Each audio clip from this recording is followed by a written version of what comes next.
is dedicated to Frank Redmond, who has more than once reminded me of Odd Thomas. The only wisdom we can hope to acquire is the wisdom of humility. T.S. Eliot, East Coker. 1.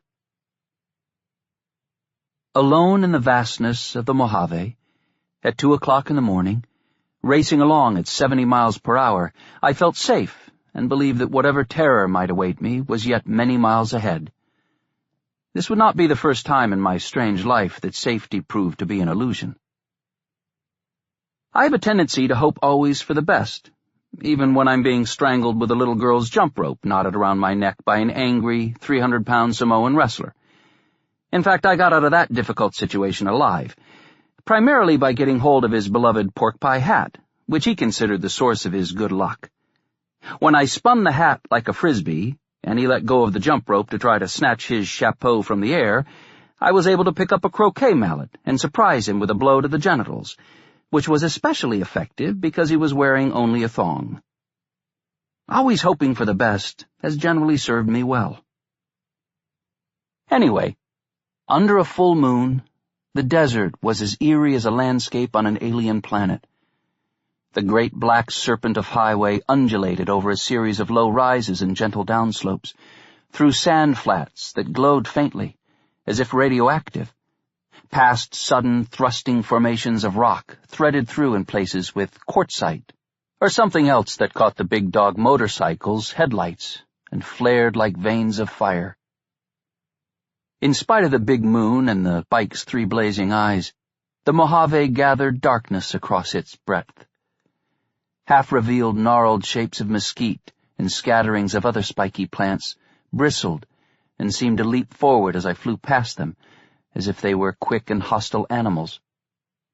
With its wide-swept fairing and saddlebags, the big dog bulldog bagger looked like it was made for suburban marrieds, but its fuel-injected 111 cubic-inch V-twin motor offered all the speed anyone could want. When I'd been on the interstate, before I'd switched to this less-traveled state highway, a quick twist of the throttle shot me past whatever car or big rig was dawdling in front of me. Now I cruised at 70, comfortable in the low, deep pocket seat, the rubber-mounted motor keeping the vibration to a minimum. Although I wore goggles and a head-trip carbon fiber helmet that left my ears exposed, the shrieking wind and the big dog's throaty exhaust roar masked the sound of the Cadillac Escalade that, running dark, came up behind me and announced itself with a blast of the horn. The driver switched on the headlights, which flashed in my mirrors, so that I had to glance over my shoulder to see that he was no more than 50 feet behind me. The SUV was a frightening behemoth at that distance, at that speed. Repeated blasts of the horn suggested that the driver might be drunk or high on drugs, and either gripped by road rage or in a mood for a sick little game of chicken.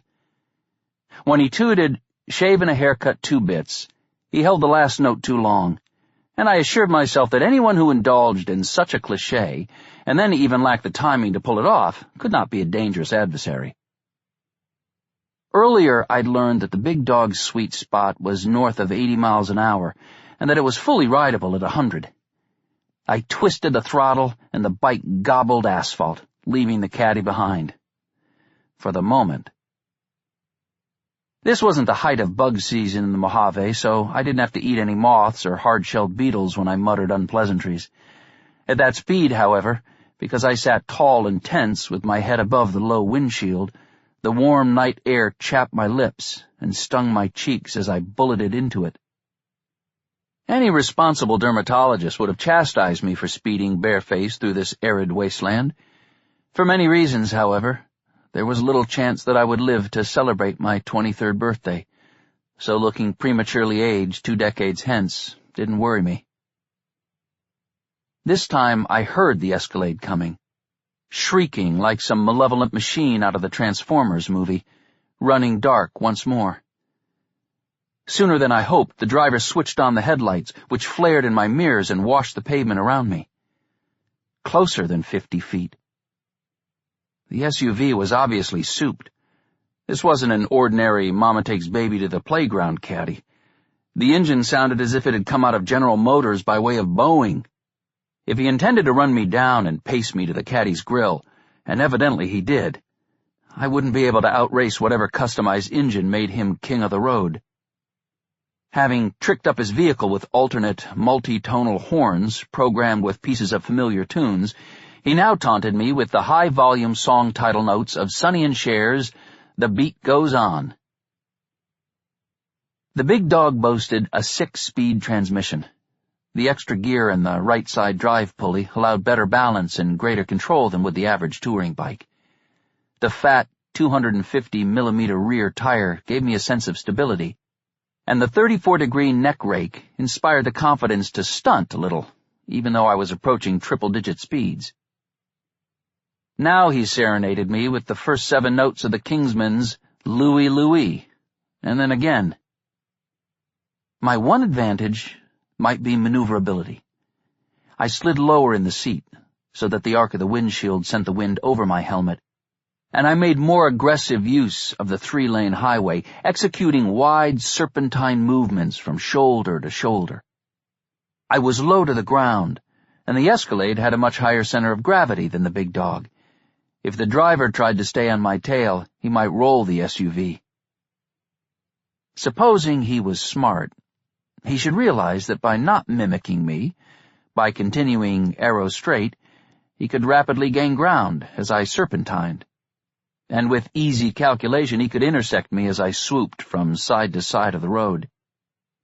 The third blast of "Louie, Louie" assured me that either he wasn't smart, or he was so wasted that he might follow me into a pit of fire before he realized what he had done. Yet another programmed horn blared several notes, but I didn't recognize the tune, though into my mind came the image of that all-but-forgotten rocker, Boy George. When brakes caterwauled, I glanced back to see the Escalade listing, its tires smoking, as the driver pulled the wheel hard to the right to avoid going off the north side of the pavement. Carving one S after another down the straightaway, I cornered out of the current curve, grateful for the big dog's justly praised balance drive, and swooped into the next. With another squeal, the caddy's tires laid a skin of hot rubber on the blacktop as the driver pulled hard to the left. The vehicle nearly skidded off the south shoulder of the roadway, listing again, but, as previously, righting itself well before it tipped over. Resorting to his basic horn, the driver made no attempt at a tune this time, but let out blast after blast, as if he thought he could sweep me off the bike with sound waves. Recounting this, I might convey the impression that I remained calm and collected throughout this pursuit, but in fact I feared that at any moment I would regret not having worn an adult diaper.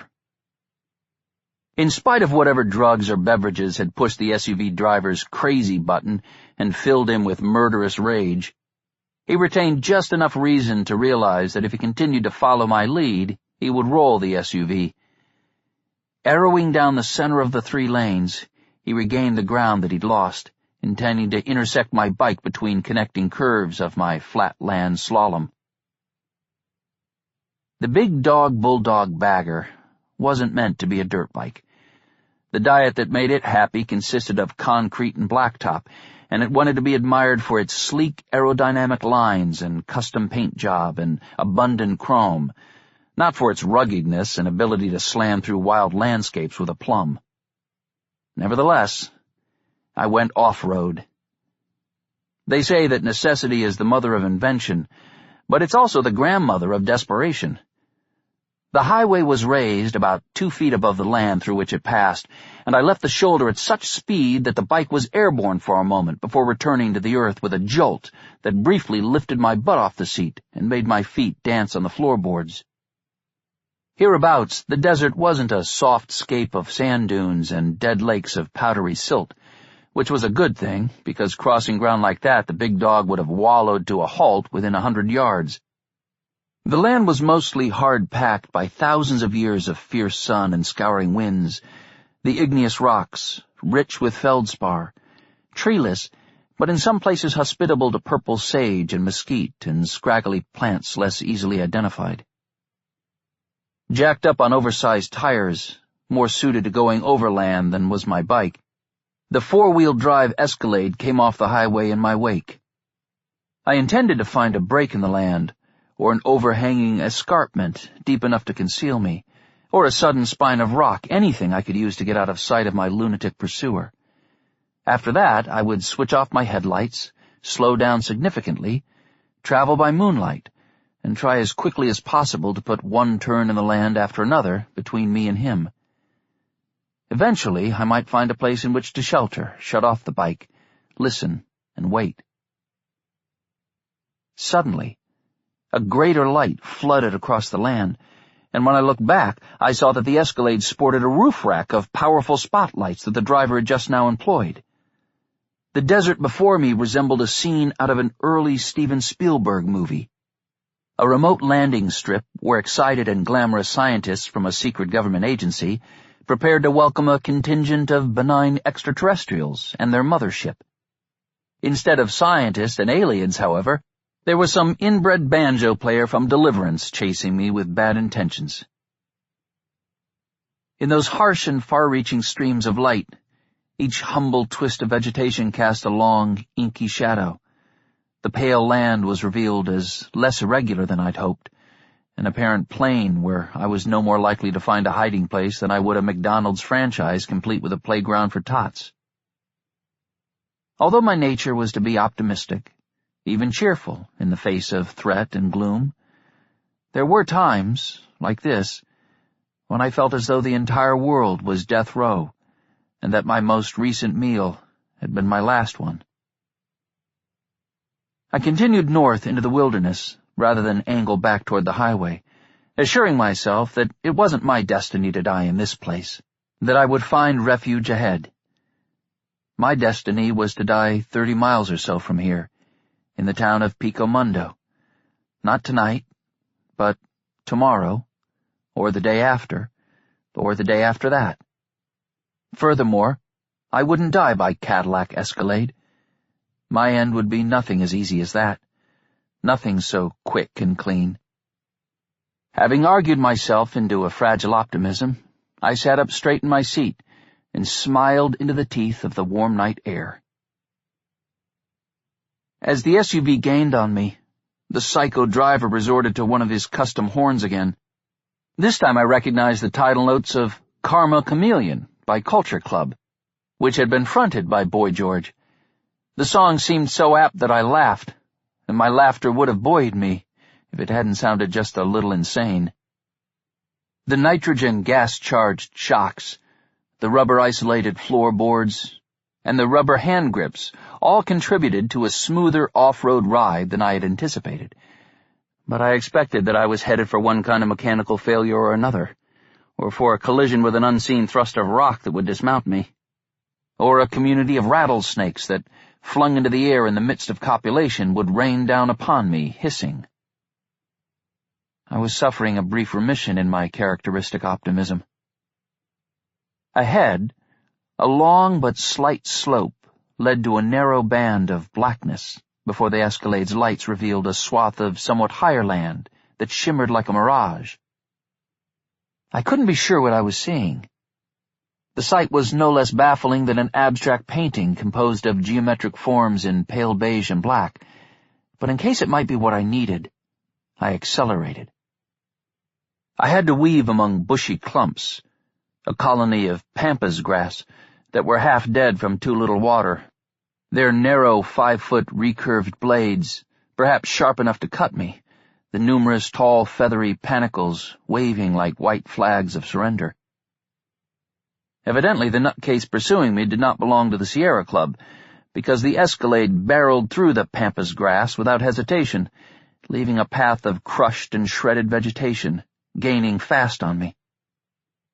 The ceaselessly repeated signature notes of Karma Chameleon, the roar of the SUV's pumped-up engines, were so loud. I knew that it must be close, maybe 10 feet behind me. I didn't dare glance back. With but 3 or 4 seconds to make the right move, I saw that my suspicion about the terrain ahead was correct. I hung a hard right just before the brink. The big dog fish-tailed, the rear tire chewing away the lip of the abyss for a moment before it got traction. Whether the driver's attention suddenly shifted to the land ahead, whether he remained intently focused on me, in either case, the Escalade had too much mass and momentum to come to a stop in time, and it was far less maneuverable than my bike. The wind of its passage swirled dust and dry bits of desert vegetation over me, and the big SUV launched off the rim of the ravine, still blaring Karma Chameleon as it briefly took flight. With its 4-piston billet calipers, the big dog could stop on $1, if not a dime. I propped it with the kickstand and swung off and stood at the brink, as the spotlight-equipped caddy, now dropping nose down like a bomb, illuminated its terminal destination. Carved by millennia of flash floods and Mojave winds and seismic activity, the crevasse appeared to be about 30 feet wide at the top, less than 10 at the bottom, about 50 feet deep. The plunging SUV tested the bedrock at the bottom, and the bedrock won. The last title note of the Culture Club tune came an instant before the crash of impact. The vehicle lights went out, and in a sudden darkness the SUV shed pieces of itself, which rattled and clattered across the rocks.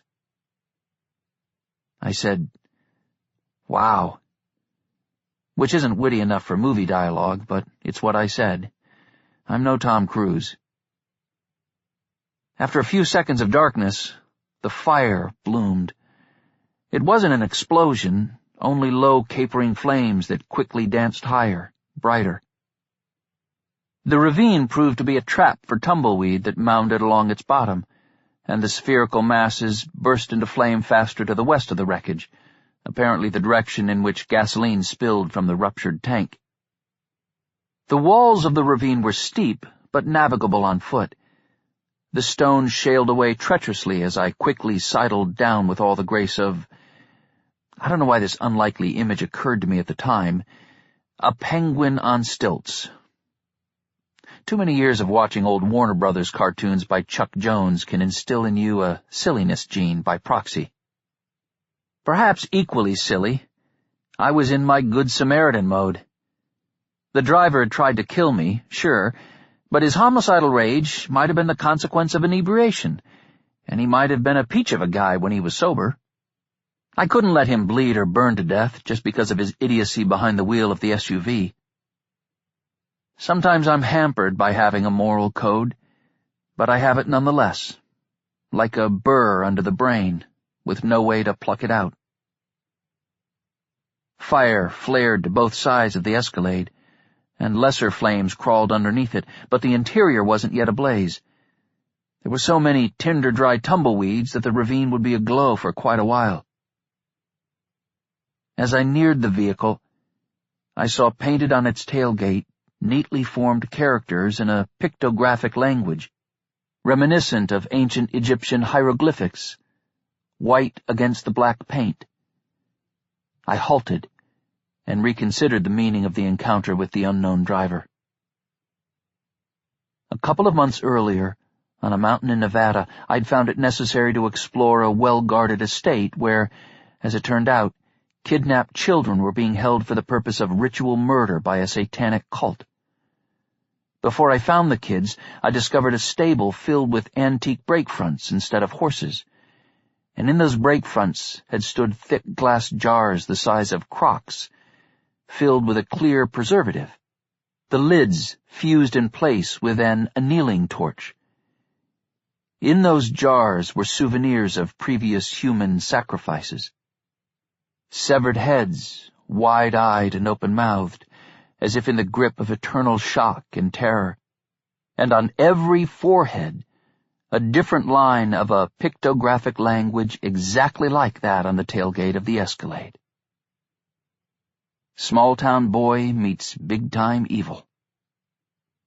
The driver of the Escalade hadn't encountered me by chance. He'd learned what route I was taking, when I would take it, and he'd set out in pursuit of me, no doubt intending to avenge the damage I'd done to the cult. I'd killed a number of them, but their resources were impressive, in fact otherworldly, and we were far from finished with each other. My code of conduct didn't require me to save the lives of vicious murderers any more than it required me to feed myself to a shark just because the shark happened to be hungry. In fact, I felt obligated to kill murderous sociopaths if that was the only way to prevent them from slaughtering more innocents. Usually, that turned out to be the only way, because few of their kind responded well to reason or to stern warnings, or to the wisdom of the Beatles, which tells us that all we need is love. The doors of the Escalade had buckled but hadn't popped open, and if anyone had clambered out of a shattered window, I had not seen him. The driver, and passenger if there was one, were all but certainly still inside. Maybe dead, at least badly injured, perhaps unconscious. As I retreated, the crackling fire under the vehicle abruptly found its way inside, and with a whoosh, the interior filled with flames.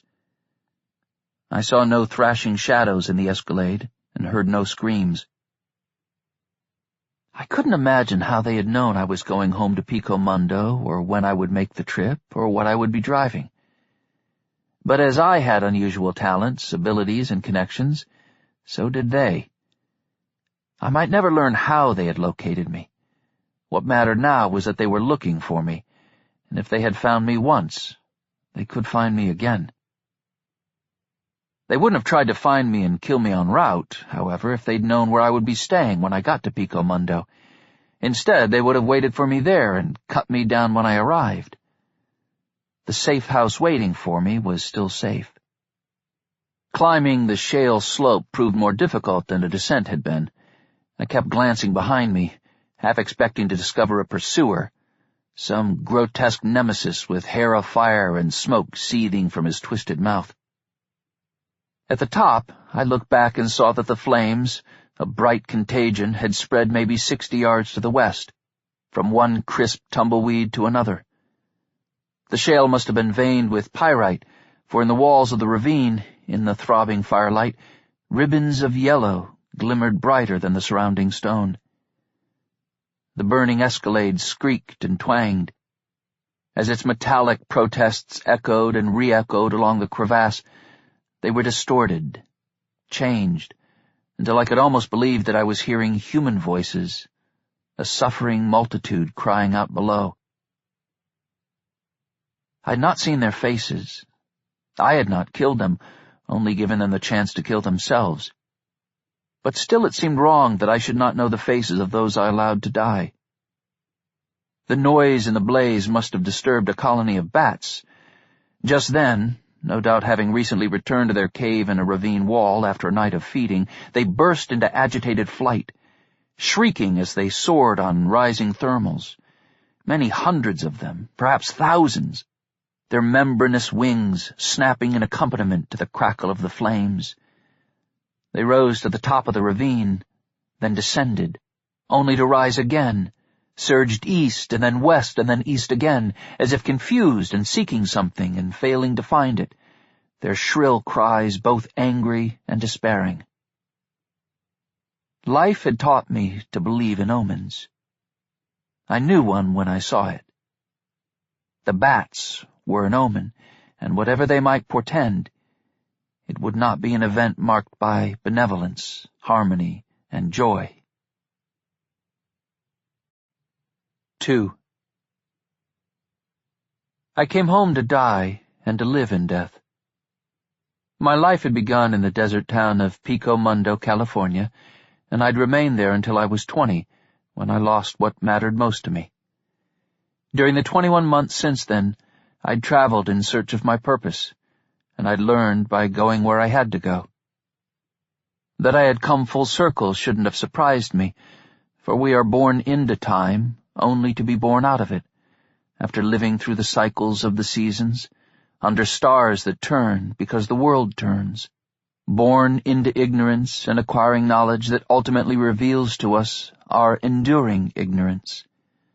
The circle is the essential pattern of our existence. The Green Moon Mall stood along Green Moon Road, smack between Old Town Pico Mundo and its more modern neighborhoods. The structure was immense because it was intended to serve not just our town, but others in the area that were too small to support a mall of their own. With sand-colored walls and curved planes and rounded corners, the architect meant to suggest adobe construction. In recognition of the Mojave heat, there were few windows, and the most glass to be seen was at the several entrances where pneumatic doors once whisked aside to welcome shoppers. The mall had been closed for a long time, contaminated by its history of mass murder. Many feared that to reopen it would invite some unhinged person to attempt to rack up a larger kill than the 19 who were murdered on that day. Of the 41 wounded, several were disabled for life. Starbucks, Crate and Barrel, Donna Karan, and other retailers had bailed on their leases, having no desire to be associated with a place of such horror. The mall owners, with common sense that was rare in modern America, had taken no tenants to court, instead announcing that the building eventually would be torn down and the land repurposed for upscale apartments. After parking the Big Dog bike on a nearby residential street, I visited the mall more than an hour before dawn, carrying a pillowcase in which were a bolt cutter, a crowbar, and a 16-ounce hammer with a rubberized grip that I'd brought with me from the coast. I found my way by flashlight down a long, wide ramp that led to an immense segmented garage door through which countless 18-wheelers had once driven with loads of merchandise for the department stores and the many smaller shops. The moon was down, the glimmering constellations so distant, and even in May, the Mojave night was as mild as baby bottle milk. On flanking concrete walls that loomed higher as the ramp descended, pale reflections of the flashlight drifted alongside me as if they were spirit companions. I knew a great deal about the ghosts that haunted this world. I saw those who had died but who, for whatever reasons, would not or could not cross over to whatever came next. My life had been shaped by those lingering dead, by their regrets, their hopes, their needs, their melancholy. In my 22 years of life, I had come to regard even angry spirits with equanimity, reserving my dread for certain still living human beings and the horrors of which they were capable. To the left of the enormous roll-up door was one of ordinary dimensions, secured with both a mortise lock and a large padlock. I propped my flashlight against the door frame, with its beam angled upward. Using the long-handled bolt cutter, I severed the shackle from the case of the padlock. I unhooked the padlock from the slotted strap and threw it aside.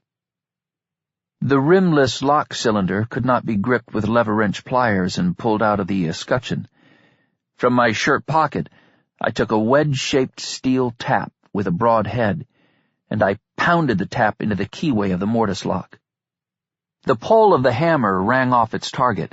The pin tumblers in the keyway shrieked as the guts of the lock were distorted, and the stricken door clattered in its frame. I had no concern that the racket I raised would draw unwanted attention. The deserted mall was surrounded by a vastness of empty parking lot, which was these days encircled by chain-link fencing crowned with concertina wire to discourage romantically inclined teenagers in cars, homeless people with their worldly possessions packed in shopping carts, and whatever creeps might be drawn to the place by its history of violence. The police chose not to patrol the property anymore because, after all, everything on it was scheduled for demolition in a few months. My version of the Anvil chorus was brief. When I'd driven the tap fully into the keyway, the deadbolt rattled loosely in the latch assembly, and a narrow gap opened between door and jamb, although the bolt remained seated in the faceplate. I applied the crowbar and worked up a sweat before I broke into what had been the subterranean loading docks and the employee parking lot beneath Green Moon Mall, leaving my tools behind. I am a fry cook, at my best when working the griddle, master of the spatula, maker of pancakes so light they seem about to float off your plate. I am a fry cook, and wish to be nothing more. But the many threats I face have required me to develop skills not needed in the kitchen of a diner, like breaking and entering. Stained concrete underfoot, overhead, on all sides, the ceiling supported by columns so thick that I couldn't have gotten my arms around one. As a deep-sea diver in his pressurized suit and armored helmet might nevertheless sense the tremendous tonnage of the ocean pressing upon him, so I felt the great mass of the 2-story mall and the anchoring pair of 3-story department stores above me. For a moment I felt buried, as if I'd died on that day of violence, and now must be a spirit haunting this elaborate catacomb. Here and there lay small piles of trash, the splintered boards of a broken packing crate, empty and moldering cardboard boxes, and items not easily identified in the flare of the beam and the dance of shadows. The rubber soles of my sneakers failed to disturb the absolute silence, as though I had no substance. Then a short-lived rustling sound rose from my left. It must have been a rat disturbed in a nest of trash, but nevertheless I said, "Hello?" The only response was the echo of that word, which in the colonnaded darkness returned to me from all sides. When last I'd been here, the place had hummed with activity, as numerous trucks offloaded merchandise, and harried stockroom clerks prepared it for delivery to the holding rooms and the sales floor, using forklifts and electric carts and hand trucks. The elevated loading dock ran the full length of the enormous structure. I climbed a set of steel rungs embedded in the face of it, crossed the dock, and pushed through a pair of extra-wide double doors into a spacious corridor with concrete walls painted white. 2 freight elevators waited on the left, but even if they were still operative, which I doubted, I didn't want to be boxed in one of them. I opened a door labeled stairs, and I climbed. From a ground-floor stockroom, I proceeded into what had been a department store. Silence pooled in the cavernous building, and I felt as if something akin to sharks swam through the waterless dark, circling me beyond the reach of the flashlight. Sometimes entities appear to me that no one else can see, inky and undulant, as quick and sleek as wolves, though without features, terrible and predatory shadows that can enter a room by the narrowest crack between a door and a jamb, or through a keyhole. I call them bodaks, although only because an English boy visiting Pico Mundo once saw them in my company and gave them that name. Seconds later, a runaway truck crushed him to death between its front bumper and a concrete block wall. He was the first person I'd ever known with my ability to see the lingering dead and bodaks. Later I discovered that bodaks were mythical beasts of the British Isles, that they were said to squirm down chimneys at night to carry off naughty children. The creatures that I saw were too real, and they were interested not solely in naughty children. They appeared only for horrific events, at an industrial explosion, at a nursing home collapse during an earthquake, at a mass murder in a shopping mall. They seemed to feed on human suffering and death, as if they were psychic vampires to whom our terror, pain, and grief was far sweeter than blood. I didn't know where they came from. I didn't know where they went when they weren't around. I had theories, of course, but all my theories bundled together proved nothing except that I was no Einstein. Now, in the abandoned department store, if bodaks had been swarming in the farther reaches of that gloomy chamber, I would not have seen them, black forms in blackness. No doubt I was alone, because in that desolate and unpopulated structure there were no crowds for a gunman to cut down in the quantities that appealed to bodaks. They never deigned to manifest for a single death, or even 2 or 3. Their taste was for operatic violence. Back in the awful day, when I'd come out of the busy department store into the even busier promenade that served the other shops, I'd seen hundreds, perhaps thousands of bodaks gathered along the second-floor balustrade, peering down, excited, twitching and swaying in anticipation of bloodshed. And I'd come to think that they were mocking me, that perhaps they had always known I could see them. Instead of putting an end to me with a runaway truck and a concrete block wall, maybe they'd scheme to manipulate me toward my loss, toward the fathomless grief that would be born from that loss. Such grief might be to them quite delicious, a delicacy. At the north end of the mall, the ground-floor promenade had once featured a 40-foot-high waterfall that cascaded down man-made rocks and flowed to the south, terminating in a koi pond. From sea to shining sea, the country had built glittering malls that were as much entertainments as they were places to shop, and Pico Mundo prided itself on satisfying Americans' taste for spectacle, even when buying socks. No water flowed anymore. By flashlight, I walked south along the public concourse.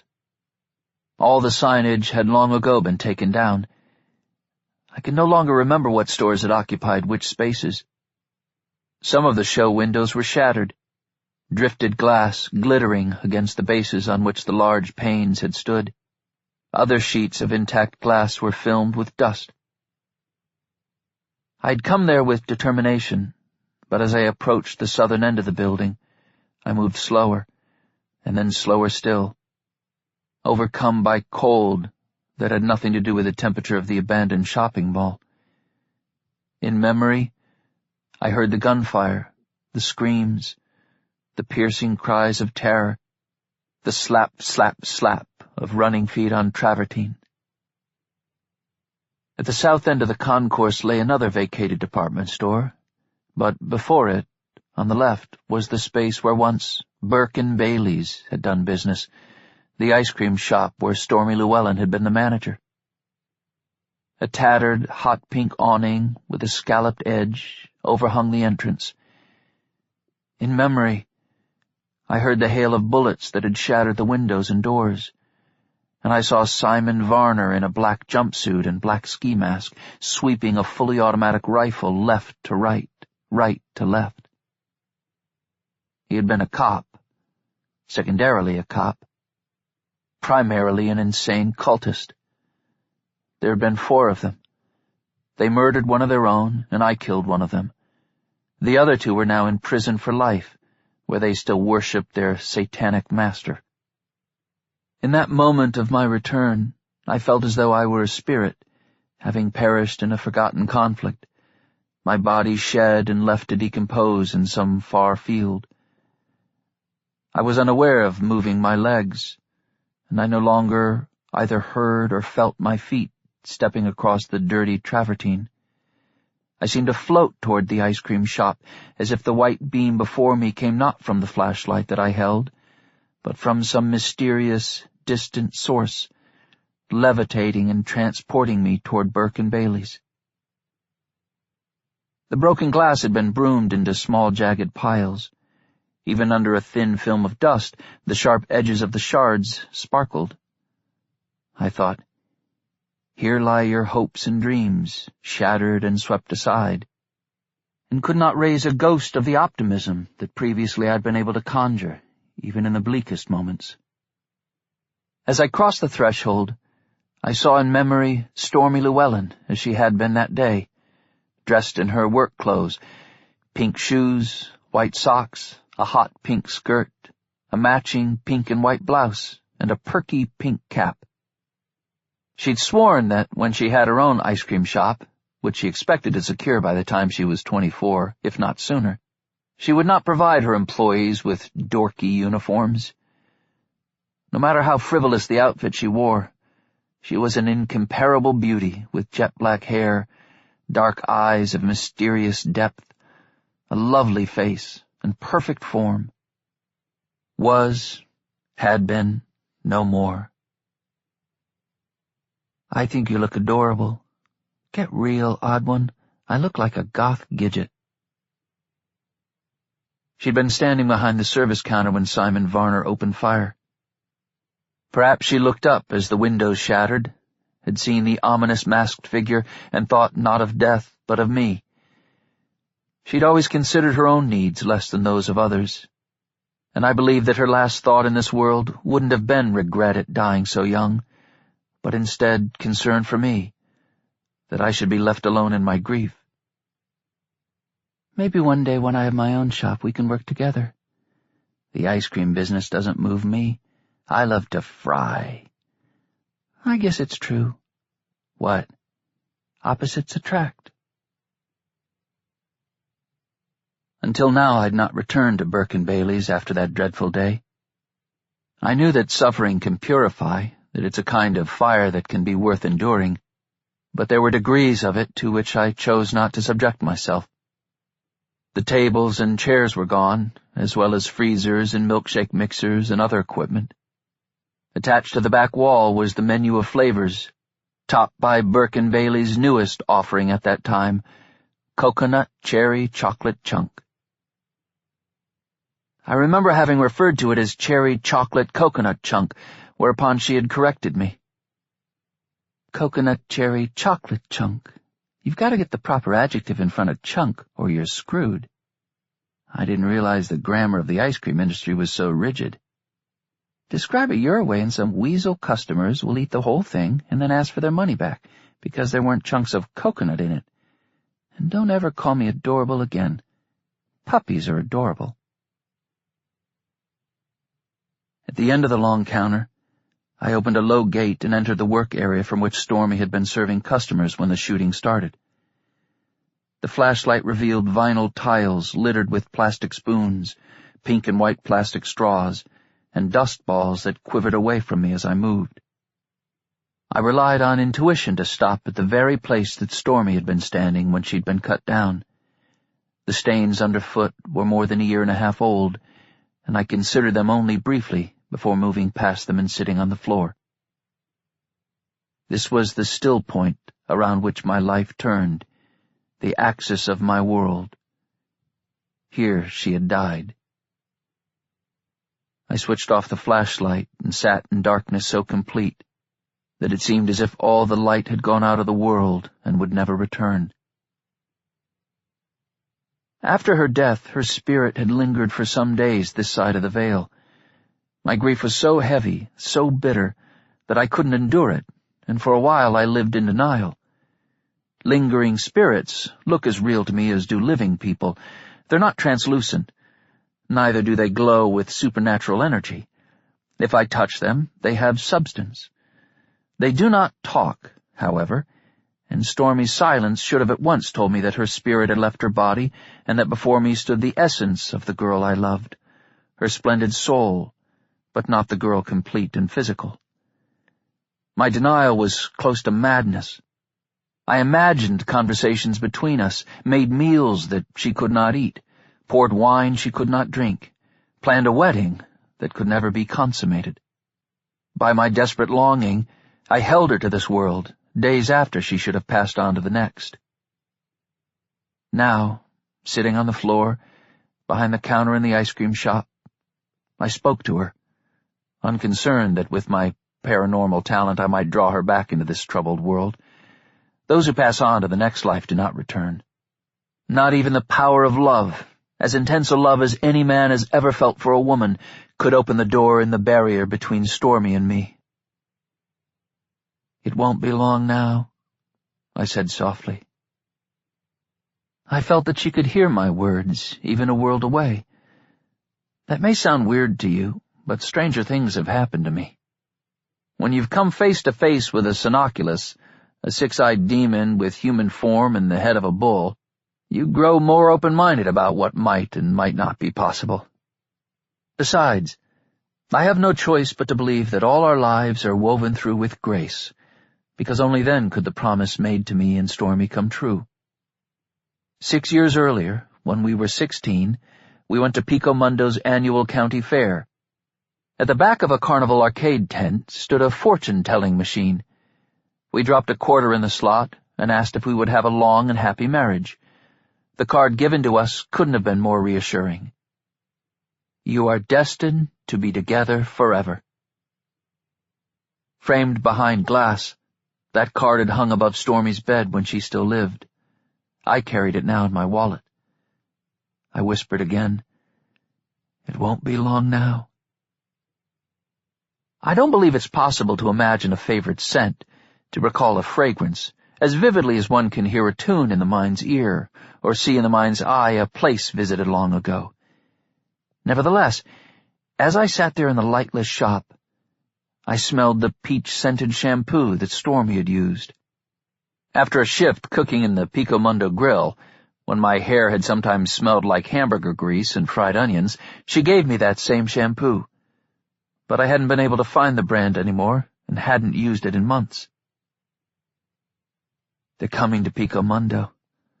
More cultists, inspired by those who murdered you. They aren't content anymore with quiet rituals and human sacrifices on secret altars. What happened here has shown them a more thrilling way to practice their faith. In fact, I think they're already in town. No sooner had those words escaped me than I heard laughter in the distance, and then voices echoing through the mall. I started to get to my feet, but a blush of light rose across the face of the darkness, and I stayed below the counter. 3. The voices abruptly grew louder when the new arrivals entered the former ice cream shop. Unless others were present who did not speak, there were 3 of them, a woman and 2 men. Fearing that they might lean over the counter or come to the end of it to shine their flashlights along the service area, I eased into a space once occupied by an under-the-counter refrigerator or some other piece of equipment, into cobwebs that clung like a veil to my face and tickled my nostrils toward a sneeze. As I wiped the veil away and imagined poisonous spiders, the woman asked, "What was the body count, Wolfgang? I mean in this store alone." Wolfgang had a voice perhaps roughened by countless packs of cigarettes and more than a little whiskey taken neat, and therefore scalding. 4, including a pregnant woman. I thought they must have found the door through which I'd forced entry, the tools that I'd left behind. But they didn't seem to be searching for anyone. Evidently they had entered the mall by a route different from mine. The second man had a soft voice, naturally mellifluous, but too honeyed, as though he must be so practiced in deceit that even when he was in the company of his closest comrades and speaking from the heart, he could not change his tone to match the circumstances. "Mother and child taken together. Such admirable efficiency. 2 for the price of just 1 bullet." "When I said 4, Wolfgang replied with a note of impatient correction, "I wasn't, of course, counting the unborn." "Incunabula," the woman said, which meant nothing to me. "It wasn't in the newspaper count of 19. Why would you think it had been, Jonathan?" Rather than reply, the corrected efficiency expert, Jonathan, changed the subject. "Who were the other 3? Wolfgang said, "There was a young father and his daughter." I'd known them. Rob Norwich was a high school English teacher who sometimes had Saturday breakfast with his daughter Emily at the Pico Mundo grill. He loved my hash browns. His wife had died of cancer when Emily was only 4. "How old was the child?" the woman asked. 6, Wolfgang replied, adding a sort of sigh to the end of the word, making 2 syllables of it. I wondered who these people were, for what purpose they'd found their way into the mall. Perhaps they were merely 3 more of those legions whose patronage made hits of torture porn horror movies, on vacation and eager to satisfy their morbid curiosity by touring mass murder sites. Or maybe they were not as innocent as that. "Just 6, the woman said, as if relishing the number. "Varner would have been well rewarded for that one." Simon Varner, the bad cop, the gunman on that day. Wolfgang had all the facts. "Her father's face was blown away."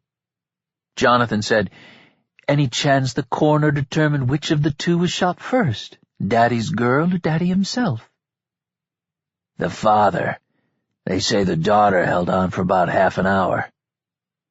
"So she saw him shot in the face," the woman said, and seemed to take smug satisfaction in that depressing fact. One of the flashlight beams traveled up the long list of ice cream flavors on the back wall, which I could still see from the nook in which I hid. and at the top it came to rest for a moment on coconut cherry chocolate chunk. Victim 4, said Wolfgang, was Bronwyn Llewellyn, 20 years old, the store manager. My lost girl. She disliked the name Bronwyn. Everyone called her Stormy. Wolfgang said, She was a good-looking bitch. They showed her photo on TV more than any others because she was hot. The beam traveled across the flavor list, to the wall and down, lingering for a moment on a pattern of blood spray that had once been scarlet, but was now the color of rust. "Is this Bronwyn Llewellyn important?" asked Jonathan. "Is she why we've come here?" "She's one reason." The light moved away from the bloodstains. "Ideally, she'd be buried somewhere. We could dig her up, use the corpse to mess with his mind. But she was cremated, never buried." In addition to seeing spirits of the dead, I have a gift that Stormy called psychic magnetism. If I drive around or bicycle or walk, all the while thinking about someone, a name, a face, I will sooner than later be drawn to them, or they to me. I didn't know these three people, wasn't thinking about them before they arrived. Nevertheless, here they were. This might have been unconscious psychic magnetism, or mere chance.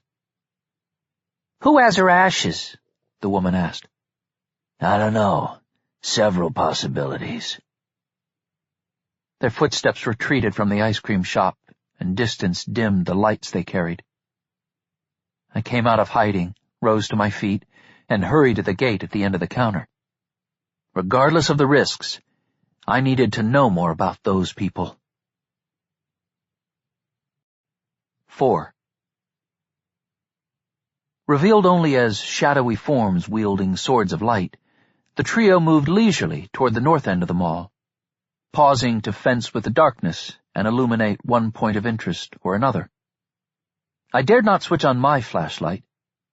Their conversation gave me some cover, but if I followed blindly in their wake, I was likely to step on something that would make enough noise to attract their attention. My dilemma was resolved when a hand, laid on my shoulder, made me turn my head, whereupon I came face to face with a softly glowing man who had no face. Eyeless sockets regarded me from a mask of bullet-torn flesh and shattered bone. After so many years of supernatural experience, I was by then immune to the sudden fear that others would have experienced at the unexpected touch of a hand in the dark. Likewise, the hideous face, or the absence of one, inspired no fright, but instead sadness and pity. I could assume only that here stood the spirit of Rob Norwich, who had died in the ice cream shop almost 2 years earlier, the father of 6-year-old Emily, who had also died. If the child had moved on from this world, her father had not. Never before had a spirit appeared radiant to me, and I thought he manifested in this manner so that, by accompanying me, he might serve as a lamp to reveal the way. Aglow or not, he could be seen only by me, and the light that he emitted, although it revealed the floor around us, most likely also remained invisible to Wolfgang and Jonathan and to the nameless woman. His face in death resolved into the countenance he possessed when alive, the wounds closing up. Rob had been 32, with receding blonde hair, pleasant features, and eyes the soft green of cactus skin. He cocked his head as if to inquire whether I understood his purpose, and I nodded to confirm that I did, and that I trusted him. The dead don't talk. I don't know why. Quickly, he led me to the nearby escalator, which was powerless now. Only a staircase of grooved steel treads that angled over the dry formation that had once been the koi pond. I followed him up to the second floor, for the moment heading away from the creepy trio that interested me. I feared that the escalator, so long out of service, would creak or clatter underfoot. The treads were firm, however, and they weren't littered with debris. At the top, I followed Rob Norwich to the right and then north, keeping away from the storefronts, staying near the railing, beyond which, had there been more light, I could have looked down into the ground-level promenade. Here and there lay scatterings of trash, but guided by the spirit's radiance, I was able to step over or around the debris without making a sound. On the lower promenade, the suspicious trio halted, flashlights concentrated on something beneath the upper concourse on which I stood. Bullet-pocked walls, perhaps, or an interesting pattern in a spray of blood. Hoping that their faces might at least be half revealed in the backwash of light, I leaned against the railing and peered down at the group, but the angle was too severe for me to see much about them. I don't know what gave me away. I'm sure that I didn't make a sound. Perhaps I disturbed some small piece of litter that rolled between the balusters and fell past one of the men below, because abruptly he turned his flashlight toward me. The bright beam found my face and dazzled me, so that I couldn't clearly see him or any of them. Rob Norwich, my most recent friend among the dead, put a hand on my shoulder again, and I turned to him as, in the concourse below, Wolfgang shouted, "That's him! Get him! Kill him!" Any remaining illusion that I had that these people might be mere horror junkies, touring the mall because of its bloody history, evaporated. Although they hadn't known that I was there, they'd come because they were associated with the demonic cult that I had infiltrated in Nevada, and this place inspired them. They were in Pico Mundo to honor the mass murders who had shot up the Green Moon Mall back in the day, to honor them by committing some greater atrocity elsewhere in town. Because of the events in Nevada, they knew that I might be the only one who could foil them. This chance encounter, if anything in life occurred by chance, gave them an opportunity to waste me, thereby improving the odds that their specific intentions wouldn't be known until it was too late for anyone to stop them. My ghostly companion, who served also as my guiding light, hurried toward the nearer of the two abandoned department stores that anchored the shopping mall, the one at the south end. He must have had an exit strategy in mind for me, but I didn't follow him. Rob had been a good man in life, and I didn't worry that his spirit might be malevolent. He was not intent on leading me into the arms of my enemies. The lingering dead, however, aren't entirely reliable. After all, for whatever reasons, in spite of the certainty that they can't undo their deaths and that there is no satisfying future in the haunting business, they're either reluctant to leave the beauty and wonder of this world or afraid of stepping into the next one. They're not acting rationally regarding the most important issue before them. Therefore, trusting in them without reservation was even less likely to work out well for me than trusting an IRS auditor to help me find beaucoup tax deductions that I might have overlooked. Now that Wolfgang and his two comrades knew where I was, they would most likely head to the south escalator, by far the nearest route to the second-floor promenade. I was unlikely to make it into that empty department store before they could cut me off. Instead, daring to hurry through the darkness, I went north and made considerable distance before stumbling over something and knocking it aside, whereupon I heard the woman shout, "He's going that way!" I no longer had any reason to risk the darkness. I switched on my flashlight, cupping one hand around the lens to make it less visible from below. As I reached the end of the promenade, I heard booming footsteps and rattling metal.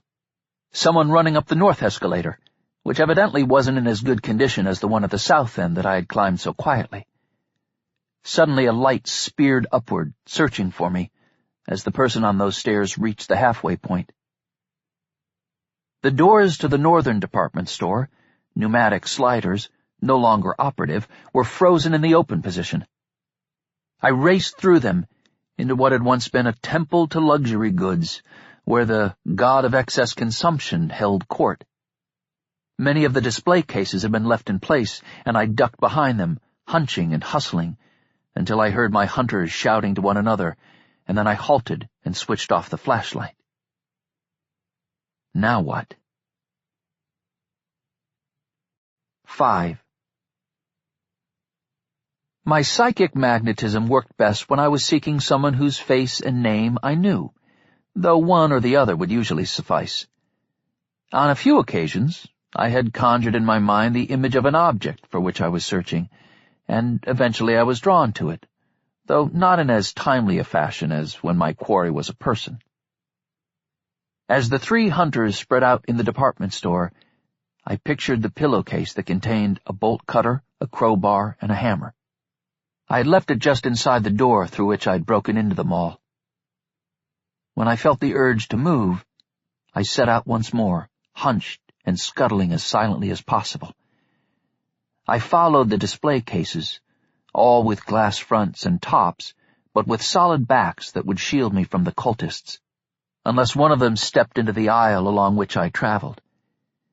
At an intersection with other rows of cabinets, I turned right, moving steadily away from what little illumination the distant flashlight beams provided when they ricocheted off the walls and columns and glass displays. Forward into darkness. I had never before counted on psychic magnetism to make my way through pitch-black rooms, but only to lead me eventually to that which I sought. Now I decided that having paranormal abilities wouldn't mean much if, on the way to my goal, my wild talent could run me head-on into a wall, send me tumbling down a staircase, or drop me into an open shaft. Surely I could trust it now, had to trust it, just like Spider-Man trusted his web-spinning ability to swing from skyscraper to skyscraper, even though the briefest interruption in his production of spider silk could drop him 80 stories to the street below. Of course, Spider-Man was a comic book character. He couldn't die unless the company that owned him was in the mood to flush away a multi-billion-dollar property. I was a real person, and I wasn't worth multiple billions to anyone. I ventured into lightless realms, although tentatively at first, sliding one hand along a display case. My other hand was extended in front of me, alternately anticipating a wall where an empty air should be, and feeling the floor to avoid a sudden drop-off or debris. At the rate I was going, I wouldn't escape the three searchers, and even if I did elude them, I'd die of thirst or starvation before I got to the pillowcase of tools that I pictured in my mind's eye. I'd always assumed that my gift was just that, a gift, not the result of a rare gene or of some beneficial brain damage related to my mother's consumption of martinis during her pregnancy.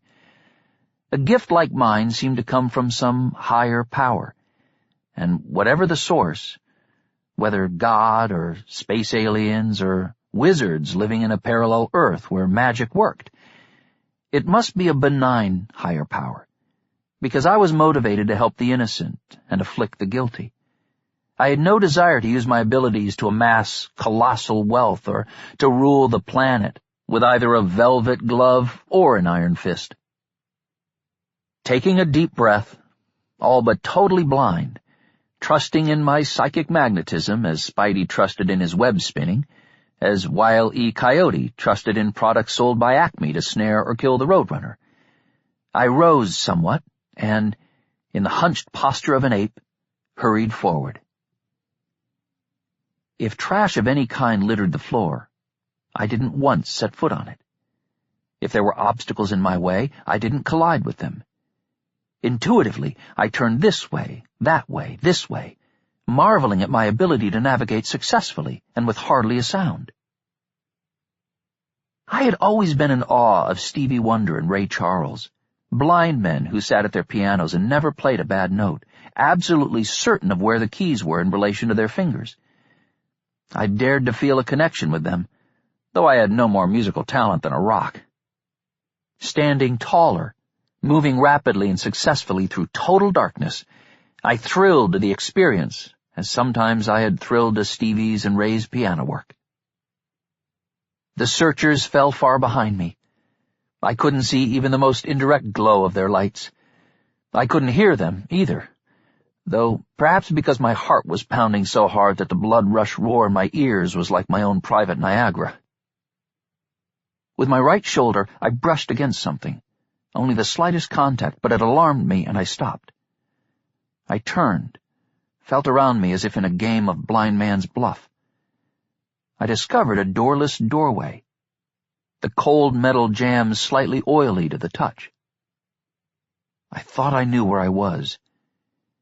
This must be the stockroom that had once supplied the sporting goods department, from which stairs led down to the employees-only level, under the mall.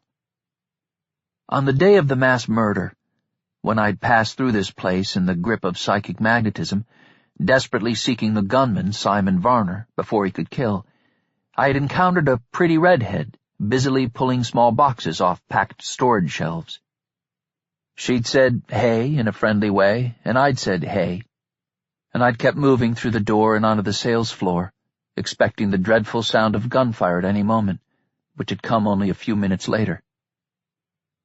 Now I heard a voice. A woman, but not the redhead. One of the searchers. She was shouting, excited. I was too far away to hear exactly what she said, but I caught the word footprints. The mall had been abandoned for many months. Time might have laid a thin carpet of dust, probably not everywhere, but here and there, revealing part of the route I'd taken. Suddenly, out there beyond the stockroom, a flashlight flared, another, a third. They were closer than I expected. Picturing the pillowcase full of tools once more, I hurried across the stockroom, stopped, felt a door jam where I expected it, and stepped blindly onto the first step of the 2 flights of stairs that led down to the mall's underworld.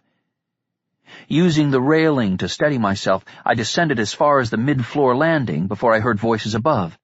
Perhaps not in the stockroom yet, but approaching it. I hustled down the last flight, eased open the fire door just far enough to slip through, closed it as quietly as possible, and switched on my flashlight. Here, in the wide service corridor, dust hadn't settled as it had in the high-ceilinged, cavernous sales floor above. I'd left no footprints on my way in, and I would leave none on my way out. From the stairwell behind me came an eager voice, footsteps descending. If I followed the route by which I had originally entered the mall, there was nowhere close to hide. The 2 freight elevators featured open-work steel gates instead of solid sliders. Farther away were the double doors to the loading dock, which I couldn't possibly reach before the cultist arrived and saw me. I turned in the opposite direction, where there were rooms on the left side of the corridor. I hurried to the nearest door, opened it, switched off my flashlight, and crossed the threshold as I heard my pursuers spilling out of the stairwell. As I quietly shut the door, a stench rose around me. The stink of rot and feces and sulfur and, strangely, ammonia, so intense that I gagged and my eyes watered. I dared not step farther into whatever living nightmare might await me, but I couldn't flee to the corridor either. I eased to my left and pressed my back to the wall. The hinges immediately to my right made a grinding bone-on-bone sound as the door opened. The nameless woman rattled off a series of colorful words to express her disgust at the malodor and at the sight that her flashlight revealed. Approximately 40 feet on a side, the room offered foot-deep mounds of whitish matter, streaked with gray and mottled with yellow, nearly all of it heaped toward the back half of the space. The stuff glistened in many places, lay dry and cracked and pocked in others, and busy beetles scurried across it, like miniature mechanical moon rovers exploring the surface of an airless world. Here and there, bristling from the hideous mass, were dark, twisted, spiky things that, after a moment, I realized must be dead bats that were especially interesting to the beetles. The woman's flashlight beam traveled up to a wall-to-wall grid of metal rods suspended a foot below the true ceiling, from which perhaps merchandise had once been hung while it awaited delivery to the stores overhead. The filth-encrusted rods were less interesting than the bats depending from them. The flourishing colony hung for the most part in sleep, but the traveling light encouraged a few to open eyes that glowed like yellow-orange jewels. Wolfgang, the guy with the whiskied voice, cursed and said, "Close the damn door, Celine." Fortunately, Celine didn't slam it. She eased the door shut, as though she had accidentally lifted the lid of Dracula's coffin and, being without garlic or a pointed stake, hoped to slip away before the thirsty Count bestirred himself. I heard the trio talking in the corridor, but I couldn't make out what they were saying. Inhaling the disgusting odor of dung and rot and musk, I stood with my back to the wall and waited for one of the bats to squeak. One of them did. Then another. 6. Amaranth. Between the rescue of the kidnapped children in Nevada and my return to Pico Mundo, I lived for 2 months in a cozy 3-bedroom seaside cottage with Anna Maria. It was in this charming house, in late May, on the night before I would ride the big dog motorcycle across the Mojave, that I had the dream of the amaranth. Having met in late January, on a pier in the town of Magic Beach, farther up the coast from where we lived now, Anna Maria and I were friends, never paramours. But we were more than friends, because she was, like me, more than she appeared to be. During the 4 months that I'd known her, she'd been 8 months pregnant. She claimed that she'd been pregnant not merely 8 months, but a long time, and she said that she would be pregnant longer still. She never spoke of the father, and she seemed to live without worry about her future. Many things she said made no sense to me, but I trusted her.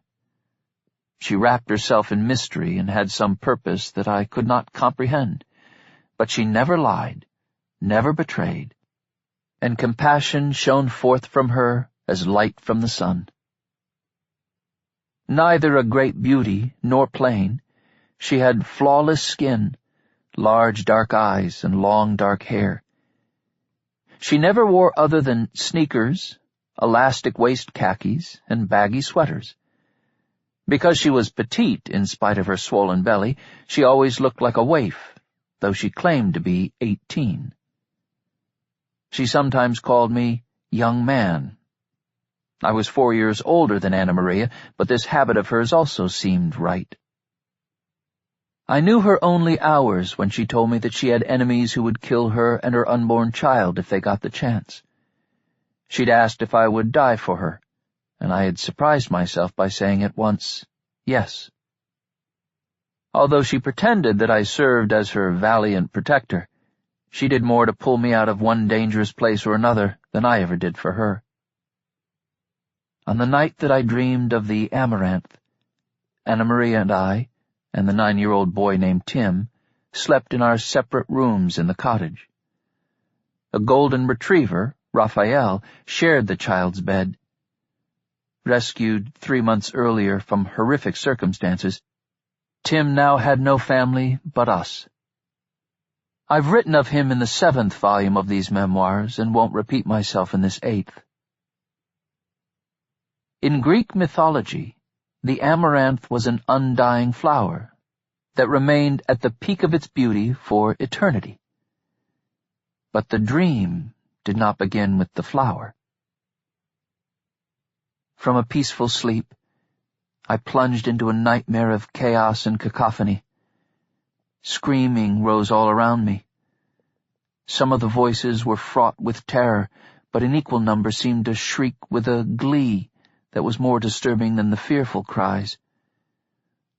Wound among all the human voices was another tapestry of grotesque sound, chirr and howl and ululation, bray and squeal and clangor. Much light in many colors whirled and throbbed, yet did not illuminate.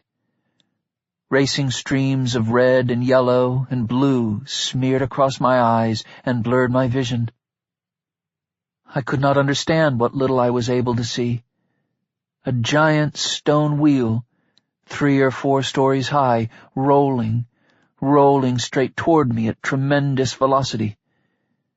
Faces swelling like balloons about to burst, but then shrinking as they deflated.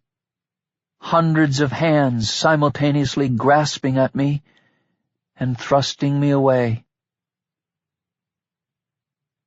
7. The deserts of California and the Southwest provide a sustaining environment for a variety of bats. Earlier, I hadn't been surprised to see them swarming out of a cave mouth at the bottom of the ravine into which the Cadillac Escalade plunged, but I had not the slightest expectation of finding them in a shopping mall basement, not even if the mall was long abandoned and awaiting a wrecking crew. There must have been an exit from this room by which they left to hunt after nightfall, and by which they returned each day before dawn, perhaps a ventilation shaft, maybe a chaseway for plumbing or electrical cables. I'd thought the first flight of bats must be an omen, and after this more intimate encounter such a short time later, I had no doubt that the bats augured something. The problem with omens is that they never come with an illustrated pamphlet explaining what they mean. I'm no better at interpreting them than I would be at puzzling out the meaning of a conversation between a guy speaking Uzbek and a guy speaking Eskimo, which I tried to do once, when a multilingual Eskimo and a multilingual Uzbekistani were arguing about which one had the best reason to kill me. At that moment, just after Celine had shut the door, closing me in with the stench, I was less concerned about the meaning of signs and portents than about holding down my gorge, which seemed on the verge of leaving my stomach and erupting in a credible imitation of Mount Vesuvius. I stood listening to the voices in the corridor, and to the squeaks and the ruffling of wings as the bats settled down after the brief annoyance of the open door and the intrusion of the flashlight. I gagged, and the residents of the room didn't seem to appreciate the sound I made, perhaps taking it as criticism, so I resolved not to gag again, as I was always loath to give offense. Trapped between the cultists and the winged horde, I tried to remember everything that I knew about bats. My friend Ozzie Boone, the 400-pound best-selling mystery novelist who mentored my own writing, had written a novel that involved murder by bats as a red herring.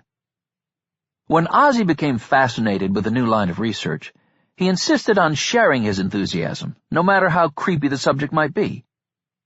Though vampire bats weren't as disturbing as what he shared when he wrote a story in which the victim was murdered by a personal chef who fed him watercress salads infested with the tiny eggs of liver flukes.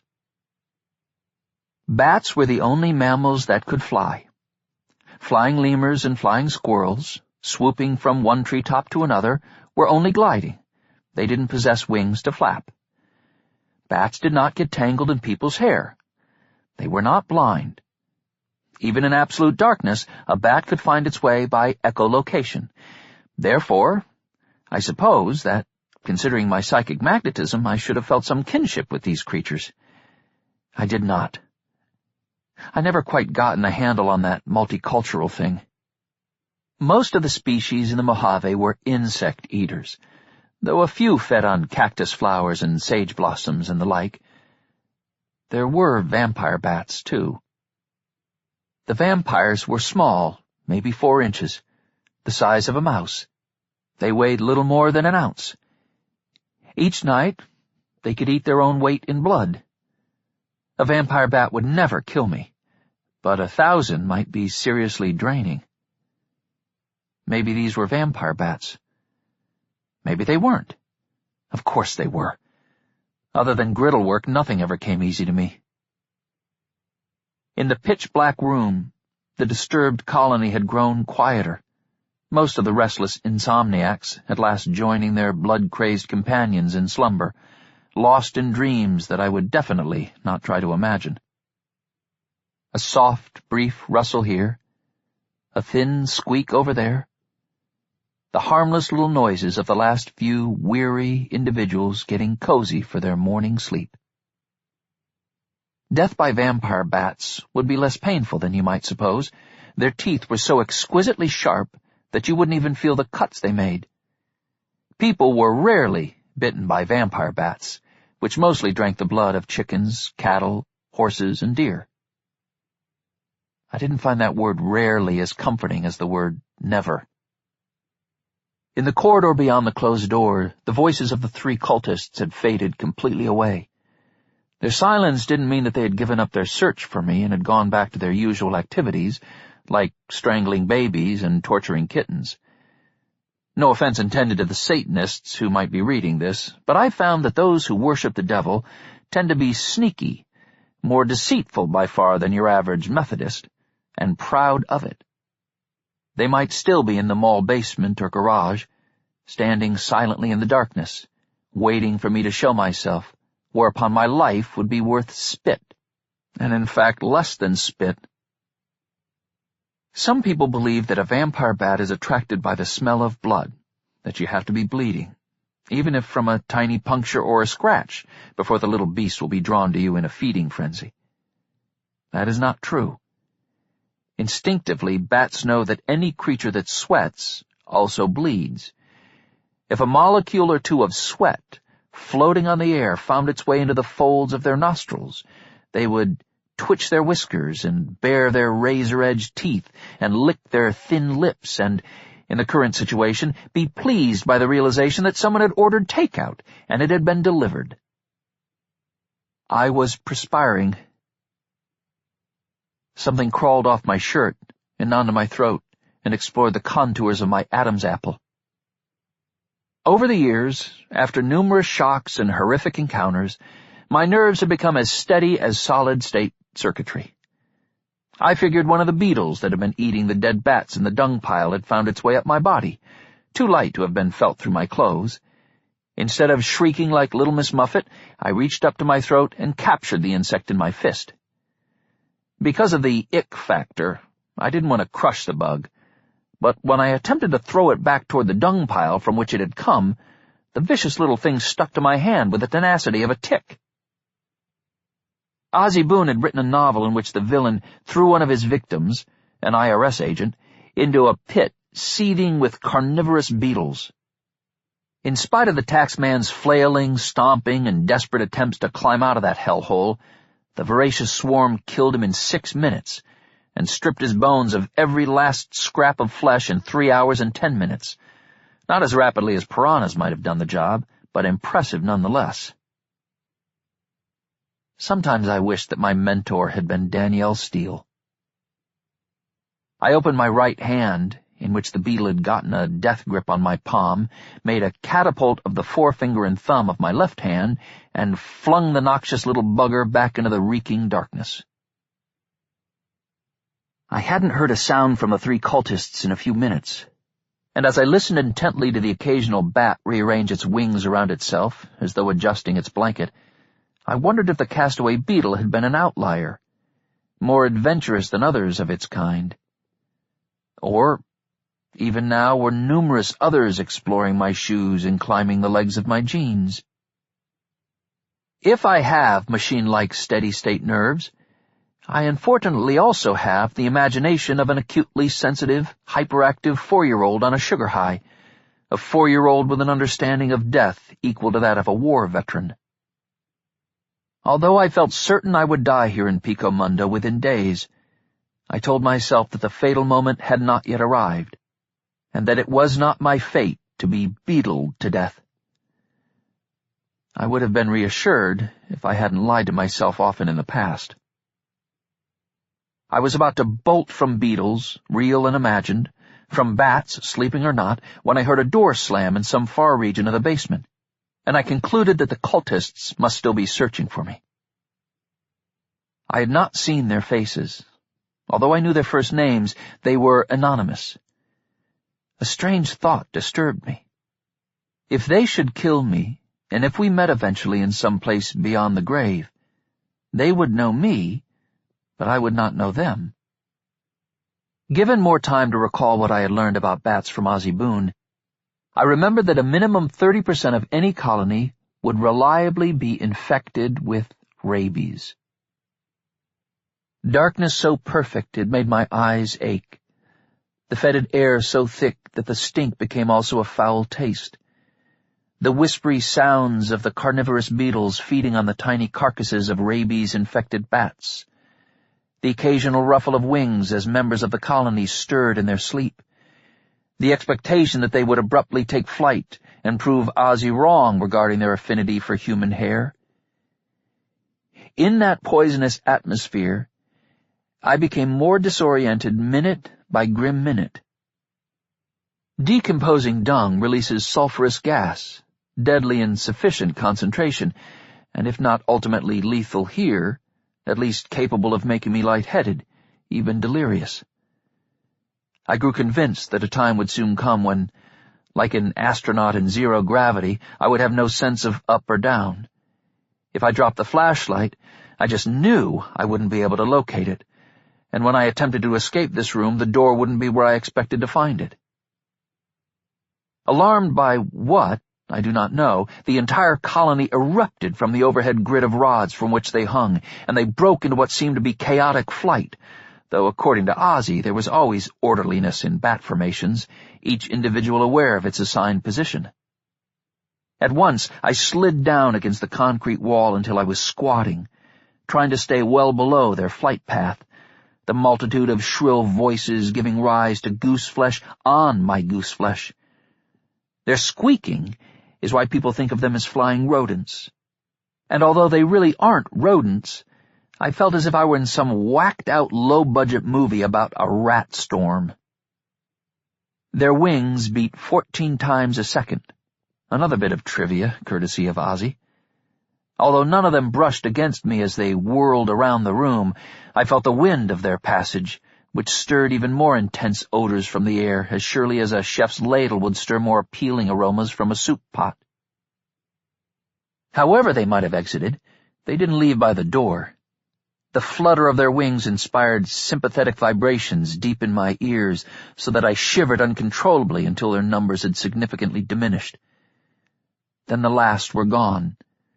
Silence fell upon the room in their wake, and I rose to my full height, shaken and nauseated.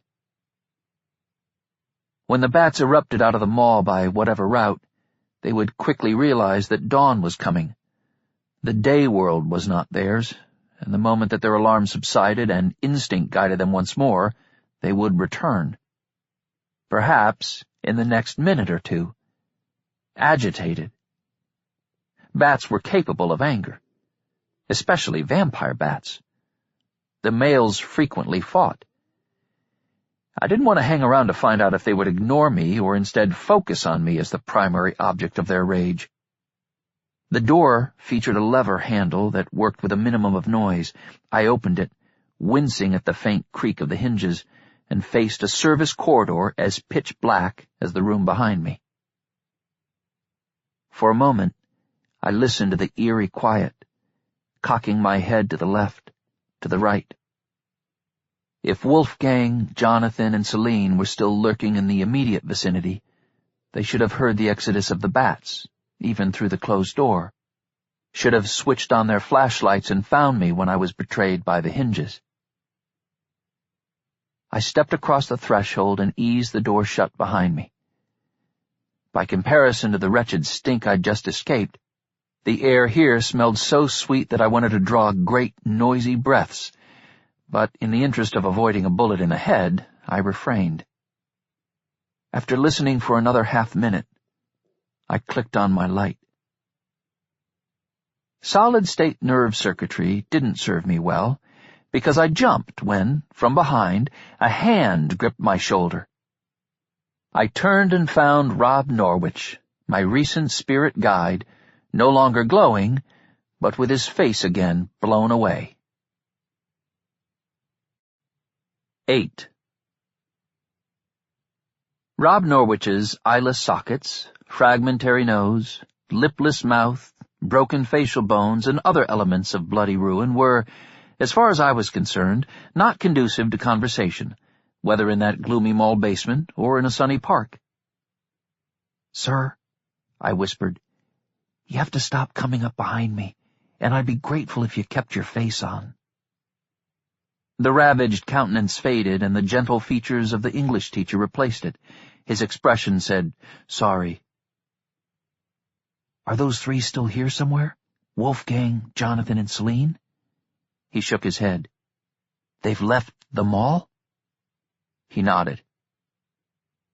"Sorry I didn't follow you to the other department store, sir, but going there wasn't the right thing." He nodded again. "Having a conversation with a dead guy can be duller than you might think." Only someone in love with his own voice could be routinely enchanted by the experience. Usually, lingering spirits come to me because, whether they realize it or not, they want me to talk them into moving on from this world. A couple of them have even been celebrities, who were loath to leave this realm where they had been loved by so many. I've written about Mr. Presley and Mr. Sinatra in other volumes of this memoir, both of whom had been thornier problems for me than I imagined a former English teacher would be. "Is there something I can do for you, Mr. Norwich?" He shrugged. "You're afraid to cross over to the other side. Is that it, sir?" He held one hand out, palm down, and rocked it back and forth, a gesture of equivocation. Maybe he was afraid to cross over, maybe he wasn't. He didn't want to commit himself to an opinion. He was dead, but he wanted to keep his options open. Although he'd been an English teacher, he was acting like a lawyer. "Sir, your wife and daughter are already over there. Do you believe that?" He nodded. "Don't you want to join them?" He nodded. Then he held out both hands, palms up, and raised his eyebrows, as if inquiring about something. "You're wondering what it's like over there?" He nodded vigorously. "Well, not having been there, sir, I can't describe it. But my girlfriend, Stormy Llewellyn, she believed this life is the first of 3. She called it boot camp. She said we're here just to prepare ourselves for a second life of service, in some great adventure beyond our imagination. She thought it might be like the Lord of the Rings, but with more magic, more danger, worse things than orcs, maybe with no elves, though she had nothing against elves. Maybe like Tolkien with a noir edge, something that would have roles for Bogart and Mitchum if it were a movie, and John Wayne for sure." Mr. Norwich just stared at me. It was my turn to shrug. "I'm not saying that's what it's like, sir. It's just Stormy's theory.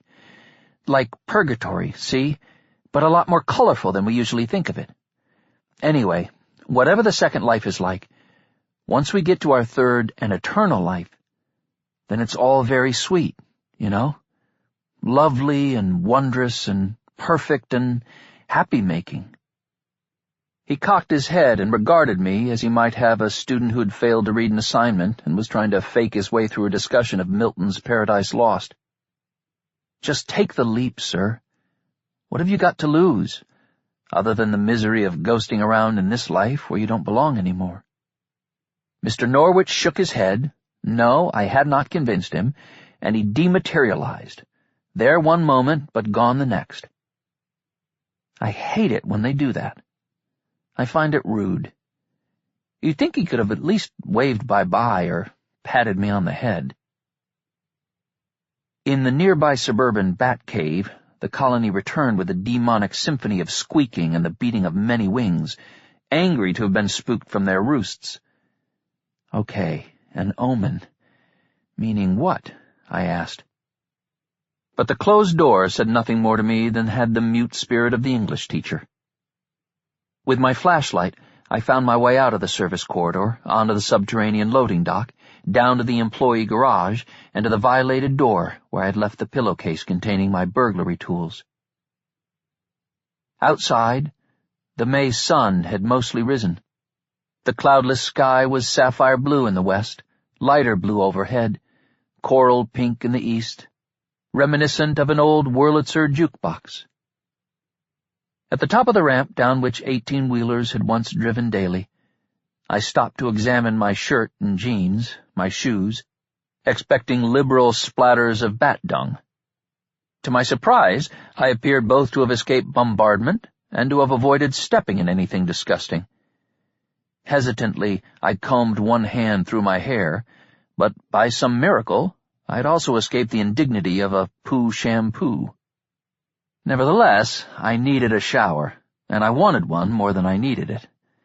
But not yet. Wary that one of the cultists might have been posted to watch for me, feeling dangerously exposed, I crossed what seemed like 100 acres of blacktop to the exit. Earlier, I'd used the bolt cutter to sever the chain that held shut the gate to the fenced parking lot. I had left the motorcycle in a nearby residential neighborhood of modest homes shaded by massive old ficus trees. No one was abroad at that hour, except for one rangy coyote slinking down the center of the street, reluctant to give up the night's hunt, looking left and right, hoping to find a house cat for breakfast, or perhaps even a small child who had disobeyed his mother and had come outside alone. Somehow the driver of the Escalade, who had tried to run me down the night before, had known that I would be traveling on the state route, straddling a big dog-bulldog bagger. Therefore it made sense that the other cultists might also be looking for the bike. I didn't have a Master of Disguise kit. I didn't intend to prowl Pico Mundo incognito. However, calling attention to myself didn't make sense either. Later that morning, I would need to ditch the big dog and find other transportation. But first, I had an appointment to keep, and no other wheels to get there. After stowing the pillowcase and tools in one of the saddlebags, I put on my helmet and goggles. I pulled away from the curb and headed toward the coyote. It backed off, but wasn't intimidated. As I drove past the beast, it followed me with a yellow-eyed stare of predatory calculation, sharp teeth revealed in a sneer of contempt. 9. Formed by the construction of a dam, Malo Suerte Lake was immediately east of Pico Mundo, a large, deep body of water with a marina and sandy beaches along the north shore. Associated with one of those beaches, a grassy park offered picnic areas shaded by phoenix palms and by the spreading branches of massive live oaks. The park had long been popular in warm weather, which was most of the year in Maravilla County, but as it offered no campground, I had never before seen anyone there laying out a picnic breakfast less than an hour after dawn. Ozzie Boone had draped a white cloth over one of the concrete slab picnic tables designed and anchored to foil thieves. On the cloth he had arranged several chafing dishes warmed by sterno. I drove past him, past the Cadillac that had been customized to accommodate his bulk and weight, and parked the big dog out of sight behind an oak. I hadn't seen him in a few months, since he'd picked me up at St. Bartholomew's Abbey in the Sierra Nevada, where I had for a while lived in the guest house, hoping to find peace and quiet among the monks, finding instead a kind of darkness new to me. As a writer, Ozzie served as my mentor. As a man, he had long been a surrogate father, which I had often needed. My real father had no idea how to fill that role. He'd never shown any desire to do so.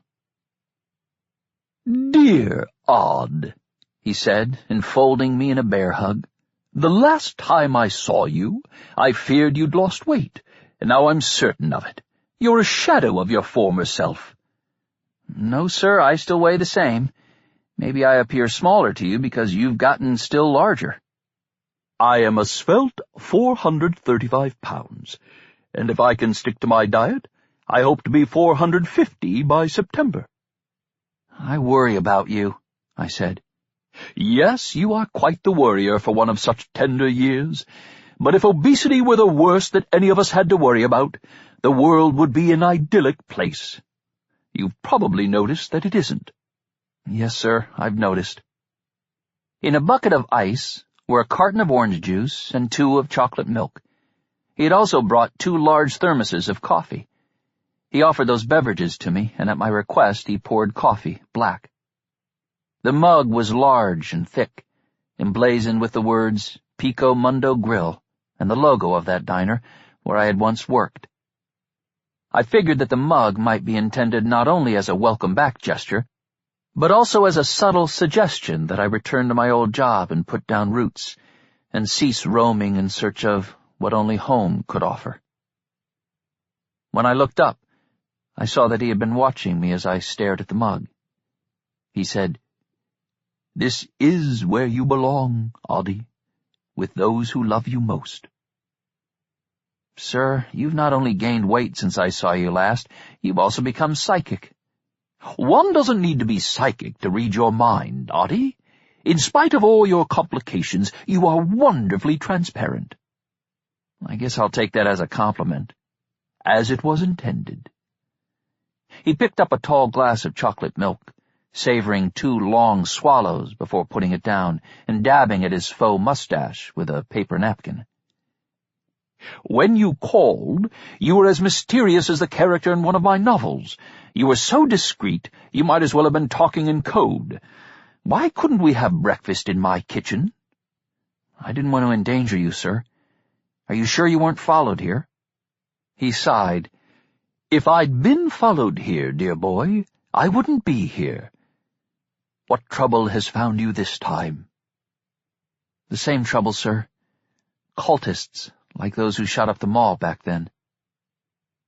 Ozzy writes noir fiction, and in spite of his rotundity, he thinks of himself as someone who can be a tough guy when the need arises. He does indeed have impressive forearms and considerable courage, but unshed tears rose in his eyes when I mentioned the mall shooting, because he wasn't only my surrogate father. To some extent, he had also fulfilled that role for Stormy, who had been orphaned as a child. They've come in from out of town, I continued. They want to make what happened here 2 summers ago seem like nothing. In a sense, it was nothing, Ozzy said, tears still standing in his eyes. Everything barbarians do is nothing. No matter how loudly they insist, it's something. The coffee had cooled just enough that I could sip it. Sir, I don't know how many of them are here to do this thing. I don't know their faces, and I only know 3 first names. I'm afraid it's happening sooner than later, too fast for me to get a handle on it. He finished the glass of chocolate milk and put it down on the white tablecloth, and placed the heels of his plump hands over his eyes, rubbing gently, as though he hadn't slept in a long time and was weary.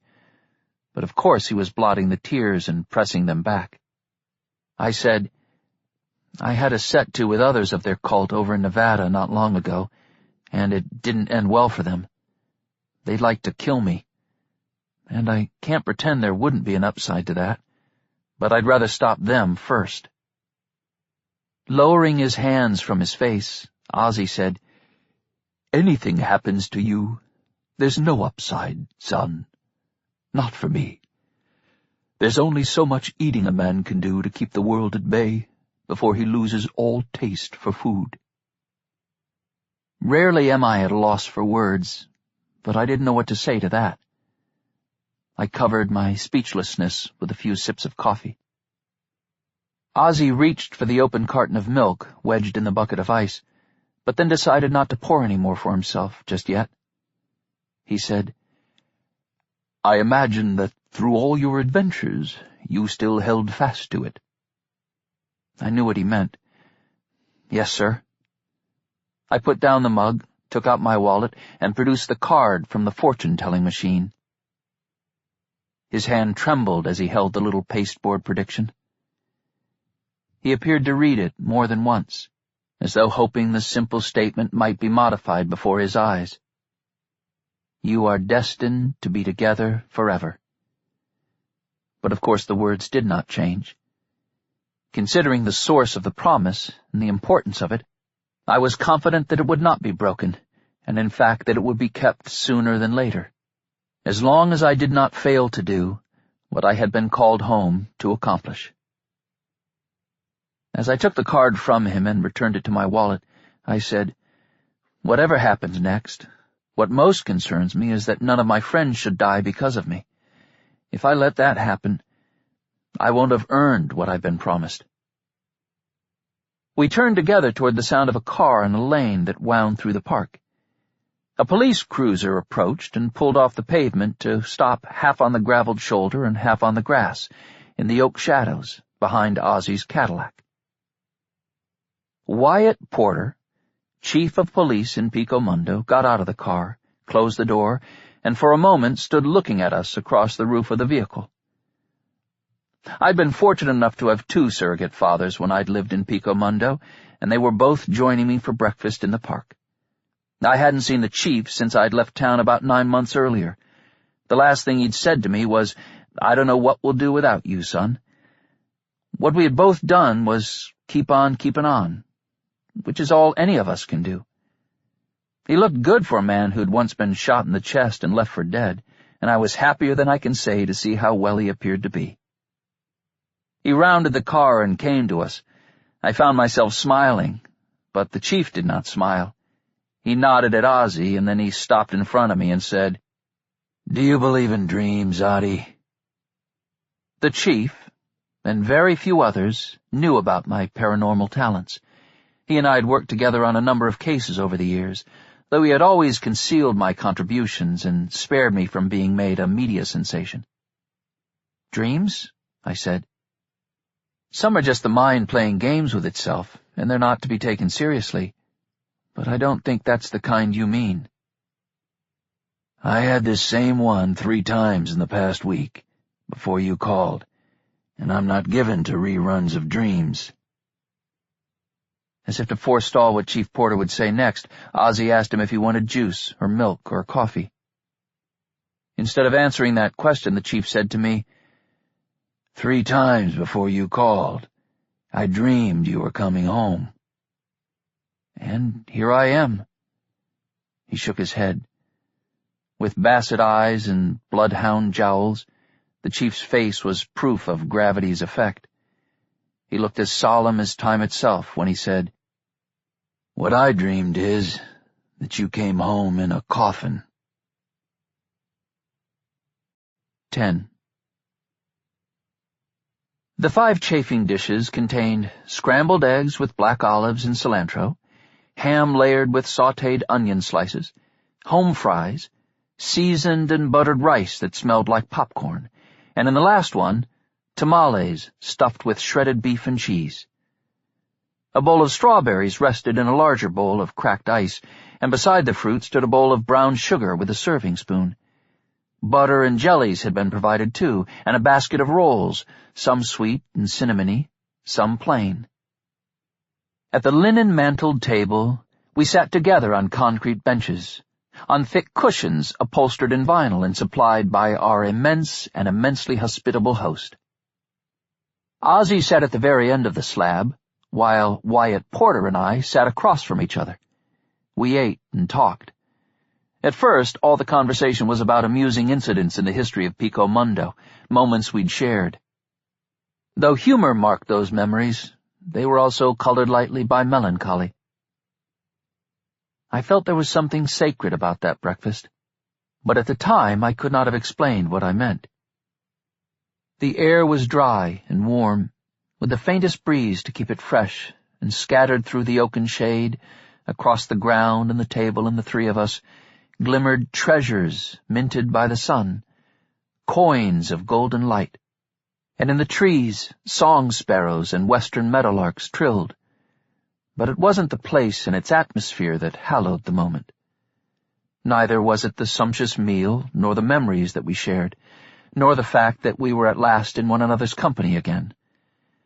All of those things contributed to the mood, but the heart of the moment, the truest reason that it felt so pure to me and seemed to have special meaning, remained elusive. Indeed, it would continue to elude me the entire time I spent in Pico Mundo. When we got around to talking about why I had returned to town, the mood darkened. The chief said, "We've been up against their kind before, this same madness, and we took losses, but we're still here." Ozzy shook his head, and his extra chins trembled. "We can't endure more losses like those at Green Moon Mall. This is a town with spirit, but if it takes too many hits to the heart, it'll never be the same. Any town can die without actually drying up and blowing away. It can be as dead as a ghost town, even with people still living in it." Gazing into his mug, as if he were a gypsy and as if coffee could be read like the remnants of tea, the chief said, "They won't make a fool of me like the others did." "Wyatt Porter, you were never a fool," Ozzy declared, in a tone of voice that did not invite debate. "Every man is outfoxed sooner or later, about one thing or another. If criminals were never cunning enough to deceive the authorities, every cop's job would be nothing but make-work, and nobody would want to read my crime novels. I said, well, whatever they're planning, they intend it to be the biggest news of the year. And they're not just wannabe Satanists like those the summer before last. These fruitcakes who nearly put an end to me in Nevada are members of a cult first founded back in 1580 in Oxford, England. Fanatics with a long heritage of lunacy, Ozzy noted, tend to be formidable. Their zeal is frenzied, but over generations they have learned to control and focus it. They're formidable, I assured him. They're devoted to the demon Meridian, and though that sounds loopy, they're serious. It's not just fanboy stuff with them, not just freaky costumes, spooky altars with black candles, ritual sex and ritual murder. They don't just celebrate evil, they work hard to bring more of it into the world, to bring upon the world a tidal wave of horror that'll wash hope out of it, forever. Evidently Chief Porter had lost his appetite because he stared at the unfinished cinnamon roll on his plate as if it were a rotting fish. Why can't the bad guys be satisfied with just robbing a bank or sticking up a liquor store? You have plenty of that kind of thing to deal with, sir. Think of this as just a little variety. He shook his head. No. Year by year, there's less of the your money or your life kind of thing. Less grab the purse and run, less normal crime. Guys who once broke the speed limit by 10 or 15 miles an hour. I'm talking ordinary Joes here, not drug runners or coyotes transporting illegal aliens. These days, some of the idiots do 90 in a 40 zone. When you try to pull them over, they make a run for it. Though running makes no sense, because we got their license plate number. They think they're stunt drivers, masters of evasion, and then they take out a schoolgirl in a crosswalk, or an entire family in a van. The direction of our conversation hadn't affected Ozzy's appetite. As he lavished butter on a cinnamon roll, he said, "Perhaps it's the YouTube effect. These police chases rack up lots of views. Everyone wants a taste of fame." "It's not just that," Chief Porter said. "A guy who once would have raped and killed a woman. Now a lot of times he also has to cut off her lips and mail them to us, or take her eyes for a souvenir and keep them in his freezer at home. There's more flamboyant craziness these days." Giving the buttered cinnamon roll a reprieve, Ozzy said, "Maybe it's all these superhero movies with all their supervillains. Some psychopath who used to be satisfied raping and murdering. These days he thinks that he should be in a Batman movie. He wants to be the Joker or the Penguin." "No real-life bad guy wants to be the Penguin," I assured him. "Norman Bates was happy just dressing up like his mother and stabbing people," Chief Porter said. "But Hannibal Lecter has to cut off their faces and eat their livers with fava beans. The role models have become more intense." "I'm not sure it's the role models," Ozzy said. "Maybe it's more related to the pace of change in recent years. Centuries-old ways of looking at the world, centuries-old rules, are jettisoned seemingly overnight. Traditions are mocked and banished. A man or woman with an unstable mind sees things falling apart. The center cannot hold. Mere anarchy is loosed upon the world. To a psychopath, anarchy is exciting. The chaotic world reflects his chaotic interior life, confirms his conviction that anything should be allowed, that he can rightly do whatever he wants." Chief Porter finished the cold coffee in his mug and grimaced either at the bitterness of it or at the subject under discussion. "For those of us with our boots on the ground, it doesn't matter what the cause is. We're too busy dealing with the effects." He looked as weary as anyone I'd ever seen when he said, "Adi, what should I be doing to stop whatever's coming? What do you need from me?" "I don't know yet, sir. We just learned they're planning this for May, possibly this week." "We?" The chief looked puzzled. "You have a new posse?" "Something like that, yes." "Are there law enforcement?" Not exactly. When do I meet them? At the right time. You've got to trust me on this, Chief. I don't like keeping anything from you, but that's how it has to be right now. This is my town to protect, son. I don't tolerate vigilantes. No, sir, that's not what this is. We engaged in a staring contest, after which he sighed and said, If I can't trust you, I can't trust myself. Forget your posse for now. What more do you know about the bad guys? All I have is 3 names, Wolfgang, Jonathan, Celine. Those might not even be their real names. I never saw their faces. I'll let you know the moment I have any kind of useful lead. Having presented his theories of societal collapse, Ozzy now addressed the buttered sweet roll rather than the chief or me. Lovely, and set about devouring it. Where are you staying? Chief Porter asked. Not with any old friends in town. I won't put them at risk. Carla misses you, son. She'd love to see you. Carla was the chief's wife, a kind and gracious lady who treated me far better than my real mother ever did. I'd love to see her too, sir. We'll get together soon, when this is over. My words drew Ozzy's attention from the cinnamon roll. So you didn't come home to die?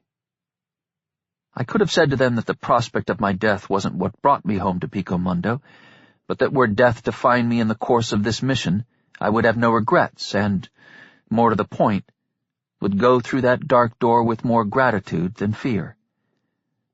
They might interpret those words as proof of a suicidal disposition. I was not suicidal, however, only full of longing for the girl whom I'd lost. No need to worry my closest friends.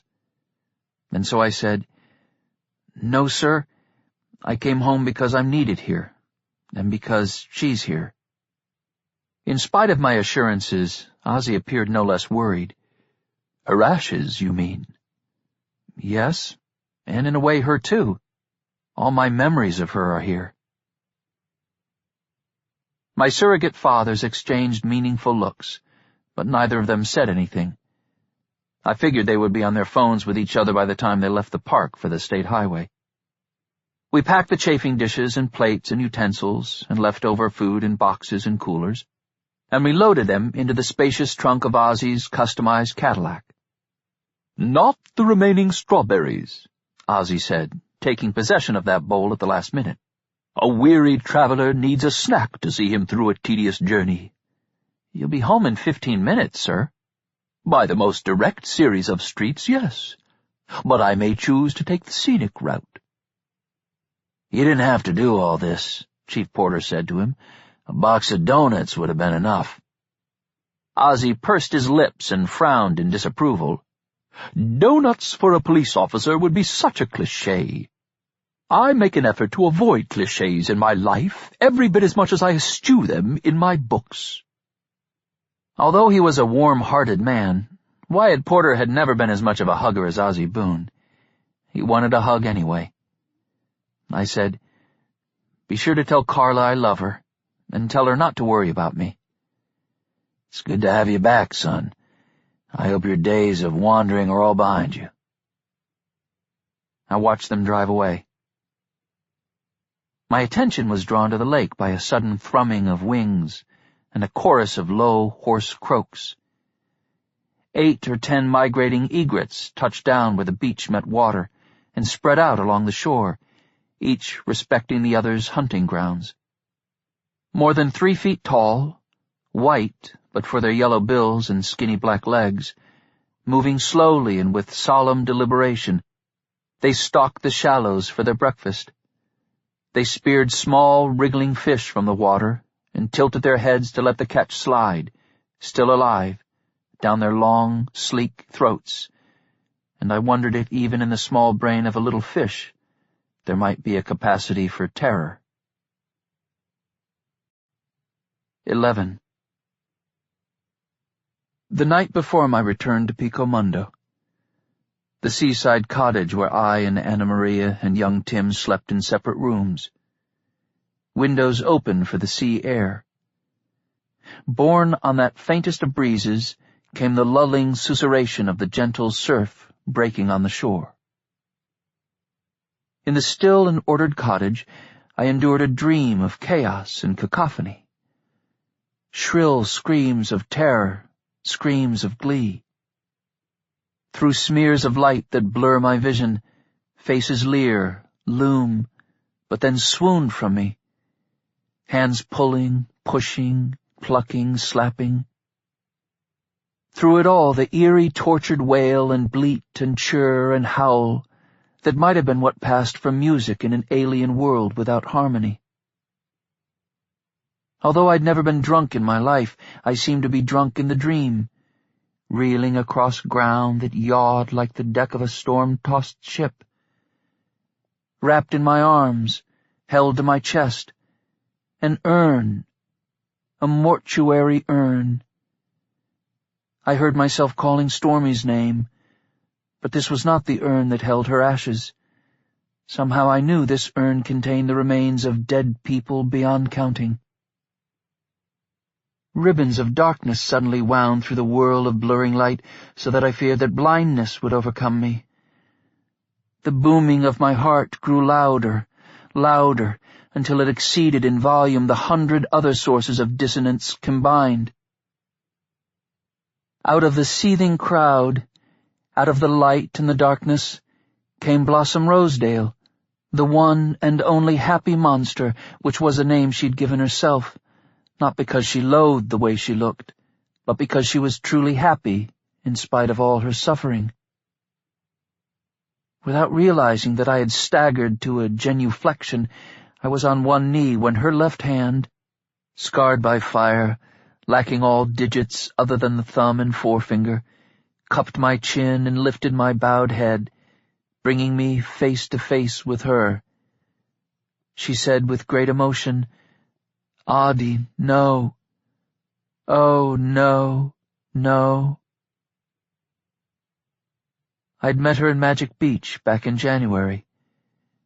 We had quickly become fast friends, each of us a different kind of outsider. 45 years earlier, when she'd been only 6, her drunken father had, in a fit of rage, dropped her head first into a barrel of trash that he'd set afire with a little kerosene. She toppled the barrel and crawled out, but by then she was aflame. Surgeons saved one ear and somewhat rebuilt her nose, reconstructed her lips. She had no hair thereafter, and her face remained seamed and puckered by terrible keloid scars that no surgeon could smooth away. Never before had I dreamed of Blossom, but emerging from the chaos of this nightmare, she helped me to my feet and said that I should lean on her. For reasons I didn't understand, I warned her away, insisted that I would be the death of anyone near me, but she would not be dissuaded. Although she was but 5 feet tall and more than twice my age, she gave me the strength that I needed to lurch forward through the growing bedlam, through the blurred dreamlight and gyrating dream shadows, through the screaming multitude, toward what? I could not guess. Toward what proved to be the Amaranth. 12.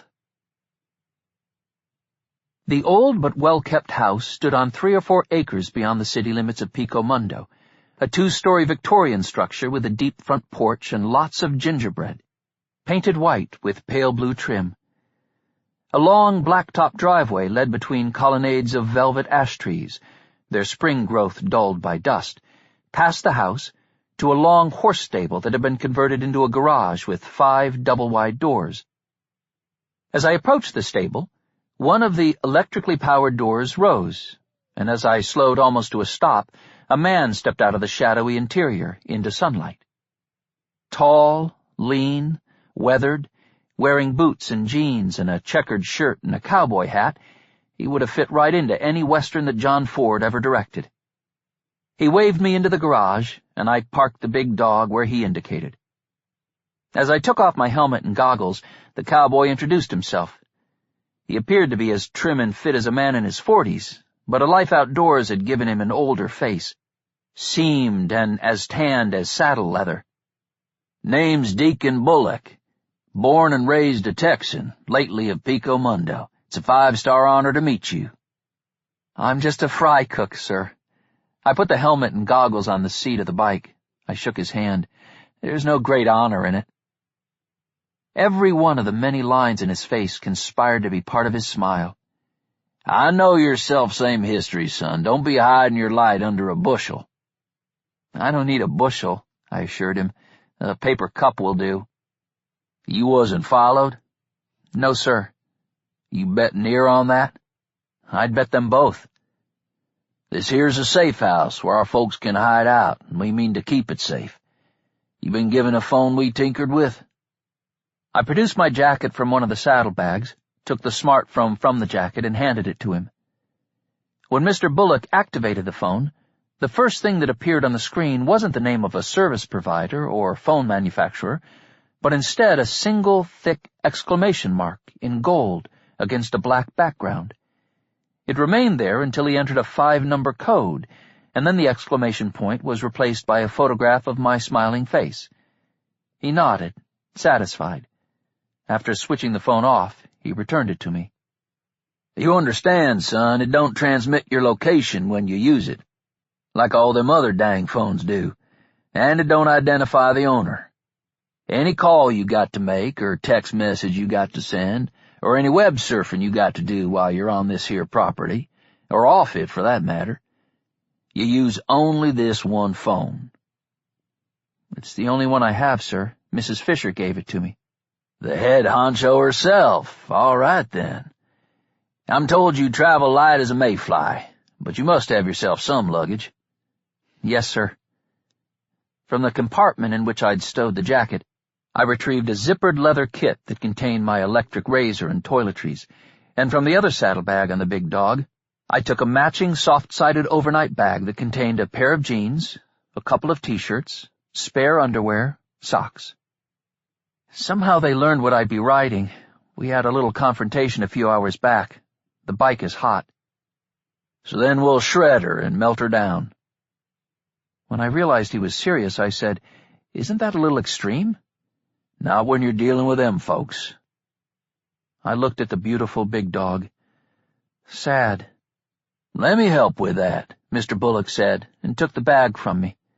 Nothing I hate worse than being useless.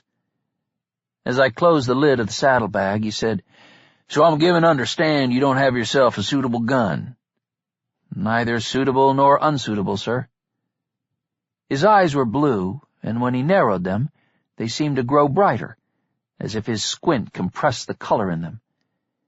How come you rode through all that dangerous habitat of scheming men and all that wasteland crawling with snakes and beasts, and you with no dang gun? I don't like guns, Mr. Bullock. You don't need to like one to know you got to have it. I don't like getting a colonoscopy every 5 years, but I grit my teeth and drop my drawers and get it done just the same. I've never had a colonoscopy either. Well, you're not of an age to need one. That there is a joyful experience you got to earn by living to my age. Anyways, around this here safe house, everyone's got to have themselves a firearm, not just to keep in a drawer, but to carry at all times. Once we get you settled in, I'll fix you up with the very thing you need. You had yourself some breakfast yet? More than some, sir. Just need a bed. I didn't sleep last night. Then bring yourself on in the house and meet Maybelle. She's my missus. You'll like her. Everybody does. She's a peach. We haven't enjoyed a bit of company since that astronaut had to hide out here while we worked up a convincing new identity for him. Maybelle's starved for better company than me. 13. Maybelle Bullock was a pretty lady of about 50, trim and blonde. She reminded me of that long-ago actress Donna Reed, the way Miss Reed had looked in It's a Wonderful Life. When we entered from the back porch, Maybelle was standing at the kitchen sink, peeling fresh peaches, wearing a house dress of the kind that few women wore in recent years, with saddle shoes and white socks. She didn't at first favor me with a smile, but her handshake was firm, and her manner welcoming. Her direct stare probed, as if the story of my life were written in my eyes in a few succinct lines that she could read. To her husband she said, He's not fully smooth and blue, but he sure is close to it. I figured you'd see him that way, said Deacon Bullock. Don't you? Well, I'd be a fool to argue it. In the 7th volume of these memoirs, this is the 8th, I've written about the mysterious organization into which I'd been welcomed by Edie Fisher, who will appear before much longer in this book as well. Although I'd been told by her and others that I was remarkably smoothed out and blue for someone my age, I'd not been able to get from them an explanation of that apparent compliment. I was a novice among them, and evidently the full truth of who they were and what they hoped to achieve would be revealed to me only in stages, as I earned the right to more knowledge of them. Maybelle's smile, when now it came, was as warm as any I'd ever received, one of those that makes you feel like long-loved kin. She took my hand in both of hers, not to shake it again, but to squeeze it gently. She said, "It's purest pleasure being a help whatsoever way we can." "Thank you, ma'am. I don't want to be a bother." "You couldn't be a bother if you tried." Picking up the paring knife once more, she said, "I'm making peach pie to have with your lunch, your favorite." I didn't ask how she could know the variety of pie that I most enjoyed. She would tell me or she wouldn't. Among these folks, a novice had to live by their rules, even if they chose not to share some of those rules with him. "Peach pie? That's kind of you, Mrs. Bullock." "Please, you call me Maybelle." "Yes, ma'am, thank you. But I'm afraid I'll probably sleep right through lunch, not having slept last night. What I need most now is a bed." "Then we'll have us a late lunch or early dinner." Deacon Bullock said, "He don't got a gun." His wife looked first astonished and then severely disapproving. "Why would a fine young man such as yourself not carry a gun?" "I don't like them." "Guns don't feel nothing about you one way or the other. No fair reason for you to feel bad towards them." "I guess that's one way to look at it." She picked up a pistol that had, until now, been lying on the counter on the other side of the basket of peaches. "Had this Colt since my wedding day." "Well, how long have you been married, ma'am?" She cast a loving look at her husband. "Be 28 years come August 9, and only 6 bad days in all that wedded bliss." Deacon Bullock's grin went flatline. "Only 5 bad days by my calculation, sugar." Picking up the paring knife to slice the peach that she had just peeled, his wife said, "Even if it was 5 by both counts, won't all of them be the same 5 for each of us?" Mr. Bullock appeared mildly stricken. "Well, how many of your 6 do you think don't match my 5? "I'd guess 2. "What 2 days did I think we was good and you felt we wasn't? That's going to trouble my sleep till I figure it out." Mrs. Bullock winked at me but spoke to her husband. "It'll do you some good to reflect on it." Taking off his Stetson and fanning his face, her husband said, "Well, guess I got my assignment for the day." To me, his wife said, "From what I heard, whether you like guns or don't, you've got the skills and guts to use them." "Unfortunately, it's been necessary." "So it will be again. What gun was it you most recently used?" "A Glock with a 15-round magazine." "What caliber?" she asked. "45 ACP. That be Model 21, Deke?" "I suspect so," her husband said. "We got one for this young man?" "More than one," Mr. Bullock said. "One will do," I assured them. "Artie, Deke will take you up to your room. You sleep like a bear if you can. Don't worry yourself none about when's dinner. When it is, will be when you're ready for us to put it on the table." "Thank you, ma'am. You're very kind." "The mister here has 5 days when he mightn't have agreed with you on that. And you call me Maybelle." "Yes, ma'am." Mr. Bullock led me through rooms where mohair-upholstered sofas and armchairs were graced with antimacassars, where mantel clocks, and one grandfather clock, ticked, where well-tended ferns cascaded from decorative plant stands. On the walls hung framed needlepoint scenes that seemed to have been inspired by Currier and Ives, and between panels of brocade draperies hung lacework shears, so that I felt as though I'd been dropped backward in time 100 years or more. My bedroom offered more of the same, the kind of room where I might have stayed during a visit to my grandmother, If the only grandmother I'd ever known had not been a professional gambler and hard drinker who spent most of her life on the road in search of one illegal high-stakes poker game or another. I loved Pearl Sugars, my mother's mother, but Granny Sugars would have curled up like a pill bug and died rather than have to live a single day in such Victorian orderliness and calm. I, on the other hand, could have stayed contentedly in that room for a month, because it was such a welcome relief from the chaos and violent drama of my life. Not that I would be given that much time. I would probably have to settle for 8 hours. The bed had been turned down. A drinking glass and an insulated carafe of ice water stood on a tray atop the right-hand nightstand, and beside the carafe waited a crystal decanter containing Scotch whiskey. Mr. Bullock informed me that many other libations were available on request. The small ensuite bathroom lacked a tub, but had a shower. "A relaxing hot shower might help you to sleep the sleep of the innocent," he suggested. "I believe you're right, sir." "You just go ahead and call me Deke. Every mother's son does." "Thank you, sir." "While you're showering up and brushing your teeth, I'll be back here with your gun, so don't go locking me out. I'll put the little darling in the top drawer of that there nightstand." Later, when I came out of the steamy bathroom in a robe that had been provided, I opened the nightstand drawer and found the Glock, plus 2 loaded 15-round magazines, in addition to the one that was already in the pistol. The sight of the weapon depressed me. Well, not the sight of it, but the hard fact that I would almost certainly need to use it. Both windows provided a view of the colonnade of velvet ash trees in the driveway leading to the state route. Here, beyond the city limits of Pico Mundo, there were no sidewalks, no street lamps, only a few hardscrabble farms, an occasional ranchette where people bred one kind of horse or another, mostly quarter horses for racing, lots of dust, and a sky paled by bleaching sun and dry desert air. I drew shut the draperies, locked the door, took off the robe, and slipped under the covers, grateful that the house was well air-conditioned. I left the nightstand drawer open to be sure that I could have the pistol in hand quickly, if I woke and needed it. 14. Some dreams matter. Most don't. Often it can be hard to know which might be which. The dream that afflicted me in the bedroom of the Bullock house was more intensely real than a 3D movie, and if it had needed a movie title, I would have called it The Swimmer.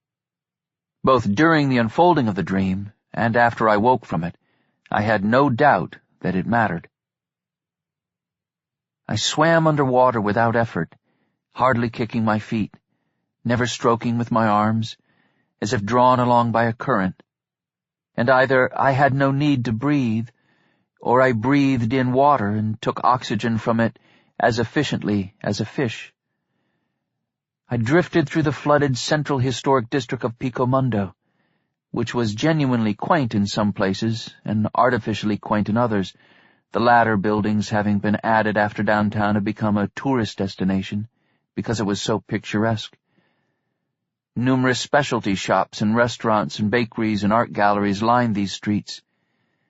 Light from their windows and from the antique cast-iron street lamps, each crowned with 3 frosted globes, radiated through the water. The jacaranda trees that lined these avenues were laden with purple flowers that stirred in the water as they might in a mild breeze. Initially the mood was magical, full of wonder, so that I glided along in a kind of ecstasy, as I had during dreams of flying when I was a boy. Soon, however, the mood changed. I came to feel that this was not a pleasant fantasy of life underwater, that Pico Mundo would not reveal to me a population of mermaids and mermen, that instead it was drowned and dead and lost forever. The quality of the light changed subtly at first, the warm and welcoming glow of shop windows, turning cold and off-putting. Beyond those display windows, dark shapes now floated, no doubt ruined merchandise adrift in flooded rooms. I did not yet feel suffocated, continued to breathe water for air, but felt the urgent need to know how deeply submerged the town might be, whether under lake or ocean. I worked my arms, fluttered my feet, seeking the surface, but I could not ascend, only continued to drift forward through the streets. The longer I struggled to rise but failed to gain a fraction of a fathom, the more fearful I became, until upon me settled the conviction that this submerged world was a graveyard, the home of death himself, and that life existed only at the surface, which I must reach in order to survive. The light grew, not merely cold and uninviting, but also eerie, as if the shops were not shops after all, as if they were the dwellings of sorcerers and necromancers and voodooists, as though beyond their windows much witchery and diabolism were underway. In my peripheral vision I became aware of something floating beside me, and when I looked more directly, I met the fixed stare of a corpse. A young woman, perhaps 20, floated past, arms limp and moved only by the feeble currents, head turned toward me. She might have been lovely in life, with raven hair and celadon eyes, but she was not lovely now.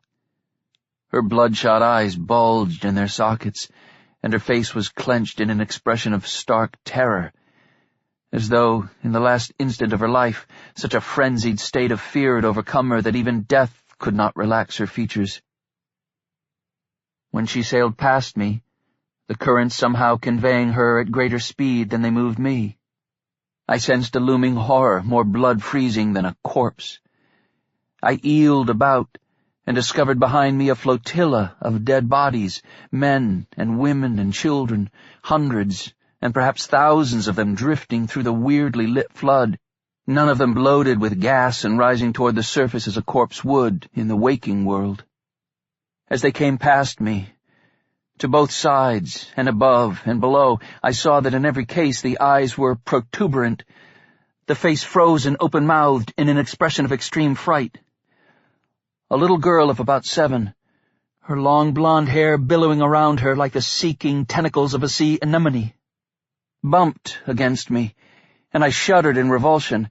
Her protruding eyes rolled with sudden life, and from her open mouth issued a froth of gas bubbles that broke against my lips and carried with them one word: Contumax. I thrust up from the bed, flailing at the sheets as if I were a drowning man desperately trying to throw off the arms of the sea that would drag him down. I needed a moment to understand that I'd been dreaming, that I'd come awake, and another moment to remember where I'd gone to bed. Although I occasionally indulged in a beer or a glass of red wine, I wasn't much of a drinker. I had no taste for hard liquor. Nevertheless, I fished a few cubes of ice from the insulated carafe, dropped them into the glass, and poured more scotch than I needed. At one of the windows, I drew open the draperies with the pull cord and pushed aside the lace shears. Drinking the scotch, I stood looking out at the colonnades of velvet ash, the dry land, the distant purple mountains. With its fire, the whiskey gradually warmed away the chill with which the dream had left me. A couple of months earlier, in Nevada, I'd rescued children who'd been kidnapped to be used as human sacrifices. The Satanists who abducted them, who now planned some torment for Pico Mundo, were fond of elaborate ceremonies, rituals, secret passwords. They had a formalized greeting, the equivalent of Heil Hitler, which consisted of the first cultist declaring contumax, Latin for defiant or disobedient, to which the second cultist replied potestas, Latin for power. They were declaring that their power came from defying all that was good. What did it mean? The whole town under deep water. Malo Suerte Lake, a mecca for boating enthusiasts from all over the Southwest, covered a few thousand acres. Not far offshore, it quickly grew deep. The lake lay upland from Pico Mundo, and the town had been built in a shallow bowl in the parched terrain. I didn't know the average depth of Malo Suerte, or its exact acreage, or how to calculate the volume of water held back by the breast of the dam. but I couldn't believe a sudden failure of that structure would result in all of Pico Mundo submerged like some modern-day Atlantis. Nearly 40,000 people lived in our town, which was a place of many neighborhoods, from rich to poor, where humanity in its infinite variety dwelt in expectation of no greater catastrophe than perhaps a major earthquake. We anticipated a temblor that one day would cast off the cornices and crack the walls of some of the oldest structures that hadn't been reinforced to meet new building codes. Flash floods happened, sure, but they were nuisances quickly flushed away through both the municipal storm drains and the network of natural arroyos that cut through town and that were bridged by our streets. I didn't realize that I'd finished all of the scotch in my glass until I tasted only ice melt. When, as an aspect of my sixth sense, I had a dream that struck me as predictive, its meaning was sometimes clear, sometimes more difficult to interpret. For that reason, among others, my paranormal abilities seemed to be both a gift and a curse. A flood caused by the purposeful destruction of the dam would cause serious destruction, and dozens, perhaps scores, might die, but I couldn't conceive of any circumstance in which the drowning deaths could mount into the hundreds and thousands. Consequently, perhaps the nightmare had been in part symbolic, its full meaning accessible only after some analysis. A flood, yes, but something else too, a second and simultaneous catastrophic event that multiplied the effect of a dam failure. Such as? More scotch would not inspire an answer. I needed more time to think, and a better brain with which to do the thinking. 15. When I ventured downstairs a few minutes before 5 o'clock, the knotty pine table in the kitchen had been set for dinner. Mrs. Bullock was pouring iced tea into 3 tall glasses as I arrived, as though she must be psychic herself and therefore anticipated the precise moment of my appearance. "You look all the way rested, fresh, and ready for anything short of Judgment Day," she declared. "But where's the gun my Deke give you?" "I didn't think I needed to bring it to dinner, ma'am." "Young man, you need to bring it everywhere your feet take you. Mrs. Fisher says you're a fella's got more common sense than any 100 folks picked random from the phone book." Edie Fisher, who had taken me as her protege and had assisted me in the rescue of the kidnapped children in Nevada, seemed to be the primary benefactor, if not also the leader of the clandestine organization that maintained this safe house and, apparently, a vast network of committed followers in secret facilities. She was 86 years old, with the physique of a bird, sometimes enigmatic to the point of being incomprehensible, but she was wealthy enough and wise enough and courageous enough to have earned my respect. "Unless you mean to make a fool and liar of Edie, the sweetest woman this side of forever," said Mrs. Bullock, "then you best hie yourself up to your room and quick fetch that pistol." "Yes, ma'am." As I turned to leave, she said, "And not just the gun, but them spare magazines come with it." "Be right back," I assured her. 2 minutes later, when I returned with the Glock and the extra magazines, the back door opened and Mr. Bullock stepped into the kitchen, carrying a shotgun. He saw my weapon and smiled broadly.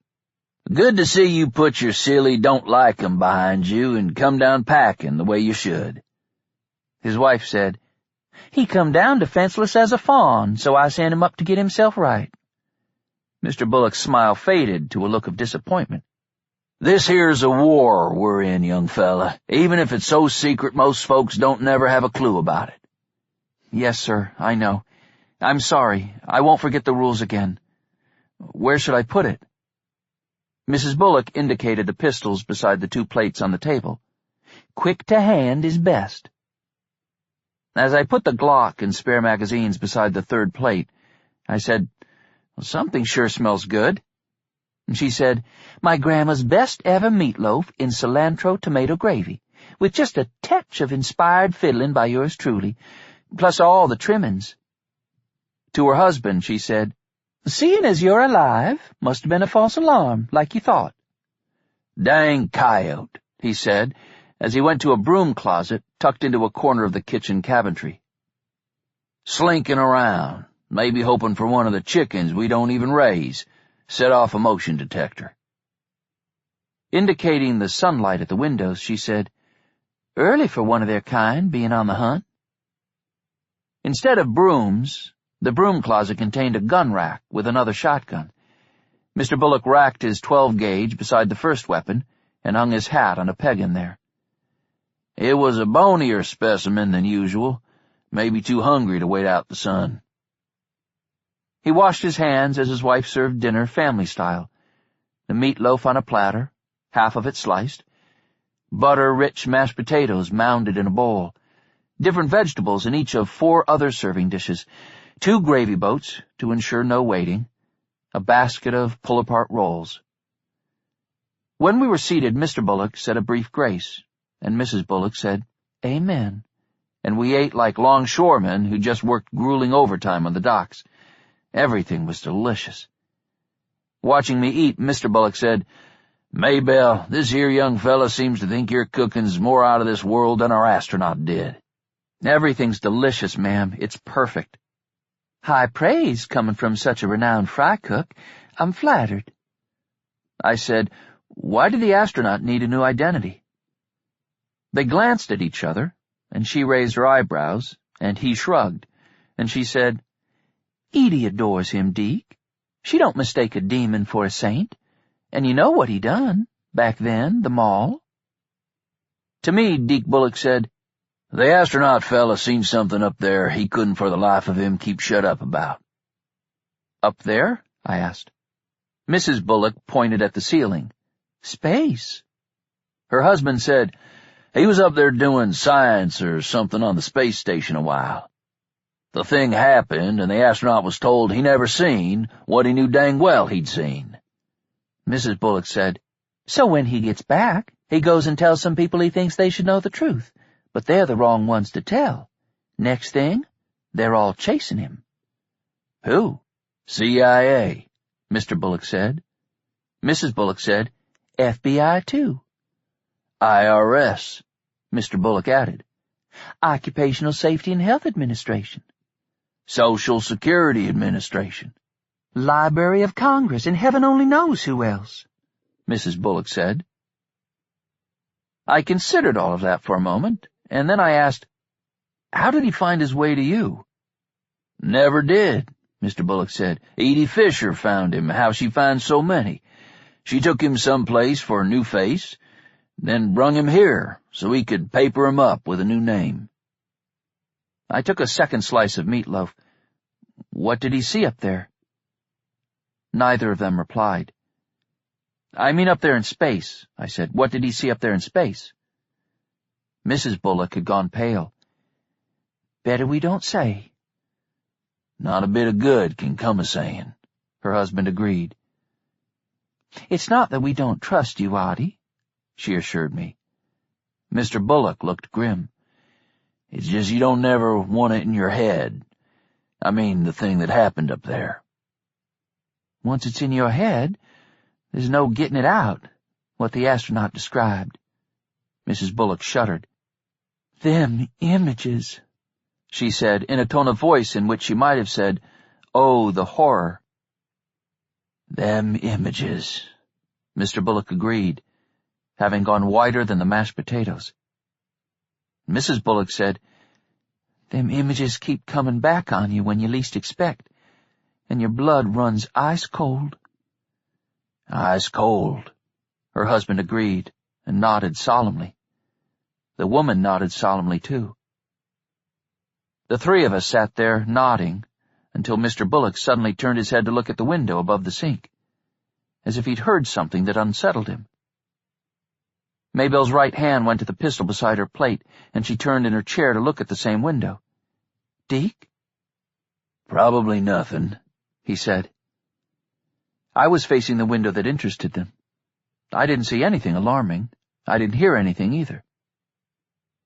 After they'd been staring at the window for the better part of a minute, Mr. Bullock said, "I'm just jumpy."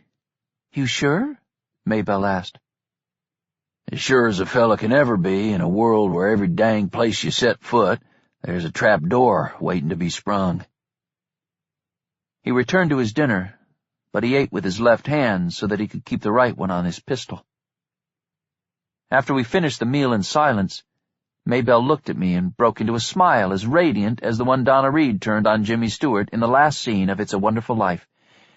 "Audie, time for your favorite peach pie." Mrs. Bullock seemed to be of good cheer again, but her husband regarded the window with a frown, as though he doubted that we would live long enough to enjoy dessert. 16.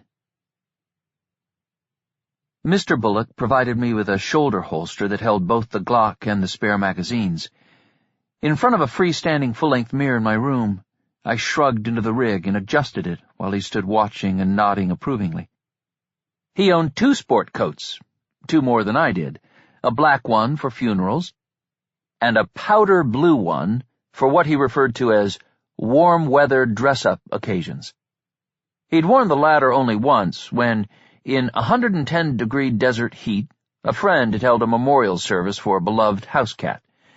Although the blue number went with my white T-shirt, jeans, and white sneakers, the pastel shade of it made me feel a little bit like a dandy. "Nothing matters," he said, "but what it fits you loose enough to hide that there gun you're packing. You got yourself the phone?" "Yes, sir." "The little flashlight I give you?" "It's on the dresser." "Supposing you end up in some hugger-mugger where you got to have yourself a pencil light about as bad as an innocent man in the electric chair wants a last-minute go-free call from the governor, but it's not in your pocket 'cause it's there on the dresser." He retrieved the little flashlight and handed it to me, and I tucked it into an inside coat pocket. He asked if I had enough money, and I assured him that I did, and he told me to be careful, and I said that I would. He tugged on the lapels of the sport coat and smoothed the shoulders, and I felt as if I were being sent off on my first date. In the kitchen, Mrs. Bullock insisted on hugging me and kissing me on the cheek before I left, a rather different send-off from any that James Bond ever got from his handlers at MI6. Outside, in the last hours of light, Deke Bullock used a remote control to open one of the garage doors on the converted stable. I had said that I wanted an inconspicuous set of wheels. Of the 2 vehicles in the stall, he gave me the keys to a 15-year-old Ford Explorer that was dinged, scraped, and in need of being washed. "She looks like a worn-out old spavined mare, don't she? But under the hood, she's a spirited filly." "I'm just going to ride around town, see what there is to see, feel it out. I don't expect I'll have to outrun a hot pursuit." He nodded and patted me on one shoulder. "Well, let's hope it don't come to that. But just when a man expects he's earned a little bit of milk and honey, the world throws a load of horseshit at him." "I'll keep that in mind, sir." "Now, say you find yourself coming back here after midnight. Then you call the number I give you earlier so I can get out of bed and open the door for you instead of shooting you dead. Tell me you got the number memorized?" "Yes, sir, but I don't want to disturb you folks." "You couldn't if you tried, son. The missus don't sleep at all anymore, and I don't need but an hour a night." "Because you're fully smoothed out and blue?" I asked. When I'd first met Edie Fisher, she had claimed she never slept anymore. In time, I'd learned that she was telling the truth, although I still didn't understand why she didn't need sleep, or what she meant by fully smooth and blue. She promised that understanding would come to me in time. When you're given a life as bizarre as mine, you tend to be accepting of other people's strangeness and eccentricities. "Maybelle," he said, "she's smooth and blue all through. But I got me a ways to go yet. Now, you be careful out there, son. Don't be expecting milk and honey, and maybe then you'll get yourself some." He watched me drive out of the converted stable and through the tunnel formed by the velvet ashes. As I turned right on the state highway and headed into Pico Mundo, I felt not merely that I was coming home after a long time away, but also felt, stronger than ever, that I had a rendezvous with destiny somewhere in those streets, the destiny that had been promised to me by a carnival fortune-telling machine called Gypsy Mummy. To the east, the sky had turned from blue to bishop's purple, with the gloss of satin. Like a juggled orange coming slowly down, the westering sun swelled as it settled toward the horizon, soon to be a blood orange. West of the historic district, the first neighborhood I cruised was Jack Flats, which 50 years earlier had been called Jack Rabbit Flats. The area had undergone decline when, during city government's crusade to greatly ramp up the quaintness of the downtown streets, non-quaint enterprises like muffler shops and tire stores and pawn shops were forced to relocate to Jack Flats. More recently, the area had begun to undergo gentrification. I can't say what vibe I was searching for, but I didn't feel it in Jack Flats. I drove out of there as the swollen sun balanced on the horizon, pouring red light through the town. Stucco walls glowed carnelian, and every window glimmered like a jewel. Shadows lay long and black.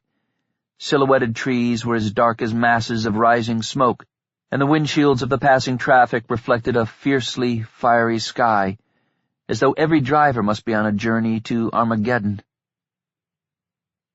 If one kind of hell or another would soon come to this town, there should have been at least a bodock or two slinking along the streets, unseen by all but me, seeking out those soon to be dead, to savor the smell of them as they ripened toward their fate, to thrill at the imminence of their death by stroking them with hands and licking them with tongues that they could never feel. But not one of those featureless, shadowy connoisseurs of violence was in evidence. Without consciously making my way to Marigold Lane, I found myself on that familiar street, in a neighborhood where Victorian houses seemed to have been transported, entire blocks at a time, out of the eastern cities from which many of Pico Mundo's oldest families had migrated during the early decades of the 20th century. In the still red but fading light, I pulled to the curb in front of the house owned by Rosalia Sanchez. A few years earlier, when I lived in the small studio apartment above her detached garage, she had been my landlady and my friend. She would be 65 now, with that saintly face worn by so much caring for others, by loss and grief, by waiting patiently for what she would never receive in this life.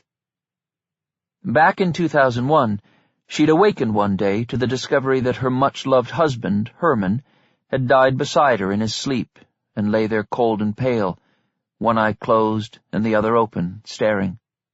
Later that same year, still in mourning, she had bowed out of a long-planned vacation to New England that she and Herman had intended to take with her 3 sisters and their families. On the morning of September 11, Rosalia woke to the news that their return flight out of Boston had been hijacked and flown into one of the World Trade Center towers. Having lost every relative in 1 year while she was sleeping, without a child of her own to whom she could turn for solace, Rosalia went a little mad. Intellectually, she knew that they were all dead, but in this case, emotion trumped reason. She would never speak of terrorists or plane crashes, nor would she listen to such talk. She chose to believe instead that, as a consequence of some rare natural phenomenon, everyone she loved had turned invisible. She held fast as well to the theory that soon this event, like a magnetic field, would be reversed, rendering her loved ones visible again. Her madness involved no resentment or anger, and she posed no danger either to herself or to others. She continued to keep her house immaculate, to bake her marvelous cakes and cookies as gifts for friends and neighbors, to attend her church, and to be a force for good in her community, and to wait for her family to be returned to visibility. I never knew whether I was drawn to eccentric people, or if they were drawn to me. Either way, my life had been full of them, and they had enriched it. I suspected eccentricity was often, if not always, a response to pain, a defense mechanism against anguish and torment and sorrow. With a father who played no positive role in my life, and with a mother whose behavior often made her a candidate for an asylum, I'm sure that I would have been the eccentric I became, even if I'd never been gifted or cursed with my 6th sense. No bodocks were in view along Marigold Lane. As the last light bled out of the day, less than fully aware of how I'd gotten there, I found myself parked across the street from St. Bartholomew's Church, where Stormy's uncle, Sean Llewellyn, still served as the priest and rector. Some of the happiest times that she and I shared were on the open deck of St. Bart's bell tower, to which we would sometimes climb with a picnic dinner, to dine there among the immense but silenced bells, surrounded by the best view in Pico Mundo.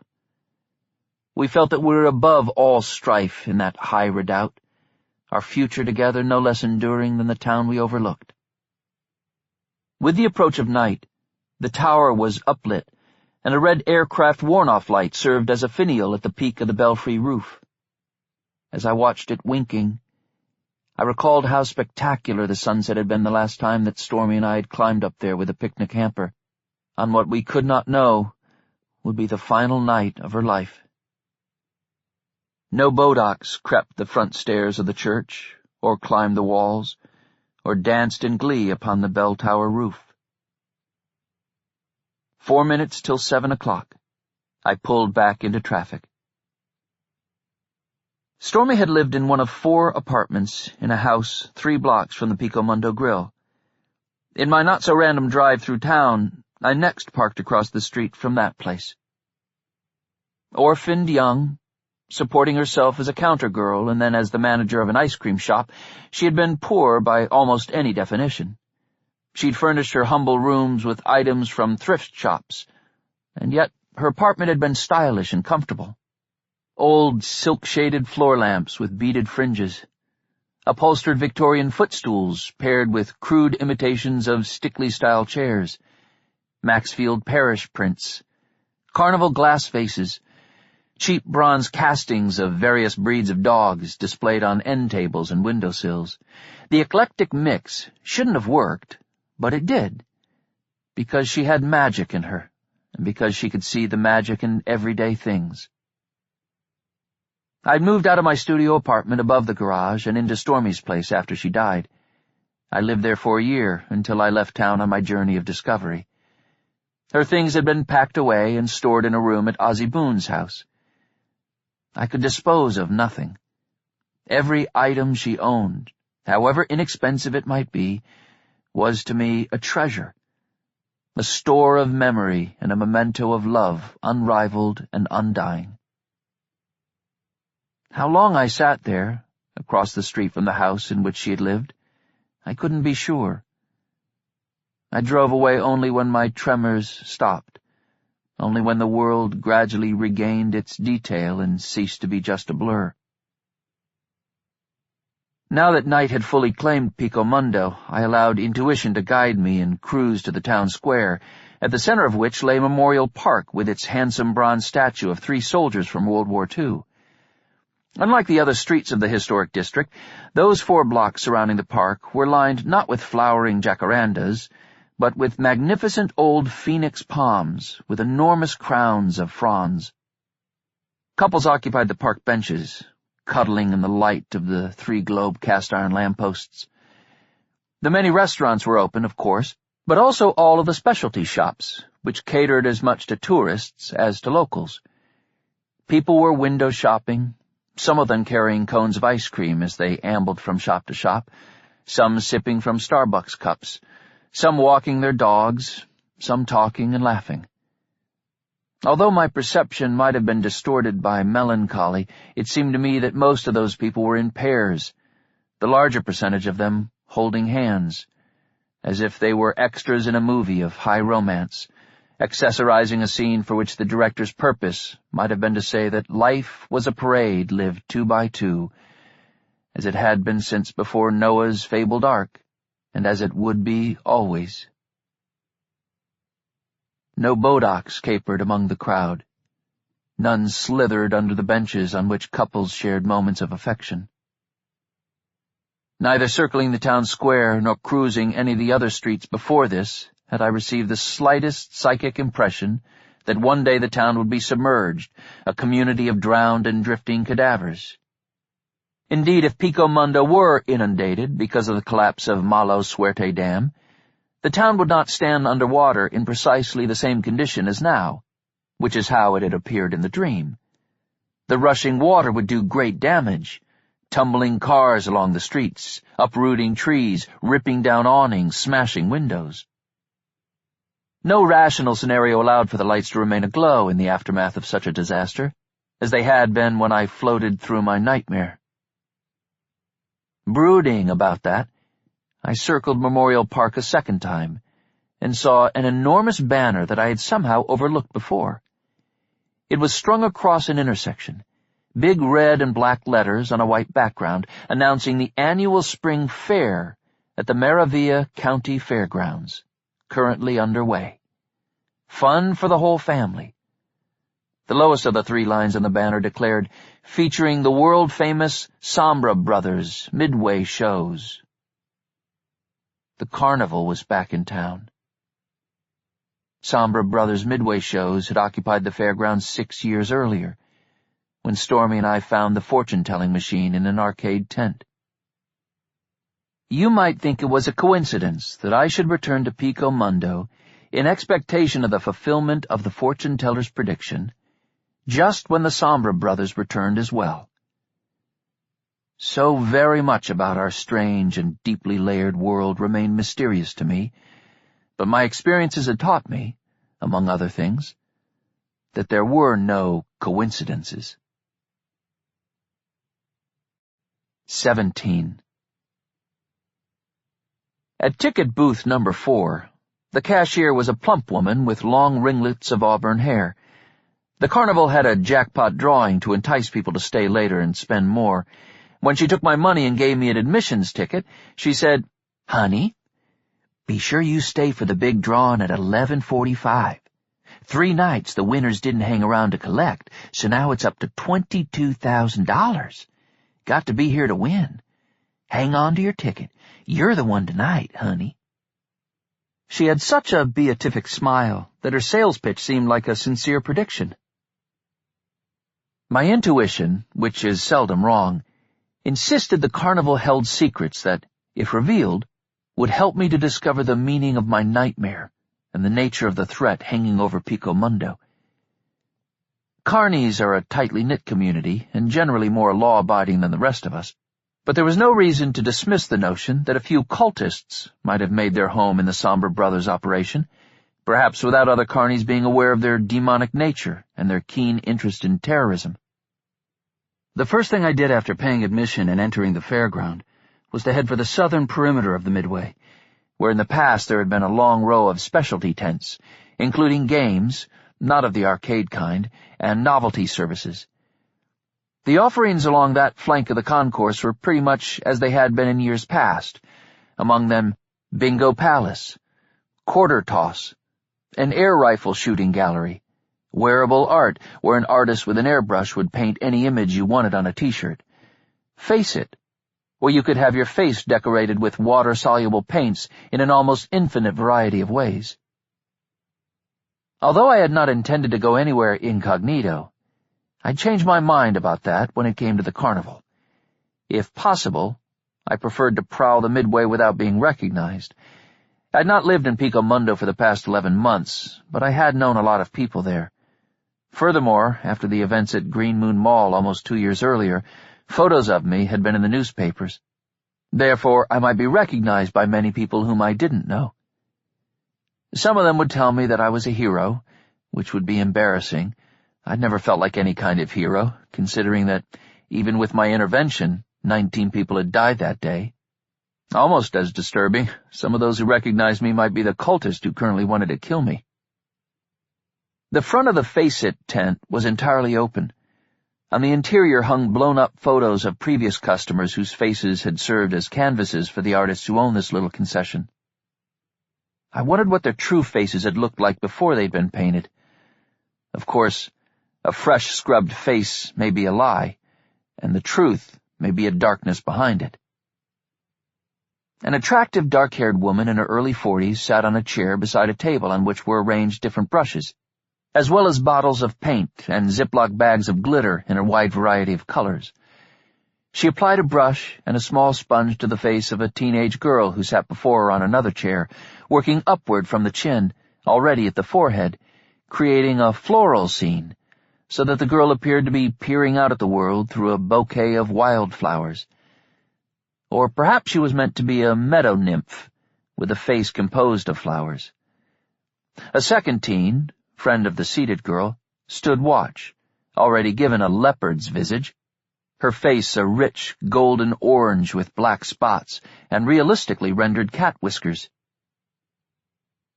A second artist also worked in the tent.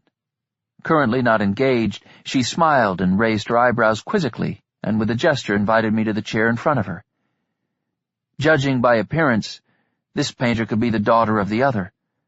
Attractive, with black hair and celadon eyes, she was unmistakably the dead woman from my dream, the first corpse that had drifted past me through the drowned streets of Pico Mundo. When I sat in the chair, she said, "How do you want to look?" "Different," I said, "very different." She considered me in silence for a moment, and then said, "I can do all the faces you see on the walls here, and almost anything else, any character or animal, or something abstract." "Surprise me," I said. She smiled again. "No one's ever asked to be surprised before. Nobody wants to risk looking foolish." "Why would you make me look foolish?" "Oh, I wouldn't. Why would I? But most people want to look cool, and there's a thin line between cool and foolish." I liked her voice. It had a smoky quality. She'd not spoken in the dream. The corpse of the little girl, born along after her, was the one that said contumax. "What's your name?" I asked, as she studied her bottles of paint and evidently considered what design she intended to create. "Connie. What's yours?" "Norman," I replied, and wondered if we both had lied. "How long have you worked in the carnival?" "I grew up in it. What do you do, Norman?" "I'm a librarian." She met my eyes. "You don't look like a librarian." "What do I look like?" "You look like an Ethan, not a Norman. And you look like maybe a Navy SEAL or an Army Ranger, not a librarian." "Not really. I'm no tough guy." "Truly tough guys never say they're tough." "Some of them do, and then they beat on you to prove it." Opening a bottle of paint, she said, "You don't look beaten up." "I avoid confrontation." "By taking the other guy down before he lands a blow?" "Well, I prefer to run like hell away from him." Picking up a brush, she said, "Please close your eyes and keep them closed. I don't want to get pain in them." I closed my eyes and asked, "Why Ethan?" "I have an older brother named Ethan. The name is from the Hebrew, meaning permanent, assured." "Does he paint faces too?" "He was supposed to run the bingo palace that my dad owns, but he wanted to do something else. If the brush tickles, tell me, and I'll use a sponge instead, as much as I can." "It doesn't tickle. What does your brother do?" "He's a Navy SEAL." I wanted to open my eyes to study hers, but I didn't. "So I must look a little like your brother." "You don't look anything like him, but you have an Ethan quality about you." "Is that a good thing?" "It's the best thing." "You're embarrassing me here." "That's something Ethan would say." She worked quickly, and in 10 minutes or so she told me that I could look, whereupon she gave me a large hand mirror. Around my eyes, she'd painted a harlequin's mask. Otherwise, from hairline to jawline, she'd drawn a pattern of black and white diamonds, so perfectly straight-edged, in spite of the contours of my face, that it had the effect of making my features all but disappear into that rigid geometry. Even Stormy would not have recognized me. "A harlequin's a clown," I said. "More accurately, a buffoon. When I asked how you would like to look, you said, 'Different, very different.' I can't imagine anything more different from what you are than a buffoon." I met her stare and said, "Have you ever had a dream that came true, Connie?" She didn't immediately reply. She took the mirror from me and put it on the table. She met my stare and held it, and at last said, "Only once. I don't dream all that much." Was it a dream about a flood, a whole town drowned in it? She glanced at her mother, who had finished with the second teenager and was working on a 10-year-old girl while the child's parents watched with delight. None of them were paying attention to us, but Connie lowered her voice anyway. "No, not a flood. It was a dream about this guy who walks in here and wants to look different, very different." Her expression was so solemn that I believed her. "Dreamed it just last night," she said. "I told you to surprise me, and you just did." "In the dream, I knew the guy was in trouble. He had enemies." "I don't know what to say." "Probably you shouldn't say anything. If you did, maybe your trouble would become mine." I nodded, took out my wallet, and paid her. As I turned to leave the tent, she said, "Don't worry. Your own mother wouldn't know you." I said, "She never has." 18. Painted to deceive, I set out in search of what, I did not know. The vast majority of those attending the carnival didn't sport a mask from Face It. However, there were enough of us that no one seemed to be especially interested in me.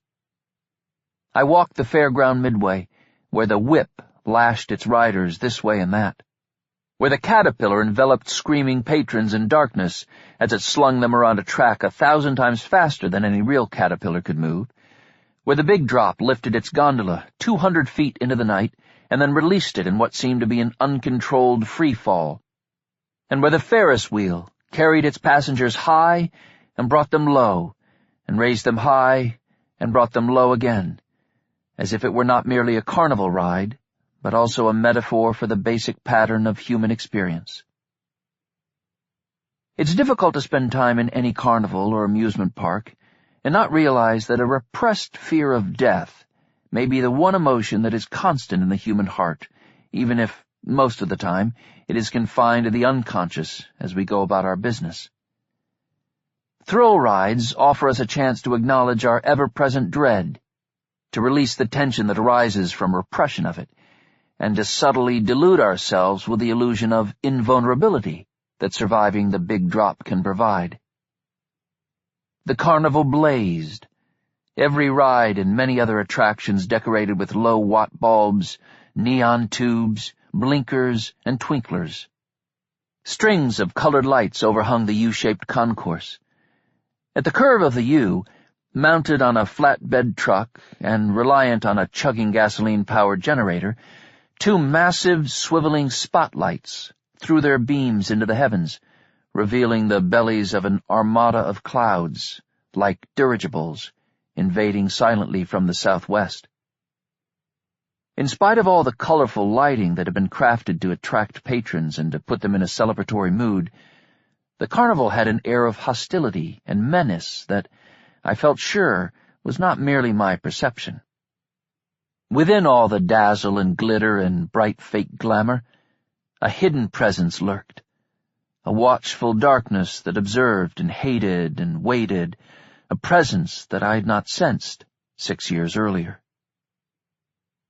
Although the warm air was richly scented with the aromas of buttered popcorn, candy apples, cotton candy, the cinnamon and sugar and fried dough of churros, nevertheless, as I threaded through the colorful tapestry of people on the concourse, there were times when a delicious aroma suddenly soured. For just a moment, cinnamon had a sulphurous edge, and the popcorn butter smelled rancid, as if under all its pretense of good healthy fun, the carnival was a dangerous swamp in which mouldered and festered things too horrific to contemplate. The funhouse featured the giant face of an ogre, 20 feet from chin to crown, nearly that wide, a dimensional sculpture of such imaginative detail that it managed to be scary at the same time that it was pure hokum. Periodically, a roar issued from its open mouth, and with the roar came a forceful blast of air that traveled about 20 feet into the promenade, surprising people who encountered it for the first time, mussing their hair and startling them so that popcorn was dropped halfway from box to mouth. The ogre's crazed eyes rolled in their sockets, but I knew that I was being paranoid to think that it was watching me in particular. The ballyhoo of pitchmen, the clatter and whoosh of the rides, the interlaced melodies of scores of different songs associated with various attractions, and the chatter and laughter of a few thousand voices appeared to inspire bright-eyed delight among many of the patrons.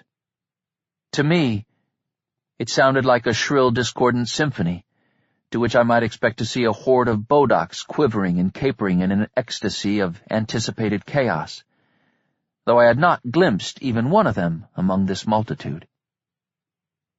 Within 10 minutes I came to a large tent where flamboyant lettering emblazoned on the canvas above the entrance promised, "All things foretold." In smaller script under those words appeared the, come on, 33 opportunities to learn your future. The words were encircled by symbols associated with soothsayers and oracles through the ages, a pentalpha, created with 5 interlaced A's, an ankh, a quarter moon encircled by 7 stars, the palm of a hand with a single eye gazing out from it. I hadn't needed psychic magnetism to lead me to this place. I'd half convinced myself that I would discover the cultists in the carnival, but my truest reason for coming there, more unconscious than not, had been to learn if the fortune-telling machine, Gypsy Mummy, still dispensed predictions. As on that well-remembered night, 6 years earlier, a sawdust floor had been spread wall to wall. It lent a woodsy smell to the arcade. 33 machines of prophecy were arranged in rows, some quaint contraptions dating to the 1940s, others of recent invention. You could use 2 controls to operate a mechanical claw, the hand of fate, to fish among a collection of small painted, numbered wooden balls in a glass case. Once the claw seized a number, you could press the corresponding digit on a keyboard, whereupon your fortune would be dispensed to you on a printed card. You could seek your future on a video screen, where for 50 cents you would be dealt 7 virtual playing cards face down, from which you were to select 3, then 7 more from which you were to select 2, then 7 more from which you were to select another 2. When all the cards you chose were then revealed, the machine printed under each its meaning, and combined the 7 in a single prognostication. Or you could instead choose any of 31 other contraptions that would, with machine-like indifference, tell you if you would have a long life or a short one, a happy marriage or one of wedded misery.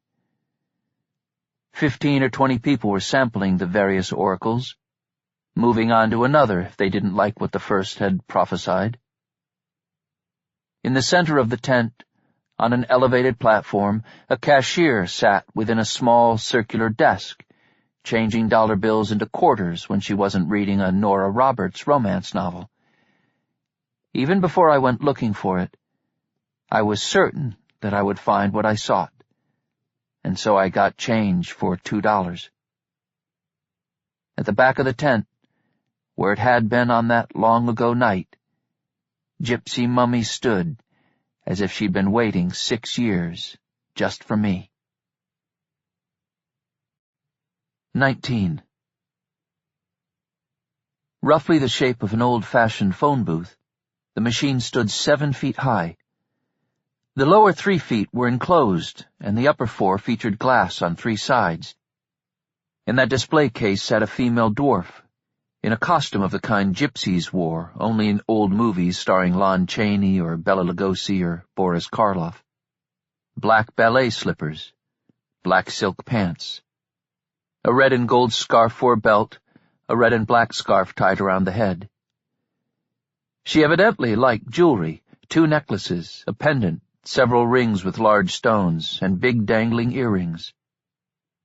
Gnarled and withered, her bejeweled hands rested palms down on her thighs. Her fingernails were green, perhaps not with polish but with mold. Her skin appeared to be as crisp as paper, wrinkled and yet stretched so tight across the skull that it seemed as though at any moment it might split open from the stress. Her eyelids and her lips were sewn shut with black thread. According to a plaque, here before me sat the mummified corpse of a gypsy dwarf, a renowned fortune-teller in 18th century Europe, so accurate in her predictions that she'd been summoned before royalty in 3 kingdoms to consult with monarchs. In truth, the figure had most likely been sculpted by a low-rent artist who worked best when inebriated. Regardless of its origins, whether mummified flesh and bones or clay and wire and latex, there might be some magic in Gypsy Mummy. The source of magic in this world is more mysterious than all the explanations that sorcerers and wizards have given for it, and it's more prevalent than can be understood by those who live according to the constricted form of reason so prevalent in our time. On the night that Stormy and I had come here, when we were but 16 and expected to grow old together, a man and woman in their early 20s were already consulting Gypsy Mummy. They appeared to be mystified by the predictions that they'd received, though the meaning seemed clear to us. Each time they fed a quarter to the machine, the woman asked aloud, "Gypsy Mummy, tell us, will Johnny and I have a long and happy marriage?" Johnny read the cards as he received them. The first declared, "A cold wind blows, and each night seems to last 1,000 years." Thereafter the machine produced, "The fool leaps from the cliff, but the winter lake below is frozen," followed by the even more ominous, "The orchard of blighted trees produces poisonous fruit." They were not pleased with Gypsy Mummy, but by the 8th card they were more annoyed with each other than with the mummified sage, bickering over their interpretations, which in every case failed to grasp the most obvious meaning. With our first coin, Stormy and I received, "You are destined to be together forever." We didn't spend a second quarter. There was nothing else we needed to know. In the 6 years since my previous petition to Gypsy Mummy, the machine had been modified to require 2 quarters per fortune. When offering their divinations, even deceased gypsies needed to account for inflation. "How long do I have to wait," I murmured, "before your promise to me comes true?" For 50 cents, I received a card that offered no prediction on either side.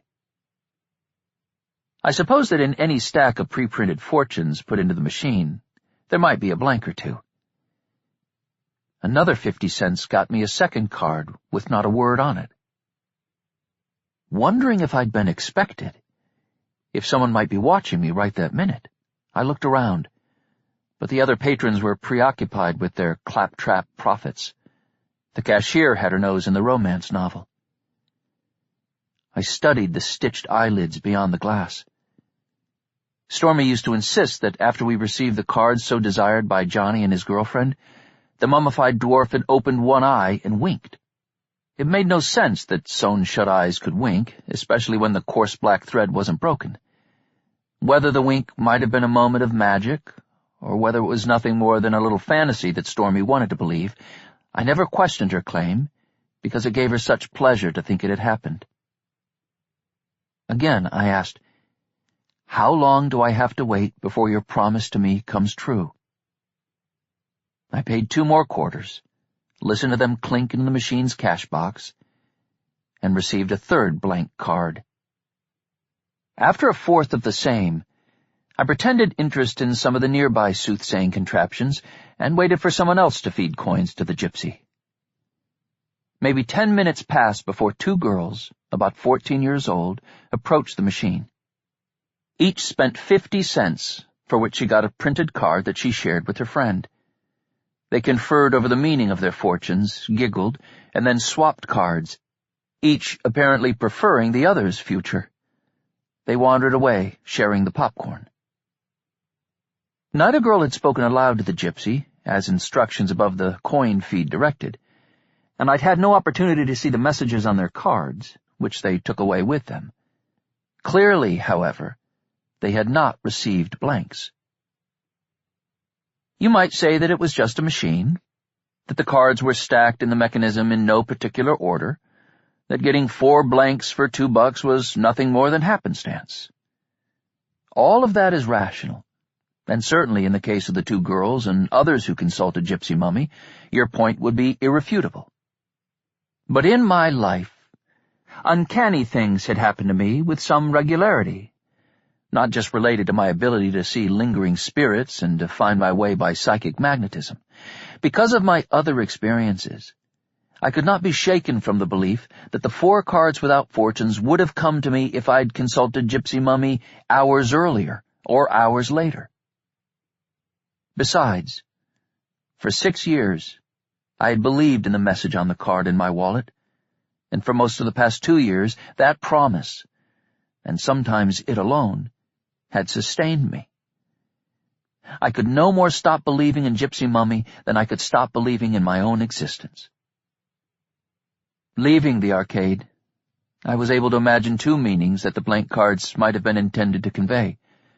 First, that the promise to me would not be kept. Second, that I had so little time to live that I didn't have any future on which the mummified oracle could comment. I much preferred interpretation number 2. Just outside of the tent, watching the people who busied along the concourse, I had a sense of time running out. I checked my watch. 7:40. The crowd would keep growing for another couple of hours. Because of the jackpot drawing, the carnival wouldn't close until well after midnight, perhaps not until 1 in the morning. If there was something important for me to learn here, I still had plenty of time to discover it. I concentrated on the name Wolfgang and tried to hear his whiskey-soaked voice in my mind's ear. Had I seen his face when he and his companions had pursued me through the dark mall, psychic magnetism would now be more likely to draw me to him. But because his voice had been so distinctive, perhaps it would serve nearly as well. Turning right, I joined the crowd and headed along a length of the midway that I had not yet explored. I had taken no more than a dozen steps when I turned abruptly, colliding with a woman in a green fishnet top and red culottes. I apologized, though, considering her outfit, she should have apologized as well, and I set off back the way I'd come. Past the Dodgem cars, where drivers crashed into one another with glee. Past the High Striker, where a muscular customer swung the sledgehammer and rang the bell. Toward the flatbed truck with the 2 huge swiveling spotlights. Toward the major sideshows that occupied the east end of the southern concourse. Psychic magnetism had never before worked so quickly, had never drawn me with such power and urgency as this. 20. I was compelled to move. The compulsion grew so strong that I almost broke into a run, but to avoid drawing attention to myself, I exercised restraint as best I could. On rare occasions, when this curious talent of mine grew especially powerful, I was to a degree at its mercy, crashing forward almost recklessly, afraid that I might plunge into some peril that I would not recognize until too late. 100 people had gathered in front of adjacent sideshows where 2 barkers ballyhooed their attractions. I slipped through the crowd and between the 2 large tents, heading off the midway, hoping that no carnies or security guards would notice me. Shadows closed in quicker than I expected. I slowed down a little, fearing of tripping over something and impaling myself on one of the steel tent stakes, or garroting myself on a guy rope. Such a death was exactly the kind of end I might decisively, if unconsciously, bring upon myself, to prove once and for all that I didn't deserve the unwanted label hero, that I was only a fry cook, and a clumsy one. Behind the tents, the elevated midway withered down to a service road. I sprinted across the blacktop and checked my pace again as I found myself on another slope, this one darker and much longer than the first, covered in wild grass as high as my knees. the hullabaloo and razzle-dazzle of the midway faded significantly. The most immediate sound became the chorus of crickets all around me. The night was warm enough that I worried about rattlesnakes, which in the right conditions like to hunt in the dark for just such prey as crickets and grass toads.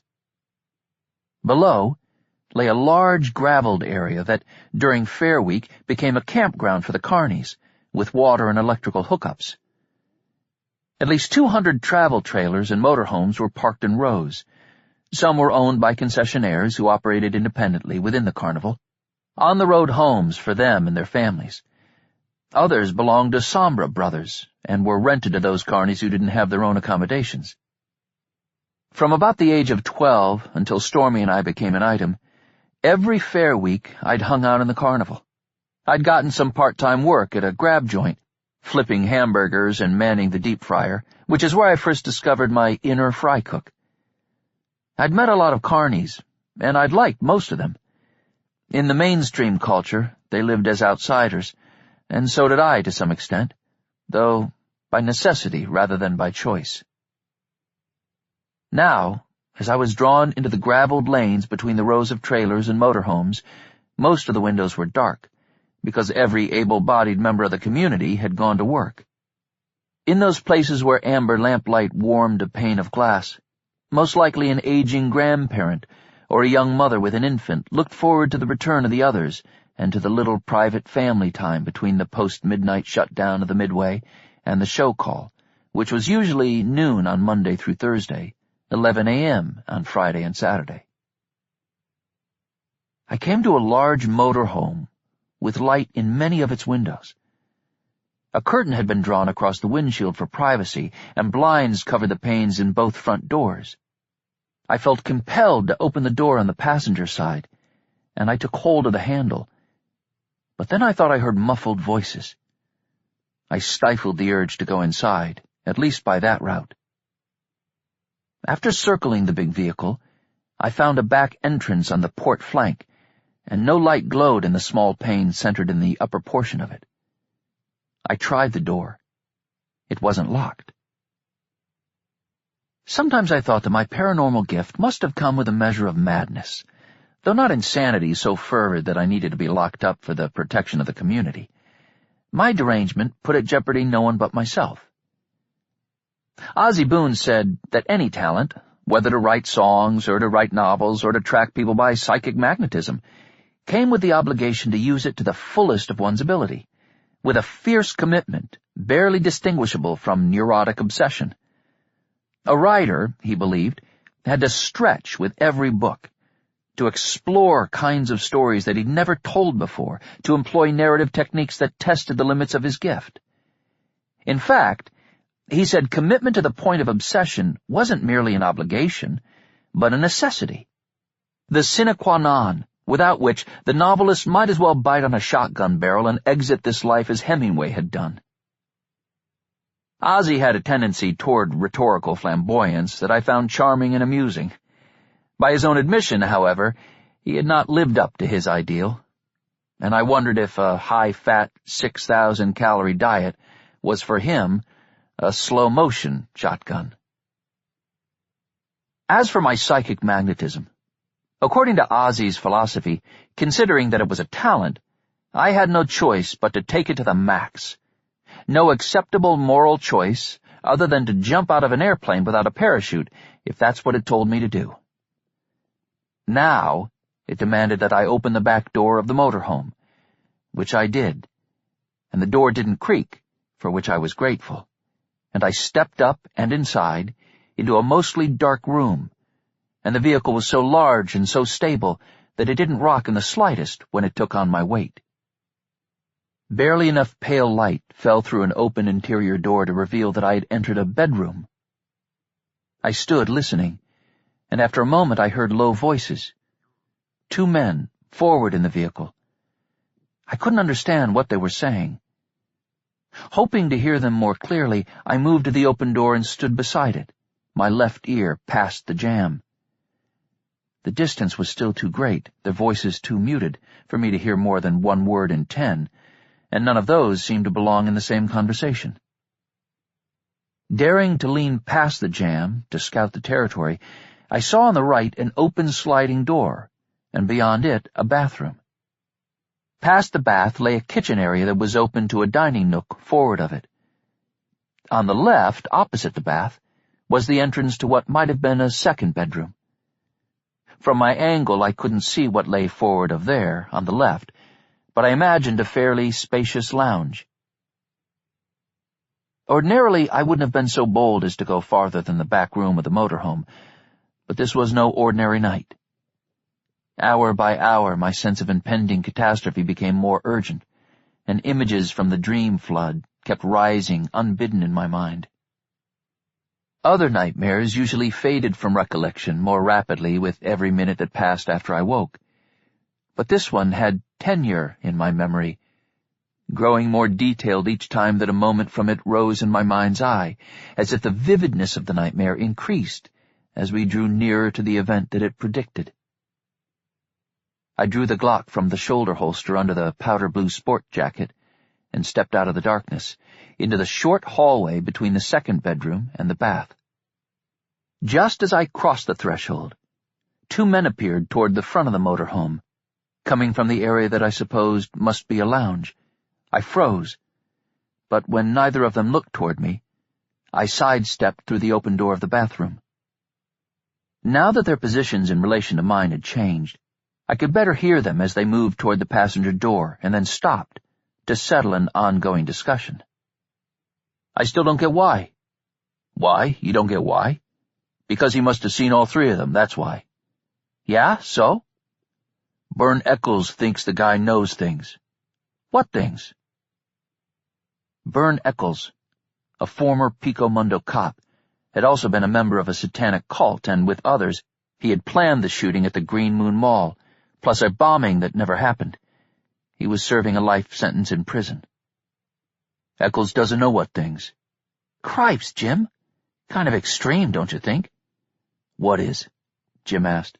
This, what we did here. Just because this idiot Eccles doesn't know what. No, see, Eccles has tried to figure out what happened back then, when their attack on the mall went wrong. But you said he doesn't know what happened. He's got a theory. It only makes sense to him if the guy who took them down has some real mojo. What mojo? Jim said. Eccles thinks all kinds of mojo. Maybe Eccles has shit for brains. No, Bob, he's a smart guy. So smart he's behind bars for life. Because the freak has mojo. What freak? Bob asked. Eccles calls him a freak. Although I look as ordinary as the next guy, I suspected the freak under discussion was me. Bob said, We're the ones with mojo. Contumax. Potestas. Heil Hitler, I murmured from my listening post just inside the bathroom. We've got the dark mojo, Jim said.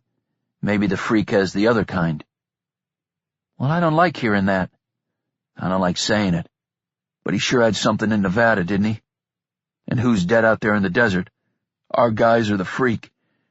Eccles is right. Some kind of mojo. Eccles have anything specific or just more blather? Jim said, For one thing, maybe once this freak has met you or touched you or even just seen you, he has a way of tracking you no matter where you are. Tracking? Like he's a damn Tonto or something? Tracking by mojo. Yeah, so? Jim said, If he tracked Wolfgang's crew, they might lead him to us. Why not send them away? Let him track them out to Florida or wherever the hell. He'd probably know they were misleading him. Probably. All this because probably? He'd stay here in Pico Mundo, Jim insisted. Once he saw them, they should have killed him. They tried, but they couldn't. Anyway, there's no time to play games with him. It's happening. With a note of wonder in his voice, Bob said, It really is, isn't it? It sure is. It's happening. They were silent for a moment, and then Bob said, What kind of world is it going to be after it happens? Jim didn't need to mull over his answer. He said at once, Ours. It's going to be our world, brother. Contumax. Potestas. Lunatics, I murmured. Footsteps. A door opened. It closed. Silence. When I felt certain that I was alone, I stepped out of the bathroom, pistol in hand, and moved forward through the motorhome. In the lounge were 2 dead men and 1 dead woman. 21. When I was no longer of the world, I would miss its extravagant beauty. I would miss the complex and charming layers of subterfuge by which the truth of the world's mysteries were withheld from us, even as we were tantalized and enchanted by them. I would miss the kindness of good people who were compassionate when so many were pitiless, who made their way through so much corruption without being corrupted themselves, who eschewed envy in a world of envy, who eschewed greed in a world of greed, who valued truth and could not be drowned in a sea of lies. For they shone, and, by the light they cast, they'd warmed me all my life. I would not miss the indifference in the face of suffering, the hatred, the violence, the cruelty, the lust for power that so many people brought to the pageant of humanity. In the lounge, or living room of the motorhome, the 2 men and the woman had been made to kneel side by side in front of a sofa. Each had been shot, execution style, in the back of the head and slumped face down into the hideous discharge from their exit wounds. The murders must have occurred before I entered the vehicle, perhaps only moments before, and the guns must have been fitted with sound suppressors. 3 victims, 2 killers, and yet there were no signs of a struggle. I couldn't help but wonder if the dead, who were clearly compatriots of the 2 gunmen, had not understood what would be done to them. Supposing instead that they knew their fates as soon as Jim and Bob arrived, then could it be that strict obedience to the cult required them to acquiesce without resistance? The latter possibility chilled me. If they were so brainwashed as to be unable to defend their lives, if they were so profoundly committed to evil that they would sacrifice themselves upon its altar, stopping their plan for the destruction of Pico Mundo might be even more difficult than I already anticipated it would. They were, of course, the 3 who had pursued me in the abandoned mall barely 16 hours earlier: Wolfgang, Jonathan, and Celine. I had not glimpsed their faces then, and I was grateful that their ruined countenances were pressed into the sofa cushions, sparing me the sight of them now. None of their spirits had lingered, which was no surprise. I've noticed over the years that some good people linger, as do some not so good as they ought to be. But really bad people split the scene when their heart thumps out the last beat. I suspect perhaps they owe a serious debt, and the creditor wants to collect it without delay. I holstered the Glock, and with some disgust, I fished the wallet out of one of the men's jeans.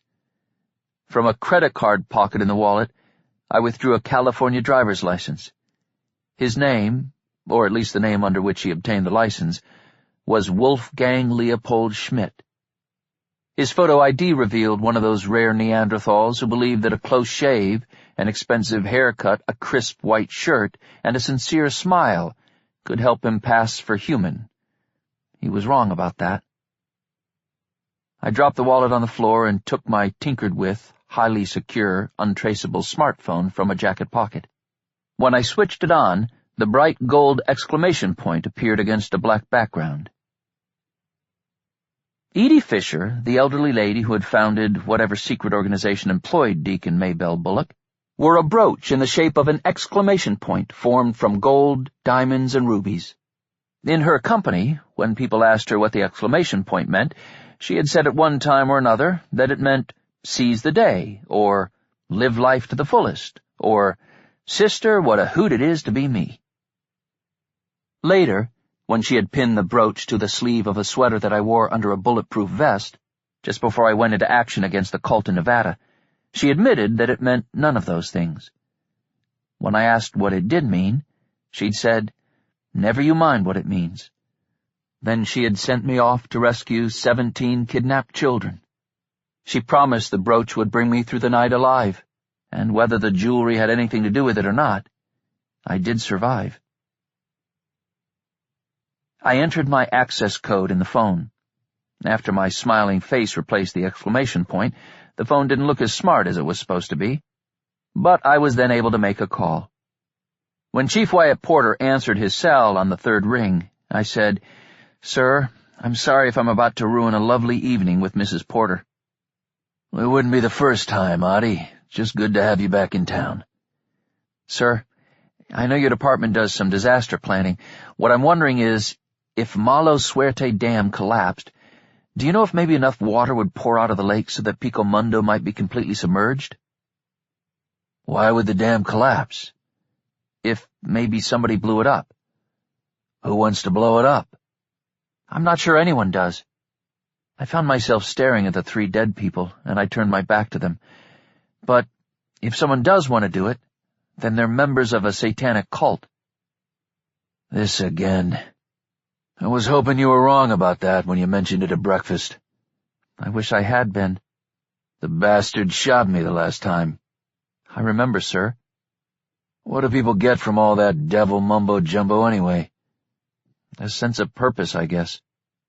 "They could volunteer at an animal shelter instead."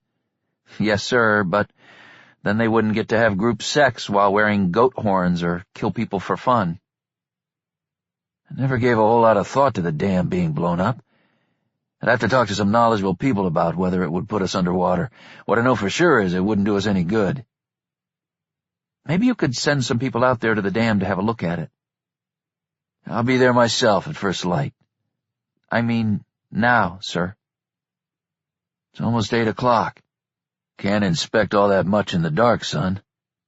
"Well, you could look around and see if maybe there's a truck full of explosives parked on the dam."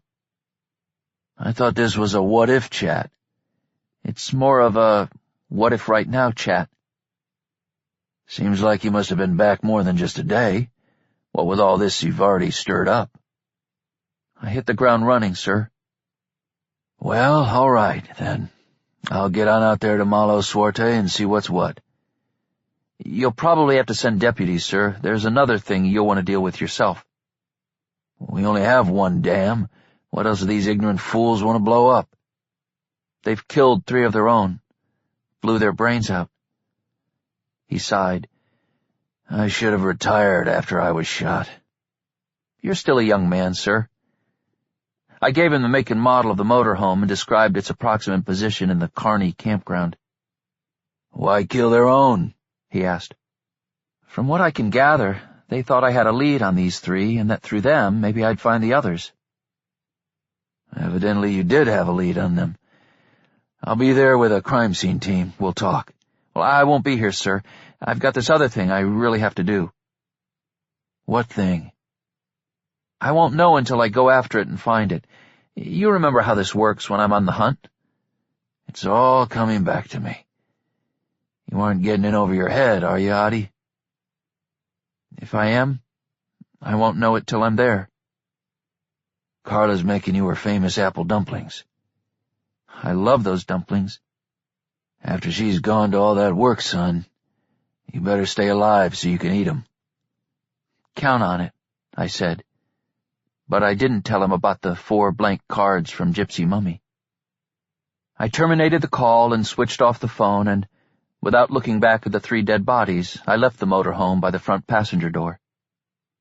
The night remained warm enough for rattlesnakes, but I was less concerned about literal serpents than I was about the figurative ones like Jim and Bob. It wouldn't make much sense for them to hang around the immediate area, waiting to be linked to the murders that they'd committed. On the other hand, you couldn't expect normal behavior from guys who hoped that if they committed enough mayhem in this world, they would earn for themselves a lucrative franchise selling dung sandwiches in hell. Moving along a darkish lane between rows of travel trailers and motorhomes, acutely aware of the weight of the Glock in my shoulder holster, I kept my right hand flat against my chest, as if I was suffering a bout of acid reflux, the better to execute a quick draw if necessary. 22. I was nearly out of the encampment, intending to return to the midway, when from between a pair of large RVs stepped two men. In the gloom, I almost drew down on them before I realized they were not Jim and Bob. As they approached, and we met in the fall of light from one of the few lampposts in the campground, one of the men proved to be a tall, muscular specimen, wearing nothing but tennis shoes without socks, a pair of shorts, and a tapestry of tattoos that covered his bald head, face, and entire body. The other, a dwarf, wore a furry costume and carried the realistic-looking head of a baby bear under his right arm. The little person said, "Hey, dude." I said, "Hey." They stopped in front of me, and for some reason I stopped too, although I should have kept moving. The moment felt surreal, but at the same time there was about it a quality of hyper-reality. Even as I regarded those two men, I became aware of the flying beams of the spotlights to the northeast, painting ephemeral infinity symbols across the pregnant clouds that increasingly commanded the sky, of the distant roller coaster chain clacking through the ratchet angles of the guideway as cars full of riders climbed an incline toward the next long drop, of the dusty smell of the campground, and of the scent of rain pending. The many musics from the carnival volplaned to us, distorted by distance, tantalizing the part of us that seeks sensation as an antidote for dread, while at the same time triggering a vague alarm. I thought this would have been akin to the music that had played throughout Prince Prospero's castle in Poe's The Masque of the Red Death, during the final horrific hours when the 1,000 revelers, certain that the plague could be denied entrance by the abbey's battlements, discovered the angel of death in costume among them, when blood then issued from their every pore. I was aware of the faint thrum of wings, as unseen night birds or bats traveled the darkness overhead, of snowflake moths that swooped in seeming ecstasy around the light atop the lamppost, of exaggerated moth shadows sliding, quivering down the walls of a nearby motorhome and rippling across the graveled ground. The rush of detail conveyed by my inexplicably heightened senses served to emphasize the surreal pair before me, so that they seemed to have stepped through a tear in reality from some place beyond. This is a moment. Stay with it, I told myself, though at the time I could not have explained what a moment meant. The illustrated man said, "Cool face." I'd all but forgotten my harlequin disguise. Connie did it. "You know Connie?" "Only because she painted my face." "Yeah," the little person said, "but that's her real name." Suspicion scrunched up in the big guy's colorful ink-festooned countenance. "What are you?" "Excuse me?" "Are you a carny? I don't get a carny vibe from you." "No, sir, I'm just a guy." "Connie wouldn't give her real name to a mark," he said, by which he meant a patron of the carnival, someone not part of their tightly knit clan. I reminded Connie of her brother, Ethan. That revelation astonished both men, and the little person said to his companion, "What do you think, Ollie?" Ollie didn't know. "What do you think, Lou?" "She talked family with him, like he was one of us." They returned their attention to me. After a silence, I said, "I need to get going." Ollie scowled again. Wait. His small friend said, "I want to shake your hand, dude, but not in this bear suit, and it takes a while for me to skin out of this damn thing." "I'll shake your paw," I said, holding out my hand. "No, that won't work," Lou said. "That won't do any good at all," Ollie agreed. "Put your hand on my head," Lou said. "Why?" "I won't bite it, I swear. Ever since that little person in that reality TV show, people think we've all got an edge. I don't have an edge." "He doesn't," the tattooed strongman agreed. "He's every bit as gentle as he looks." "What's your name, dude?" "Norman," I lied. "Listen, Norman, I wouldn't hurt a rattlesnake if it was wrapped around my leg." Ollie said, "He wouldn't even hurt his own mother, and that mean bitch sure as hell deserved it." Lou shrugged his furry shoulders as if to say that your mom was your mom regardless of what atrocities she'd committed, a philosophical position with which I had some sympathy. "Norman, listen. Please just put your hand on my head so I can see something. It won't take but a few seconds." When I hesitated, Ollie said, "Pretend you're checking him to see if he has a fever." I wanted to be out of there before Chief Porter and his CSI team showed up. However, I was intrigued by Lou's request, and intuition kept assuring me that this was a moment. Besides, in spite of Ollie's size, these two weren't the least threatening. They might have been a vaudeville act that had been transported through time from Broadway circa 1920 to this lamplit gravelled stage, where they only wanted to amuse. I pretended to be checking Lou for a fever, maybe related to the ursine flu. When the palm of my hand met his forehead, I felt a weird tingle. Not unpleasant, but it passed at once. The little guy closed his eyes and swayed as if his knees might fold him to the ground in his bear suit. After perhaps 10 seconds, he looked at me again, and tears spilled down his cheeks. Startled, I took my hand off his forehead. He said, "I wish I could help you, mister. I really do. I truly wish it. But you're far beyond me. Way far beyond me. You're the true deal. The truest. Whatever it is you've got to do, only you can do it." Then he did the strangest thing, but made it seem as natural as the words, "Hey, dude," with which he'd first greeted me. He took my hand in his 2 bear-suit paws and kissed it. When he let go and raised his head, the tears on his cheeks glistened, and those yet unshed sparkled like galaxies in his large dark eyes. I didn't know what to say, and he had evidently said all that he would. With the bare head still under his right arm, he turned away from me. Seemingly stunned by his companion's words and deeds, Ollie encircled me with his massive arms, hugged me to him, let me go, and said, "You take care of yourself, Norman." Shuffling away, Lou said, "His name isn't Norman." Ollie returned to his companion's side and put a hand on his shoulder to halt him. Glancing at me, the strong man said, "What is his name?" "Truth," Lou said. "That's a funny name." "Mercy," Lou said. "Truth Mercy? That's his name?" "There's no right name for him." "What did you see when he touched you?" The little guy looked at me one last time and shook his head. "Too much. I saw too much." Evidently the illustrated man knew his friend well enough to realize that those were his final words on the subject. They walked away from me and did not glance back again. Shaken, I hurried out of the campground, up the long incline through knee-high grass and across the service road to the shorter slope.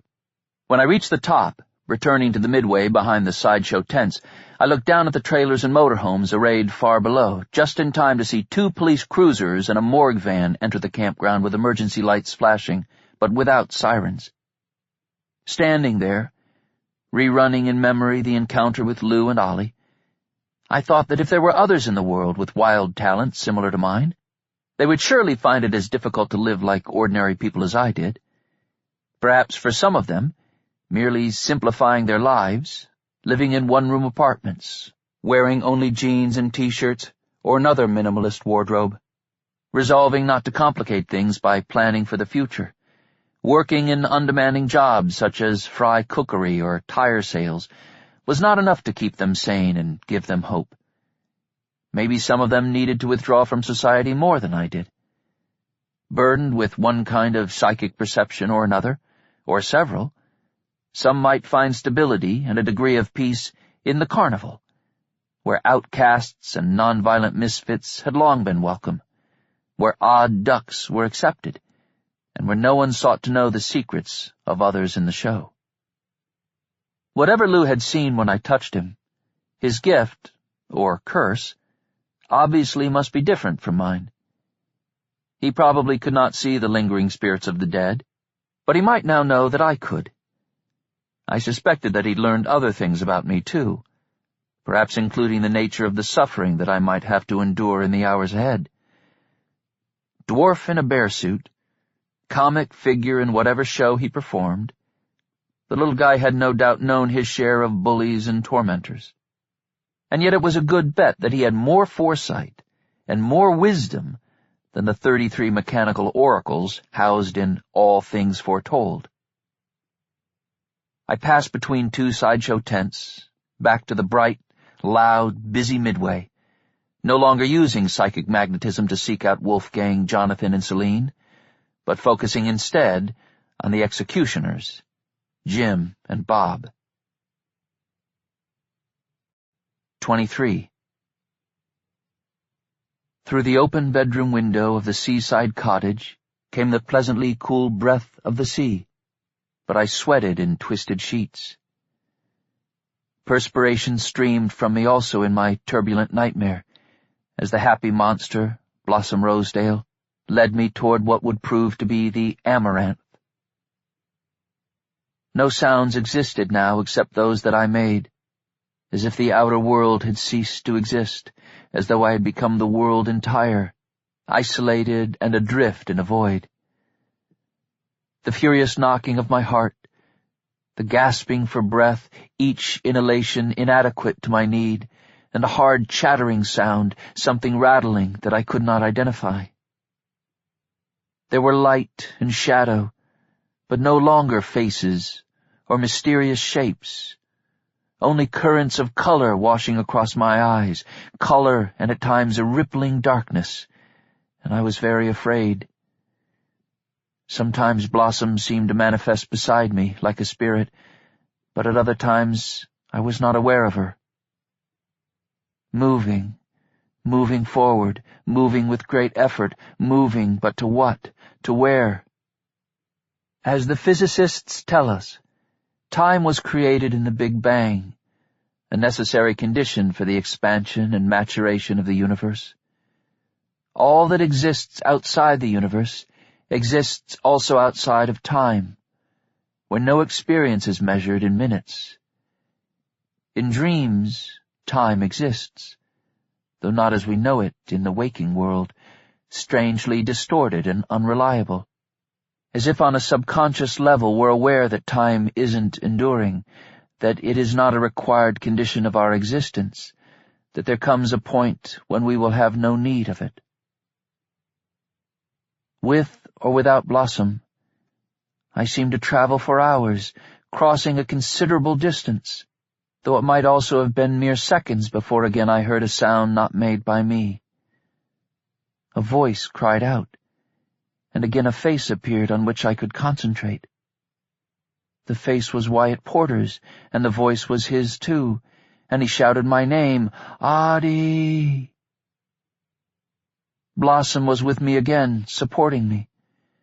I struggled forward, gripping the urn of ashes with both hands, when the chief called my name again. My vision cleared further, and I stared down the muzzle of his pistol, which swelled in dimension until it was the diameter of a cannon barrel. He fired. 24. When seeking Wolfgang, I'd had no face to associate with the name, but I'd had his singular, gravelly voice to conjure in memory, which helped me focus my mind, my gift, and home in on him. In the case of Jim and Bob, I had glimpsed them from the back of the motorhome, but I hadn't seen their faces, and neither of them possessed a memorable voice. Having their first names only, I wasn't hopeful of being the Tonto that they feared. I still believed that the key to unlocking the cultists' plan, and the means to thwart it, could be found in the carnival, but the longer I stalked the Midway, the more discouraged I became about my prospects of finding my quarry. I tried to navigate the surging crowd on the concourse, but the people repeatedly turned like a tide and resisted me, their faces either glassy with excitement, or weary with a surfeit of joyless fun, but always indifferent to me, as the sea would be indifferent as it drowned me in a treacherous current. Each time I passed the carousel, the wild-eyed horses pumped up and down more frantically with each rotation, and the calliope seemed to pipe with greater frenzy, growing ever more off-key. The dodgem cars crashed into one another with great and then greater abandon, their trolley poles striking ever brighter showers of sparks from the overhead electric wire grid. The shrieking of the shrouded riders in the caterpillar and the screaming of those who stood in cages on the rapidly spinning and then up-tilting roulette wheel sounded not like expressions of delight, but instead like death cries of terrified people pierced by the pain of mortal wounds. As they stumbled and tumbled through the giant revolving barrel that expelled them from the funhouse, their shrill laughter was, to my ear, like the insane cackling in the deepest cells of an asylum. And all the while, the giant face of the ogre growled and blew out a fierce breath that took strollers by surprise. If I concentrated too intently on Jim and Bob, if I sought them too insistently, too urgently, through the strobing lights and flung shadows of the spinning rides, I risked becoming the hunted instead of the hunter in a moment of reverse psychic magnetism. Sometimes, when I tried too long or too ardently to be drawn to my quarry, they were instead drawn to me. On those occasions, I saw them only after I had been seen and recognized, which was a dangerous situation when those I sought were ruthless murderers. At last, the mélange of odors, frying burgers, diesel fumes from a generator, the reek of steam rising from grab-joint wells in which too many hot dogs had been boiled in the same water, cigarette smoke, cloying perfumes, human sweat, the stink of ripe manure wafting over from the animal exhibits in the part of the fair that was off the midway, and the whistling, honking, clattering, banging, hissing, ringing hoopla of the 10,000-voice Sombra Brothers extravaganza became too much for me to endure, when my senses were dialed wide open, as they had to be when I practiced psychic magnetism. I decided to take a brief break from the midway.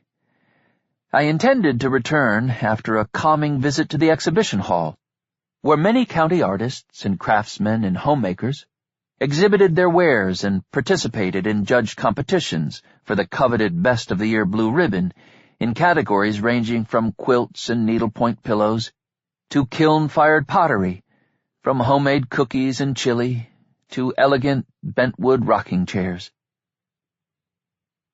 When I passed the exhibition hall and kept going toward the main parking lot, where I'd left the dinged and dirty Ford Explorer, I realized that by shifting off the midway, I had shifted into gear. I was on the trail of Jim and Bob after all. Approaching the Explorer, I grew cautious. I half expected the two executioners to rise from the bed of a pickup truck in which they had been reclining in anticipation of me, or to step from behind one SUV or another.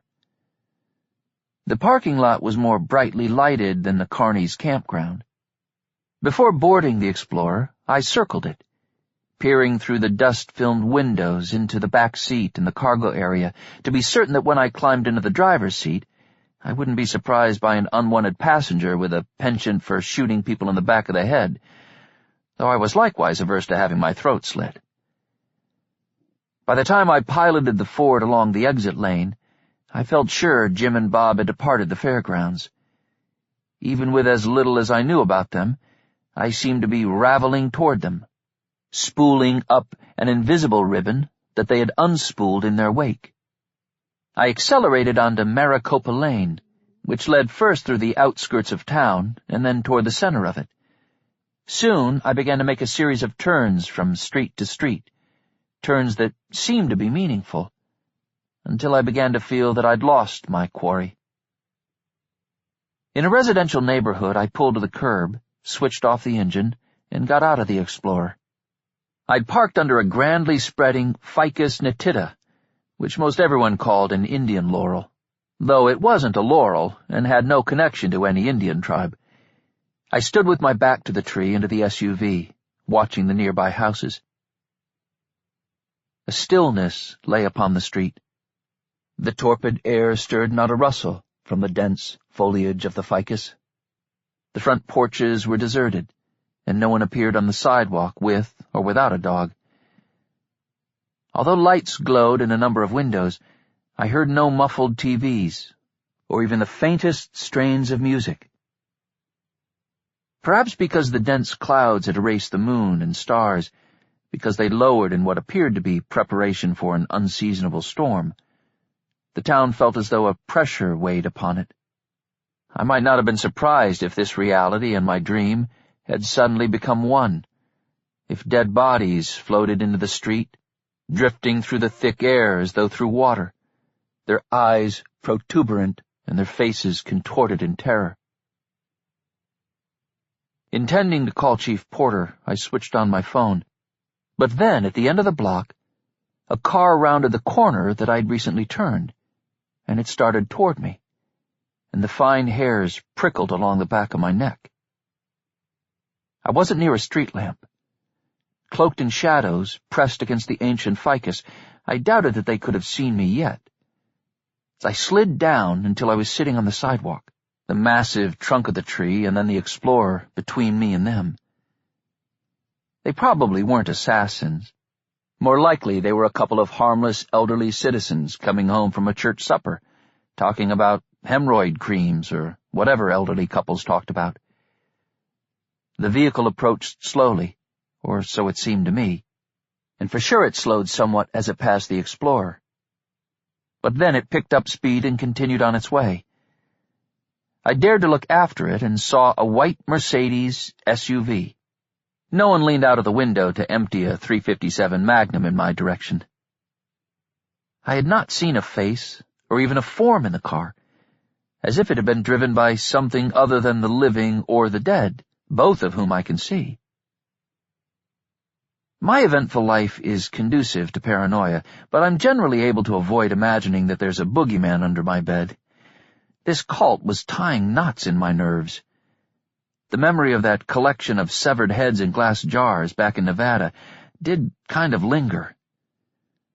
I got to my feet, leaned against the tree as before, and phoned Chief Porter. He answered on the second ring, and I said, "You're in the motorhome, sir?" "The CSI team has it for a little while yet. We'll search it as soon as they're done, when we don't have to worry about contaminating the scene." "Meanwhile, you're talking to other carnies in the campground?" "They're not the most talkative folks." "Ask them if they know a Jim and a Bob."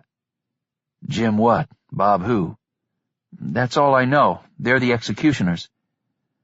"Well, everyone knows a bunch of Jims and Bobs. Must be 1,000,000 Jims and Bobs in California alone." "This Jim and Bob hang out together." "Well, that narrows it down to 990,000. Are they carnies?" "I don't know. But there's somebody in the campground you might get something from. He's kind of like me, but you should pretend not to know that." "He's what, a fry cook?" "No, sir. I ran into him after I called you about the murders and left the motorhome. He's a carny. He's got a sixth sense of some kind, for real. I'm not sure about the scope of it." "What's his name?" "Oh, sorry. His name's Lou, and he has a friend there named Ollie." "Lou what? Ollie who?" "I didn't get their last names, sir, but they'll be easy to find. Lou is a dwarf in a bear suit. Ollie's a huge guy, tattooed head to foot." "In a bear suit?" "Not Ollie, no, just Lou. And he's probably taken it off by now. Lou might open up to you more if you tell him you know me, and you know about my gift. By the way, he knows me as Norman." 2 houses to my right, a man came out of the front door and stood on the dark porch. I was so tense it seemed to me that a guy standing on a porch was the most suspicious thing I'd ever seen. The chief said, "Well, Norman, I've never told anyone about your gift except Carla."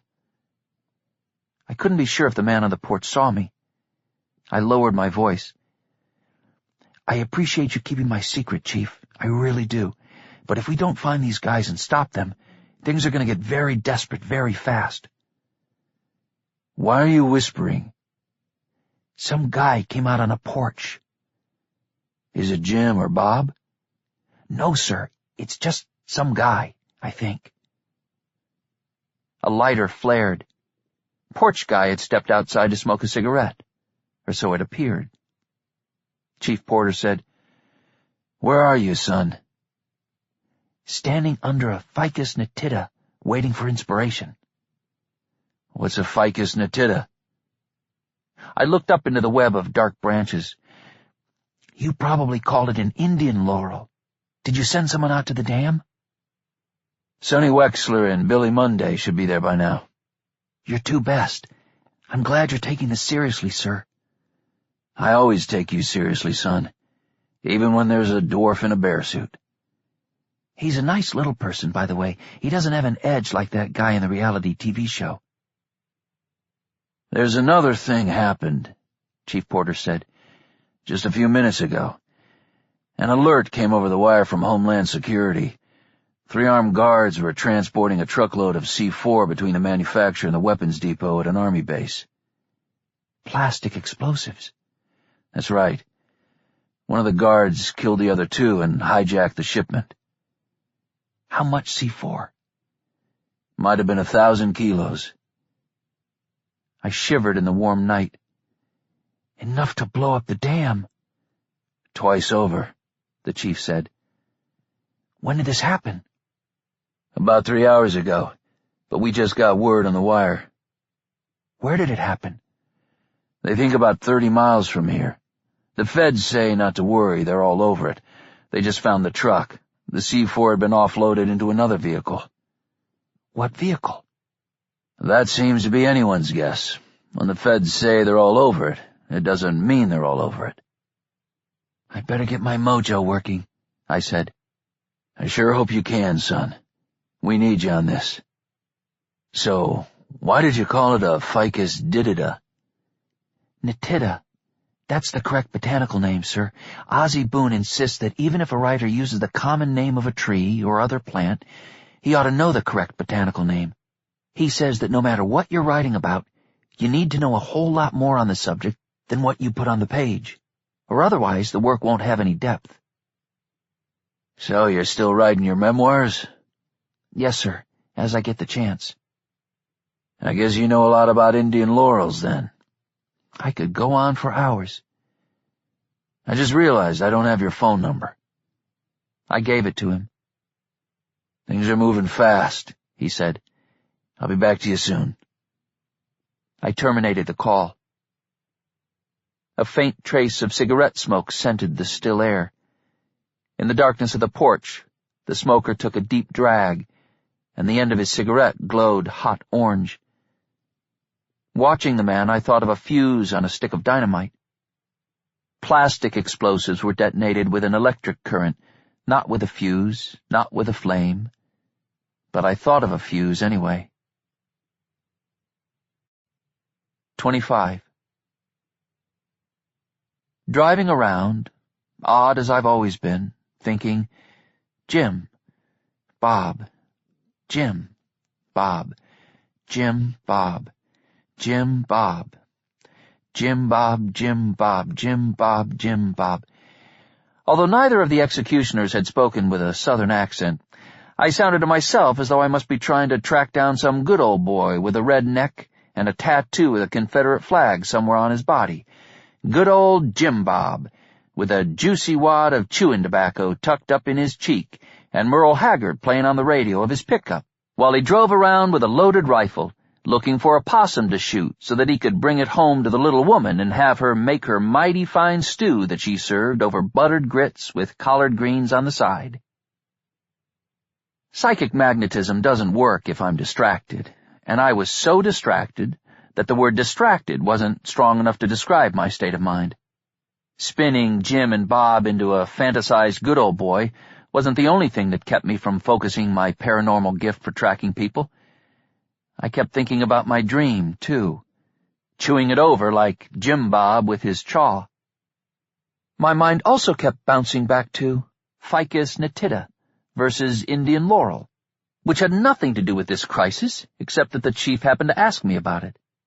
When it wasn't ficus natita, it was the plump woman with the masses of curly auburn hair, giving me the admission ticket and assuring me that I would be a big winner at 11:45 if I remained on the midway. And when the plump cashier stayed out of my head for a minute, her place was taken by bare-suited Lou and mega-tattooed Ollie, or by Gypsy Mummy spitting up blank cards, or by the coyote that had stood on the street and stared boldly at me as I climbed onto the big dog bike early that morning, after leaving the abandoned mall to the bats and carnivorous beetles that now called it home. I also began to feel I was being tailed. I couldn't stop glancing in the rearview mirror. 3 times when a vehicle behind me struck me as suspicious, I turned at the first intersection, but none of them followed me. Only 15 minutes after terminating the phone call with Wyatt Porter, I realized that I was cruising the state route to Malo Suerte Lake, doing 80 miles per hour, 20 over the limit. Considering that my psychic magnetism currently functioned even less well than a $10 billion government computer system, I had no expectation of finding Bob and Jim at the dam. Either I was hurtling toward Malo Suerte out of desperation, hoping for a new lead now that those 2 men without faces and surnames had proved elusive, or my usually reliable intuition had kicked in once more. Suddenly I remembered that although Jim and Bob were without faces, I had 2, the one I was born with and the one Connie had given me at the carnival. The cops guarding the dam would be edgy already, on the lookout for armed-to-the-teeth cultists with over a ton of C4. If I showed up painted like the most recent theatrical psychopath to terrorize Gotham City, a tragic mistake might be made. This was a world, after all, of tragic mistakes. I didn't want to waste time driving back across town to the farther outskirts where the Bullocks maintained the safe house, just to scrub off my mask. If I stopped at a service station to use their facilities, I'd have to ask for the key, at which point there would probably be some tedious back and forth about my painted face, which would seem as bizarre outside the carnival as it had seemed ordinary on the Midway.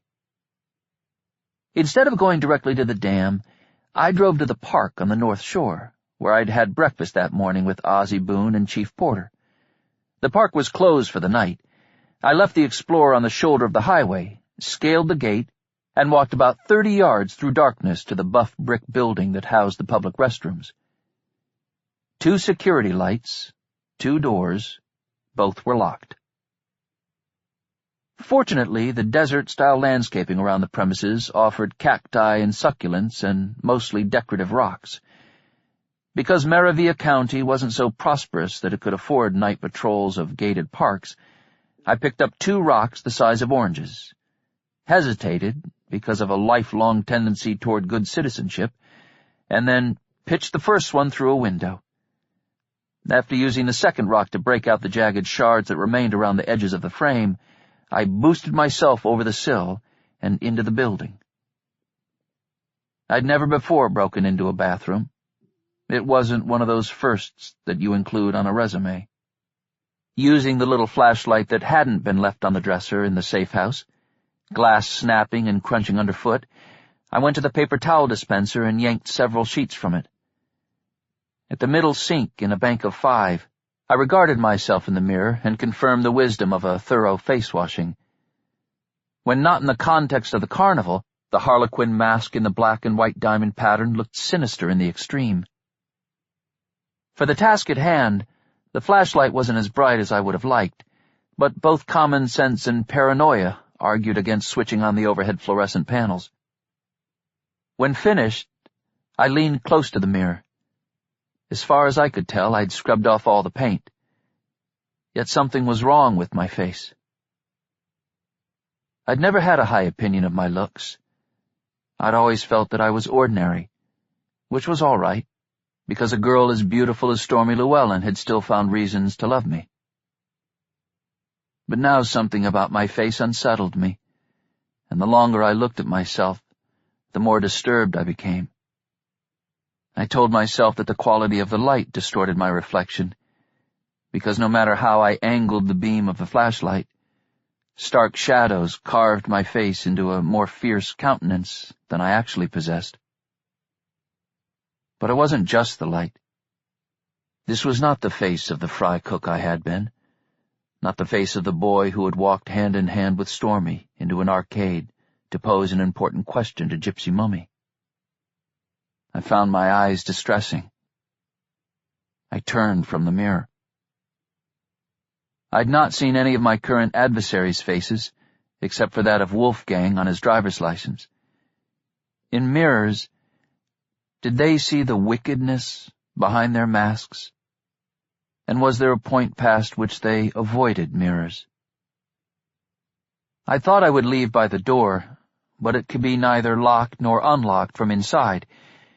When I climbed out of the window, flashlight in hand, the first thing that caught my attention was my Explorer out along the road, beyond the gate, illuminated by the headlights of the SUV that was now parked behind it. A white Mercedes SUV, like the one that had cruised slowly by while I had hidden behind the Ficus Nitida. The vehicle that I had assured myself was driven by an elderly couple coming home from a church supper. If there had been retirees in it back then, they must have been carjacked in the meantime. 2 men, neither of them elderly, were looking over the Explorer, clearly visible even at 30 yards because the headlights of the vehicle revealed them. Reverse psychic magnetism. Jim and Bob. I'd thought too intently about them, had sought them too insistently. Because I didn't have faces to go with their names, not even a distinctive voice for either one, I had been unable to find them. But they had been drawn, and here they were. One of them happened to be looking toward me. When I came out of the shattered window, he pointed, and at once the second man turned his attention to me as well. The security lamps over the comfort station entrances betrayed me, as did the feeble beam of my small flashlight, but that wasn't why I had caught their attention. They could not have missed me, for I was to them what a magnet is to iron filings. 26. I could run from them, but to what end? I needed the Explorer. The chief had been right when he said that things were moving fast.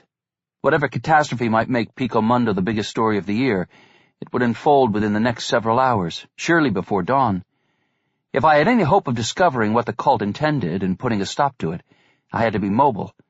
I couldn't chase down the truth on foot or by hoping to thumb a ride every time I needed one. If I had an advantage, it was that people who were drawn to me by reverse psychic magnetism were not aware of what had brought them into my presence. They felt no compulsion to find me, no attracting power. They made excuses to themselves for why they deviated from their plans and set off to places that they had no intention of visiting. Maybe they told themselves that they needed time to think about what they intended to do next. Maybe they convinced themselves that just cruising around would free their minds to consider their options more clearly. Whatever the case, they were always surprised to see me. Without hesitation, I started toward the gate at the entrance, as if I had no concern about these men's intentions, as if I assumed that people who drove Mercedes SUVs were all upstanding citizens who wanted only the best for their fellow men, an end to all hunger and world peace. They probably didn't even know who I was. They hadn't seen me with the Explorer when they'd cruised past it in town. Here the Ford was again, yes, and they would be puzzled as to why they'd been interested in it earlier, and why they should stumble upon it now when they were just cruising around at random, miles from where it had been parked before. Whether they had tumbled to my identity or not, they would know me when I drew closer to them. The cult had been searching for me, and they surely had old newspaper photographs to go by, if nothing else. By the time I reached the fence, they would recognize me, and they would for a moment be surprised. A moment. 3 seconds, 4. For another moment, they would wonder what I was doing out there at that hour, if I knew about the nearby dam and the C4, and if I might have told anyone what I knew. 2 seconds, 3. For another moment, they would look at each other, consulting on a course of action, with or without words. They would want to kill me, yes, but they might also want to capture me, so that they could first torture me into revealing anything I knew about Edie Fisher and her organization, which was as secret as theirs and opposed to them at every turn. 4 seconds, 5. Those 3 moments gave me a fearfully narrow path to survival. In fact, it wasn't even a path, but a tightrope, a high wire across which I had to run, not walk. I pretended no suspicion, calling out, "Hello," as I approached them through the darkness. Pretending the kind of inebriation that can be detected not so much by the drunk's slurred words as by his too loud and too hearty speech, pretending also that I assumed that they were park employees. I said, "Needed a damn toilet. Why'd you lock up? God's sake! Had to bust out a window 'cause you locked it up." I couldn't shoot at them through a chain-link fence with any hope of scoring a hit. I had to climb it before they drew on me. As I came out of the darkness into the backwash of their SUV's headlights, I faked a stumble and cursed and ducked my head to hide my face. I believe I started climbing the chain link before they realized who I was. I reached the top by the time they were getting to the end of the second of those 3 moments. Instead of coming down the other side of the gate, I froze at the top, drew the Glock from my shoulder rig, thought for an instant it was going to snag on the powder blue sport coat, and as they went for their weapons too late, I fired down on them. The first round took one of them in the gut, and he began to scream, his gun slipping out of his grip even as he drew it. The second round took the other man point-blank in the face, blowing out the back of his skull, and he was no doubt dead before he hit the ground. The belly-shot man lay on his back, clutching his abdomen with both hands, so racked by pain that he squirmed like a broken bug. The terror and agony that twisted his face were ghastly, and yet, when I approached him, he begged for his life, which would be for him only mere terror and greater agony. Instead of granting his plea, I shot him twice again, and he fell silent. A voice behind me said, "Murderer." When I pivoted to confront the new threat, no one was there but the dead man whom I'd shot in the face. I waited, but if he had spoken, he did not speak again. Although rock steady to that point, I began to tremble so badly that I feared accidentally firing another round, and I holstered the pistol. I shook as if with palsy, and I didn't know what to do with my hands, whether to put them in my pockets or smooth back my hair with them or tuck them into my armpits to press the tremors out of them. And so I stood there, making meaningless gestures, gagging on each breath I tried to take. In the cause of saving children and other innocents, I'd killed before. I'd even shot women, 3 of them, 2 who tried to shoot me, and 1 who would have cut me to ribbons given half a chance. Killing was never easy. Regardless of the viciousness and palpable evil of the target, killing was never easy. But this time the necessity had shaken and distressed me more violently than ever. These men didn't deserve the slightest measure of pity. They had ruthlessly executed Wolfgang, Jonathan, and Celine. They surely had killed many others, perhaps including some of the children that the cult was so fond of sacrificing on their blood-stained altars. Their particular deaths were not what rocked me so profoundly. I was shaken instead by the cumulative killing that I'd done, as if I'd committed the act often enough that, here tonight, I crossed some moral boundary beyond which I would be forever changed, some boundary that I could not retreat behind and find again the person I'd once been. No matter what I'd become, I could not say, "Enough of this," could not walk away from the fight. That choice was forbidden to me, as it had been most of my life. Something big and bad would happen to Pico Mundo if the cult wasn't stopped. My horror, guilt, and sorrow mattered not at all when compared to the deaths of thousands that I'd foreseen. This task would not be lifted from me, and to refuse it would be to refuse the desired destiny that I'd been promised. Stormy. I had to get out of there before someone drove by and saw the carnage. Because of the threat to the dam, a patrol car might cruise along that lonely road, in which case my friendship with Wyatt Porter and even my unwanted reputation as a hero would not guarantee me the freedom of movement that I must have for the rest of the night. First, I needed their wallets. No, I didn't need them, I wanted them. Not for the money, to prove something to myself. I stepped carefully, grateful for the Mercedes headlights, loath to step on a fragment of skull bone, a twist of hair and flesh, a spattering of brains. Behind the wheel of the Explorer, I searched the pockets of my jeans for the keys, then my jacket pockets, panicking, wondering if I'd dropped them somewhere between there and the public restrooms in the park. In the last pocket, my fingers closed on the coiled plastic ring, and then on the key itself. I hung a U-turn and drove west. A mile from the park entrance, I pulled to a stop on the shoulder of the road. The 2 billfolds I had taken lay on the passenger seat. My hands still trembled as I went through one wallet and then the other, searching for ID. This is a world where tragic mistakes are common. The white Mercedes SUV might not have been the same one that I'd seen earlier. Perhaps the men whom I'd shot would prove to be not who I thought they were. I'd killed them without hearing a word of what they had to say, without asking a question of them. They'd pulled their guns only after I'd drawn mine. Maybe they had licenses to carry concealed weapons, which I did not. Maybe they were authorities of some kind, with legitimate reasons to ask me what I'd been doing in the park when it was closed for the night. Both men possessed current Nevada driver's licenses. James Morton Sterling, Robert Foster Cokeberry, Jim and Bob. My relief wasn't as complete as I might have anticipated. They were indeed the men I suspected they were, but if I'd not made a tragic mistake back at the park gate, I might well make one the next time. Headlights appeared in the distance, and a vehicle approached from the west. I drove onto the state route once more, and a moment later a Dodge pickup swept past me in the eastbound lane. In a minute or so, the dead men would be found.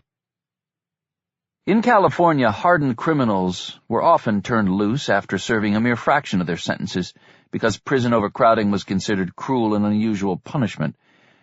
But if you drove while talking on a handheld phone, you'd be shown no mercy. I risked the pitiless brute force of the law by calling Chief Porter without pulling off the highway. "Sir, you're going to get a call soon about a white Mercedes SUV and 2 dead men at the gate to Malo Suerte Park." "It's not been a half an hour since we last talked." "Yes, sir, I've got a wristwatch. Their names are James Morton Sterling and Robert Foster Cokeberry." "Jim and Bob." "The 2 and only." "Let me get a pen." "There, okay. Repeat their names." I repeated them. "They both have Nevada driver's licenses." "Are you okay, Audie?" "Yeah, sure, I'm okay." "Because you don't sound okay." "Not a scratch," I assured him. After a silence, because he knew me well, he said, "Not all wounds are the bleeding kind." I didn't want to talk about it. "I've got their driver's licenses, Chief. I'm going to the dam now, so I'll leave them with Sonny and Billy." "By the way, I talked to Mr. Donatella." "Who?" "Lou Donatella, you know, in the bear suit, though he wasn't wearing it by the time I got to him. He and Ollie were drinking coffee, eating brown sugar pavlovas. They're delicious. Have you ever had one?" "No, sir. I don't even know what a pavlova is." "They're delicious is what they are. Lou made them himself. He's a nice little guy. He gave me some useful stuff about this Wolfgang Schmidt." Ahead on the left loomed a sign rimmed with pentagons of highly reflective plastic. Malo Suerte Dam. "Schmidt claimed to come from a Carney family when he bought one of the concessionaires, but Lou said the guy was no more Carney than Mozart was a Carney. Lou's into classical music." "I'm turning onto the service road to the dam, sir. I'll call you back in a little while." "What do you expect to find there, son?" "I don't know. I'm just drawn to it." "You sure you're all right?" "I'm fine." "Call me when you get a chance. I'll be here. This is looking like an all-nighter." "No, sir. My hunch is this thing's going to blow before midnight." "Let's hope you're right," he said. I thought, let's hope I'm wrong. 27. The service road led through land so parched that you wouldn't expect to find a dam and a large body of water at the end of it.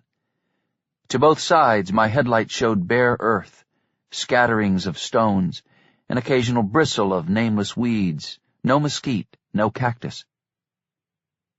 Far to the south, along the horizon, heat lightning pulsed through the clouds. smooth, radiant waves rather than jagged spears. 40 or 50 miles away, perhaps a downpour washed the desert. Rain didn't always travel as far as heat lightning could be seen, and Pico Mundo might not receive a drop all night. The breast of the dam didn't in scale match that engineering wonder Boulder Dam over in Nevada. Pico Mundians prided themselves on being the smallest town of 40,000 anywhere in the world. That slogan, created by the Chamber of Commerce, meant to convey to tourists that we were big enough to offer a wide range of activities and accommodations, and that, nevertheless, we remained simple people with homespun wisdom, down-home manners, and a tradition of welcoming strangers as we would our own kin. You could go to Boulder, Nevada, and do your boating on Lake Mead, behind the ostentatiously massive breastworks of their dam, if you didn't mind the greedy casinos, all owned by humongous corporations, luring you to nearby Vegas, trying every minute of the day to get their hands in your pockets. Or you could come to Pico Mundo and enjoy boating on Malo Suerte Lake, behind a dam that was practical and human in scale. Nothing like that Hitlerian structure across the border, only 102 feet across and 38 feet from crest to sill. Our dam had no hydroelectric powerhouse because it had been constructed with the modest intention of creating a pristine lake for recreational use and, in times of drought, a lake that could also serve as a source of water for a few major Maravilla County reservoirs downstream from it. There were sluice gates toward the north end of the dam, and a squat concrete outlet control structure about 20 feet square. The building looked like a miniature fortress, with a crenellated parapet around its flat roof and windows hardly larger than arrow loops. When I braked to a stop at the end of the service road, Sonny Wexler and Billy Monday were standing by their squad car. One of them held a shotgun. The other had what might have been a fully automatic carbine, like maybe an Uzi, which indicated the seriousness with which they took the threat. They must have had a way to operate the headlights remotely because as I approached, the high beams from their black and white nearly blinded me. The officers eased behind the squad car, one near the rear, the other at the front, using it as cover, leveling their weapons, as if they thought Dr. Evil had just arrived on the first step of a crusade for world domination.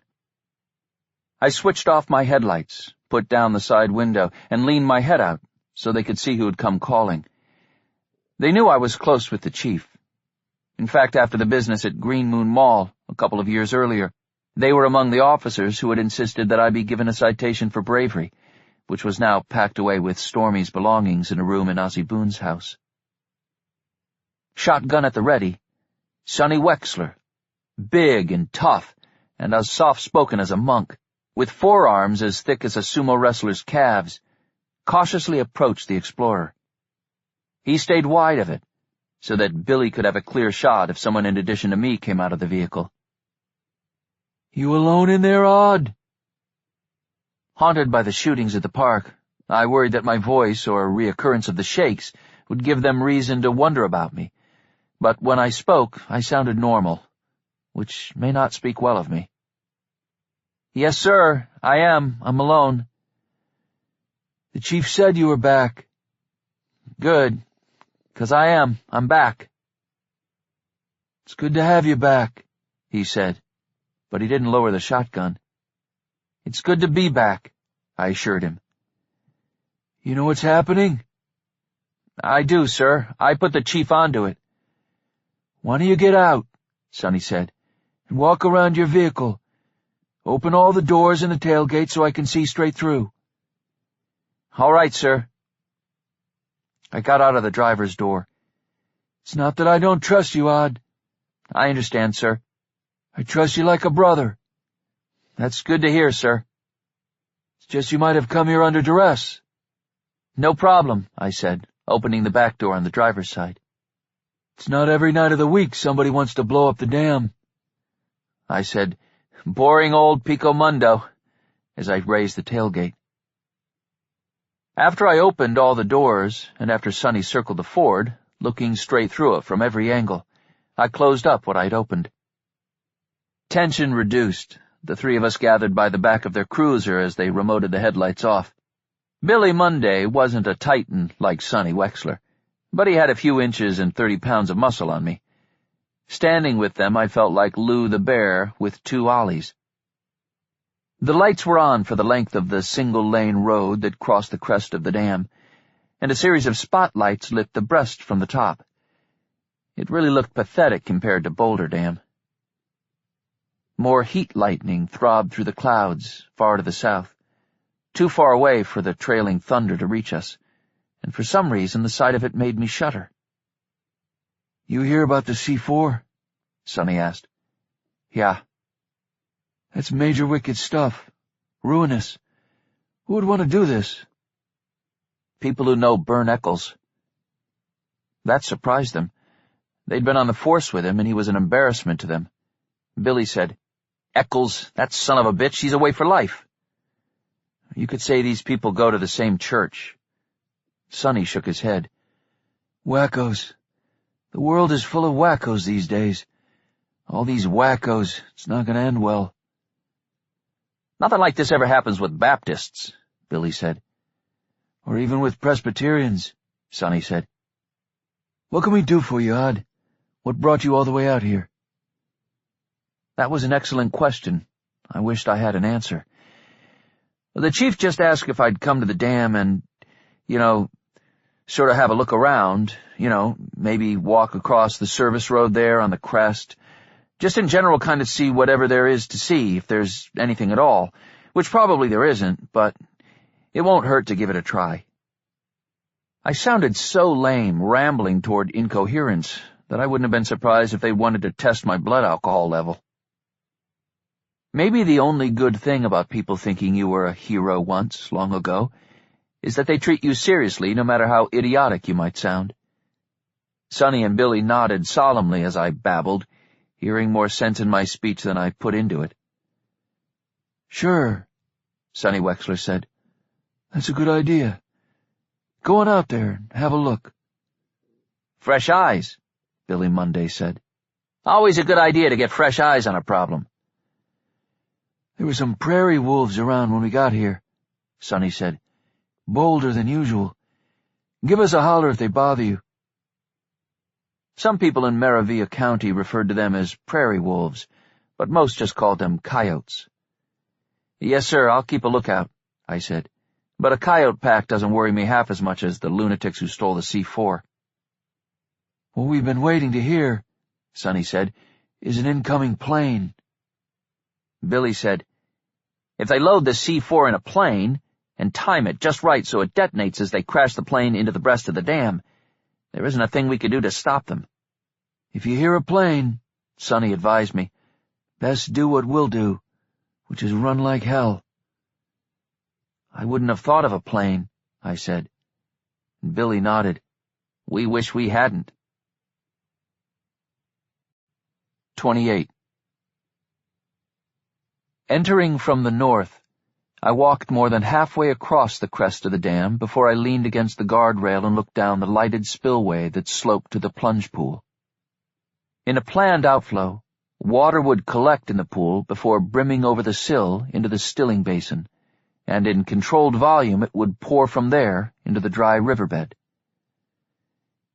I didn't see anything suspicious, but of course I didn't know whether the scene before me was as it should be. I had no idea what I was looking for.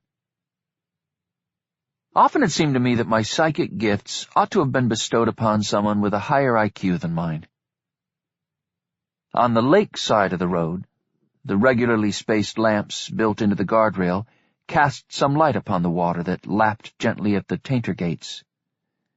But only 10 or 15 feet out, the lake went black, an inky immensity in this moonless, starless night. In certain old movies set in World War II, Navy frogmen would approach a target underwater, bridge supports, ships in harbor, and surface just long enough to plant explosives. I didn't know how many well-trained scuba divers would be required to attach more than a ton of C4 to the dam, though probably at least 50, each of them burdened with 40 pounds of the stuff, schooling like fish. No, impractical. A boat was more likely than frogmen. Anyone guarding the dam would hear the boat coming, especially in this quiet. But they most likely wouldn't be able to stop it in time, not just by hoping to pick off the pilot with sniper fire. If the boat had an electric motor, it could approach silently, raising no alarm. Sonny and Billy hadn't mentioned an attack from the water, but if they'd considered an airplane loaded with C4, they must have thought of a boat. When I turned from the lake, I saw movement past the south end of the dam. Beyond the last lights, a lesser darkness in the deeper dark. Squinting brought no further clarity, only the same impression of restless motion. Reaching beneath my sport coat, keeping one hand on the Glock in its holster, I walked south to have a closer look. When I was about 20 feet from the end of the dam, the visitors' shining eyes turned on me. 3 pairs, mirroring the crest lamps, intently staring. As I came to a halt, they ventured a few steps out of the shadows. During the past 21 months, coyotes had been a recurring presence in my life, beginning on the night before Stormy's death, when 3 of them had stalked me outside a rusting Quonset hut on the abandoned grounds of a commune, where once had lived people who believed that extraterrestrials had created human beings and that the ETs would soon return. Just 4 months before I found myself on the crest of the Malo Suerte Dam, I'd been through hard and desperate times in Magic Beach, California, during which I'd been threatened by coyotes in packs. On one such occasion, Anna Maria had been with me, walking the wild rim of Hecate's Canyon in Magic Beach, when a pack approached with such an obvious intention to make dinner of us that they should have been wearing bibs. Usually coyotes fear humans and keep their distance from us. A loud noise will frighten them off, as will a tossed stone that doesn't even hit them. But the pack that came out of Hecate's Canyon had exhibited no fear whatsoever. I'd had no gun that night, because I'd loathed guns then, as I did now. And we were on a greensward, where I couldn't find any of the impromptu weapons to which I often resorted. Buckets, brooms, garden rakes, Granny Smith apples, cats that when thrown will reliably take out their fury not on the thrower, but instead on the person at whom they're thrown. I didn't like throwing cats or animals of any kind, as far as that goes, but every once in a while, in a life-and-death situation, there's nothing to be done but grab a cat and throw it, or an angry ferret. Anyway, as it turned out, I wasn't without a weapon after all, because Anna Maria proved to be a weapon herself. She had said that the coyotes were not only what they appeared to be, and she'd stepped toward them instead of cowering, unfazed by their threatening demeanor. She spoke to them not as if they were bloodthirsty beasts, but rather as if they were naughty children who'd gone astray and needed to be put on the right path again. Now, months later, as the lantern-eyed pack crept onto the crest of the Malo Suerte Dam, daring to stalk me, I didn't want to shoot them. I didn't want to shout for help from Sonny and Billy, who were beyond the outlet control building and not in my line of sight, because I didn't want the coyotes to be shot by anyone. I'd had enough of killing to last me a lifetime. I might have to do it again, maybe more than once, but I didn't have to do it here and now. Ears flattened close to their skulls, teeth bared, hackles raised, tails tucked, they tentatively approached me, every muscle in their lean bodies taut. They were bony specimens, in need of a good meal, but it would be a mistake to conclude that they were weak. Were I not to use my pistol, just one coyote would be enough to finish me if it could not be frightened away. I spoke to them as Anna Maria had spoken to the toothy crew on the greensward near Hecate's Canyon. You aren't only what you appear to be. You do not belong here.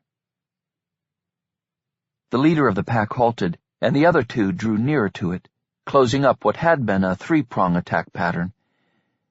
Their pointy ears were no longer back against their heads, but were instead pricked, as though they were interested in what I said. Their mouths cracked wider, however, and they regarded me with malevolent grins. Again echoing Anna Maria's admonition to that other pack, I said, "The rest of the world is yours, but not this place at this moment."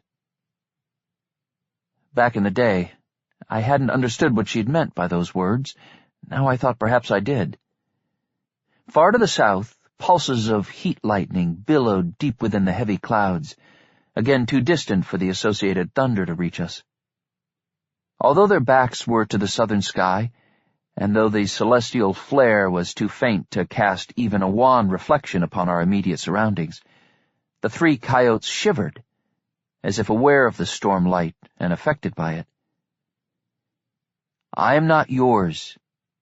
You will leave now." They didn't depart, didn't move so much as an inch, but neither did they growl. The coyotes in Magic Beach had not at once obeyed Anna Maria. They'd been stubborn, or maybe whatever wished to use them had been stubborn. And so I repeated, "You will leave now." The predatory trio looked around as though confused, as though unsure how they had gotten where they were. Their hackles smoothed, and although they nervously licked their chops, they no longer bared their fearsome teeth.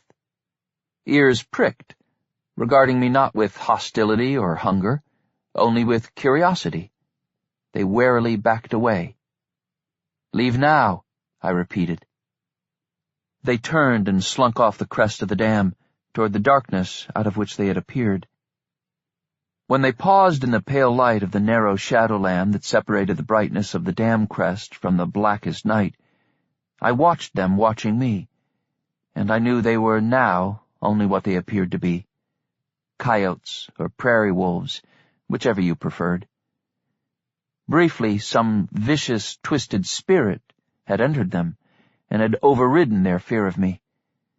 But for all its malice, it was a weak entity that obeyed a simple order to leave once its presence had been recognized and resisted.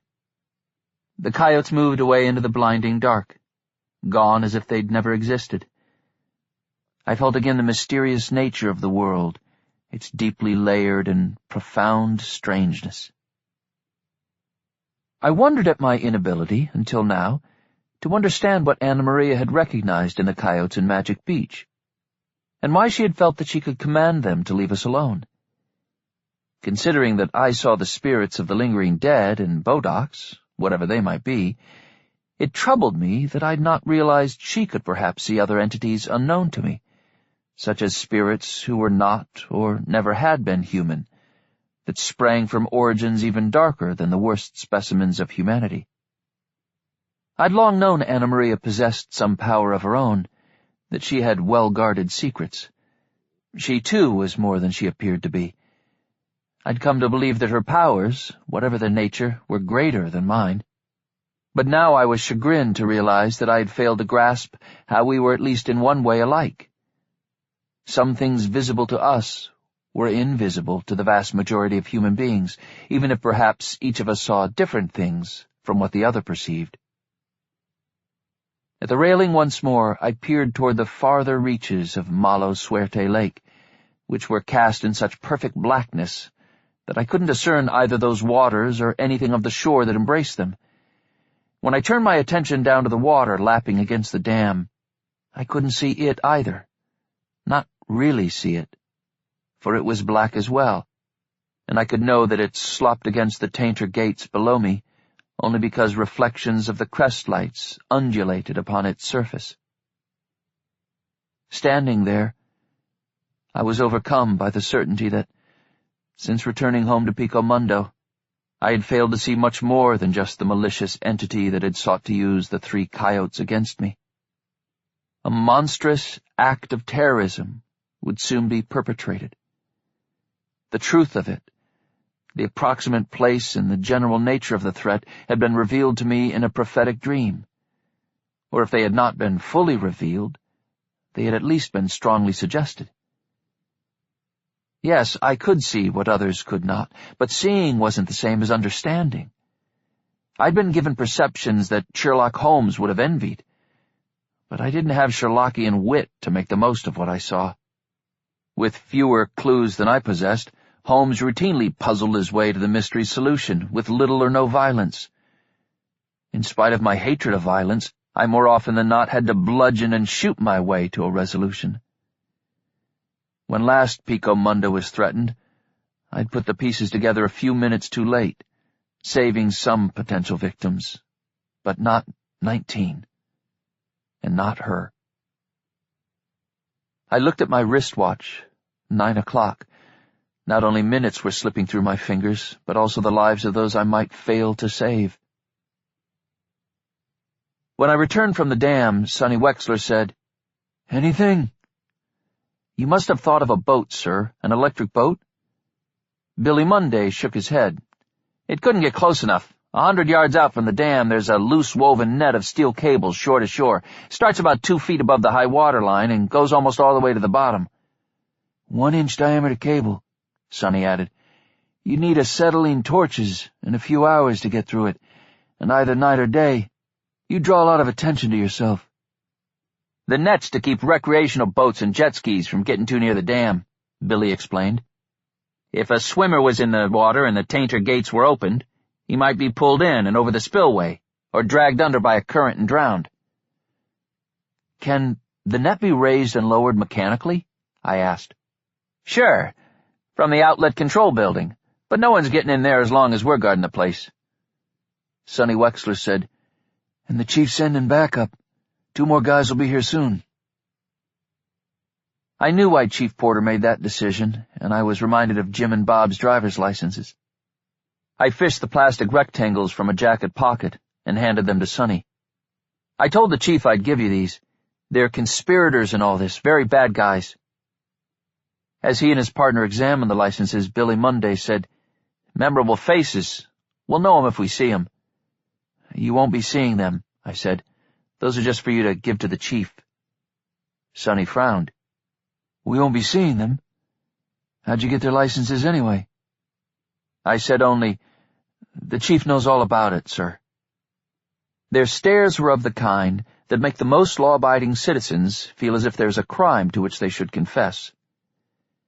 I didn't look away from them, met the eyes of one and then the eyes of the other. They didn't look away from me either. Peripherally, I was aware of the heat lightning to the south, as if an alien spaceship or a colossal creature of light passed through the shrouding clouds along the horizon. But the storm wasn't here, wasn't now. At last Sonny tucked the licenses in the breast pocket of his uniform shirt. "I thought you came home just to come home, but I guess there's more to it than that." "Well, sir, I'm sure glad to be home. It's where I belong.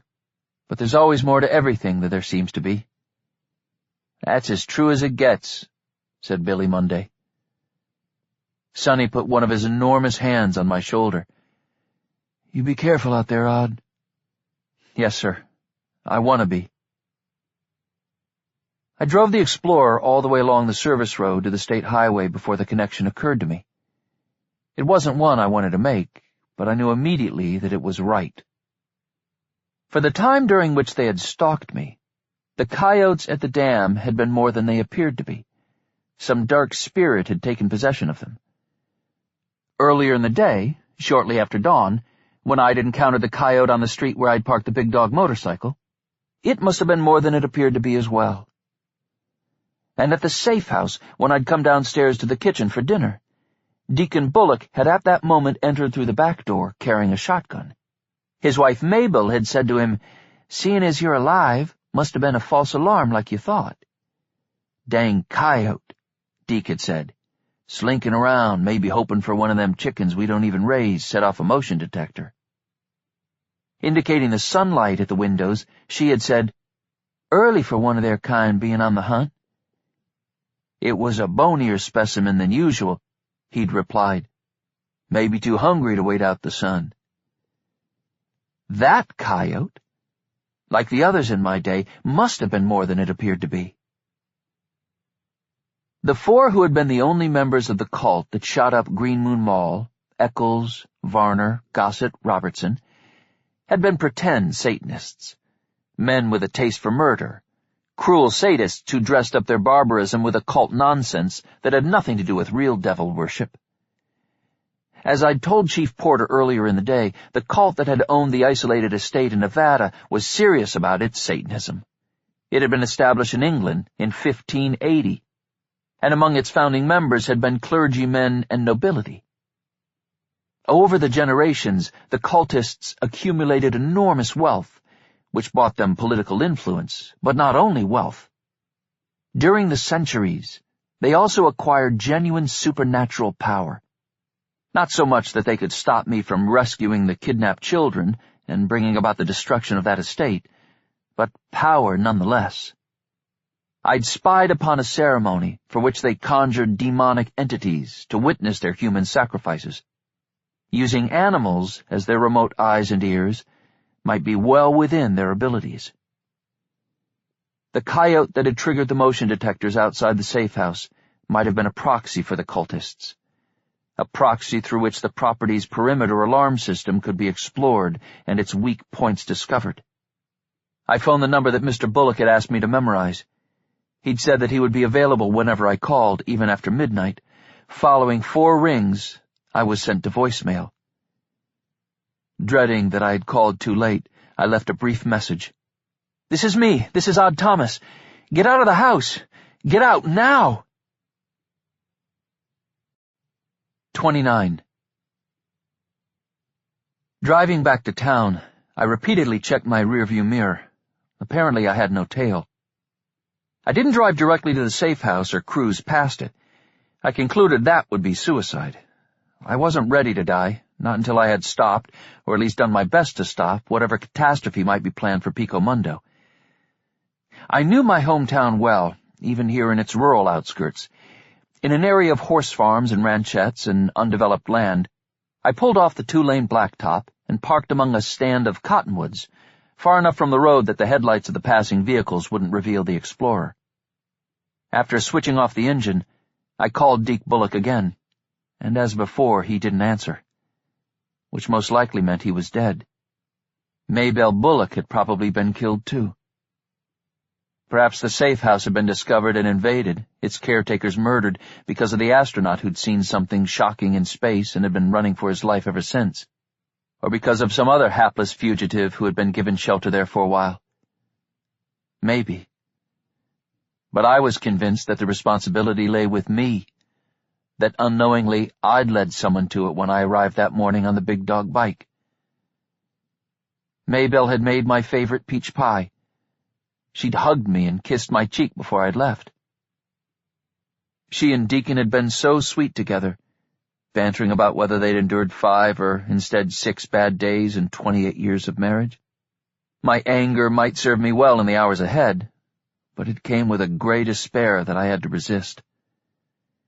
If the Bullocks were dead, there could be no good reason for me to return to the house, and no wisdom in doing so. If my only purpose was to confirm their deaths, I would most likely ensure my own. Supposing they were not dead, however, I had an obligation to assist them. Perhaps they were under siege and needed reinforcements, or one of them, wounded and left for dead, might still be saved. Our world was a battleground on which good and evil clashed, and many of the combatants on the dark side were known to everyone. Terrorists, dictators, politicians who were the merchants of lies and hate, crooked businessmen in league with them, power-mad bureaucrats, corrupted policemen, embezzlers, street thugs, rapists and their ilk, waged part of the war, and their actions were what made the evening news so colorful and depressing. But those fighting in that dark army had their secret schemes too, intentions and desires and goals that would make their public villainy seem almost innocent by comparison. They were assisted by other politicians who concealed their hatred and envy, by judges who secretly had no respect for the law, by clergymen who in private worshipped nothing but money or the tender bodies of children, by celebrities who trumpeted their concern for the common man, while in their off-screen lives, assiduously hobnobbing with and advancing the interests of the elite of elites. The war unseen by most people was one of clandestine militias, unincorporated businesses, uncharted organizations, philosophical movements that could not survive fresh air and sunlight, secretive coalitions of lunatics who didn't recognize their own lunacy, nature cults and science cults and religious cults. And, as I knew too well, there was supernatural evil participating in this secret war against order, good, and innocence. However, the supernatural was only one regiment of that army, and, you might be surprised to hear, numbered far fewer troops than the flesh-and-blood human beings who fought in the countless other battalions. Until I had met Mrs. Edie Fisher 2 months earlier, on the Pacific Coast Highway, when she'd come cruising along in a humongous limousine, I hadn't realized that my side in this secret war had its own clandestine militias and uncharted organizations, determined to defeat all the aforementioned malevolent individuals and forces. I now had companions at arms, like Mr. and Mrs. Bullock, with resources to match those of the enemy. On our side of this war, one didn't leave a friend unsupported. You never, never left a friend to die alone. I walked out of the grove of cottonwoods and crossed the quiet country lane, marveling at how ordinary the night seemed, as every night and day seemed if you saw only the surface of things. I climbed a split-rail fence into a pasture where, during the day, horses grazed on sweetgrass. Remaining properly oriented in a night so deeply overcast, with nothing to illuminate my way except the glow of downtown Pico Mundo reflected dimly off the low clouds, I would have stumbled or fallen, or stepped in a pile of horse product more than once, if not for my psychic magnetism.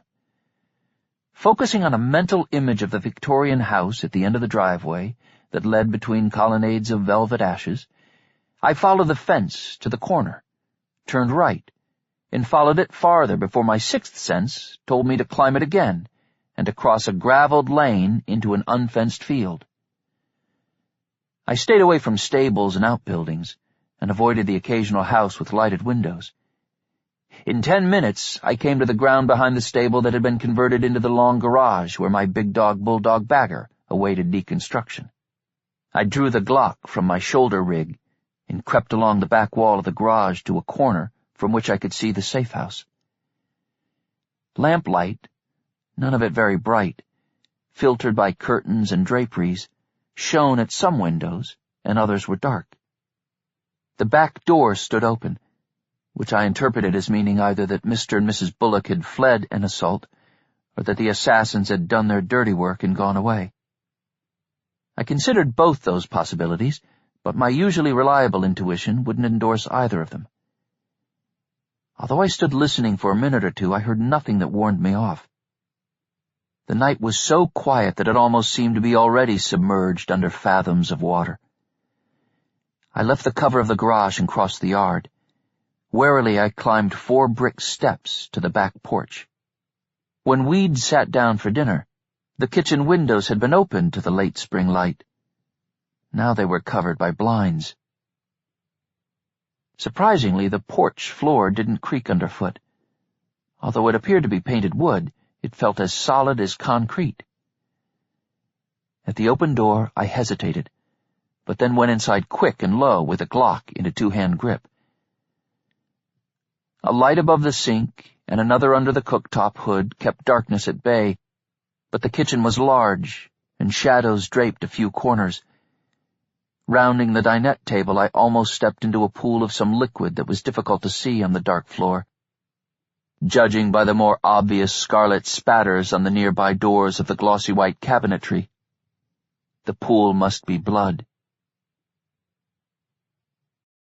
30. The pantry door stood open on darkness.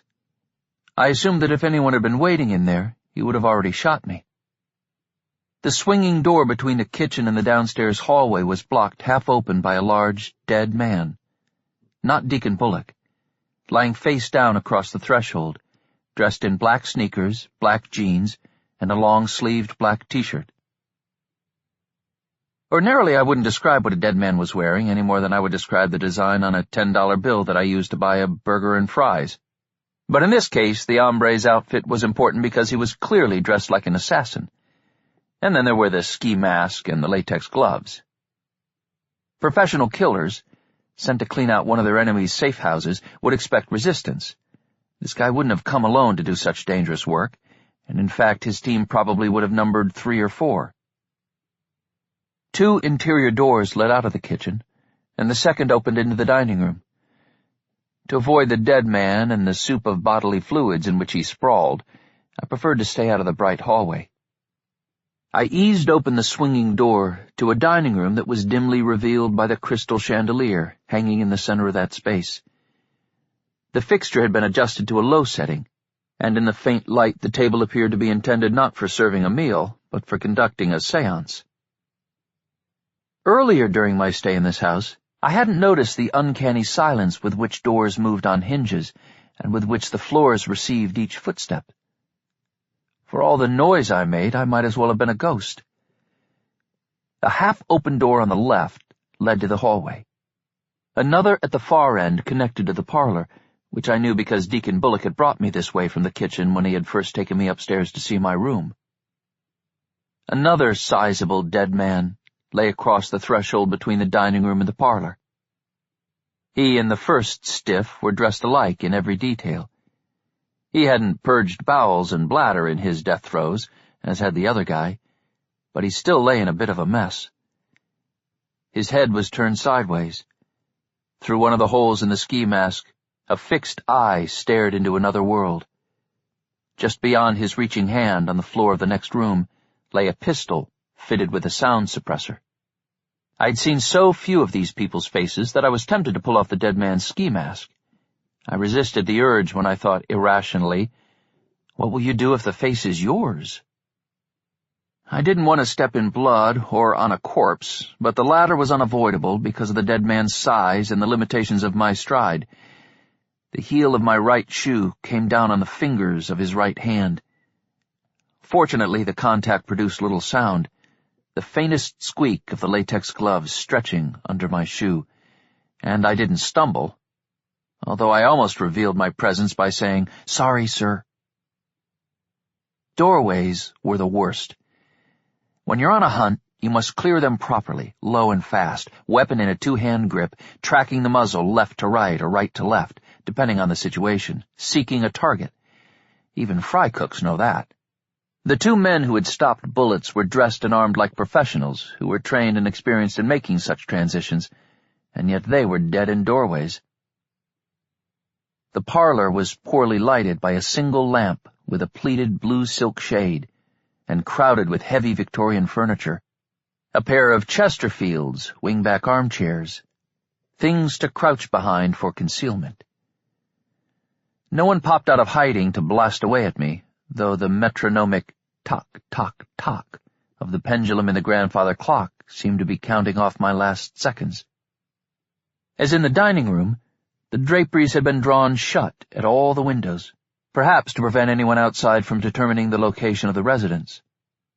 A wide archway, instead of a door, connected the parlor to the foyer. I found it refreshing to see that no one lay dead on that threshold. The foyer, deserted. To the right, the front door was closed. To the left of the archway lay the brightly lighted hall. Opposite the dining room and parlor were 3 other rooms that I hadn't explored. My sense of things was that the action had moved on from the ground floor after the first 2 men had been shot. I regarded the stairs, hesitating to climb them and leave unsearched rooms behind me. Overhead, someone said, "Huck," as though violently clearing his throat, and immediately thereafter something thudded to the floor in an upstairs room. If, as I had every reason to expect, a 3rd dead man had just given up his ghost, the thud wasn't as loud as it ought to have been.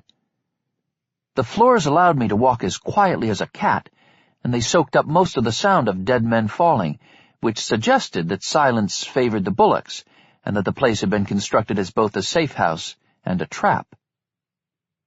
Cautioning myself that a trap can sometimes spring unexpectedly and catch not the prey, but instead the one who set it, I went to the stairs and climbed warily, silently. I glanced back now and then, prepared to discover that I was looking down the barrel of a gun, but I remained alone. 31. At the top of the stairs, I looked along a hallway with large paintings on the walls between doorways, of which there were 4 on each side. No dead guys were tumbled across any of the thresholds. The first door on the left stood half open, and a lamp glowed in there, but I couldn't see the entire space, just the foot of a bed and a dresser and a small armchair in a corner.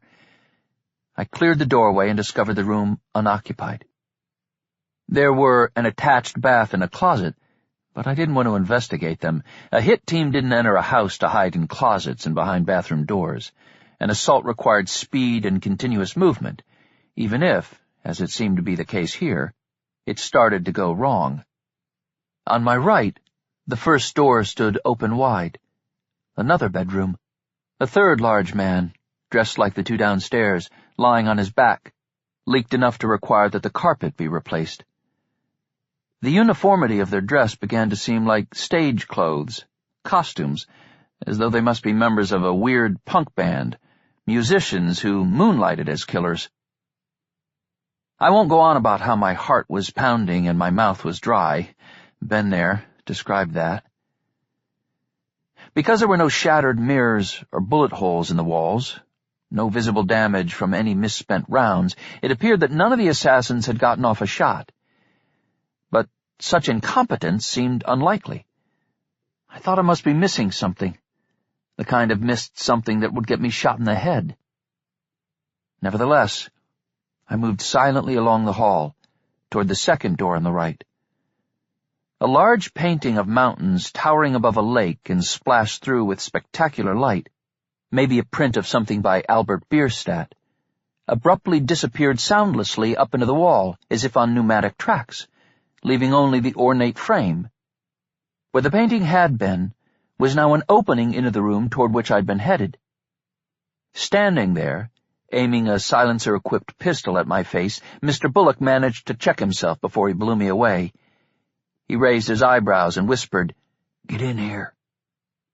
As the painting slid quietly back into place, I stepped to the door, went into another bedroom, and found that Maybelle Bullock was alive too. She eased the door almost shut, and her husband put a finger to his lips. I saw that a different painting, perhaps a print of another Bierstadt, hung here, directly behind the one in the hall, and it evidently retracted simultaneously with the other. Mrs. Bullock held a device I'd never seen before, about the same width as a cell phone and twice as long. A screen occupied the top half, and 2 rows of buttons were positioned under it. Nothing on the screen but a field of cool blue. She swung it away from the wall that this room shared with the hallway, toward the wall between this room and the next room, as a fairy godmother might gesture with a magic wand and leave the air sparkling in its wake. On the blue screen, a red form shaped itself out of pixels. Not anything identifiable, just a shimmering horizontal mass on a field of blue. It twinkled, constantly adjusting around the edges. My guess, we were watching the heat signature of assassin number 4 as he moved cautiously through the room adjacent to this one. As Maybelle moved her hand slowly, from right to left, keeping the red form in the center of the blue screen, tracking it, Deacon stepped to a large painting hung to the left of the bed. This one looked as if it might be a print of something by John Singer Sargent. Deacon aimed the gun at the painting as if he were an art critic with violent tendencies. His wife pressed a button on the device she held. The artwork vanished up into the wall, leaving only the frame, in which a 4th assassin stood no more than 3 feet from the muzzle of Mr. Bullock's pistol. Mr. Bullock fired twice, point blank, and the hit man dropped out of sight, as if he had stepped through a trap door. I started to speak, but Mr. Bullock frowned and put a finger to his lips again. Then he put the same finger to his right ear and pressed on something that resembled a hearing aid. I hadn't noticed it before. A wire ran behind his ear and down his side to an object about the size of a walkie-talkie that was clipped to his belt. He listened for half a minute, pulled the microphone from his ear and said, "House says no more damn fools, inside or out." "Whose house?" I asked, assuming it was a name. "This here house, son." Mrs. Bullock said, "House computer, Audie. It's got itself eyes and ears everywhere." "Weight sensors, heat sensors, a whole gaggle of sensors," her husband added. "So you knew when I got here?" "We knew," Mrs. Bullock said. But we was too busy staying alive to check video and see who you was. Had to figure you for another of them bastards, Mr. Bullock said. Sorry if maybe I just about killed you dead. That's all right, sir. Call me Deke, why don't you? Yes, sir. 32. While we waited for the cleanup crew, Maybelle Bullock insisted that we have coffee spiked with Baileys. We took it in mugs, in the dining room rather than the kitchen, because the dead man lying half in the dining room hadn't soiled himself while dying, as had the dead man lying half in the kitchen. The air smelled nicer in the dining room. The Bullocks sat side by side, frequently exchanging little smiles that I presumed to be expressions of approval about how each had performed in the crisis. I sat across the table from them. Mrs. Bullock said, "Well, Audie, we didn't figure you'd be back till late." I put a few things together and realized the safe house was going to be attacked. "I'm sorry I brought them down on you." She looked surprised. "Oh, shush. Wasn't nothing you did, or even you being here that caused this darn foolishness." "This here kind of squabble happens once in a while," her husband assured me. "Squabble?" "Tussle, scrap, whatever you feel like calling it." "Every now and then," said Maybelle, "their kind gets a beat on one of our safe houses, so they show up all full of mayhem." "An operation like this here tonight," Mr. Bullock said, "takes these bastards some planning. For sure they've been on to us some weeks now, long before you come round." Maybelle said, "Maybe it was 'cause of the astronaut they got on the scent of this lovely place." "Or that cute-as-a-button ballerina girl," said Mr. Bullock. His wife grimaced and shook her head. "Oh, they wanted that dear girl so bad. 1,000 of their kind would have slit their own throats if maybe it would gain 'em just a thin chance to slit hers." "Do these squabbles always end like this?" I asked. "Gracious, no," Maybelle said. She smiled at her husband and then looked at me again. "Was it that easy? Then this war would be done before it ever did start." "Sometimes it's our folks end up dead as dirt." Deacon winked at his wife. "But not here and now." "Not here and now," she said. Mentally, I was wobbling a little from thinking about the scope of the secret conflict that all this implied. I didn't realize the cult was so big. "Them cultists that want to sink their teeth in you, dear? Why, they aren't big at all. Them and others like 'em wasn't the ones would have killed our astronaut, had they got their hands on him." "Or that little ballerina," her husband said. "Or that army lieutenant. He won the big medal." "Or that comedian years ago. We had to fake his death and do him a new face." "It's not one cult," Maybelle said. "It's a way of thinking." Mr. Bullock agreed. "Thinking, what is it I want? And how can I take it from someone that has it?" "Thinking, who is it I hate or envy most, and how can they be got rid of?" Maybelle said. "Thinking, can't be me made a mess of my life. Must be your fault, so you're gonna pay." "A way of thinking," I said. "But it's a way that an awful lot of people think." "But not anywheres near the most of 'em," Maybelle said. "Not the most. And that's one reason why doing what we do is worth doing." "I hope you're right, ma'am." "Call me Maybelle." "Yes, ma'am." "What happens to you now?" "Me and Deke? We move on wherever." "Wherever?" "Wherever Edie Fisher thinks best. Most often some far place from where we was last." "So the cleanup crew you mentioned deals with the dead bodies?" "Well, it's partly what keeps 'em busy." "What happens to this house?" Mr. Bullock said, "Cleanup crew tears all the tricks out, puts things back like they was before us, makes it normal as normal ever can be, so it'll get sold. No safe house never can be a safe house again once the bastards know about it." Mrs. Bullock finished her spiked coffee and smiled. "We've been here 3 interesting years, made some fine memories, but it does a person good to move on from time to time. Keeps you fresh." Mr. Bullock reached into his shirt pocket. "I hate how it vibrates like a squirming lizard." He produced a cell phone, put it to his ear, said, "Yeah?" 3 times. "Dang," once, and "No," twice, before he terminated the call. His wife asked, "Clean up?" "Yep, them boys got a job and a half this time around. They'll be pulling in the driveway in about 2 minutes. I said, "They got here really fast." "This team's mostly close. A lot of the time just over in Vegas. Got themselves more cleaning up to do there than here." Looking at my watch, I said, "Did they teleport or something?" "We had us 3 false alarms today," he said. One just before dinner, I remembered. "Right after that, I called out to Vegas for cleanup, told them there's likely to be one mess or the other." "How did you know the alarms weren't false?" "One false alarm in a day," Maybelle said, "might be nothing but truly false. More than one, well, then you got to figure they're as real as my own teeth." "You've got beautiful teeth, ma'am." "Thank you, Audie.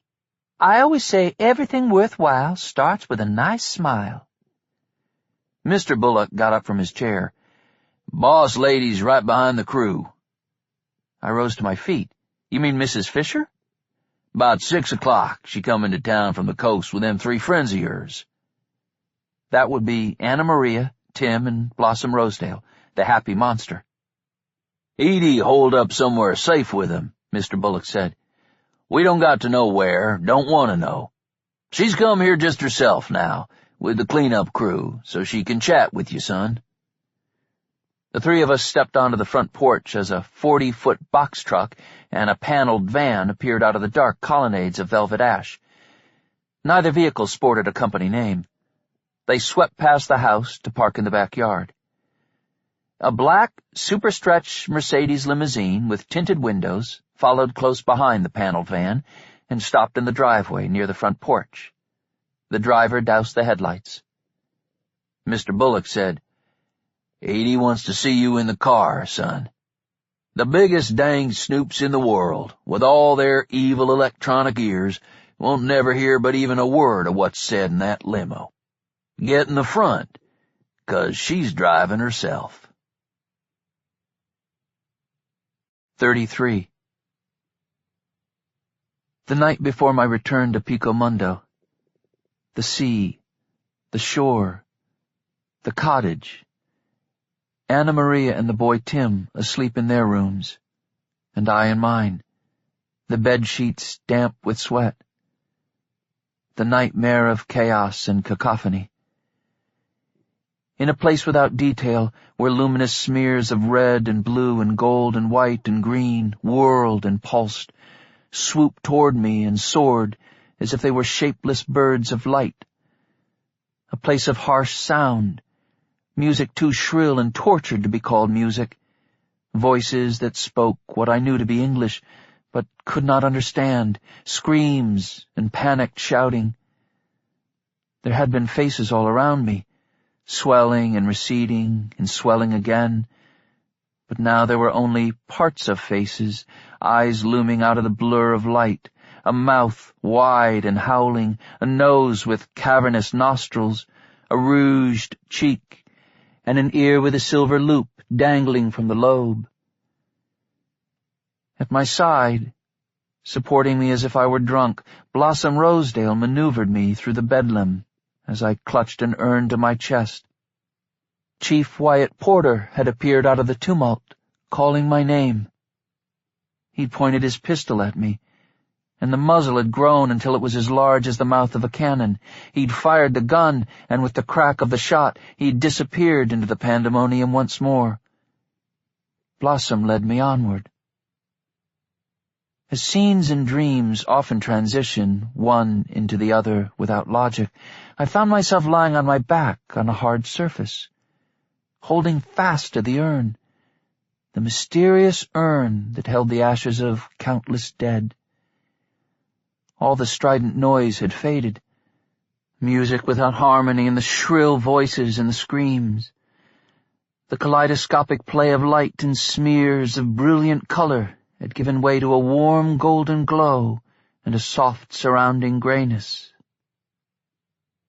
Standing around me, 3 lovely women with white and gold-feathered faces regarded me with solemn brown eyes, They had noses and mouths, not beaks.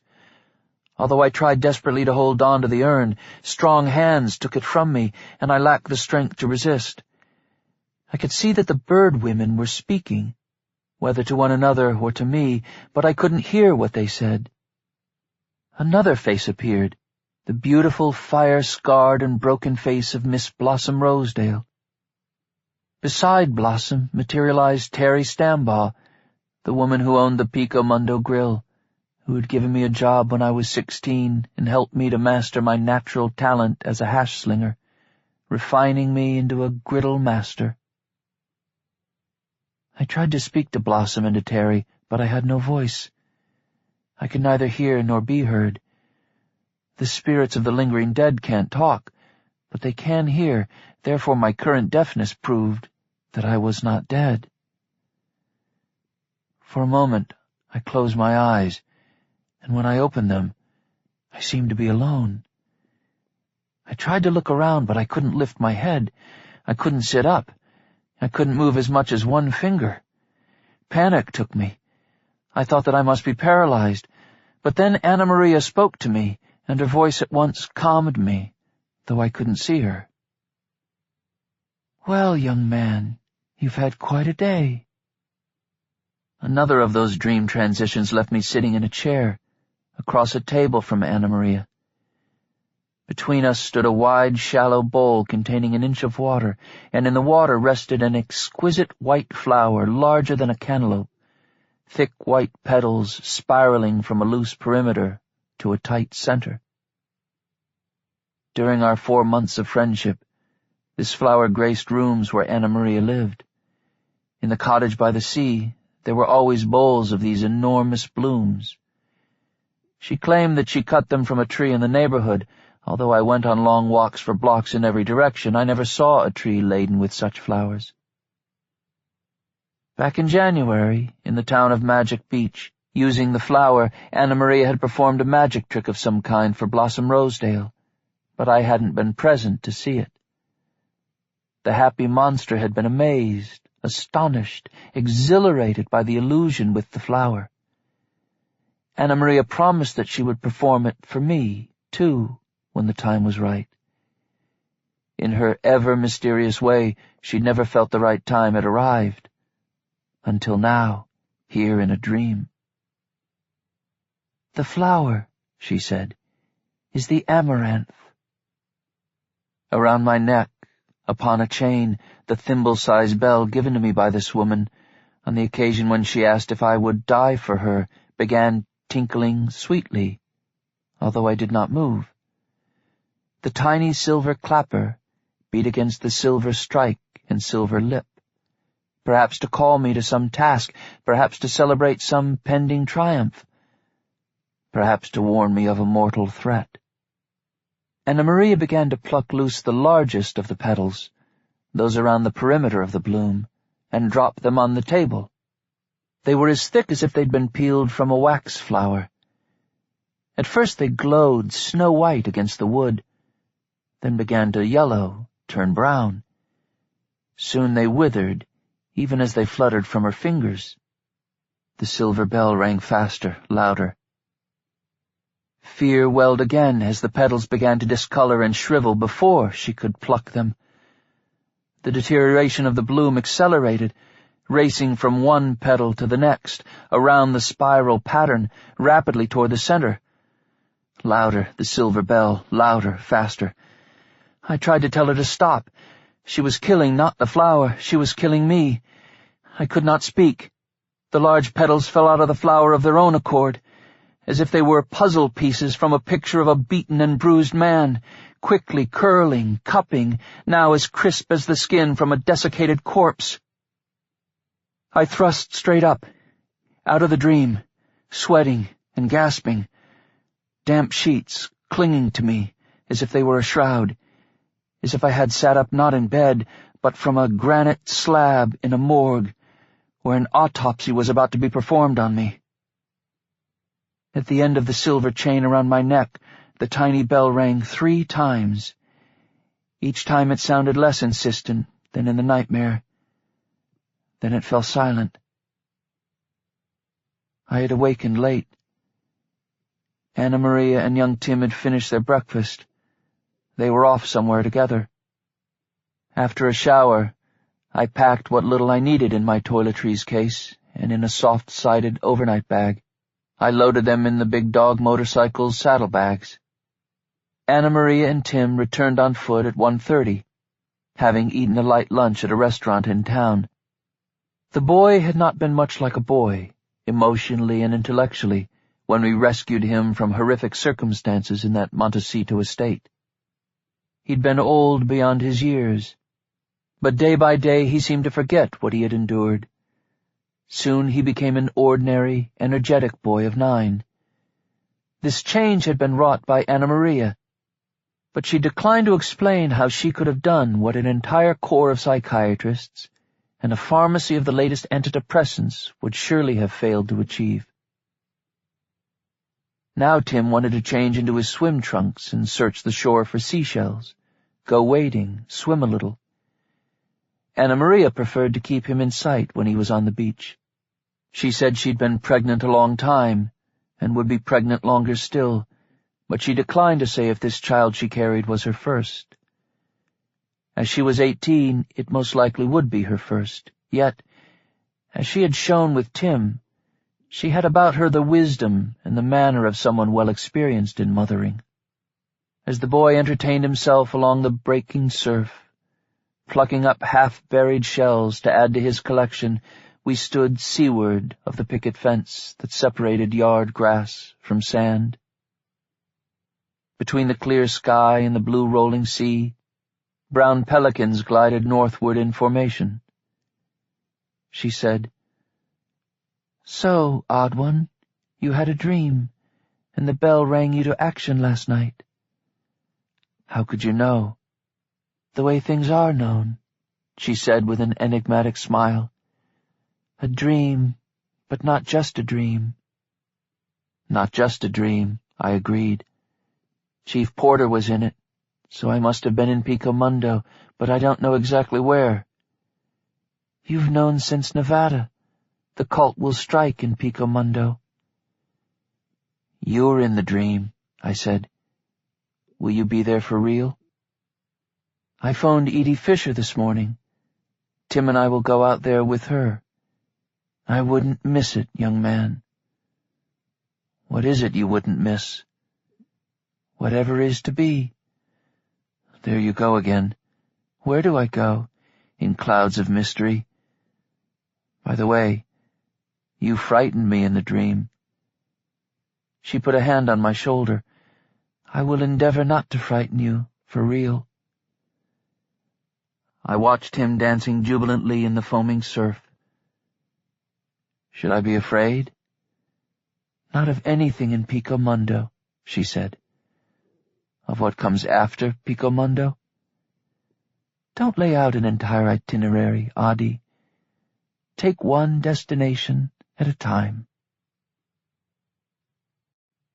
34.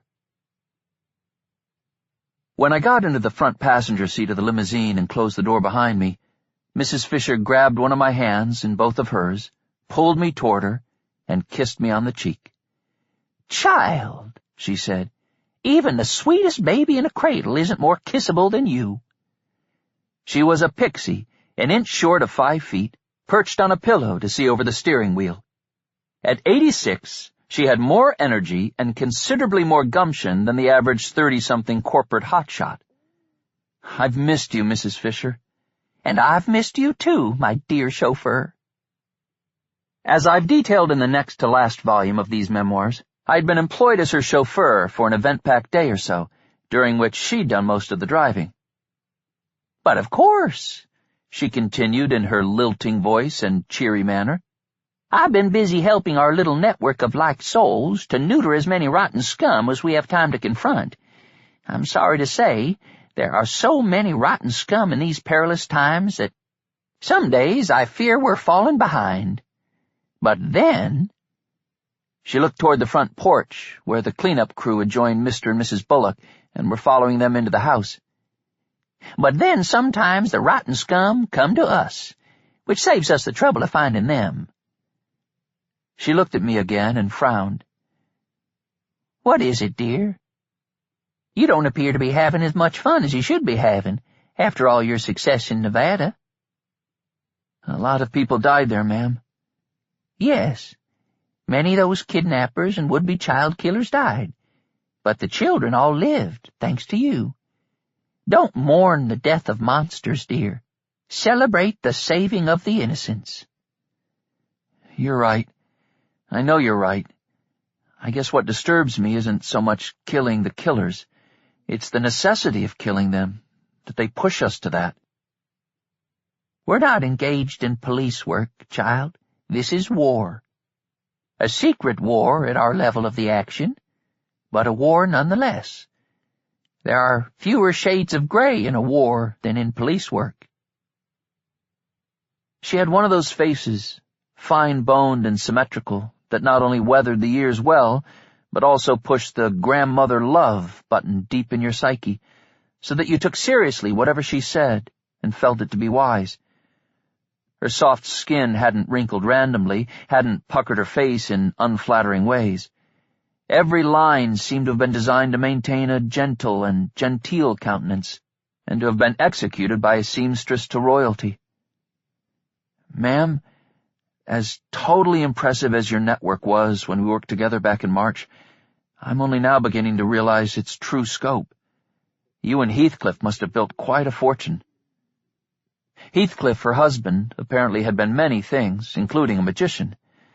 No, what she told me exactly was that he could appear to be a magician, that he could appear to be anything he wished, and convincingly. "Oh, dear, don't give me too much credit. Heathcliff already had a Scrooge McDuck fortune when he met me and saved me from a life as a mediocre actress. Over the years, my little ideas added only a couple of $100 million to the pot. Anyway, I'm not the only one who funds the resistance. Now tell me, what should we be afraid might happen to your darling little Pico Mundo?" She'd left the engine running so that we could have air conditioning in the warm desert night. Although the instrument panel in the dashboard had been dialed up to its brightest level, the limo was softly illuminated. I felt cocooned and, as I always did in her company, quite safe in a dangerous world. I told her about the dream of the flood, about Malo Suerte Dam and the stolen 1,000 kilos of C4. "But you see, ma'am, I never know about my dreams. Sometimes they're literal, other times only symbolic. If I have to live with this gift, I don't understand why things can't always be clearer to me." Patting my cheek affectionately, she said, "Because, dear boy, then you would be just another silly superhero who's never really at risk." "I could live with that." "But you might then grow too certain of yourself, cocksure and arrogant, even you. And then you might become one of the very people that my network of friends must thwart. Isn't that a lovely word? Thwart." "Thwart? I've never thought about it, ma'am." "Well, do think about it, dear. Please do. It's a lovely word. Thwart. To obstruct is as noble an act as to facilitate, if what you are obstructing is the facilitation of evil. Anyway, to maintain the right perspective, sweetie, we always should be at risk of failure, the possibility of making wrong choices." "Free will, you mean?" Pinching my cheek this time, Mrs. Fisher said, "Now there's the lovely fry cook who could save this town. You're very nearly fully smooth and blue." "Fully smooth and blue? I still don't know what that means, ma'am." "Oh, don't puzzle yourself. You'll know what it means when you know. Meanwhile, there isn't going to be a test about it." She was dressed in a pink pantsuit with a frilly white blouse. On the lapel of her jacket glimmered the exclamation point crafted of gold, diamonds, and rubies. "I don't know what that means either. A version of it turns up on the phone you sent me." "It's a kind of logo," Mrs. Fisher said. "It's like that Pepsi circle with the red, white, and blue waves in it, or the smiling cow on a can of Lucerne whipped cream." Cows and cream. Okay, that I understand. "Of course you do. A smiling cow makes everyone feel good. A smiling cow is a delightful thing, and whipped cream is delightful. But the exclamation point. Well, it's also a promise. A promise of what? And a statement of conviction. It's many things, dear. Just as anything you can point at in this world is many things. I pointed at her. She pointed at me. I couldn't help but laugh.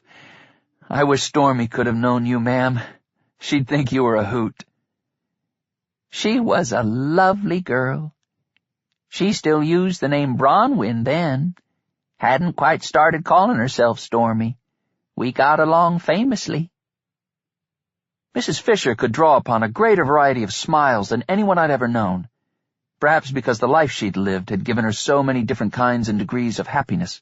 The smile with which she favored me now was one I'd seen several times before, what I might call the smile of pleasurable expectation, with her head cocked to one side and her blue eyes bright with curiosity regarding my response to her revelation, also with an impish pleasure in having astonished me. You knew Stormy? How did you? When did you?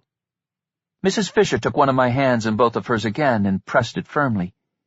After she was adopted by that dreadful couple, after that horrible thing happened, our little organization got her out of the situation. Stormy was 7 years old when her parents died in a plane crash, 7.5 when she was adopted by a wealthy, childless couple in Beverly Hills. During the second week in her magnificent new home, her adoptive father came into her room after midnight, exposed himself to her, and touched her in ways no grown man should ever touch a child. She had still been intensely grieving for her lost parents, humiliated, ashamed, frightened, alone, confused. She endured the man's depraved behavior for 3 months before desperately seeking help. But, I said, she reported it to a social worker who was making a house call for the adoption agency. Yes, dear, she did. So she was taken out of that place, and then she lived in St. Bart's orphanage till she graduated high school. Yes, but she wasn't removed for a week. Your lovely girl never realized that the first social worker wasn't the one who helped her. In fact, never would have helped her. Having to discuss this, having to consider again what Stormy had told me about the abuse she suffered, I found that the memory came braided with heartache. Mrs. Fisher said, "The couple who adopted Stormy." She called them Mr. and Mrs. Hellborn, not their real names, obviously, but apt. Mrs. Fisher said, Mr. and Mrs. Hellborn weren't just corrupt.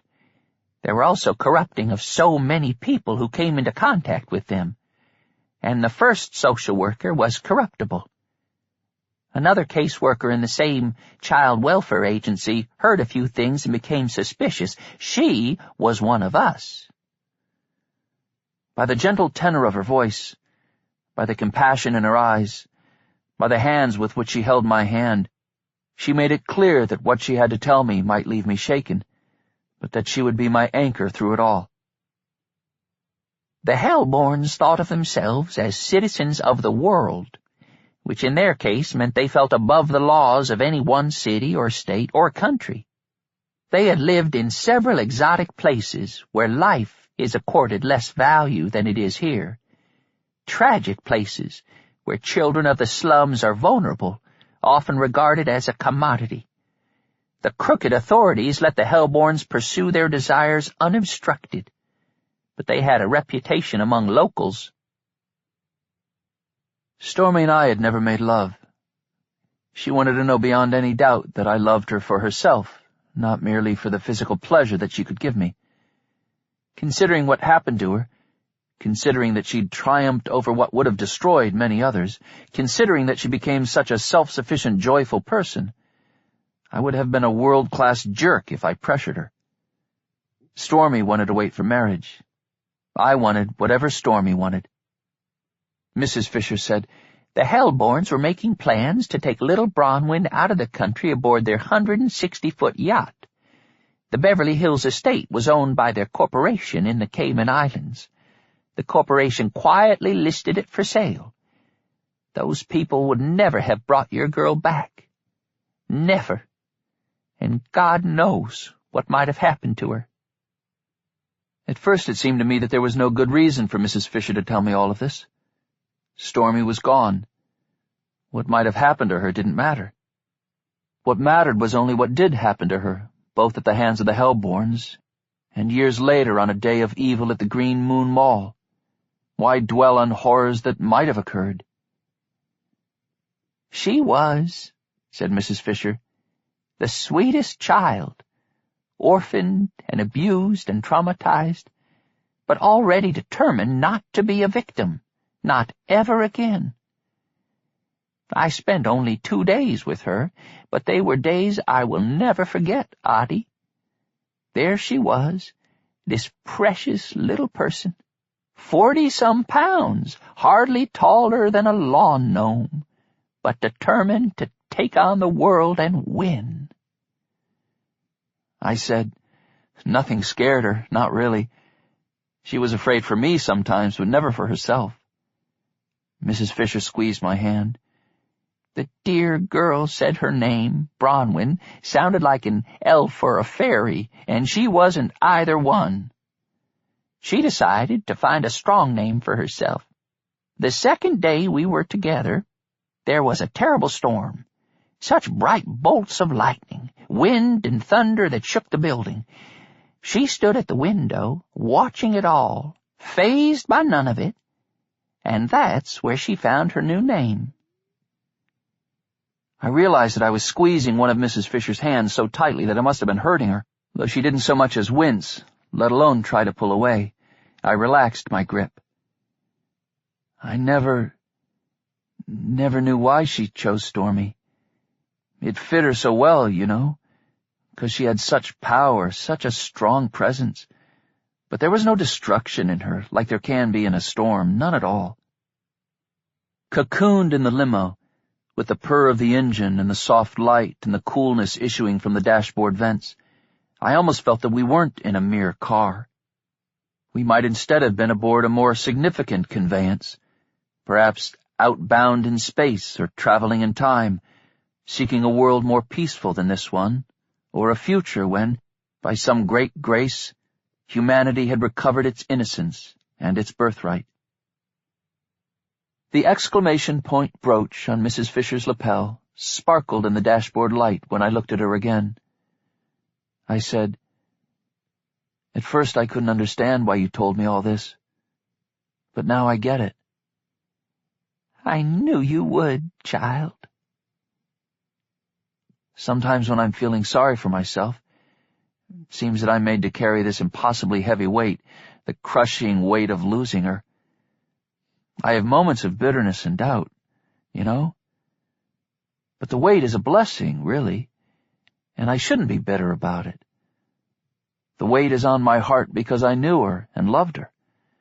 The weight is the accumulation of all we had together, all the hopes and worries, all the laughs, the picnics in St. Bart's Bell Tower, the adventures we shared because of my gift. If they'd taken her away on their yacht, if I'd never met her, there would be no weight to carry, and no memories to sustain me. Mrs. Fisher smiled at me and nodded. "Fully blue, and so very, very near to being fully smooth." 35. Minutes before the cultists found me, Mrs. Fisher drove me off the 2-lane blacktop and parked on the shoulder of the road, near the grove of cottonwoods in which I had left the Ford Explorer. She shut off the engine, switched off the lights, got out of the limo, and came around to my side so that we could have a proper hug. She was bird-like, tiny, and yet I suspected that anyone who tried to mug her or hijack her would discover that being petite and 86 did not guarantee that she would be an easy target. Walking with me through the dark toward the trees, she said, "I want you to know that Tim will be fine. Set your mind at rest about him. Some of our people are taking him into their family. They'll take the dog, too, Raphael. They have a golden retriever of their own and a 12-year-old boy, so Tim will have 2 dogs and an older brother. What if his past starts coming back to him? Who he was and all he went through? It won't come back to him, dear. Anna Maria tells me that she has spared him those memories. And he has new memories that give him a good foundation for a happy future. I know he remembers a different past from what he actually lived. I just don't understand how it could be done. Not hypnosis, not drugs. No. Good gracious, nothing as crude as that. Then what? Well, it's all a little mystical, isn't it? Don't worry your lovely head about it. Back in March, I reminded her, you told me I would eventually understand the true and hidden nature of the world. It's still hidden to me, ma'am.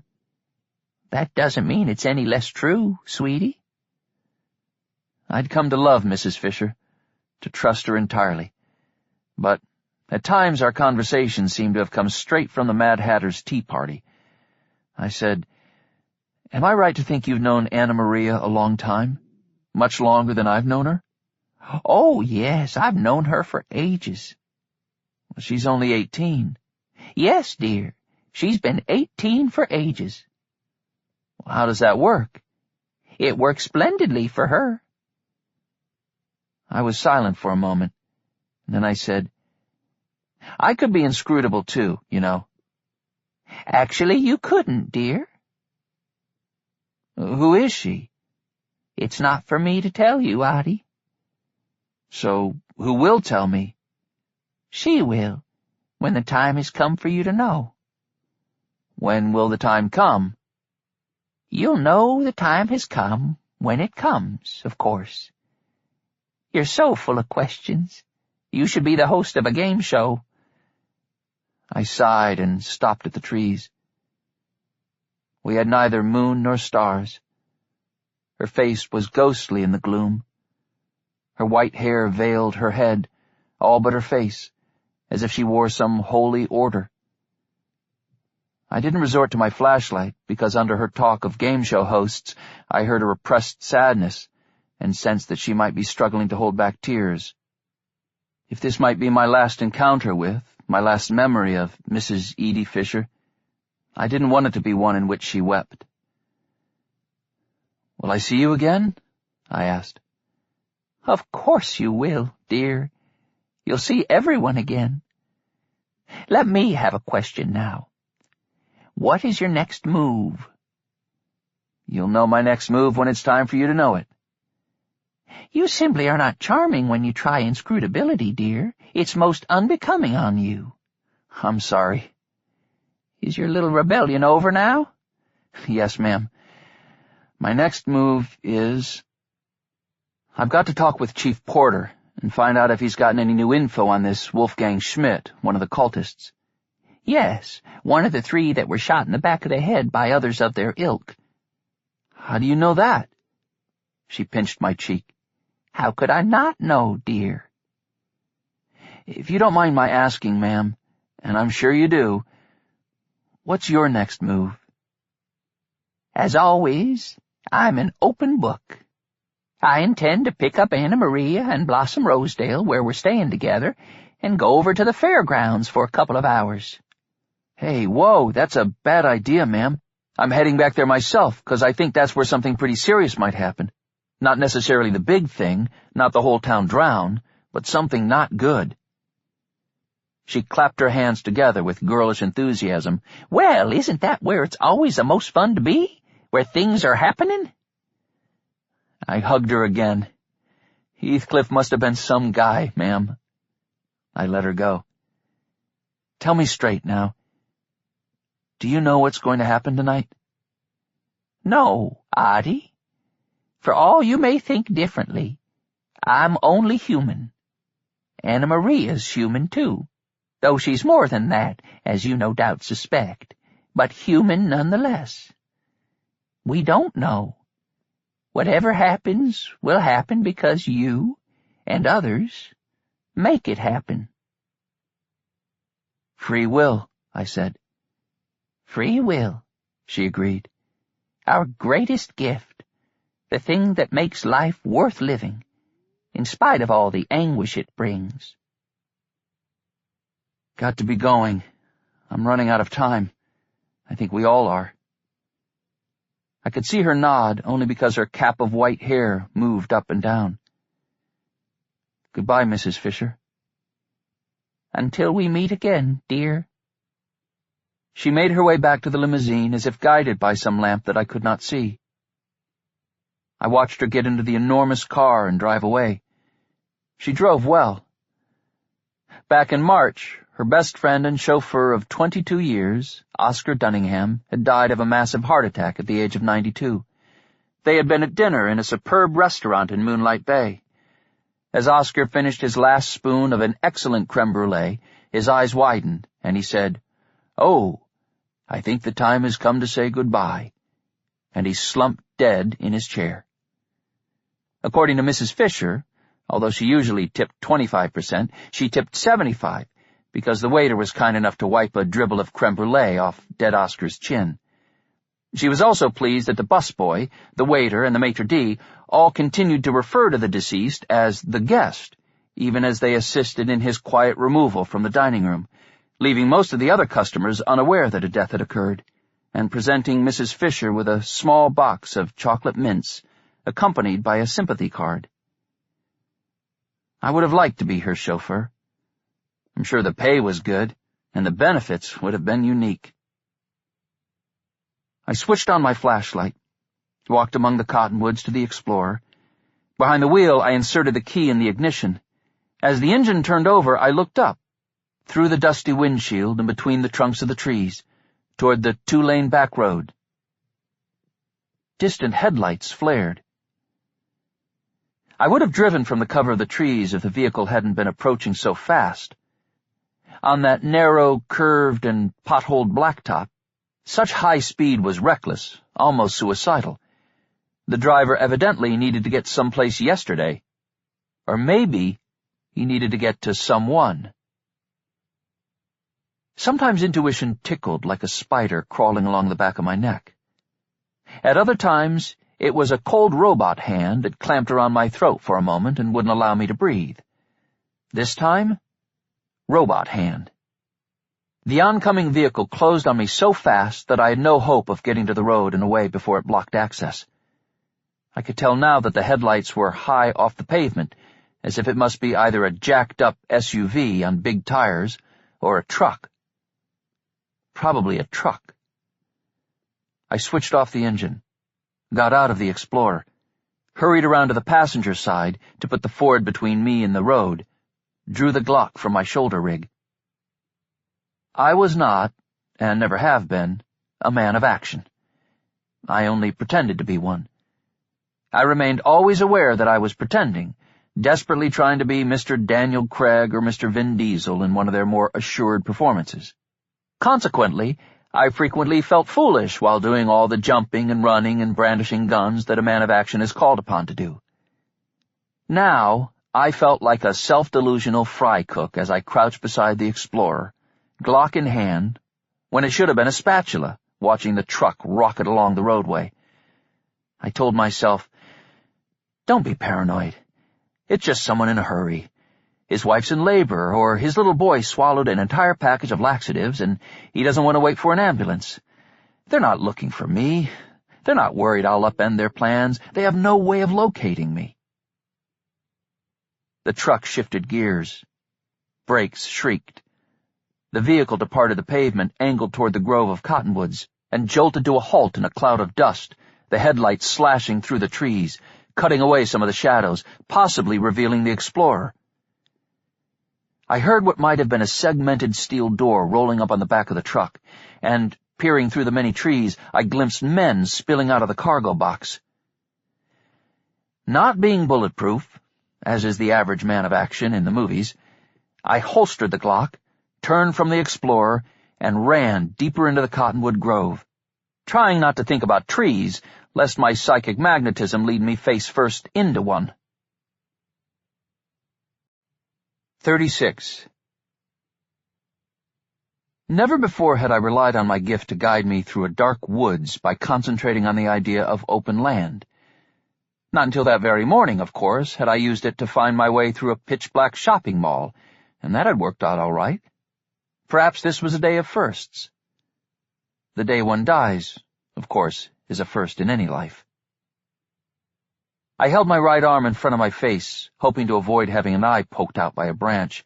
With my left hand, I felt from tree to tree, hurrying because enough thin blades of light from the truck's headlamps sliced through the grove to suggest where the cottonwoods relented a little. No undergrowth inhibited progress, but a thick carpet of dry leaves crunched noisily underfoot, so that if my pursuers stopped now and then to listen, they would have a pretty good idea of where I was headed. Instead of pausing to listen, however, they opened fire. For an instant I thought they must see me. Within a few steps I would be riddled. But then the Explorer's windows shattered. Sheet metal cried out, pock and pong, as bullets tore into it. A couple of tires popped, and there could be no doubt that they were trashing the SUV with the expectation that I might be inside. The barrage was so ferocious that I couldn't tell if they were using fully automatic weapons, or if there were so many gunmen firing with such enthusiasm that it only sounded as though they were spraying the Ford with a couple of Uzis. Inevitably there were ricochets and wild shots, and I heard a round thwack into a tree. If I could discern that particular sound separate from the crackle and roar of gunfire, the hit had to be nearby, mere inches away. Another bullet tunneled through sprays of leaves, spitting bits of bark and vegetation onto my head, into my face, and a third round impacted with a sound like an axe blade biting wood, which probably meant it was a high-velocity round, and perhaps a hollow point. The land sloped slightly, and if I remembered the neighborhood, there was an aquifer not too deep underground, so that the soil grew damp again each night, no matter what heat the Mojave sun blistered down on the land during the day. The aquifer slaked the thirst of the cottonwoods, and made it possible for farms in this area to draw enough water from wells to grow crops.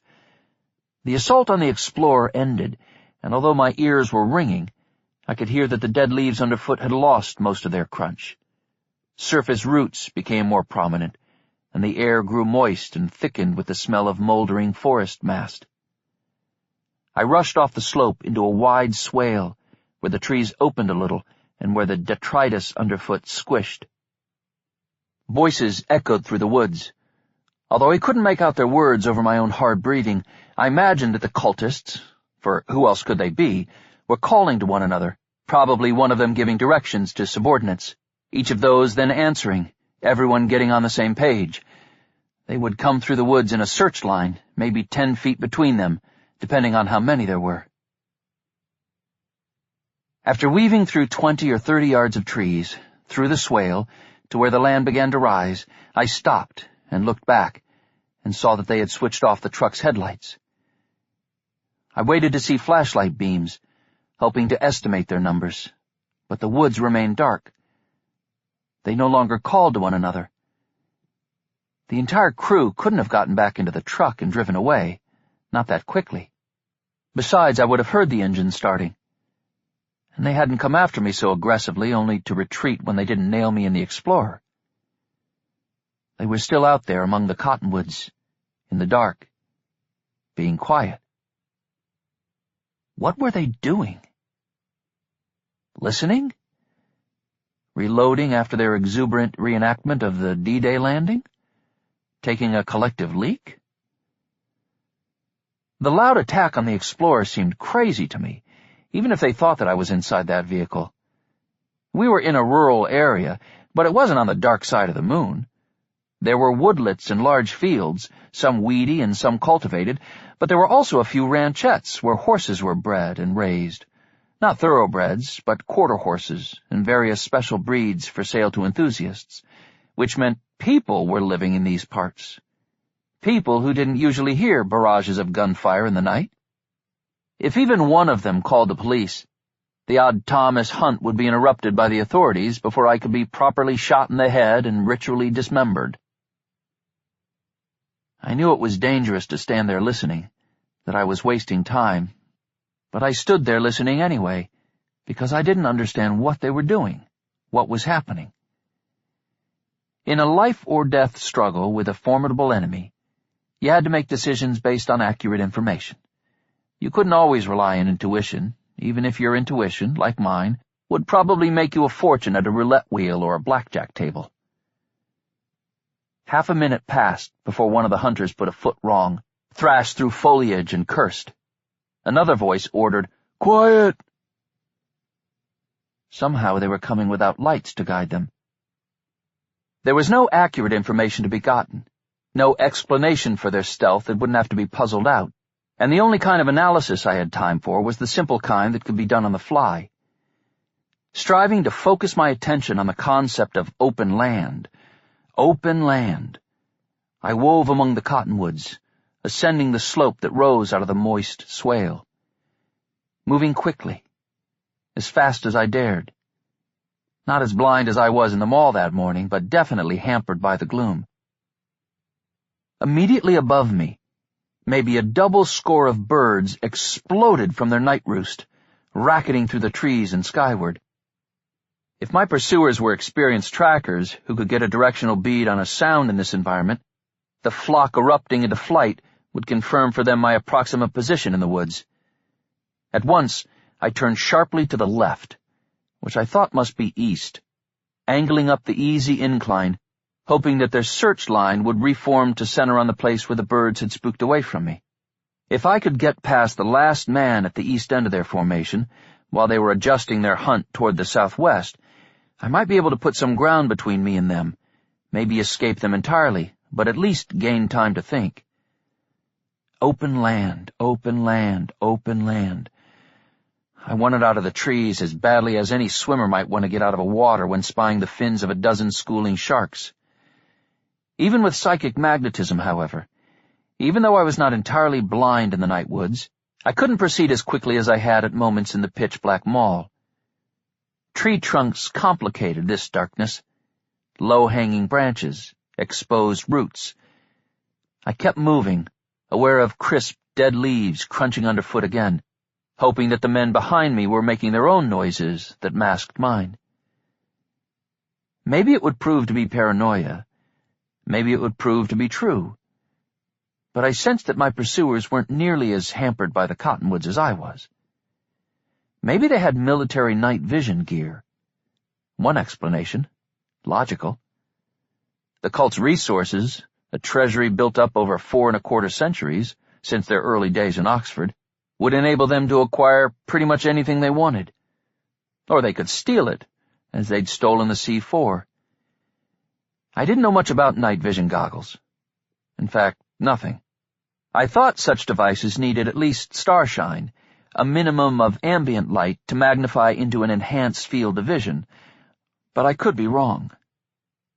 More worrisome was the possibility that they could track me with the assistance of a supernatural power beyond my comprehension. No other quarry in my circumstances would have leapt to that suspicion, but because of my experiences, I had an open mind. Some might say that it was as open and empty as a wind tunnel. Nevertheless, in Nevada, the past March, I'd seen that the cultists could conjure entities not born of this world. In the court of Odd, even the most preposterous suspicion was admissible. Concentrating on open land while trying to evade the searchers probably established a conflict of needs. The emotional need for more light, more hope, versus the base animal need for cover, camouflage, a bolt hole. In the open, I might be more easily spotted, therefore less safe than if I remained in the woods.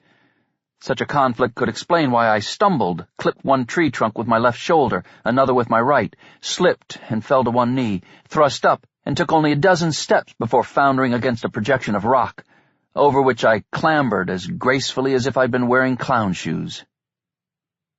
In spite of this increasingly slapstick performance, I angled eastward until I staggered out of the cottonwoods near the crest of the slope, breathing too noisily. I strove to quiet myself. More but shallower inhalations. Draw air and exhale through the mouth only. Heart hammering, but they couldn't hear that. I ascended the last of the rise to a flat width of dirt and wild grass, beyond which a white plank and chicken wire fence ran east-west, barring my way. Under the unrelenting low cloud cover, the rural landscape offered better visibility than the woods, although it too was dim. And more than dim. I felt as if the night and the place held within them some recondite meaning that my eyes could not quite resolve out of the gloom, that my mind could not interpret. I peered west along the fence, toward where the posse might emerge from the trees, if I had indeed angled past the outermost man on the searchline. No one. In case they had not reformed their line toward the eruption of birds that I had caused, if they were instead close behind me, I needed to get off this open strip of land where I would be an easy target. I scaled the 5-foot-high board fence, snagged Mr. Bullock's sport coat on a twist of wire, tore the fabric getting free, and dropped into whatever might wait on the other side. 37. Although I hadn't remembered what I would find when I put the cottonwoods behind me, I knew at once where I was. Maravilla Valley Orchards. Row after long row of almond trees running north-south, precisely spaced to accommodate the harvesting equipment that would shake the ripe nuts from the branches. The alleys between the rows were likewise calculated, not merely to allow tractor-drawn harvest bins to pass, but to ensure that one rank of trees did not shadow the next for too much of the day, so that every side of every tree received a wealth of light as the sun traveled from dawn to dusk. Like dutiful sentinels standing watch, the trees dwindled into the dark, across a couple of 100 acres. Eager to put more distance between myself and the searchers before they might climb into the orchard to scope it out, I ran east along the barrier of boards and chicken wire. I'd gone only 30 or 40 feet when I saw black-clad figures scaling the fence, perhaps 60 feet ahead of me, far from where I thought they would be. In the woods, the posse had not reformed in the direction of the flock of birds that scattered skyward. Instead, as though anticipating my actions, they'd angled east. No one called out. I hadn't been seen. In a crouch, I scurried 6 feet to the south, to the last tree in the nearest row, and took cover there, frantically trying to think what to do next, which way to go, according to what strategy. Peering east around the tree, I attempted to count them as they gathered by the fence. All in black, they were darker than the night, contrasted with it, but they milled around, making it difficult for me to tally them. There were at least 6, maybe 8. Either number was too many, bad odds for me. We were in a kind of forest again, but one that was regimented, geometric, offering less cover than the wildwood. They could spread out more here, maintaining a longer searchline, yet each man would still be within sight of those to either side of him. Not yet one flashlight. With night vision gear, they wouldn't be foiled by the density of the trees, as they had been among the cottonwoods. They would have clean lines of sight. If I raced along one of the open alleys, I would be quickly spotted. Even crossing an alley from one rank of trees to another, I would draw attention to myself, because from their perspective, I would be the only moving thing in the warm stillness of the almond grove. I had to stay to a single row of trees, close to the trunks, head down to avoid taking a low branch in the face or across my throat. And I had to get moving. They were already forming a line, getting ready to come into the grove on a north-south hunt. I set out to the south, keeping my single-row tactic. I moved fast, but not nearly at a sprint, not at first. This close to them, my pounding footfalls would locate me in seconds. I needed to put some distance between us before I could run flat out. Taking short, quick strides, almost gliding across the ground, I tried to recall how far it was to the southern end of the orchard. The grove was much longer from north to south than from east to west. Hundreds of acres. A mortal distance under the circumstances. Birds worried me, the possibility of another mass exodus from branches overhead, a flare of sound that would declare, "Here he is!" After I'd gone 30 yards or so, an owl loudly questioned the night. From elsewhere in the grove, another owl replied, and almost at once yet another. Every orchard attracted field mice and sometimes rats, depending on the crop, and owls considered rodents of any size to be delectable. Wherever owls stood night watch, other birds tended not to roost, because owls also had an appetite for their smaller feathered brethren.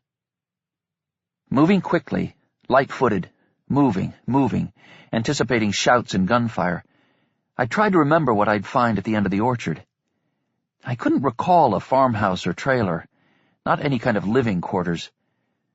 The operation was owned by a large corporation, not a family, and as far as I knew, no one lived on the property at night. There was an immense processing building in which the green fruit of the trees would be stripped away from the pits and the smooth almond seeds from their hard, fibrous jackets.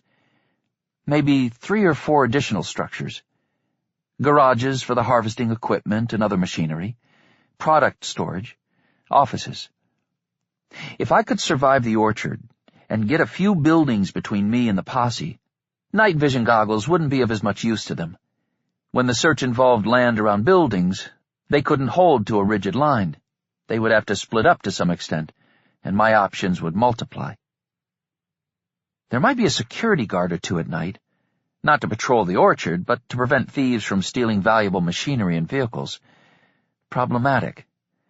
Not that a security guard might be rash enough to shoot me first and ask questions in the afterlife, but if the cultists on my trail would be so bold as to chop the explorer to pieces with automatic weapons fire, in an area where the noise could trigger calls to 911, they might answer a guard's challenge with bullets.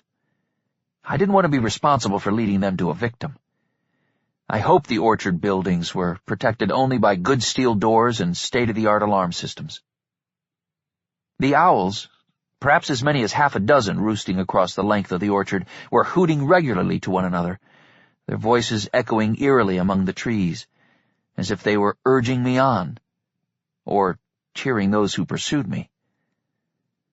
The time had come to run full tilt, without regard to the noise I would make. Remaining close to the same row of trees, I bolted, taking longer strides, feet slamming against the ground, gasping for breath, making enough noises that I could now hear only the closest owl.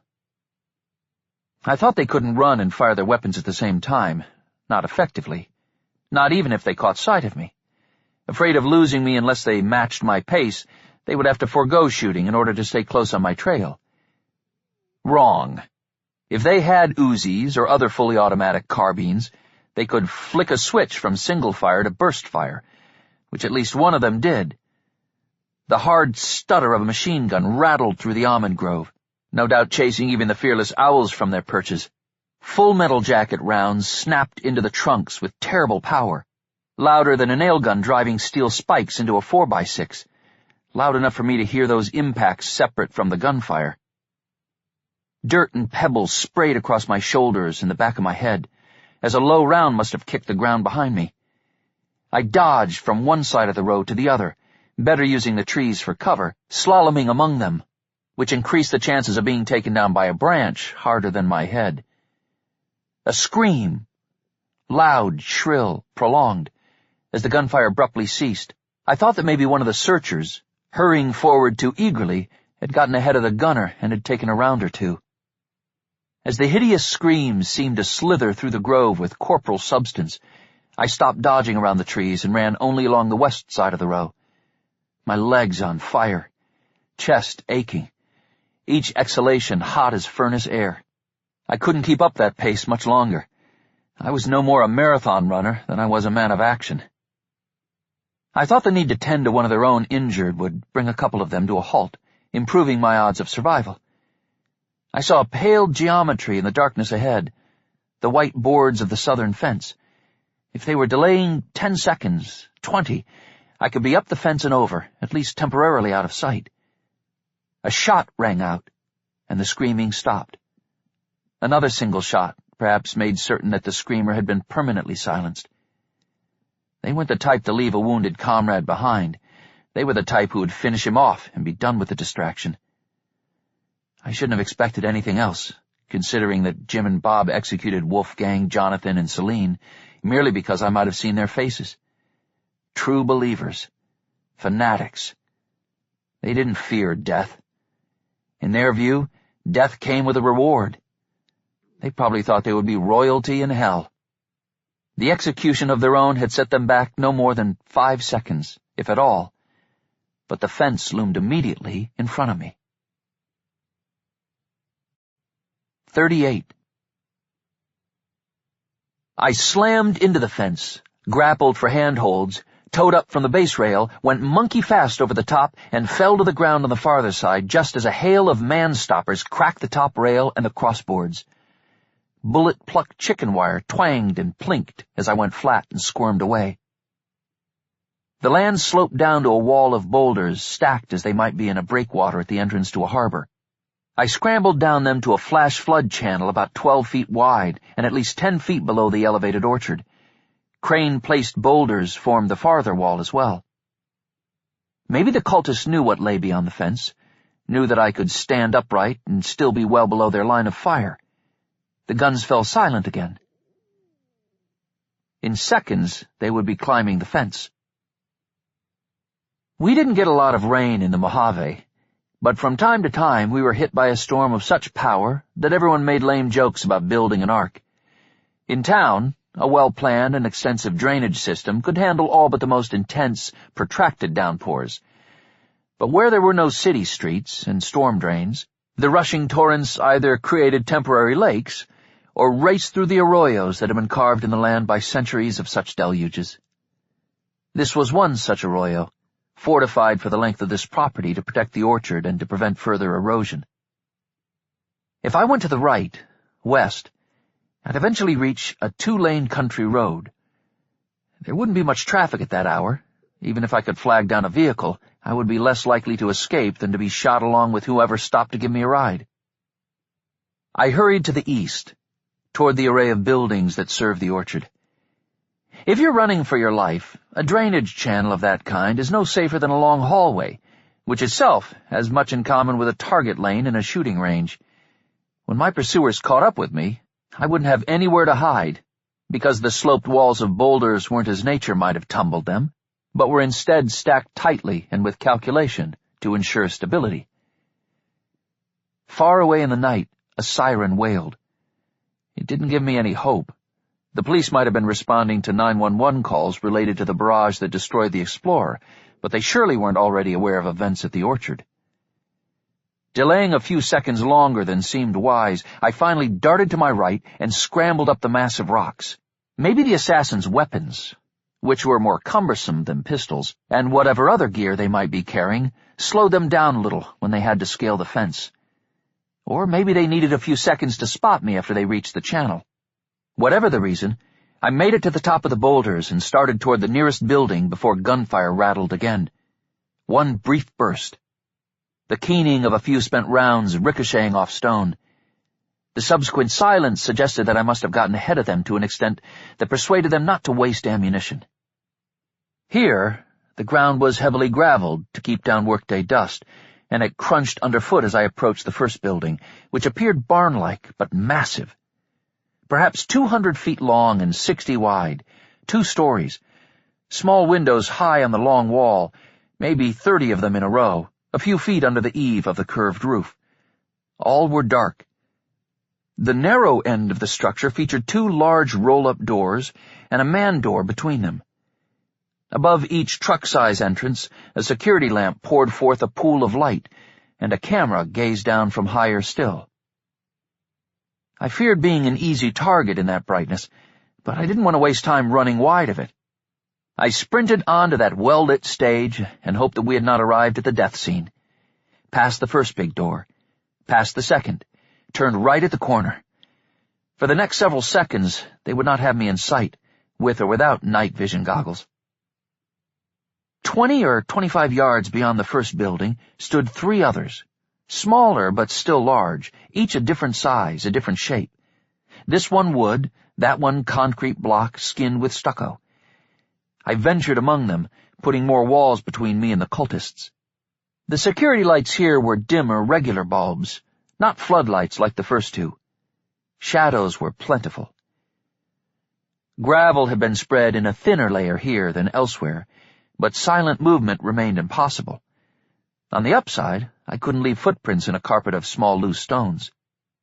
I'd had about enough of running, whether under fire or not. The air temperature was 75 degrees or a little higher. I was sweating like you would think a pig would sweat. Actually, however, pigs don't sweat, another fact I learned from Ozzie Boone, who wrote a novel in which an expert on hogs trained 3 of them to kill an enemy of his. Anyway, my mouth was dry, throat scratchy, eyes burning from sweat salt. I needed to get out of the chase, find a hidey hole. Acutely aware that I had mere seconds to disappear from sight before the search team streamed among the buildings, rejecting one possible hiding place after another, I came to the back of the 2-story block and stucco building. Ladder rungs, embedded in the wall, led to the flat roof. I almost didn't see them in the dim light from a cage security lamp at the farther end of the structure. They were painted to match the stucco. When you think of hiding places, you imagine crawling under something, or behind something, or into a hole, but you can be easily trapped in such places. I could be trapped on a roof, too, but they would not be able to get me in their sights if I stayed below the parapet wall, and the only way to get to me would be by the ladder. Any fool who climbed it, even mildly suspicious that I might have taken refuge up there, would lose the top of his head when he came into view. I climbed quickly. The parapet wall, encircling the flat roof, was about 3 feet high, maybe higher. On my hands and knees I crawled across the 40-foot wide roof, intending to take a position directly opposite the ladder. Halfway across the roof, I realized my mistake. 40 feet would be too far from the ladder. In spite of my aversion to guns, I had learned to use them, but I was not a skilled sniper, and the Glock wouldn't be as reliable at 40 feet as it would be from a distance of, say, 6 inches. As I crawled back the way that I'd come, I heard the rattle and crunch of footsteps on gravel. I kept moving, making a lot less noise than the hunters were.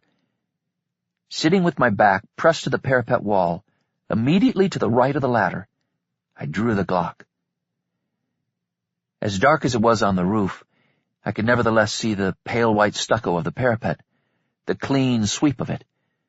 If I'd been sitting directly opposite the ladder, I would have been spotted the instant the climber's eyes cleared the top. I would have been the only dark shape silhouetted against the stucco, except for a few low vent stacks. On the ground, the cultists didn't like the gravel. Moving among the buildings, they tried to place their feet cautiously, but the loose stones defeated them. After taking several careful steps, each of them made the same decision, to bowl forward, clattering through the pebbles without regard to the noise, evidently convinced that too much caution was more dangerous than advancing boldly. The distant siren had faded to silence. Either the patrol car had been responding to a call about the shooting at the Explorer, or to something else altogether that had nothing to do with me and the posse on my trail. As I waited for the sound of feet on the ladder rungs, I tried to figure out how these people kept finding me. After the events in Nevada, they had revenge on their minds. They were using all their considerable resources, all their corrupt contacts, and everything from the political establishment to law enforcement to get their hands on me.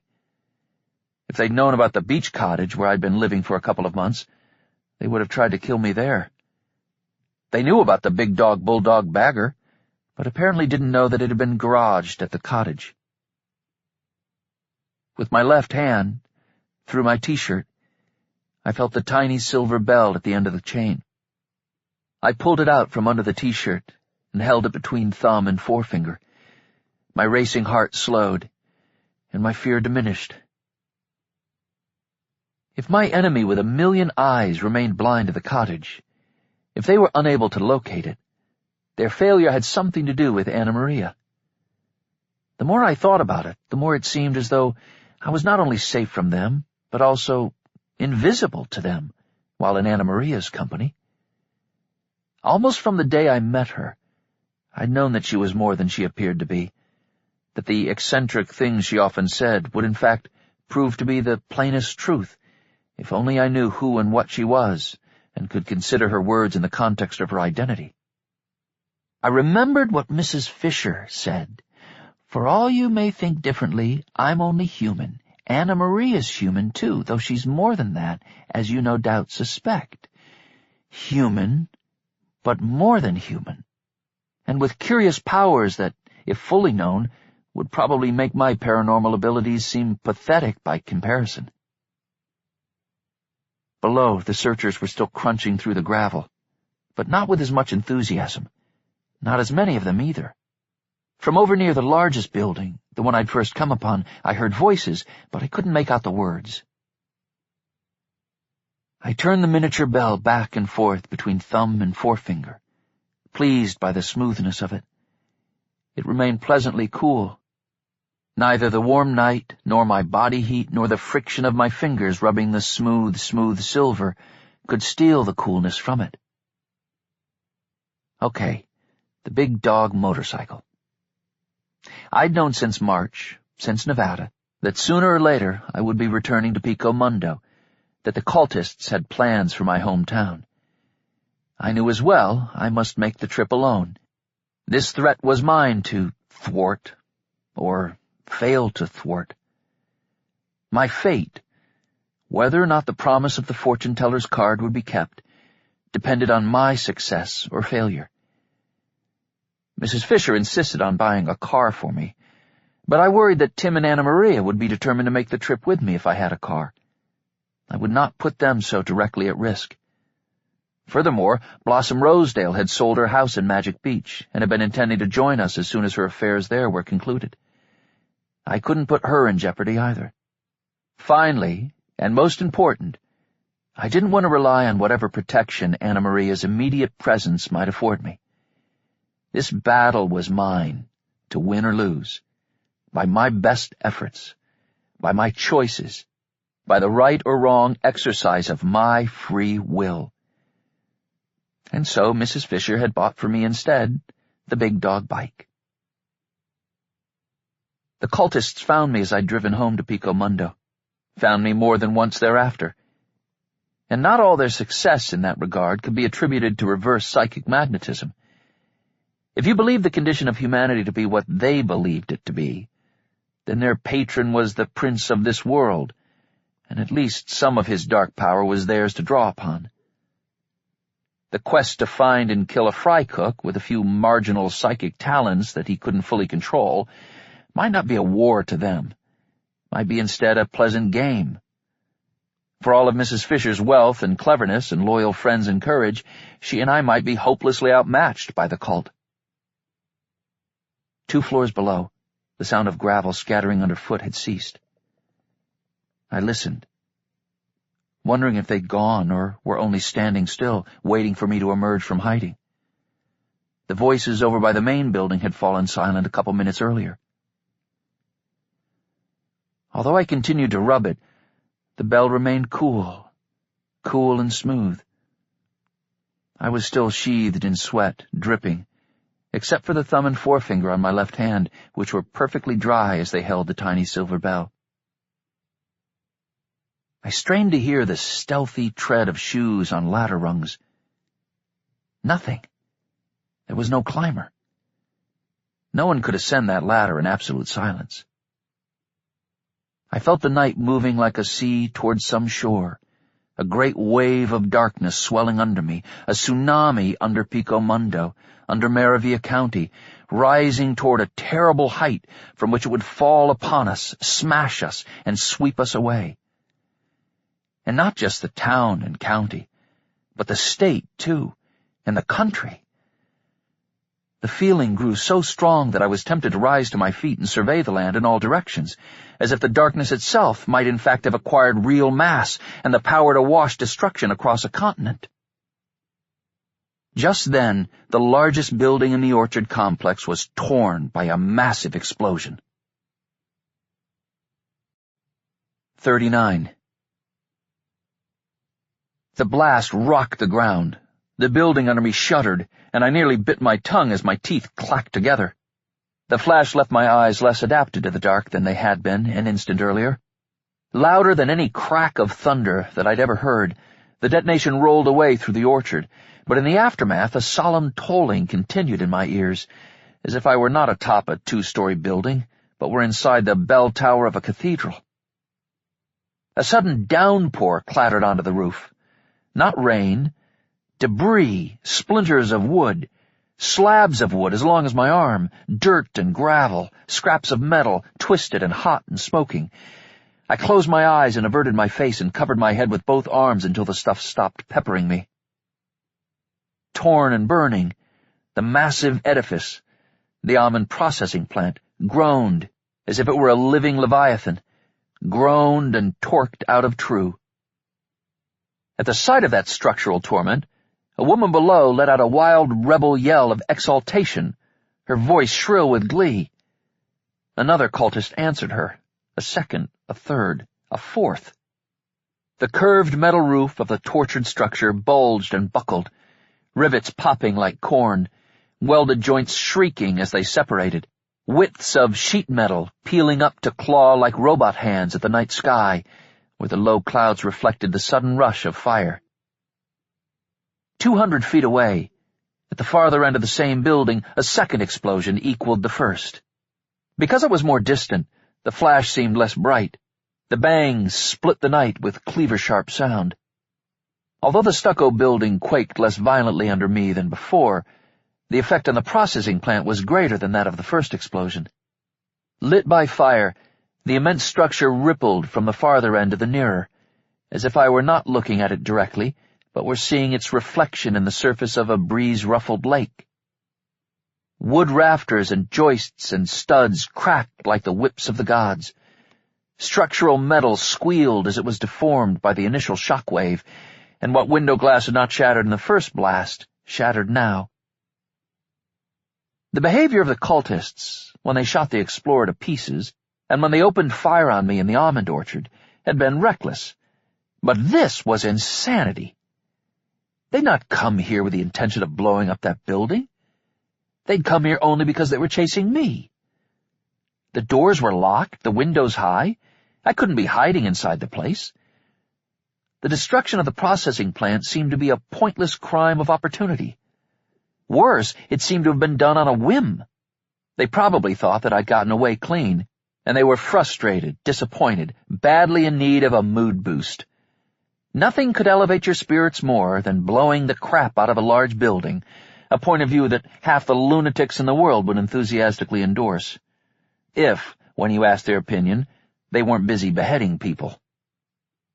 I figured we could be certain now that the ton of C4 hadn't been hijacked by some other group of maniacs, that these apostles of the demon Meridian were indeed the culprits. The amount detonated in this instance was at most a few pounds, which left them with more than enough to break the Malo Suerte Dam, if that happened to be their intention. But maybe C4 was the least of it. But if they did intend some epic act of evil, destruction on a scale so enormous that it would assure this night a place in the history books, wasn't it stupid to waste their time and risk compromising their main objective by blowing up a nut processing plant in an almond orchard? Just because I'd given them the slip and they were miffed? They were probably fist-pumping when they let out those rebel yells, maybe doing an end-zone dance of triumph. They appeared to be spiraling out of control. The discipline that had marked their scheming in the past seemed to be dissolving. Great tongues of flame seethed from the roof of the stricken building, licked through every crack in its walls, spewed out of the small high windows. Huddled against the parapet, I was at most 80 or 90 feet from the blaze. The heat began to wring more sweat from me than had the long run through the cottonwoods and the almond grove. Smoke, thus far churning into the night sky, suddenly rushed in thick gray masses from the side of the structure and plumed toward me as a portion of the wall collapsed. I couldn't stay on the roof. If smoke inhalation didn't kill me, it would cause fits of coughing, which would locate me for the cultists. If they didn't want to brave the climb and come after me, they could just wait for me to suffocate. Or they could blow this place up with me atop it. In fact, maybe they'd already placed more packages of C4. Maybe they were going to destroy every building at the orchard. I rose, turned to the ladder, and looked down, pretty sure that I would see a grinning face and a gun muzzle. No one waited below. Although some shadows danced here and there, the gravelled ground between this building and the other two was largely well revealed by throbbing reflections of firelight. I hoped that the cultists were either gathered elsewhere to watch the fiery spectacle, or had gone away altogether. Holstering the Glock, I swung onto the ladder and started down, just as a tide of smoke washed across the roof. Even though I was under the worst of the fumes for the moment, the air smelled wicked, a bath of toxic chemicals. At the bottom of the ladder, I drew the pistol, surveyed my surroundings, saw no one. Holding my breath, I ran toward the last two buildings, toward the space between them. No one would hear footsteps in the gravel above the roar of the flames and the thousand sounds of distress issuing from the doomed building. As big as silver dollars, ashes like enormous gray snowflakes spiraled to the ground around me. A storm of burning embers rained down too, carried by thermal currents from the ferocious blaze, dropping out as the currents weakened with distance. Each ember was a potential new fire, if by chance it fell upon fuel. I winced as one of them glanced off my face, shook another off my jacket sleeve, and brushed yet another out of my hair, blistering my left thumb in the process. Behind the last two buildings, at the east end of the complex, the gravel gave way to bare earth. Here, the night lay in deeper darkness than the territory I'd just left, although still somewhat revealed by firelight. I could see just well enough to discern a series of large troughs, maybe 12 feet long, 6 feet wide, 4 deep, elevated on concrete pads, each with a swan neck spout and a spigot at one end. I couldn't imagine a purpose for them, but they looked as if they were public baths for a race of giants. Beyond the troughs and the board and wire fence lay 20 feet of bare ground, and then, to the east, a shadowy vista of chaparral.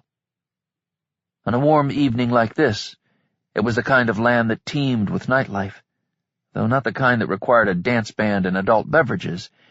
Tarantulas, as big as my fist, lizards and rabbits that wouldn't hurt you, rattlesnakes that would, coyotes, a bobcat or 3. I needed to get back to the fairgrounds. I still believed that the cultists had some intention there, other than to use the Sombre Brothers Carnival as their cover and headquarters for this operation. As something inside the burning building exploded, and shrapnel banged and thudded off all manner of surfaces in the conflagration, I headed south, using the line of troughs for cover until there were no more of them, low and bent-backed, hurrying but not running. I hastened into a secondary orchard, much smaller than the first.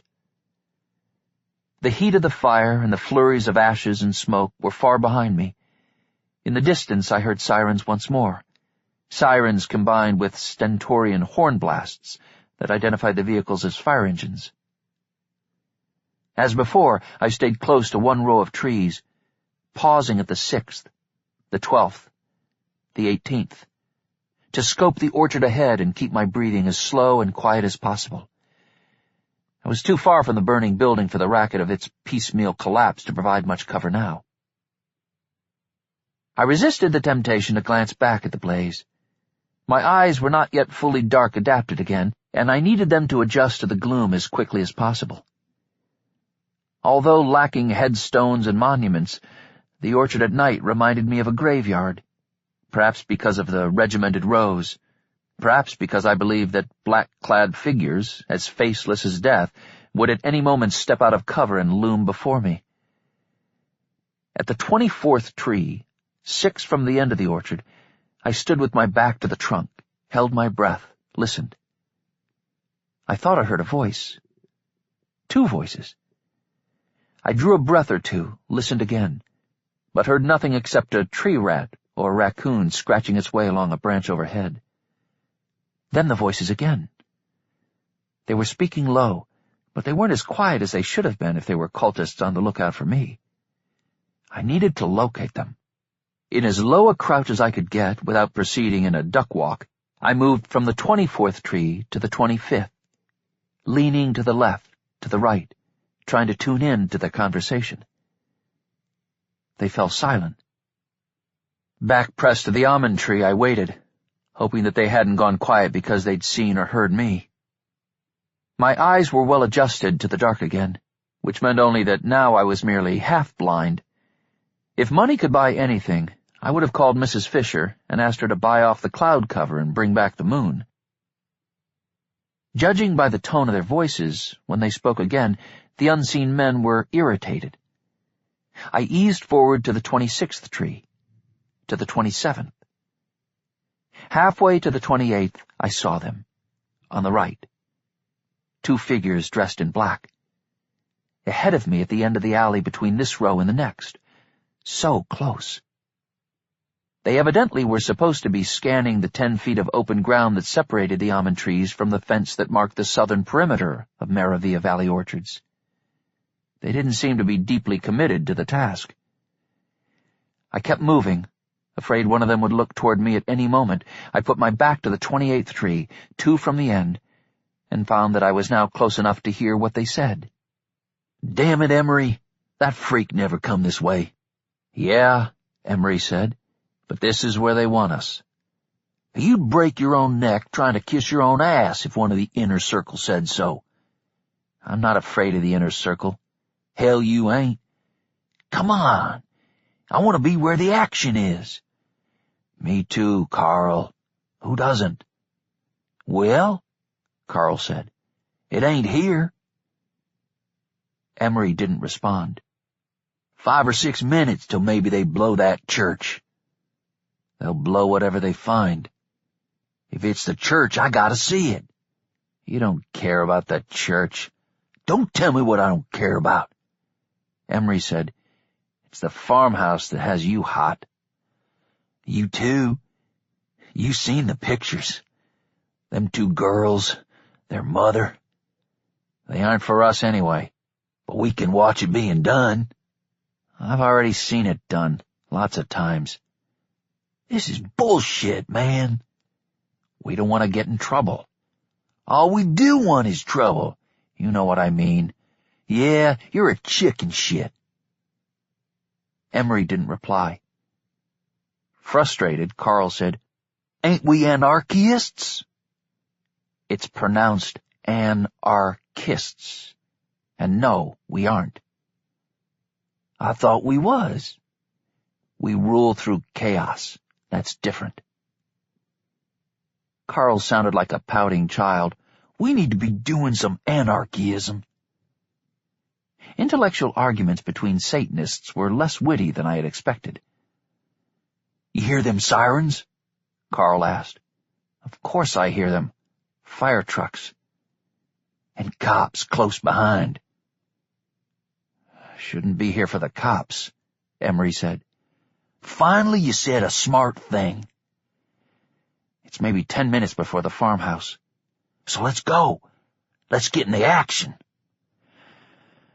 "All right. You're right." "Bet your ass I'm right." I heard footsteps, the rustle of clothing. Looking past the tree behind which I sheltered, I saw them moving away toward the fence. Prudence suggested that I should let them go. There were 2 of them, and they were heavily armed. The element of surprise might not be sufficient to get me into a confrontation and out the other side alive. This was the night of nights, however, and too much prudence might result in the forfeiture of the game. 40. I stepped away from the line of trees that I'd been following, into the alley between this row and the next, directly behind Emery and Carl as they approached the fence. One of them had some kind of combat rifle strapped slung over his shoulder. The other, carrying a rifle of his own, shouldered it too, as they drew near the fence. My stomach seemed as if it were full of cocoons from which a flock of butterflies were emerging with still wet wings. The fluttery feeling of nervous anticipation combined with nausea. I moved with them, wanting a point-blank situation. They didn't hear anything. I was so close they should have smelled me. With a Glock in a 2-hand grip, arms thrust forward, taking an isosceles stance, I waited until the first man started to climb before I said, "Freeze." They froze, for a moment anyway, and then the guy with 2 feet on the ground started to pivot, sliding the rifle off his shoulder as he turned, and I saw that he was indeed wearing goggles as I shot him twice. At the crack of the pistol, the guy on the fence looked in my direction, and after the second shot, as his companion dropped, I said, "I only want information." In his black clothes and ski mask and goggles, he looked like an extraterrestrial geared up for Earth's hostile atmosphere. "Information," I repeated. "Don't want to have to kill you." "Shit, you don't." He turned away from me, clinging to the fence. "What farmhouse?" I asked. "What's happening there?" The fool went for it, tried for the top of the fence, because he could not unsling the rifle in his position and would rather die than tell me about their intentions with the dam or anything else. I couldn't let him get away. I shot him in the back. It didn't feel like the worst thing I'd ever had to do, but it felt like one of the worst, and equal to many others. He fell off the fence, onto his back, not dead yet, gazing up at me through his goggles as I stepped forward and stood over him. Between clenched teeth, a thick, guttural expression of pain escaped him, as if he didn't want to give me the satisfaction of hearing him suffer. There was no satisfaction in it for me. "Just tell me what's going to happen tonight. What's all this about?" My solid-state digital watch didn't tick, and yet I heard it ticking. Instead, he told me to perform a sexual act with myself that no one with basic understanding of human anatomy would have believed possible. He was no longer able to bite off his pain. A squeal of agony escaped him. I shot him in the head and put an end to it. Closing my eyes, shuddering, I asked for a sign that what I had done was necessary, just one small sign. Nothing big. One small but incontestable sign. I opened my eyes. There was no sign. It doesn't work that way, and never did. I knelt beside the first dead man and removed his goggles. A rubber-sheathed wire connected them to a power pack clipped to his utility belt. I hooked the pack to my belt and put on the goggles. The night glowed green. There was darkness in the green night, plenty of it, but not as much as before this vision assist. Getting used to the eerie color and distorted perceptions arising from it would take a few minutes. The sirens weren't distant anymore. The fire trucks sounded as if they were near the orchard, perhaps already turning off the county road. Police might be following close in the wake of the trucks. The firemen and cops would know within 2 minutes that the explosions hadn't been related to gas line problems or to any other accidental causes. The blast evidence could be easily read. Chief Porter would ask the State Highway Patrol to lend some manpower. Soon this usually quiet rural area of Pico Mundo would be swarming with police, perhaps some of them manning roadblocks. Not all of them would be officers who knew me and would vouch for me. From the man who failed to climb the fence, I took a center-fire combat rifle. I had never used any weapon like it.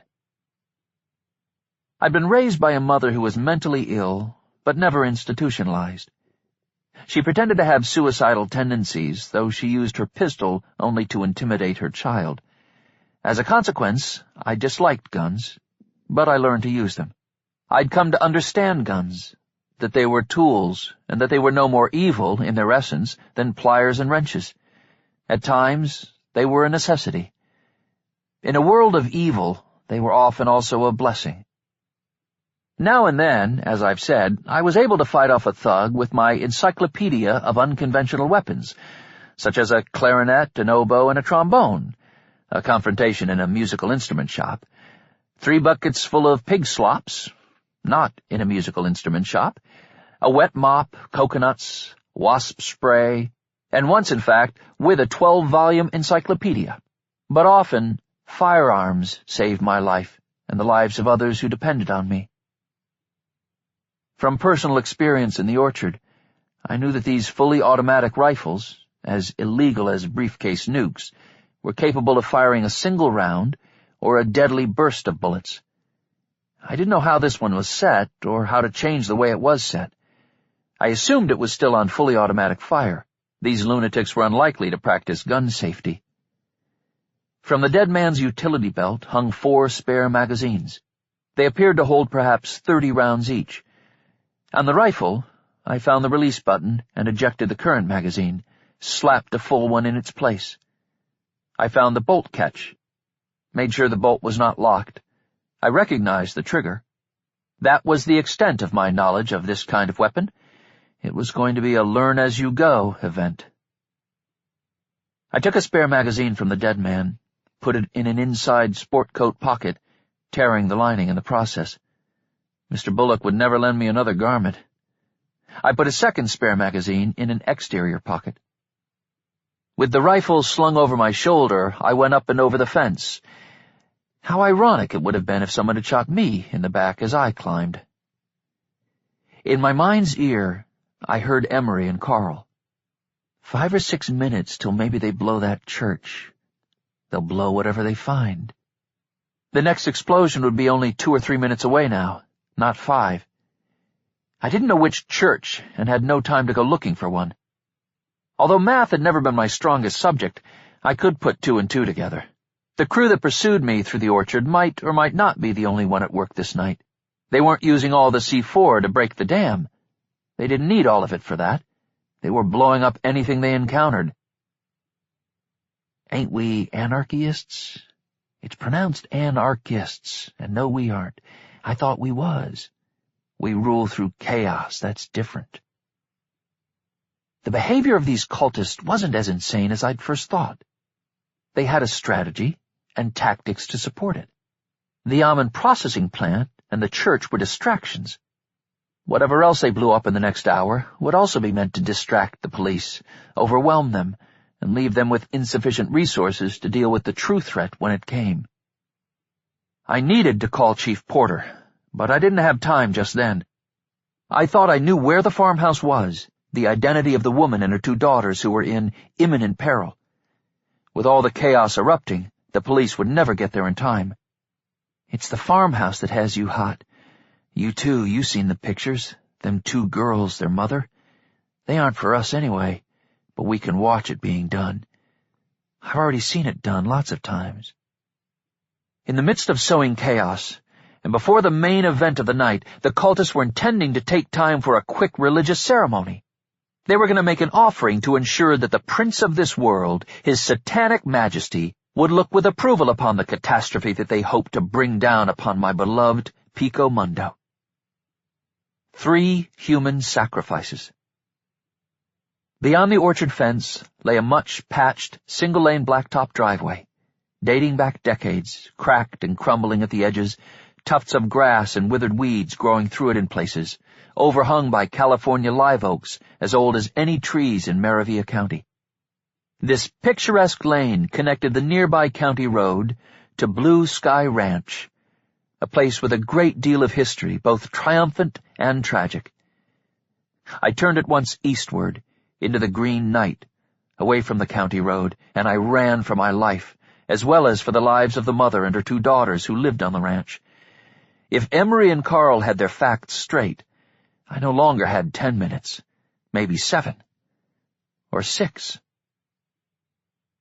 Not even half a minute after coming off the fence and setting out for Blue Sky Ranch, I halted when it sounded as though God, in disgust, had slammed his big door on the world.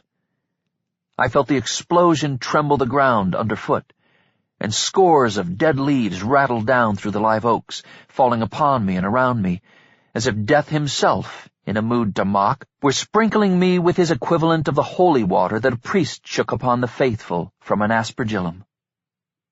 I pivoted, searching the night, stepped between 2 of the live oaks on the south side of the lane. The brightness overwhelmed my goggles, and I slipped them up onto my forehead. Perhaps a mile away, to the southwest, 100 or even 200-foot tower of fire cast off gouts of flaming debris that showered down the night like fireworks out of season. No church would burn that fiercely, that fast. They had blown up something else. Later I would learn that it was the County Highway Department's fuel depot, to which bulk gasoline was periodically delivered for the fueling of all county and municipal-owned vehicles.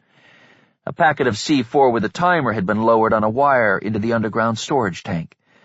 With the blast, Hundreds of gallons of burning gasoline had been at once spewed high into the night, and thousands of gallons remaining in the ruptured tank had been set ablaze. Even as I stood awestruck by the cultists' boldness and by the terrible scope of the destruction they had committed, and must intend yet to commit, another explosion slammed the night. Nearer than the first blast, perhaps a quarter-mile this side of the raging gasoline fire. A fierce flash of white light was at once followed by an oak-shaking bang and an echoing roar, as if Thor, Scandinavian god of thunder and rain, wielding his hammer, Mjolnir, had smote the vault of heaven. I imagined that some church had just been reduced to rubble. Nearly 2 years earlier, before the mass murder at the Green Moon Mall, the Lesser Coven, that quartet of maniacs led by Officer Byrne Eccles and Simon Varner, had distracted me and had fogged my understanding of what was soon to happen. Had they not planted a corpse in my apartment and shot Chief Porter the night before that massacre, I might have put the pieces together more quickly, might have gotten to them all 5 minutes sooner. Now I had the sense, yet again, that although these more ambitious cultists had failed to kill me in the Cottonwood Grove and in the orchard, they had nonetheless put me on the run and distracted me, so that when they pulled the trigger on their main event, I would be crucial minutes late, as before. I didn't wait to see the more modest flames that would build now in the wake of the blast. Turning east again, pulling the goggles over my eyes, I sprinted toward Blue Sky Ranch. 41. To the right of the driveway were acres of meadows, secured by ranch fencing infilled with fine wire mesh. The same aquifer that made possible the almond orchard provided sweetgrass and clover for the breed-worthy horses that, during the day, could sometimes be seen grazing there. Blue Sky Ranch had been for 2 generations one of the 3 or 4 most successful quarter-horse breeding operations anywhere in California and the Southwest. As a secondary business, they bred and trained horses for sulky racing. Bing Torbold and his wife had built the ranch and the business. His son, Bing Jr., upheld the family traditions and brought even greater glory to the storied Torbold stables. When Bing Jr. fell ill and his son, Carter Torbold, took over a decade sooner than anticipated, the slide to bankruptcy began. Carter gambled, not on horses, in Vegas. The casinos called his kind whales because of their fat bankrolls. Carter loved to gamble, but he had neither the discipline of a professional poker player nor any luck at all. The valuable breeding stock was sold off to an operation in Arizona. Without the legendary Torbold horses to breed new champions, the property and buildings were worth less than they might have been had the bloodline been still an asset of the ranch. 14 years ago, when they were 25, Dave and Lauren Ainsworth had bought the ranch at a distressed price. They had modest capital, a deep knowledge of horses, and a willingness to work hard, and the wisdom to know that delayed gratification was often the secret to success. In 10 years, they built a business and a winning bloodline that Bing Torbold would have admired. Then Dave got cancer and was gone in 6 months. Lauren had been running the place ever since, doing the work of 2 and raising her twins, Veronica and Victoria, by all accounts succeeding at both tasks. She and Dave had brought the girls to the Pico Mundo grill occasionally, and often they had sat at the counter to watch me perform with spatulas, whisk, pot fork, and draining spoon, which could be an entertaining juggling act, especially if I hammed it up for the kids. As the driveway turned to the right, the residence came into view, a 2-story Kentucky-style manor house, white with black trim. The place was smaller than it appeared to be because the generous veranda that wrapped 3 sides created the illusion of grandness. Most of the windows were bright, and the veranda lamps were aglow. The goggles magnified the light into a consuming green flare, and I pushed them onto my forehead again. I glanced at the luminous dial of my watch. How long? 5 minutes? 4? Maybe just 3. Lauren was standing in the side yard with her daughters, gazing west toward the colossal flames surging from the gasoline storage tank and the less dramatic fire at possibly a distant church. Their yellow Labrador retriever, Muggs, stood with them, alert. I called to them and identified myself as I hurried off the driveway onto the front lawn. The girls, almost 12 years old and marked by the easy ardency of that age, squealed with excitement and ran toward me, and Muggs came galloping after them. They hadn't seen me in nearly 2 years, but the events of this night so astonished them and inflamed their imagination that the suddenness of my arrival seemed ordinary by comparison. "Mr. Thomas!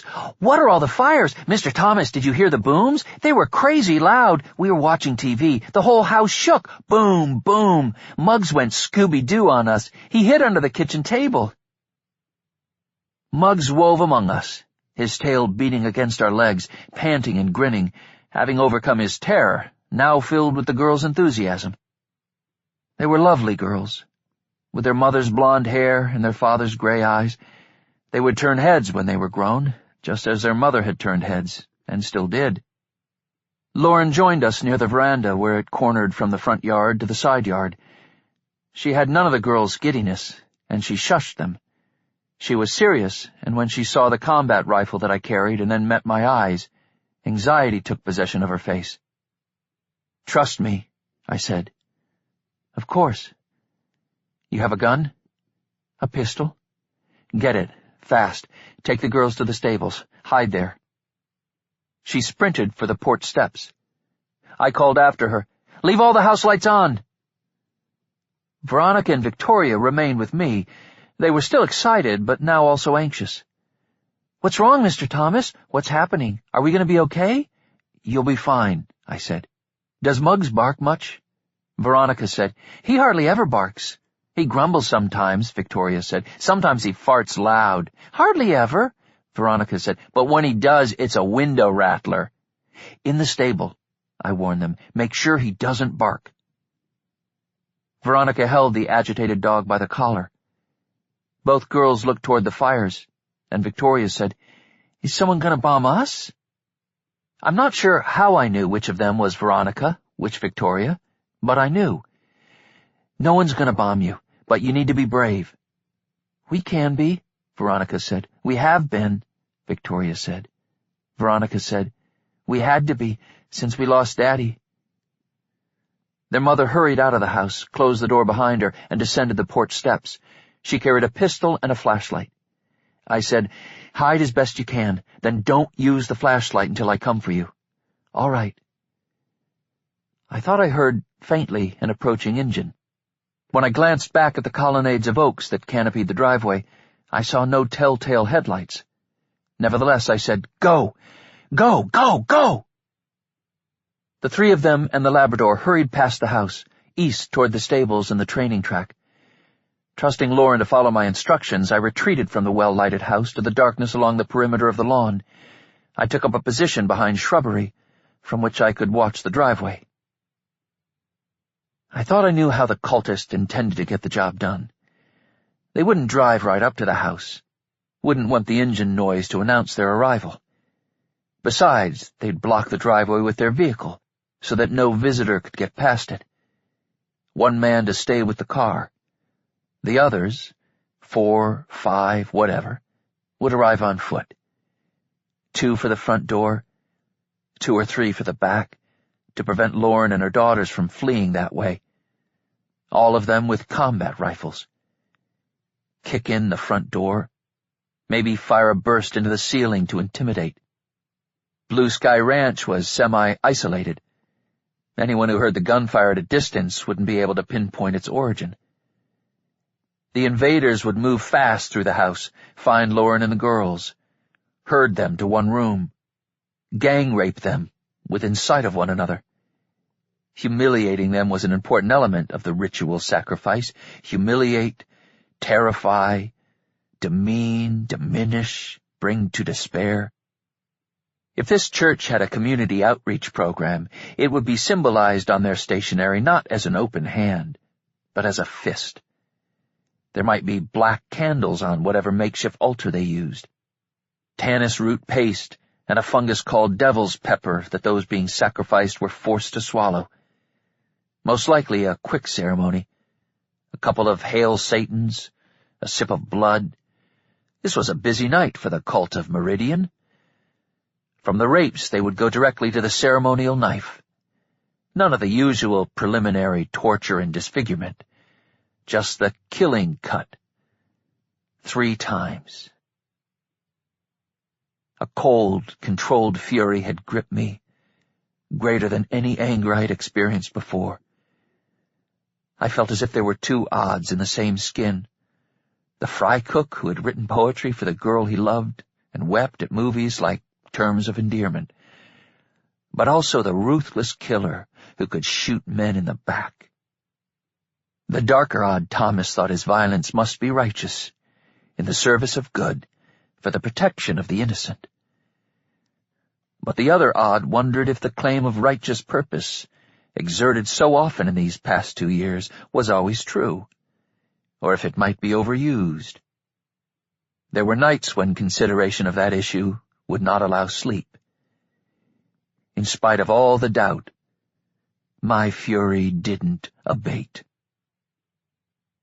On my knees behind the shrubbery, monitoring the driveway, I didn't like what I smelled.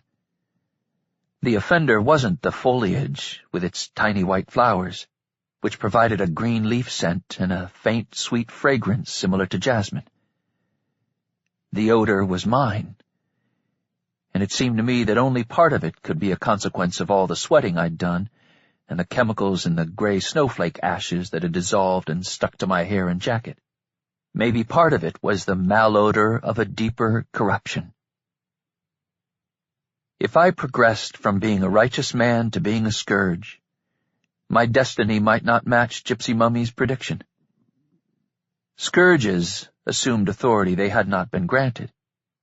They made a carefully reasoned decision to kill in greater numbers than were absolutely necessary to save themselves and the innocents who needed their protection. Scourges transgressed against social and sacred order. In Hamlet, the prince lacked the clarity of heart and the courage to be a minister of truth, as he should have been.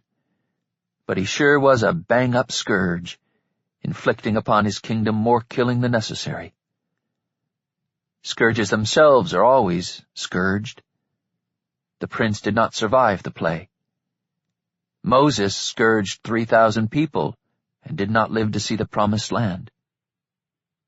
Crickets and toads had been singing in the nearby meadow that began where the mown lawn ended. They stopped abruptly, as if they had all forgotten their songs. 42. Since kneeling behind the shrubbery, I had avoided looking to the left, toward the Ainsworth house, or to the right, where flames from the gasoline fire unfurled like flags of hell. My eyes were somewhat dark-adapted once more.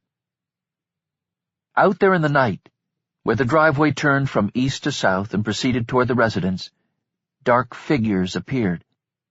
The brightly lighted residence no doubt compelled them to remove their night vision goggles. They were clustered together, difficult to count. Closely grouped, they made one target, tempting.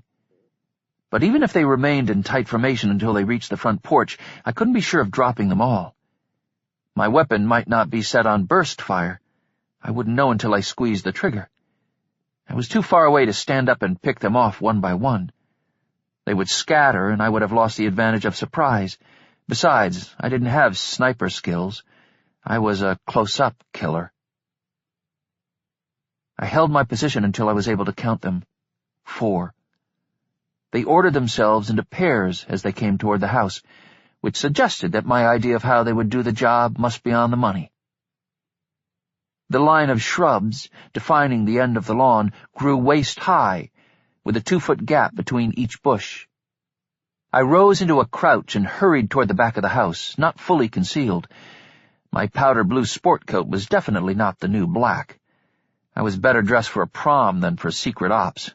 I counted on darkness, and the likelihood that they would be focused on the house rather than on shrubbery 60 feet to the west of it.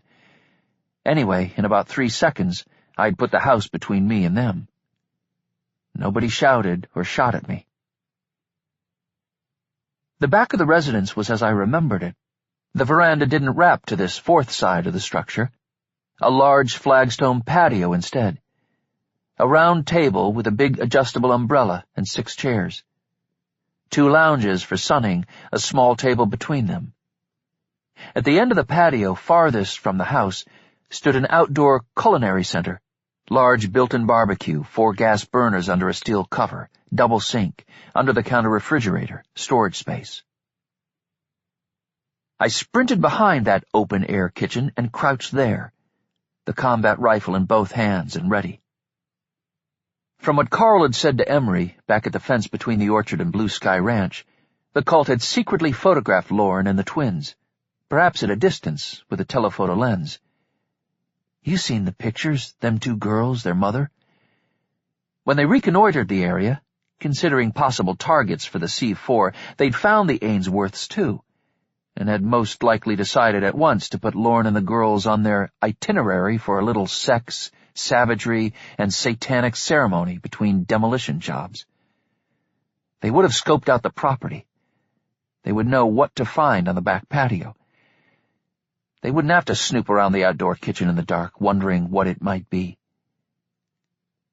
In spite of their soft-soled shoes, I heard them arrive. One of them bumped against a piece of patio furniture, and the other hissed his disapproval. With caution, I eased up from a crouch, just until I could see over the hood of the barbecue. The 2 cultists were facing away from me, intent on the back door, silhouetted against the light from the kitchen windows. From the farther end of the house came a hard crash and the sound of shattering glass as the 2 other creeps kicked open the front door. No turning back now, neither for them nor for me. 43. The doubt and the twinge of regret never came between the idea and the reality, when the decision to kill was reversible. At the moment between the motion and the act, I had the capacity only for fear and for a wild delight in my commitment to this hazardous deed. No, there was one thing more. I felt as well a terrible pride in my cunning, in my boldness. From behind the patio culinary center, I rose to full height. The recoil proved to be not as bad as I expected. The weapon was set on burst fire after all, but the burst seemed to be 3 shots per trigger pull, which didn't produce quite the vicious spray of bullets that I envisioned. Nevertheless, the man on the left went down at once, and I targeted the second cultist. His reactions were fine-tuned. He squeezed off 2 bursts as he swung toward me, though he had no chance of scoring a hit in the turn. He hoped to make me duck and thereby gain for himself a fateful second. I didn't duck, but returned 2 bursts for 2, nailing his left side. He lost strength in his arms, so that his third and final volley went low, shattering through the ceramic tile front of the outdoor kitchen, through the plywood or pressboard underneath, its energy spent in the guts of the under-the-counter refrigerator. I let off a last burst, and he was finished with his adventure at Blue Sky Ranch.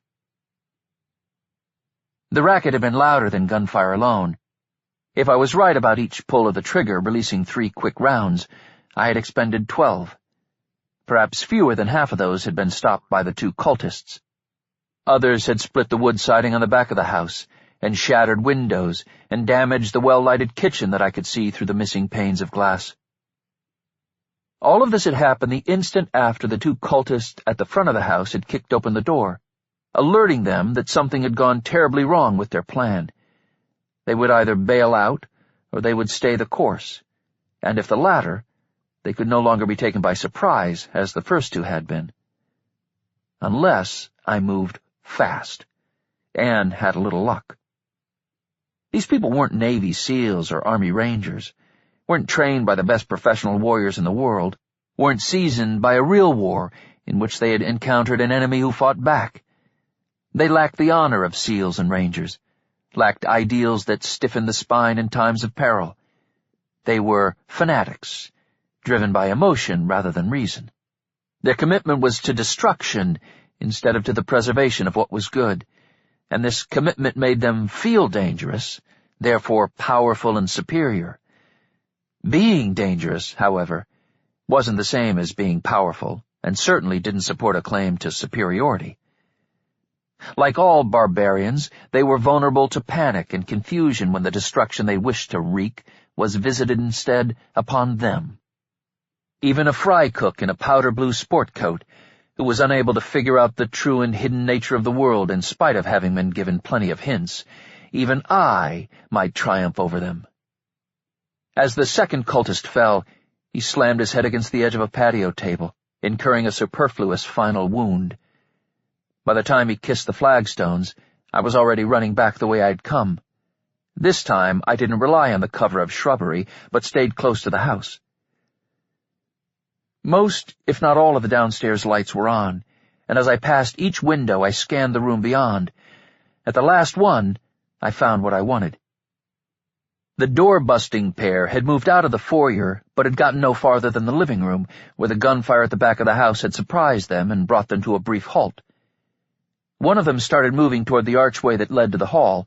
I spent the 18 rounds remaining in the magazine, and then dodged to the left of the window, standing with my back pressed to the house. I fumbled a spare magazine out of a sport coat pocket, slapped it into the rifle. As I looked up from that task, I saw headlights on the driveway between the flanking oaks, but the cult's vehicle wasn't approaching. Backup wasn't on the way. The driver reversed as fast as he dared toward the county road.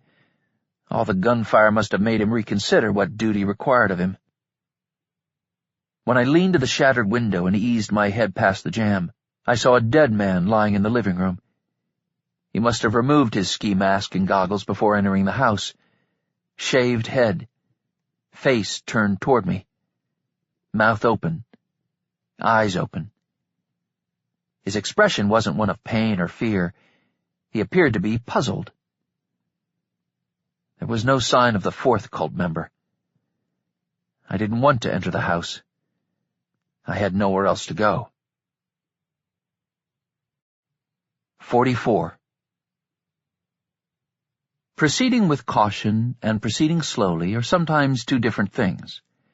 In certain circumstances, momentum could be more important than caution, though it was never wise to dispense with wariness. I went up the steps and crossed the porch fast, cleared the open door in the usual fashion, and entered the foyer. Directly ahead, the ground-floor hallway led to the kitchen at the back of the house. Living room archway to the right. Past the archway, stairs also on the right. One flight visible, and the landing between floors. 2 more doors on the right. 4 doors on the left. The kitchen door closed at the farther end of the hall. Silence. No blood on the floor. The fourth cultist had escaped the living room without being wounded. I did not want to enter rooms to clear them, and risked being cleared myself by a barrage fired through a window, felled by my own trick. The fourth cultist might be anywhere in the house, or he might be stalking me instead from outside. By pushing a door wide open, I could scan most of the room and be reasonably content that no one lurked there. But the moment in the doorway, scanning, was an instant on the brink of death.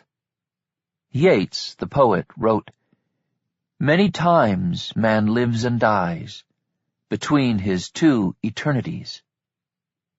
The eternity before birth and the eternity after. Only in life do we die many times, from the mortal pain of loss, and from all the griefs and fears from which the world can assail us. I wouldn't die in every doorway, perhaps only in one. I would, however, expect to die in each, and the expectation of death could, much like psychic magnetism, draw it to me."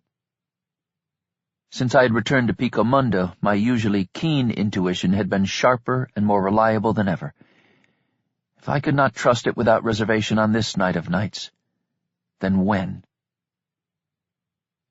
I passed doors without determining what lay behind them, past rooms and perhaps a closet, and most likely a half-bath. At the 3rd room on the left, I stopped.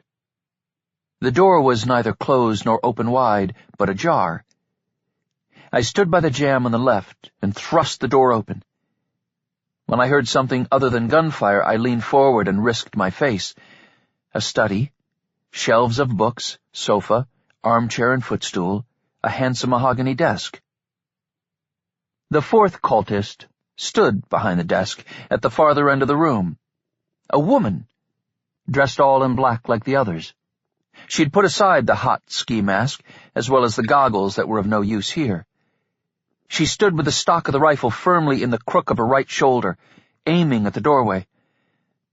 Perhaps what I'd heard was her thin mewl of frustration, which issued from her again as she worked the two-stage trigger without success. She pushed down repeatedly on the dual-padded bolt catch, but either it failed to send the locked bolt forward, or the bolt wasn't locked in the first place. Maybe she was out of ammunition. Whatever the case, she let loose a cry of vexation and threw the weapon at me, and it clattered to the floor short of the doorway. I crossed the threshold, kicked the useless gun aside, and let her gaze into the muzzle of my combat rifle. She preferred to stare at me, and with such hatred and anger that I could not doubt she wished me dead, and by some method that would be intensely painful. Returning her stare, I thought that my expression must have been a strange combination of dread and curiosity. There might have been at least a bit of fear in her, too, because her contorted face reminded me of the faces of the drowned people in the submerged Pico Mundo of my dream. But then it seemed that resignation took place of rage. Her features relaxed. She shook her head, wiped her face with one hand, chewed her bottom lip for a moment. She let out a long sigh. Regarding me now with weary indifference, she said, "Just do it already. Don't toy with me." Although it's a cliché, appearances can be deceiving. Hers was so deceptive as to be fraud of the highest order. She was pretty, but her beauty alone was not the primary aspect of the deception. Skin so flawless that she wore no makeup, wide-set, pellucid blue eyes that seemed incapable of guile, golden hair that an artist might bestow on paintings of angels, a brow so smooth it seemed never to have been furrowed by a negative emotion. She stood before me with an aura of childlike innocence that was belied only by the combat rifle with which she had tried to shoot me. "Do it," she repeated. I said, "What's your name?" "Why do you care?" "How old are you?" She said nothing. "You don't belong in this," I said. "It's the only place I've ever belonged." "With these maniacs?" "They aren't maniacs." "What are they, then?" "Free," she said. "Free? Free from what?" "From everything." "Freedom from everything is slavery." "Oh? What am I enslaved to?" "The void." Her look of indifference was matched now by an insensibility in her voice that didn't fit well with the words she chose. "Just kill me, asshole." I didn't pull the trigger. "All this tonight. What's it about?" "Why do you care?" "That's what I do. It's all I know. What's the point of being here if we don't care what happens?" "The point is, there is no point." Whether her apathy was real or feigned, I could not tell. To be and then not be. We stared at each other, as though the English we spoke was, in this instance, two different languages. And then she said, "Who are you?" "Me? I'm nobody." "You're somebody." "Just a guy." Her eyes widened slightly. "You're him." "Nobody special." Another silence. If she really didn't care how this ended, then it could end only in a way that would haunt me. She said, "You can't kill a girl, can you?" "I've killed a few." "I don't believe you." "It's true. I wish it weren't." "But not an unarmed girl." I didn't confirm her suspicion. She smiled. "See how it is?" "How is it?" "I know what free is," she said. "You're not free. If you were free, I'd be dead now." I understood her logic. It was the logic of the asylum. "So I can just walk out of here," she said. "No, I can't allow that." "Why not? You have to have a good reason. Your way of thinking requires good reasons." "You're a murderer." "So are you," she said. "No, I kill. You murder." "What's the difference?" "I kill murderers." "Is this a riddle or something?" "It's just the truth." "I don't get it," she said. With sorrow, I said, "No." After silence, she said, "Now what?" I indicated a door framed by bookshelves. "Maybe that's a closet. Open it and show me." She did as I asked, and it was a walk-in closet. "You'll step in there," I told her. "I'll tip a chair under the knob to brace it so you can't get out. Then I'll call the police." "What if I won't?" I thrust the rifle toward her. "Then I'll have to hurt you." "Been established, hasn't it? You won't kill an unarmed girl." "No, but I'll shoot to wound." She studied me, trying to calculate a way out. "Get in the closet." She didn't move. "Get in the closet." When still she didn't move, I squeezed off a 3-shot burst past her left hip, into the shelves of books.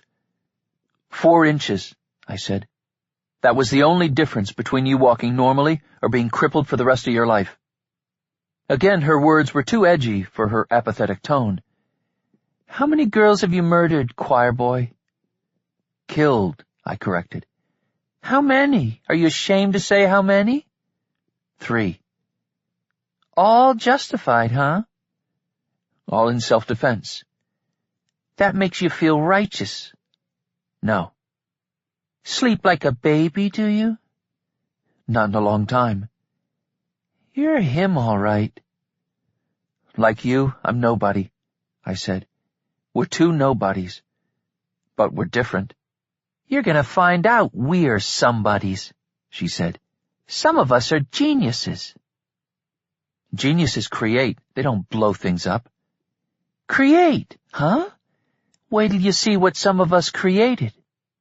"So, tell me." She hesitated, and I thought she almost began to share some secret that thrilled her. But then she held her tongue and stepped backward into the closet. I crossed the room and started to close the door on her, and she blocked it with 1 foot. "Please don't. I'm claustrophobic, and I'm afraid of the dark." "You are the dark," I said. My mistake was getting too close to her. She was as lithe as an eel, as fast as a striking snake. She came in under the gun, and I have no idea from where she drew the knife. She wanted to gut me, and I grabbed for her wrist, and although the blade didn't slice open my stomach, the point of it pierced my left palm. Before my eyes, the point exited the back of my hand, an inch or more of it gleaming and slick with blood. Before she could twist the knife and disable me with pain, I reared back to get the gun on her again and poked her with the muzzle and squeezed off a 3-shot burst, and at once another. She fell back into the closet, landed on her rump, and knocked the back of her head against a shelf. She looked down at her torn stomach, tried to raise a hand to the wounds, but found perhaps that she was paralyzed below the neck. She raised her head and met my eyes. The hatred and anger with which she first regarded me now returned and revealed the ugly face behind the mask of beauty. "Murderer." I did not dispute the charge. "See you in hell, murderer." "Maybe. But you're deceivers, all of you, deceivers. You've been deceiving me all night, one distraction after another, sowing doubt, hoping to sow despair. No more. I'm not listening any more."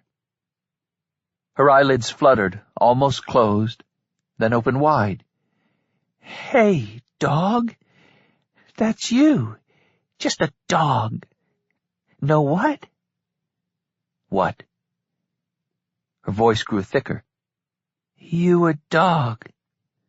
She was on her way out. "You a dog?" she asked. I didn't answer. She found the strength to put a sneer in her voice. Oh, yeah, you a dog. I didn't want this, I told her. Hey, dog, you got papers? A glaze dulled her eyes. She was only half here. You got papers? She asked again. You, just a dog. And she was gone. I put the rifle on the desk. The knife, a stiletto, hung from my left hand, stuck there. Not horrible pain, but bad enough. I gripped the yellow handle and with some care extracted the blade. On the way out, it felt as though it scraped a bone, and it must have touched a nerve, because I shivered head to foot and broke out in a sweat as cold as ice water. 45. After waking from the dream of the amaranth, the afternoon of the day that I would leave for Pico Mundo, the seaside cottage, young Tim seeking seashells and playing in the surf, Anna Marie and I on the sand side of the picket fence between yard and beach. Then, as always, regardless of the place, the weather, she wore white athletic shoes, gray pants, and a baggy sweater that could not conceal her pregnancy. Sometimes the sweater was pink, at other times yellow or blue or pale green, but it was always the same style. I had the strangest notion that Anna Maria could have walked through a dusty marketplace crowded with women 1,000 years before our time, 2,000, and have appeared to belong there, in spite of the shoes with rubber soles in an era before rubber, in spite of being clothed in fabrics unproducible then, in spite of the garments being in hues and having a consistency of color that no dye-maker of that time could have achieved. Watching Tim searching the shore for shells, she said, Blossom Rosedale sold her house and wrapped up her affairs in Magic Beach. She'll be joining us here tonight for dinner. I wonder now, I said, if she should have done that. She wants to be part of something that matters, odd one, and she believes that what you have been doing matters very much. But she was part of Magic Beach, an important part. Everyone knew her, knew the art she created, and the quilts that won national awards. Being known by everyone is not the same as being loved. But she was loved. She had so many friends in Magic Beach. Anna Maria put a hand on my shoulder. She was petite and her hands were delicate. Therefore, on those rare occasions when she placed a hand on my shoulder or took one of my hands in hers to impress upon me the importance of what she had to say, I was always surprised by the weight of her touch, by the strength of her grip. Young man, you have made many friends in your short life, and you are fortunate that a number of them love you, truly love you.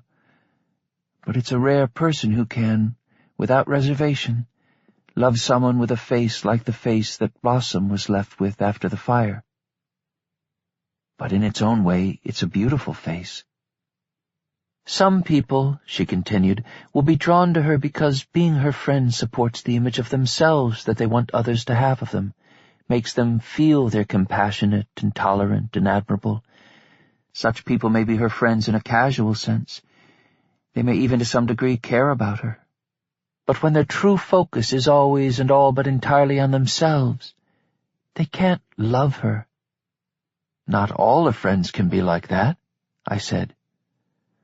Others will befriend her out of pity, but pity very often, not always, comes with an unspoken and sometimes unrecognized element of contempt.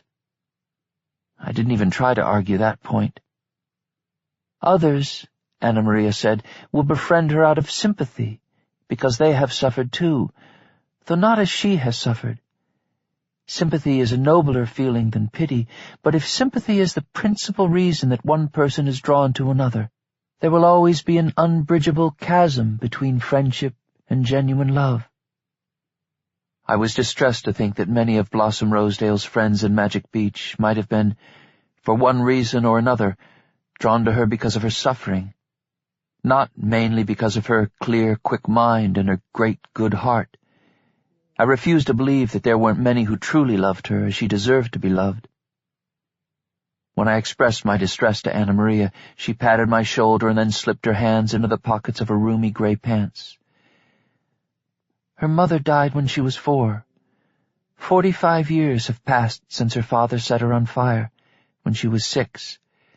At 51, why would she choose to dispose of her house, uproot herself, and come here to be a part of your work, if she didn't feel that, for the first time in her life, she was profoundly known for who she is, that she was at last cherished for who she truly is? And so we had come to one of those rare moments when I was speechless. On the wet, compacted sand, where the last of the purling surf reached before each rhythmic retreat, a sandpiper found something tasty and pecked the beach with a lack of skittishness that was unusual for its kind. The bird circled Tim, only a few feet from him, drawing closer each time it went around him, and the boy stood watching it, amused and enchanted. "But I only knew Blossom for a few weeks," I said at last. Anna Maria smiled. "Isn't that remarkable? If she wants to be a part of whatever it is I'm doing, what if something happens? What if I'm not doing it anymore?" "You're too young to retire, odd one." "You know what I mean, ma'am." She watched the boy and the sandpiper, and I thought she must be considering whether to be less mysterious than usual. Finally she said, "If you're not doing what you do anymore, Blossom will find with Edie Fisher what she has found with you and me." "But Mrs. Fisher's 86. "She won't be retiring any time soon, young man. Whatever may happen in Pico Mundo, Edie Fisher will have work to do for a long time. She will need a chauffeur, considering that you prove not to be well suited for that job. She said you dawdled." Tim stooped without frightening off the sandpiper. The bird met his gaze. They stared at each other. Tim held out one hand, palm up, and the bird regarded the hand for a moment before continuing to peck the sand, now inches from the boy's right foot. "The dream I had last night," I said, "ended with the amaranth." "The flower that never dies." "It died in my dream." "Because that was just a dream. Things in dreams don't always mean what they seem to mean." "It's from Greek mythology. The amaranth, I mean. There's no such flower." "The ancient Greeks were wise. They got many things right." I said, "The big white flowers you always have floating in bowls, like the one on the dinette table now, and the one in the living room. What are they?" She appeared to be amused, and yet dead serious when she said, "Amaranths." "Where did you get them?" "As I've said before, Audie, I picked them from a tree in the neighborhood." "Ma'am, I've walked the neighborhood 100 times in the past couple of months, and I've never seen such flowers on a tree." "Well, dear heart, you have to know where to look, and you have to be able to find a part of the neighborhood that not many people see." As the sandpiper pecked tiny bits of whatever lunch from the beach, Tim had continued to hold out his hand. Now the bird regarded the offered palm once more, turned its head this way and that, and accepted the perch. Tim looked at us, astonished, as if to say, "Do you see this?" "Remarkable," I said. "As is everything around us, if we look." The sandpiper flew from the hand, and Tim leapt to his feet to watch the bird soar skyward. I said, "At dinner tonight with Blossom." "Yes?" "Will you show me the trick with the amaranth? You've promised to show me, ma'am, but you never do." "It's not a trick, odd one. It's better than that." "So will you show me?" "Not tonight, but soon." Winging away, repeating its flight call, "P'jeeve, p'jeeve, p'jeeve," the sandpiper diminished to a dot, then vanished. But of course at the same moment it suddenly came into view of those who were farther north along the shore. "Ma'am?" "Yes, Audie?" "Do you know the true and hidden nature of the world?" "What do you think?" "I think you do. I'll probably never understand it. Aside from English, I never was much good in school." 46. The puncture in my palm was more than an inch wide, but on the back of my hand, where the point of the blade had torn through, it was somewhat narrower. I bled freely, but not as voluminously as I would have bled if the nameless girl had severed an artery or vein when she attacked me. That was a bit of luck, because I had no time to go to a hospital emergency room. In a wash-basin drawer on the ground floor half-bath at the Ainsworth house, I found first aid supplies: Band-Aids, gauze pads, adhesive tape, rubbing alcohol, iodine. A decorative container of liquid soap stood on the counter beside the sink. I turned the spigots, adjusted the water temperature so that it was warm, but perhaps not so hot as to exacerbate the pain of the wound. The soap smelled of oranges. Lathering up proved to be about as much fun as sticking my hand in a wasp's nest. After I rinsed off the soap, I kept my hands under the spout, though I could have stood there all night rinsing away the oozing blood. Maybe I was in shock, but I seemed to zone out as I watched the water foaming in the sink, the bubbles tinted pink and sparkling. I had set the temperature too hot, and the longer I kept my hand in gushing water, the more sharply the wound stung. Nevertheless, I stood there, watching the fast-flowing stream, grimacing at the torture but enduring it, because I was overcome by a sense that some revelation was impending, a revelation related to the water, the blood, the pain. There was something important that I knew, but didn't know I knew. Water, blood, pain. The feeling passed, though not the pain. I was not a guy to whom revelations came easily.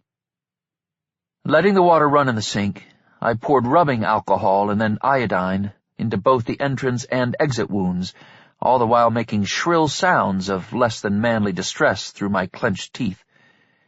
I used a small towel to wrap my left hand to avoid dripping blood all over the marble countertop and the floor. With my right hand only, I prepared gauze pads.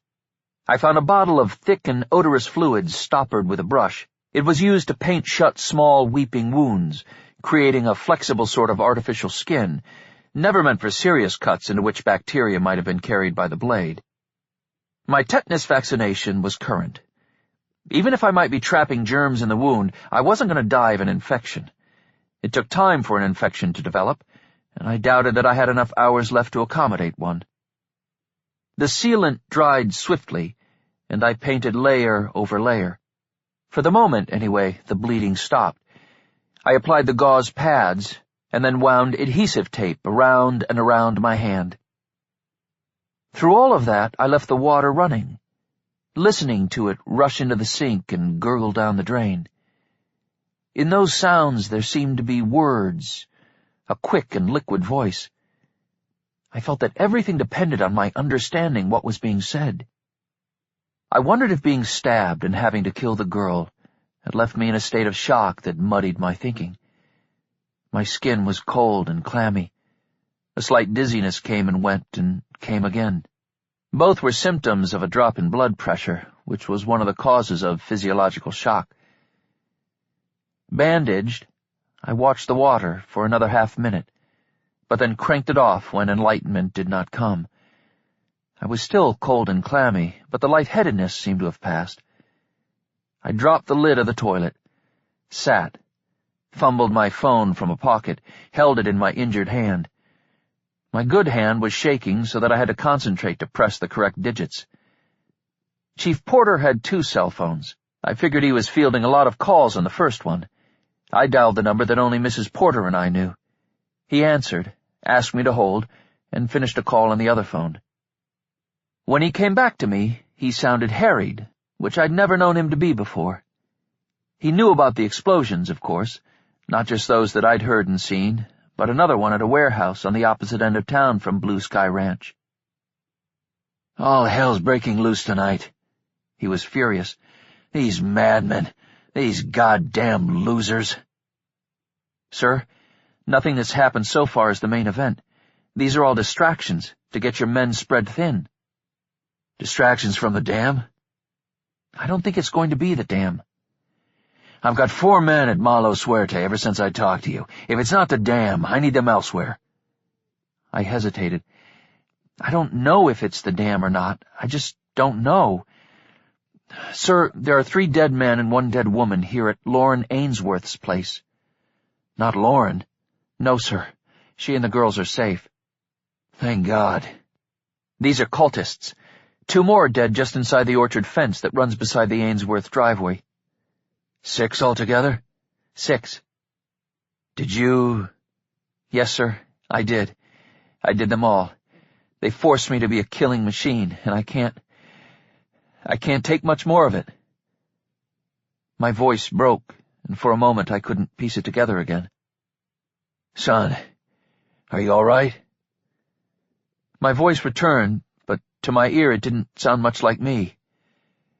She stabbed me in the hand, but that's okay. I can take more of that, but I can't take more killing.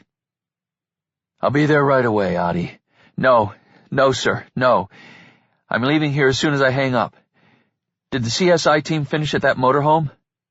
Yes, the coroner removed the bodies. You searched the place? Find anything?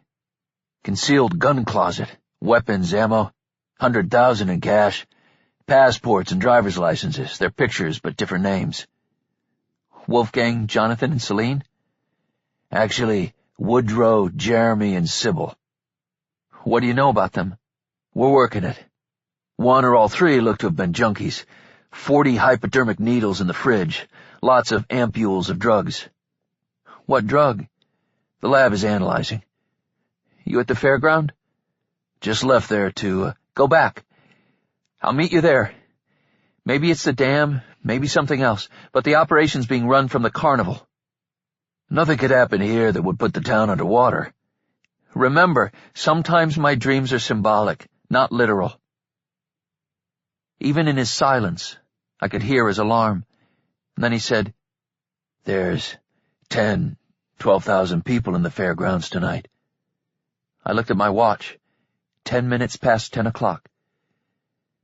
If anything's going to happen there, I said, it might not be until the crowd is at its peak for the big drawing. 11:45 might be the target time. Might doesn't cut it, Audie. If they've moved that C4 in here, I've got to evacuate this place now. My hand throbbed like an abscessed tooth. The cult will have people on the midway, Chief. The moment they see an evacuation starting, they'll move up the strike time. Maybe the timer's already set and they can't change it. Or maybe they're using a cell phone as a detonator. All they have to do is make a call to it. Son of a bitch. I stood up from the toilet, though it was an appropriate seat, considering that the cult seemed on the verge of flushing away Pico Mundo. And more than this one town, maybe much more. I'm walking right along the edge of it, Chief. The edge of what? The truth. Understanding. I can almost see it. I'll be there in 20 minutes. Not from where you are. 11:15 at the latest.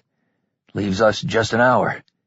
Meet me at a concession on the southwest side of the Midway, place called Face It. Wait a second. When you were on the Midway earlier, did you see any bodocks? No, sir. Not even one? Then nothing's going to happen at the carnival. If it was going to be blown sky high, the place would be crawling with those bodocks of yours. I don't know, sir. I don't know anymore. Maybe they've learned that I can see them. Maybe they're manipulating me by staying out of sight. I'll see you soon.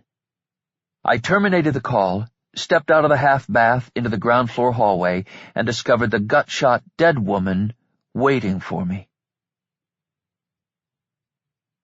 47.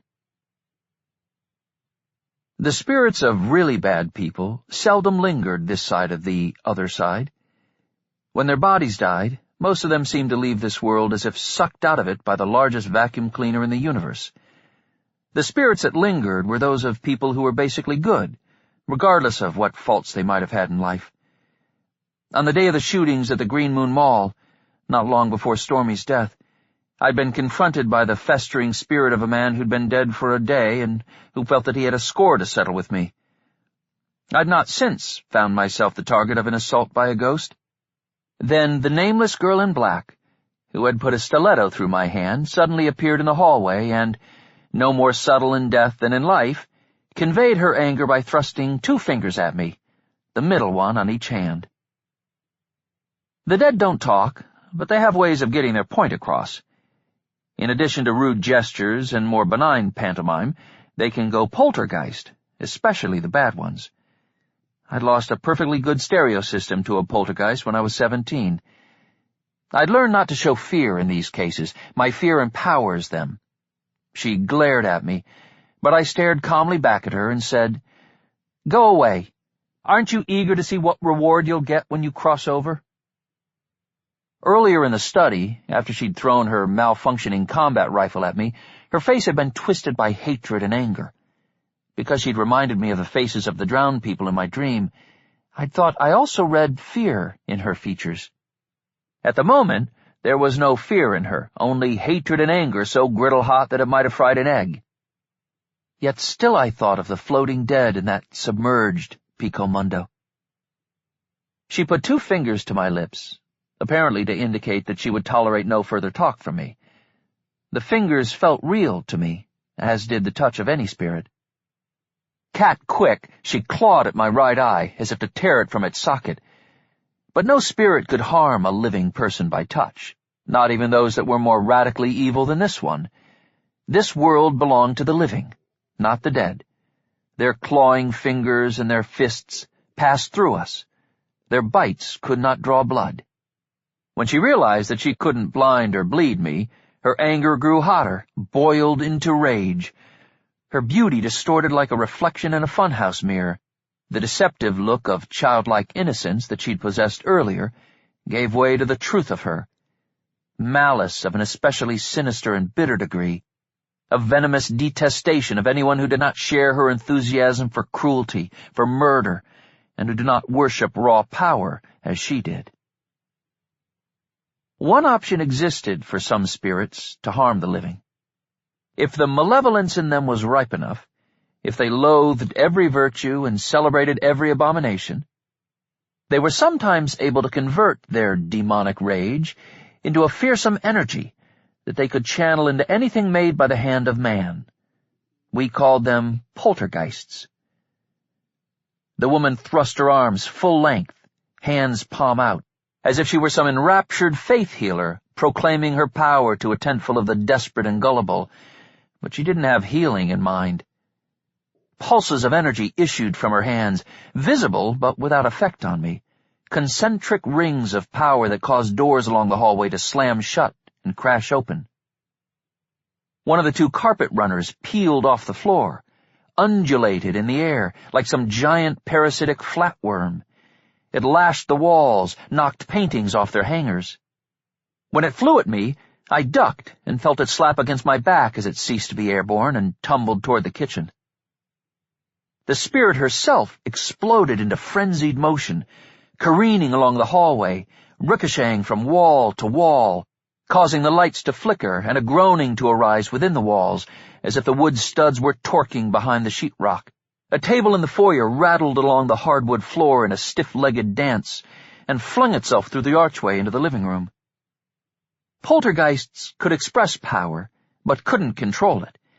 They were blind fury, thrashing torment. They could harm a living person only by chance. Nevertheless, I could still be knocked unconscious by a flying chair, or struck dead by a bronze statue that had become a missile. To die triumphant, after defeating the cultists, would be all right, even perhaps desirable. But after I had come this far at such cost, to be decapitated by a round glass tabletop, flung like a discus, would be so infuriating that in death I might linger long enough to work off my anger with a little poltergeisting of my own, though I had nothing against the Ainsworths or their furniture. The spirit did her whirling dervish act out of the hallway into the living room. I heard bric-a-brac and light furniture and lamps being gathered up as if by a tornado, and I ran for the front door. A coffee table book, A thick volume flew past me, its glossy pages flapping like wings. Something cracked against the side of my head, a candy dish, which fell to the floor and shattered. I didn't see stars, like characters did in those old Chuck Jones cartoons, but I did see scores of little dark spots swarming in my vision, trying to coalesce and drop me blind to the floor. I kept going, however, and my vision cleared by the time I went through the front door, crossed the porch, and stumbled down the steps. I didn't expect the spirit to follow me. Poltergeists usually thrash around like drunken politicians on a junket to some education conference at an offshore resort that is actually an anything-goes whorehouse. They exhaust themselves and wander off, having forgotten what they were doing or why they were there. As I hurried to the stables that lay to the east, I thought the tumult in the residence was already subsiding. I shouted for Lauren, and after a minute she appeared in the darkness, wary and at first reluctant to switch on the flashlight. "Where are the girls?" I asked. The whites of Lauren's eyes appeared radiant in the night, owlish, and her voice trembled as she said, "All the shooting. It's finished." Fortunately, either the spirit in the house had already worn itself out, or its power had been spent to the extent that nothing more than pillows and Afghans were being thrown around, the rage having faded to a hissy fit.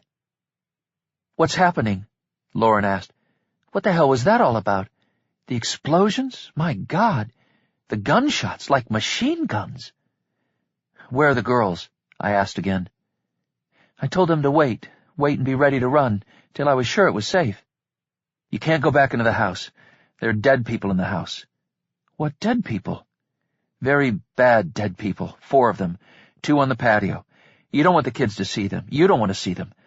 Is there a friend, family you can stay with?" She looked bewildered, but nonetheless poised, and I could see from where the girls got their equanimity. "My sister, Arlene. She lives over in the Heights. But what's this all about?" "No time for that. Where in the house do you keep your car keys? I'll go in and get them for you." "We keep them in the cars. There's no crime around here to worry about." She realized what she'd said, looked toward the house, then toward the huge gasoline fire in the distance. "Is it over? Whatever it is?" "No, we need to get out of here. You have to drive." "All right. You have to drive fast." I was holding up my left hand and she saw the bandage. "What happened to you?" "Stabbed. Maybe I could drive your second car if I had plenty of time, but driving the way I need to, I'd pull open the wound before I made it to the county road. Get the girls, come on, let's blow this place before something else happens." When Lauren called them, Veronica and Victoria appeared with Muggs, the Labrador retriever. In memory I heard the dying woman in the closet. "You a dog, oh yeah, you a dog." The girls didn't appear to be crying, scared but stalwart. The dog wagged his tail. The garage was a freestanding structure, separate from the house. We entered through the man-sized door between 2 roll-ups. There were 4 vehicles, a Ford pickup with an extended bed, a Ford Expedition, a BMW, a 1947 Ford Sportsman Woody that Dave, her late husband, had fully restored and customized. I thought Lauren would choose the BMW for its power, but she wanted the Expedition. She told the girls to get in the back seat, buckle up, and keep the dog lying on the seat between them so that he wouldn't get hurt. "When I say fast," I told her, "I mean to hell with speed limits. You've got to drop me off at the fairground before you take the girls to your sister's, and I need to be there already. Chief Wyatt Porter is waiting for me." The resort to name-dropping was a little mortifying, but nearly everyone in Pico Mundo respected and admired the chief. Some people incorrectly thought of me as a hero, but my supposed heroics were old news. I figured that Lauren was more likely to go to extremes to help Chief Porter than she was to help a fry cook who was, let's face it, eccentric to the point of geekiness. "Fast means fast. Yeah, I hear you," she said, as she went around to the driver's door. "I use the Expedition a lot more than any of the others. I can make it smoke." I got into the passenger seat and closed the door. I drew the Glock from the shoulder rig under my sport coat and put it in my lap before engaging the safety harness. Then I picked it up, held it. As she raised the big garage door with a remote, Lauren looked at the pistol, looked at me. "What's going to happen?" "I don't know." In the back seat, the twins were saying, "Good boy, good puppy, brave puppy." Lauren started the engine, popped the handbrake, reversed out into the night. She turned the wheel hard, brought the Expedition around, shifted into drive, and powered away from the garage without taking the time to put down the door. 48. Lauren Ainsworth might have made a pretty darn good NASCAR racer. Considering the extent to which she combined speed with caution, maybe it would be better to compare her to an ambulance driver. I knew the Expedition would have plenty of power, but I worried about its high center of gravity, which could be a problem with any SUV. If she cornered too fast on a road not banked quite like it ought to be, we had a higher chance of rolling than we would have had with the BMW. We hadn't gone a mile before I stopped fretting about that, because she was in complete control, the Expedition a glove, and she the hand within it. Never taking her eyes off the highway, she said, "Who's blowing things up? What's happening at the fairground that you have to be there yesterday?" "I need to think, Lauren. Sorry, but I need to think. I've got this brain-buster thing to figure out." "You figure," she said. "Don't pay any mind to me." The first thing I thought about was the woman cultist, how she'd looked in the study after she'd thrown aside the useless rifle. Her face had been wrenched with anger and hatred, and yet she had reminded me of the drifting corpses in the dream, whose faces had been contorted in expressions of terror. Later, when she manifested in the hallway and went poltergeist, her hatred and rage had been still worse, demonic. And yet again I'd thought of the drowners in the dream. I remembered the last scene of that watery nightmare, the corpse of a little girl, maybe 7 years old. Blonde hair billowing around her head as the currents brought her alongside me. Her protruding, bloodshot eyes had rolled and focused on me. A froth of gas bubbles burst from her open mouth, and with them came a word, contumax.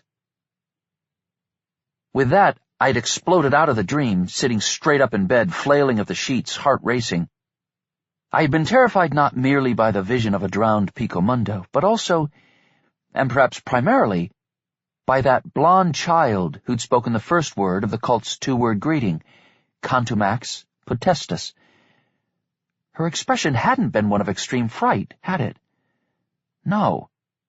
On reconsideration, her eyes had bulged and rolled like those of a maddened beast, and her expression had been one of white-hot rage, beyond rage, fury. But a child that young wouldn't be a member of the cult. She had frightened me awake, but she hadn't been what she appeared to be, hadn't been a threat, had instead been a victim. I thought of Connie, sister to Ethan, the young woman who'd painted me as a harlequin at Face It, raven hair and celadon eyes. She'd been in the dream too, a drowned corpse drifting in the eerie light of the submerged town. I went to the cauldron of memory and tried to conjure that part of the dream in my mind's eye. The scene emerged. Connie's face, but not as she was in life, as she had been in the dream of death. Either I had misremembered her expression when I woke from the nightmare, or I was misremembering it now, for this time I saw not choking terror in her face, but extreme rage. And more than rage, savage intent. Hatred. Agony, too. And anguish. And fear, yes, but the fear wasn't dominant, as I'd previously recalled. It was only one element in an extraordinary mean of twisted and tortured emotions. We'd reached a more populated portion of Pico Mundo, and when Lauren turned a corner, traffic clogged the way ahead. At once she hung a U-turn, arcing back into the intersection from which we'd just come, eliciting a Gershwin symphony of shrill horn blasts, as indignant drivers gave her the what for. She swung into a street that led in a direction we didn't want to go, turned right into an alleyway that paralleled the jammed street, and did go the direction we wanted. She said, "How crazy do I have to be? What's at stake, Audie? Tell me what's at stake." "Everything," I said, somewhat surprised to hear such certainty in my voice. "Everything's at stake. Thousands of lives. The whole town. Maybe more than that. Maybe much more." She glanced at me, shocked. "Thousands?" "Tens of thousands," I said. Speaking intuitively now, better understanding the dream, she said, "Worse than the mall? Back then?" "Much worse. Immeasurably worse." The alley was narrow. Businesses backed up to it, some of them restaurants that were still open and busy at that hour. If an unwary kitchen staffer threw open a door and took a few quick steps into the alleyway, we might not be able to stop in time if we were going too fast. She pressed down on the accelerator and at the same time began to pound the horn incessantly, warning off anyone who might be about to step in our way. The tires stuttered over cobblestones as old as any pavement in Pico Mundo, and we flashed past hulking dumpsters with little room for error. Trying to tune out the blaring horn, the racing engine, the periodic shriek of brakes, I returned to the brain-buster mystery that I needed to solve. If the faces of all the drowned people in the dream had not been fixed in expressions of terror, if fear and agony and anguish, although present, were lesser elements, and if their faces were frozen instead in screams of rage, contorted by hatred, were they the victims of violence or the perpetrators of it? Or could they somehow be both the victims and perpetrators? As I told Chief Porter, certain of my prophetic dreams could be taken literally, but others were figurative. The meaning of them needed to be deciphered from symbolic imagery. And though I could make delicious fluffy pancakes every time I mixed the batter, I was not as reliably able to interpret my dreams. Sometimes I wondered if I had everything backward. My life and purpose and meaning, all backward. Maybe the best thing I had to offer was fry cookery of a high order, and maybe my paranormal abilities were nothing more than the equivalent of a talent for farting on command, better repressed than indulged. I, no less than anyone, was capable of self-delusion, of pride that led me to embrace a grander image of myself than was the truth. If the people of Pico Mundo were destined to become both victims and perpetrators of violence, if I'd mistaken their expressions of rage, hatred, agony, anguish for terror, then perhaps I was wrong to think that the image of a flood should be taken literally, no matter how real it had seemed. Maybe the dam wouldn't be blown. Maybe there would be no tsunami from any source. But then what did the water mean? "We're here," Lauren Ainsworth declared, pulling to a stop on the shoulder of the highway, across from the main entrance to the Maravilla County Fairgrounds. My watch read 10:39, and I said, "You made incredible time, ma'am. I owe you one." I holstered the Glock. When I looked up, I saw that Lauren, who had been a rock until now, had stopped repressing her emotions. Tears streamed down her face. She leaned over the console, put an arm around my shoulders, and pulled me toward her until her forehead and mine met. "You don't owe me one, Audie. I owe you everything. You saved our lives." Because I still didn't know what horror was coming, she and the girls might yet be dead before the night was done. "Get the girls to your sister's house in the Heights, ma'am.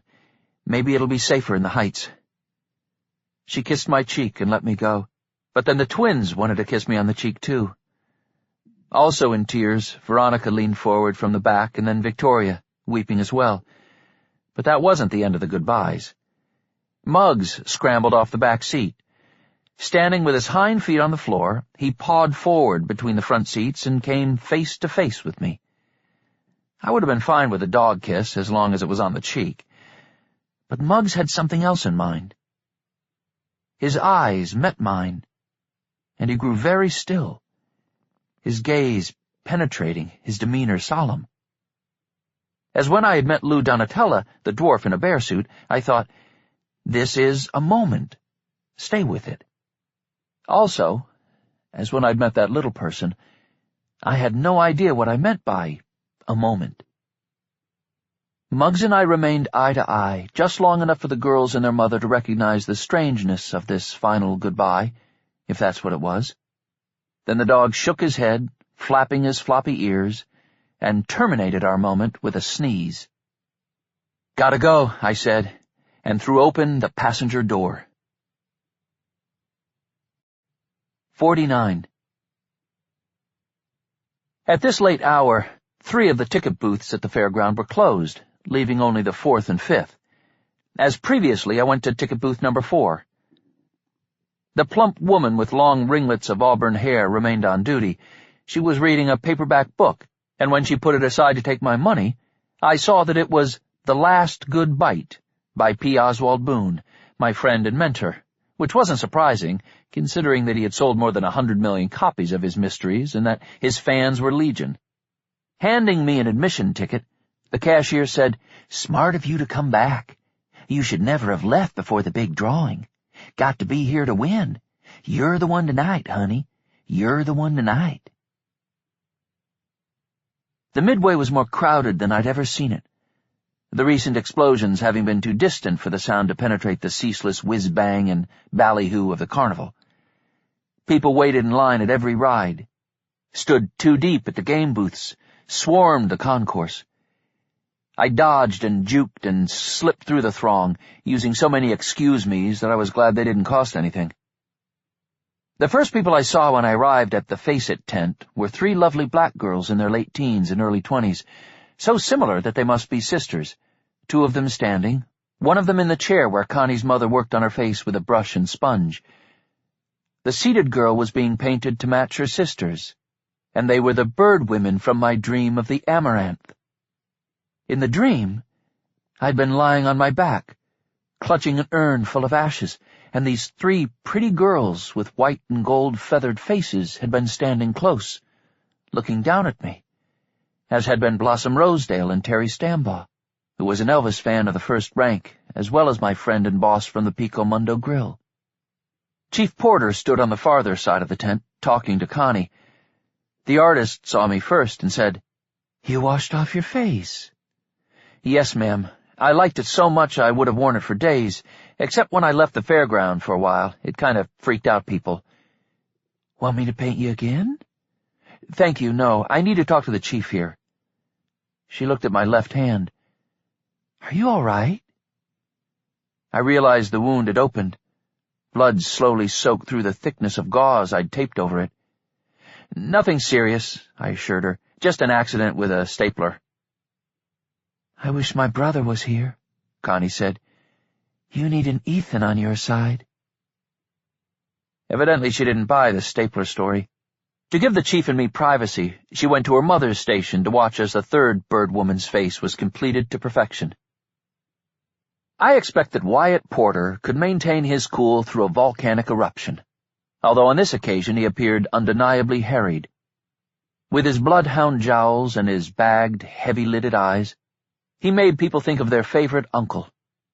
If you were perceptive, however, you saw a little bit of a Robert Mitchum look to him, and you knew that the avuncular face disguised a whip-smart, no-nonsense, hard-assed officer of the law. Now he had more of a Mitchum look than ever. As if anyone gave him the slightest reason to bust their chops, he would keep on punching, even after he'd broken all his knuckles. He said, "I told you 10 or 12,000 on the fairground, but now we have the gate count, and it's over 15,000. 6 of my guys, plus 9 state police, are walking the Midway, looking for something suspicious, all in plain clothes so they won't spook these crazy bastards into pushing a button early. 15 guys in a crowd of 15,000. With no idea what suspicious looks like in this case." "Earlier on the phone, sir, you said Wolfgang bought a couple of concessions. Maybe that's where it'll all go down." Chief Porter shook his head. "That would be too easy. According to Lionel Sombra, Wolfgang, his real name was Woodrow Creel, hired longtime carnies to work his places, people that have been with Sombra brothers in one role or another for 15, 20 years and more. Anyway, using the murder investigation as an excuse, about 2 hours ago, we closed both concessions for the night, sent the workers away. Left my guys, Taylor Pipes and Nick Corker, guarding both locations. It didn't seem to alarm these cultists, didn't cause them to pull the trigger." He indicated my bandaged hand, which I held down at my side, letting it drip. "That doesn't look good, son."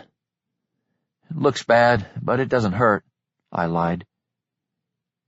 As Chief Porter watched fairgoers streaming past the open front of the Face-It tent, a sea of humanity in its infinite variety, he said, Doesn't seem right that these lunatics should look like anyone else.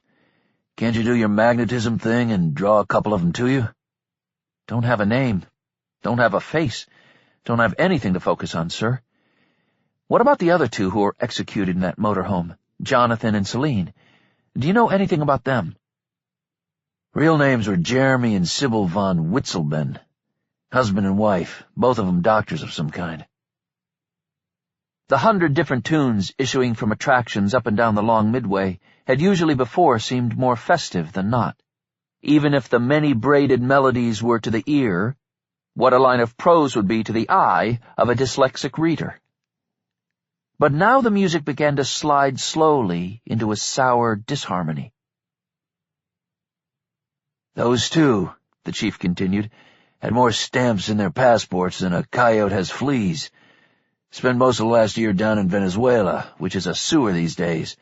Food shortages, toilet paper rationing, runaway inflation, death squads. Who in his right mind would want to spend a year there? Doctors of what? We're researching that. I'm waiting for a call. We were standing near the front of the tent, and as we looked out at the midway, the razzle-dazzle of carnival lights seemed to be brighter and more frantic than before. The blinkers blinked faster. The pulsars pulsed faster. Waves of color chased one another faster through the various fiber-optic designs. Indicating the people on the concourse, the chief sounded as if frustration was about to make him scream. Point me to one of those hateful bastards, Audie.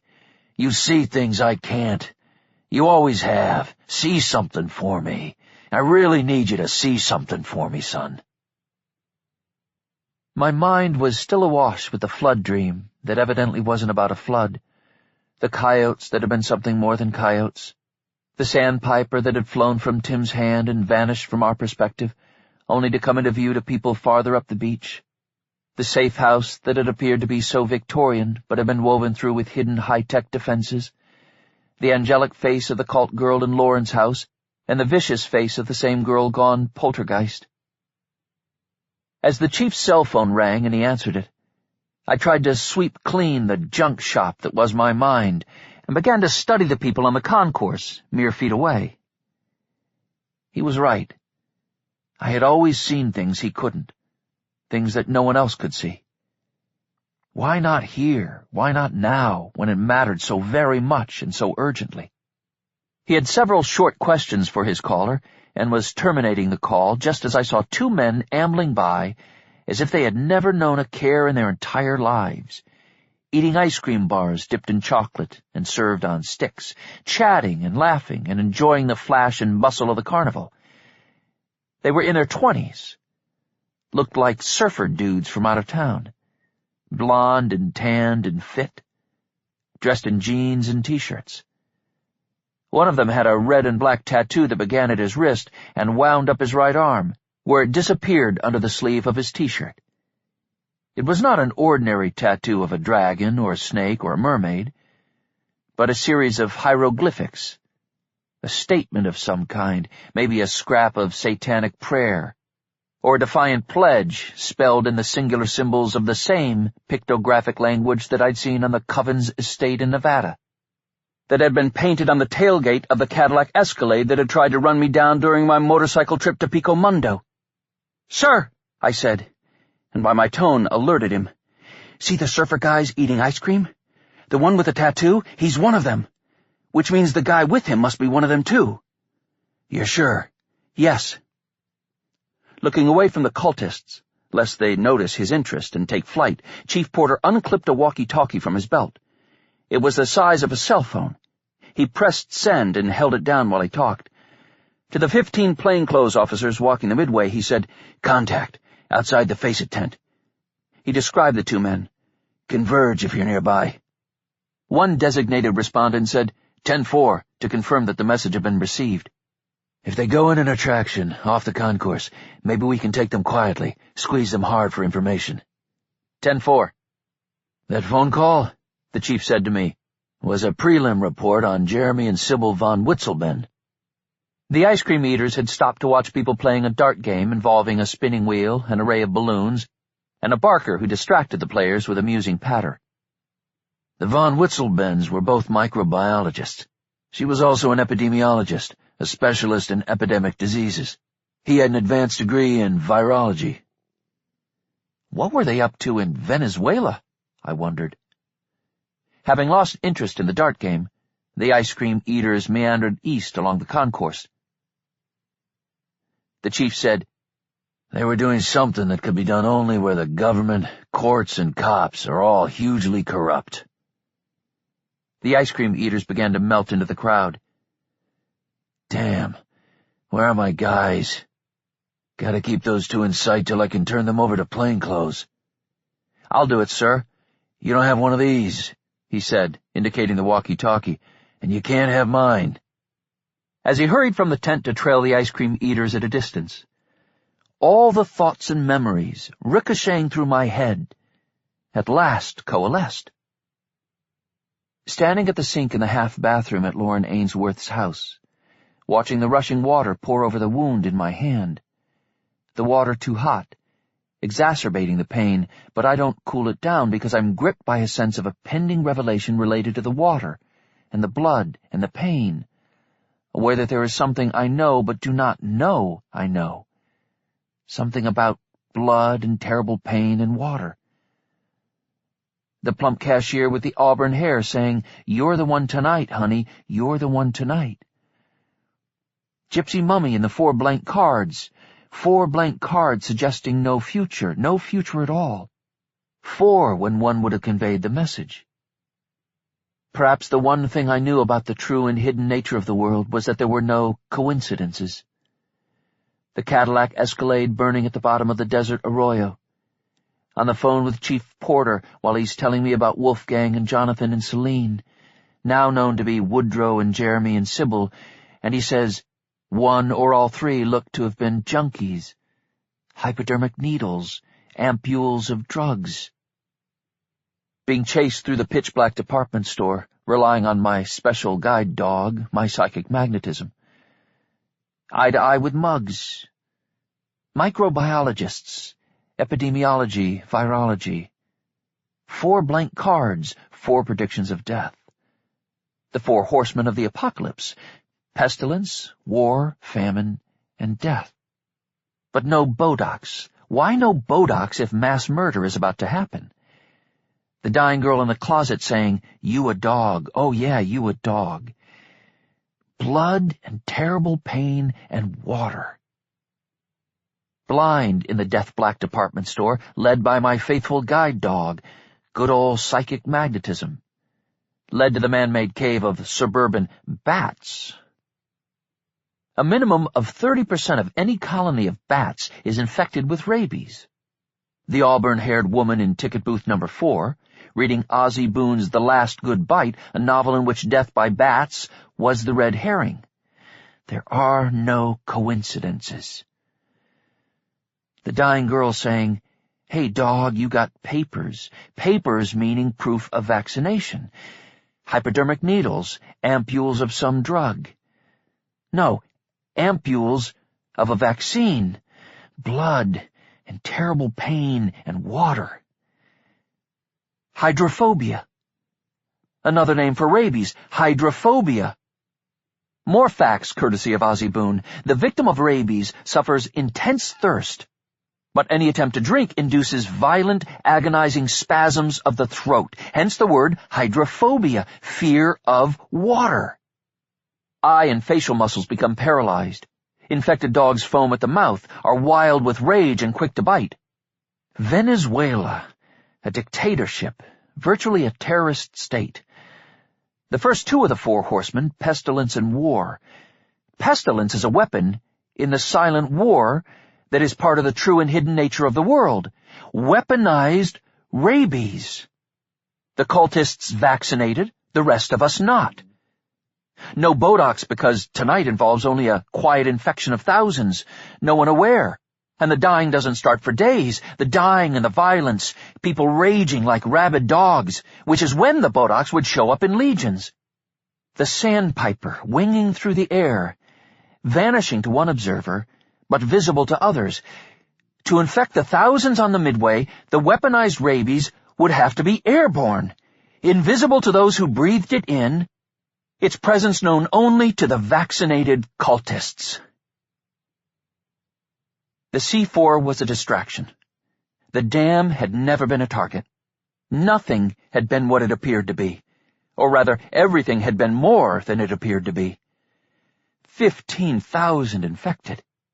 And then how many would they infect before their symptoms became apparent? This wasn't only about Pico Mundo.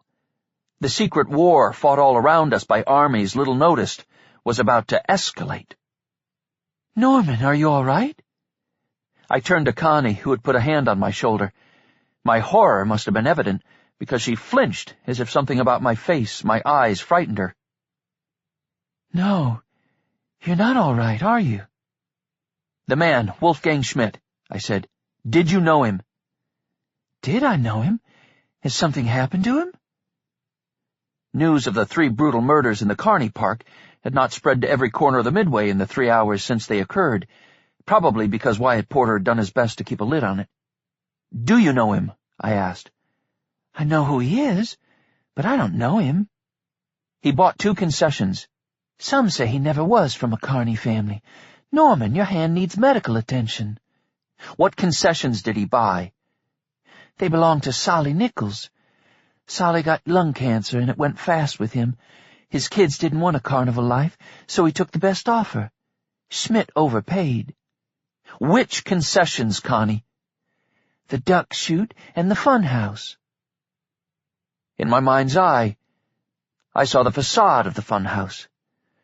The giant dimensional sculpture of an ogre's face, 20 feet from chin to crown, almost as wide, detailed and scary but hokey at the same time, its crazed eyes rolling in its socket. Periodically a growl issued from its open mouth, a growl and a strong blast of compressed air that traveled 20 feet into the promenade, mussing patrons' hair and startling them. I stepped out of the tent, not quite into the throng, scanning the crowd for Chief Porter. The pumping calliope, the 100 other musics, the laughter and screams of the marks on the thrill rides, the smells and the dazzling lights made me a little dizzy. I could not see the chief. He'd followed the ice cream eaters out of sight. Behind me, Connie said, "Norman, what's wrong?" The fun house was east, along this leg of the concourse. I glanced at my wristwatch. 11 o'clock. "Norman, your hand!" 45 minutes. Unless someone got nervous for whatever reason and pulled the trigger sooner. I pressed forward through the resisting crowd, east, toward the fun house. 50. The Midway crowd was bigger than a crowd, a throng, bigger than a throng, a multitude, the ceaseless press and crush of human flesh. People of all kinds and ages, senior citizens with canes and hearing aids and bifocals, teenagers in groups, dressed and accessorized in rebellion and yet dressed alike, some intent on texting or playing games on their phones, even with the riotous carnival clamoring for their attention and their dollars all around them. Children eating cotton candy and ice cream and popcorn. Children who should have been home in bed, but were here with their parents. Children with painted faces, none of them painted like death, yet each of them a dead child walking, if the cult succeeded. Short men with tall women, fat women with skinny men, the gay, the straight, and the confused, Democrats and Republicans and those who, if asked, would shout neither, the rich and the poor, all races, all creeds, all targets for those who did not believe that life was precious. By the time I reached the fun house, I'd still not seen Chief Porter or the 2 men he was tailing. In the giant face of the ogre, the eyes were not rolling as before, but were fixed straight ahead. The sculpted beast no longer issued threatening roars accompanied by great blasts of breath. The eerie music had been silenced. The lights that previously pulsed and flashed were dark now. A sign, hanging from a cord strung between two stanchions on the entrance ramp, simply declared, "Closed."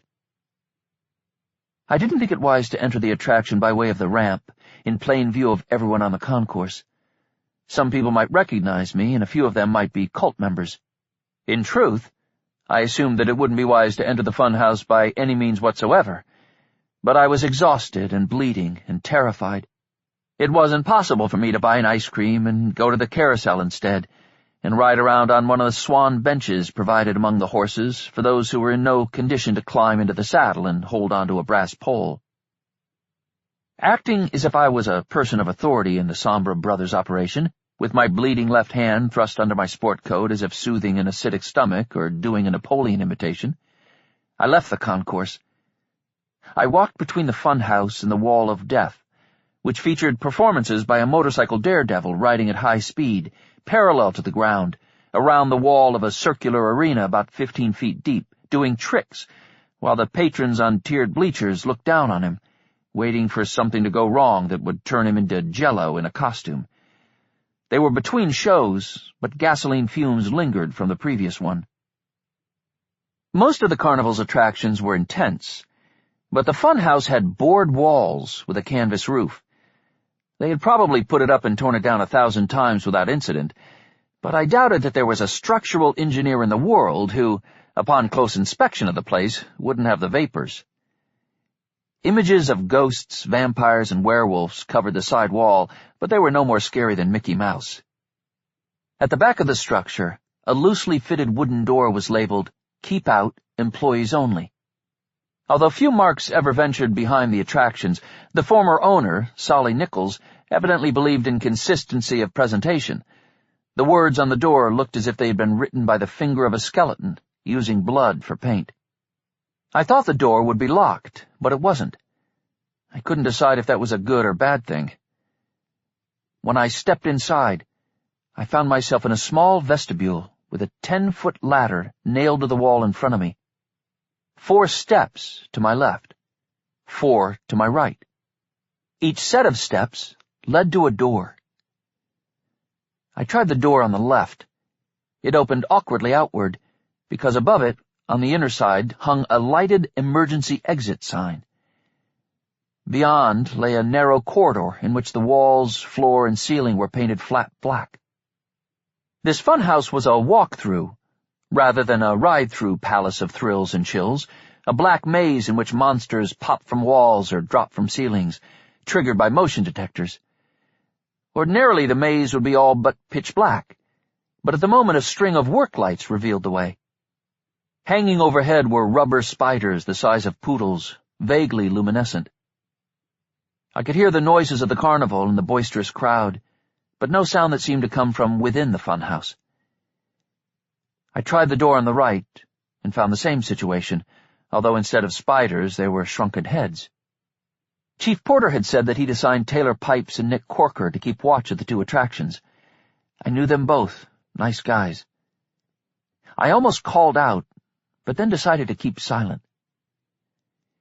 In my mind's eye, I summoned Taylor's and Nick's faces. I concentrated on their names, and psychic magnetism drew me to the latter. I needed both hands, and the pain in my left made an ordeal of ascension. I left a slick of blood on the rungs, which worried me, not because I might be losing a critical amount of it, which I wasn't, but because I was trying to be quiet and was pretty much succeeding, but the blood left a trail that could be noticed and followed. 10 feet above the floor of the vestibule, the ladder brought me to an opening about 4 feet wide and a little over 6 high. Rungs in the walls provided grips to swing safely off the ladder and onto my feet. The walls were painted light gray there, and a string of small work lights ran end to end. No rubber spiders or shrunken heads or other claptrap cluttered the space. I assumed that the maze lay under me, and that this passageway allowed an employee to travel from one end of the funhouse to the other without encountering customers. I stood listening, but, as far as I could tell, still heard no sound that originated within those walls. All the noise filtering in from the carnival, however, could surely mask the scrapes and clicks and creaks of anyone who might be moving as cautiously through the structure as I was. The gray corridor ended in another ladder that led down a 4-foot square shaft. Although my left hand wasn't growing numb and the pain remained as bad as ever, it became stiffer by the minute and less useful to me. As much as possible, I tried to grip it with just my fingers, rather than wrap the skewered palm around the rungs, but the descent became a sweat-inducing, heart-knocking, gruesome little journey. At the bottom waited another door. When I opened it, I found Taylor Pipe's body.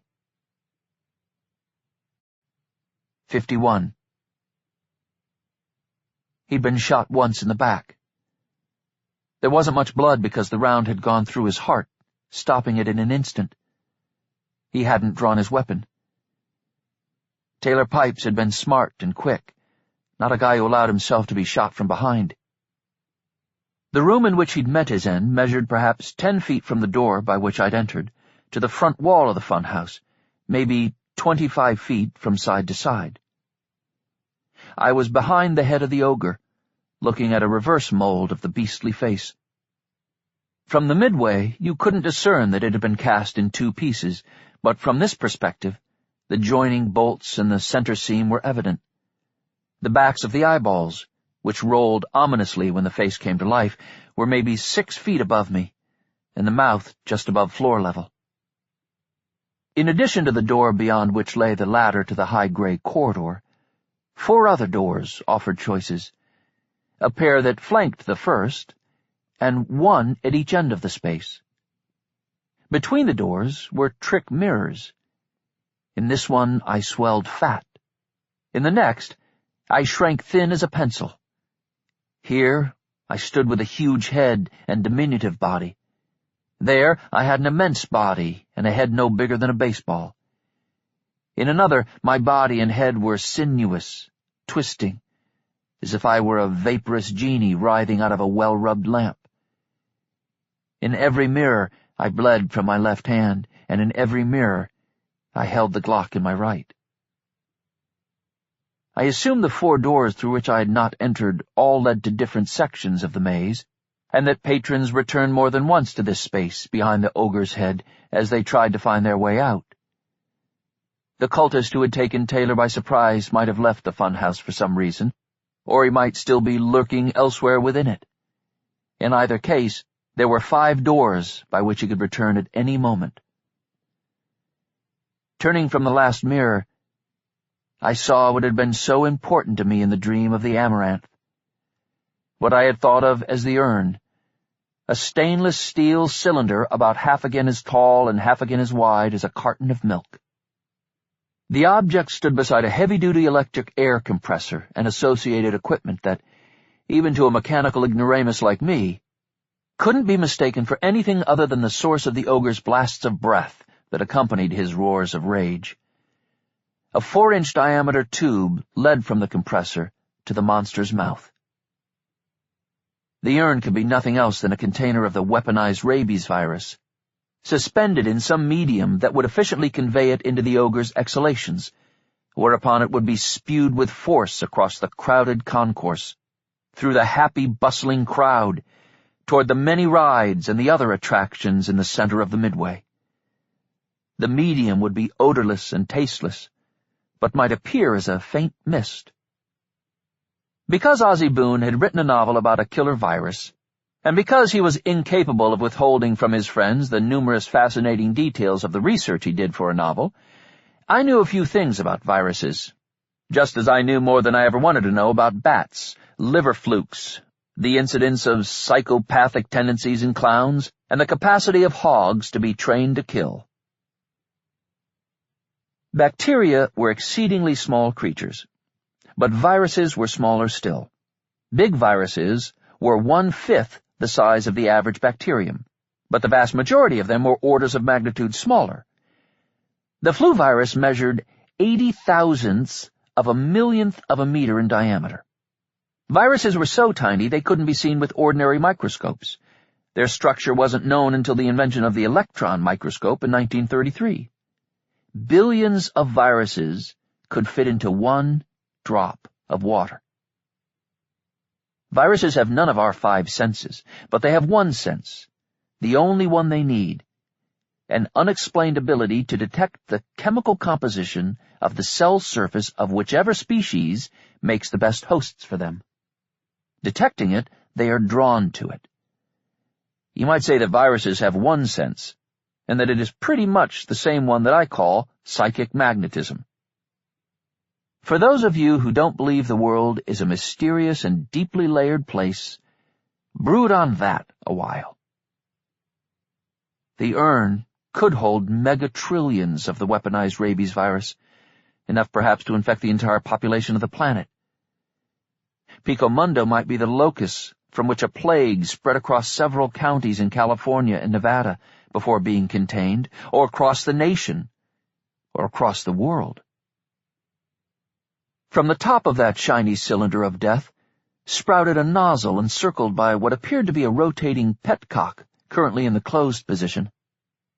A rubber tube connected the nozzle to a hole that had been drilled in the 4-inch diameter outfeed pipe, through which the compressor released jets of the ogre's breath into the world beyond.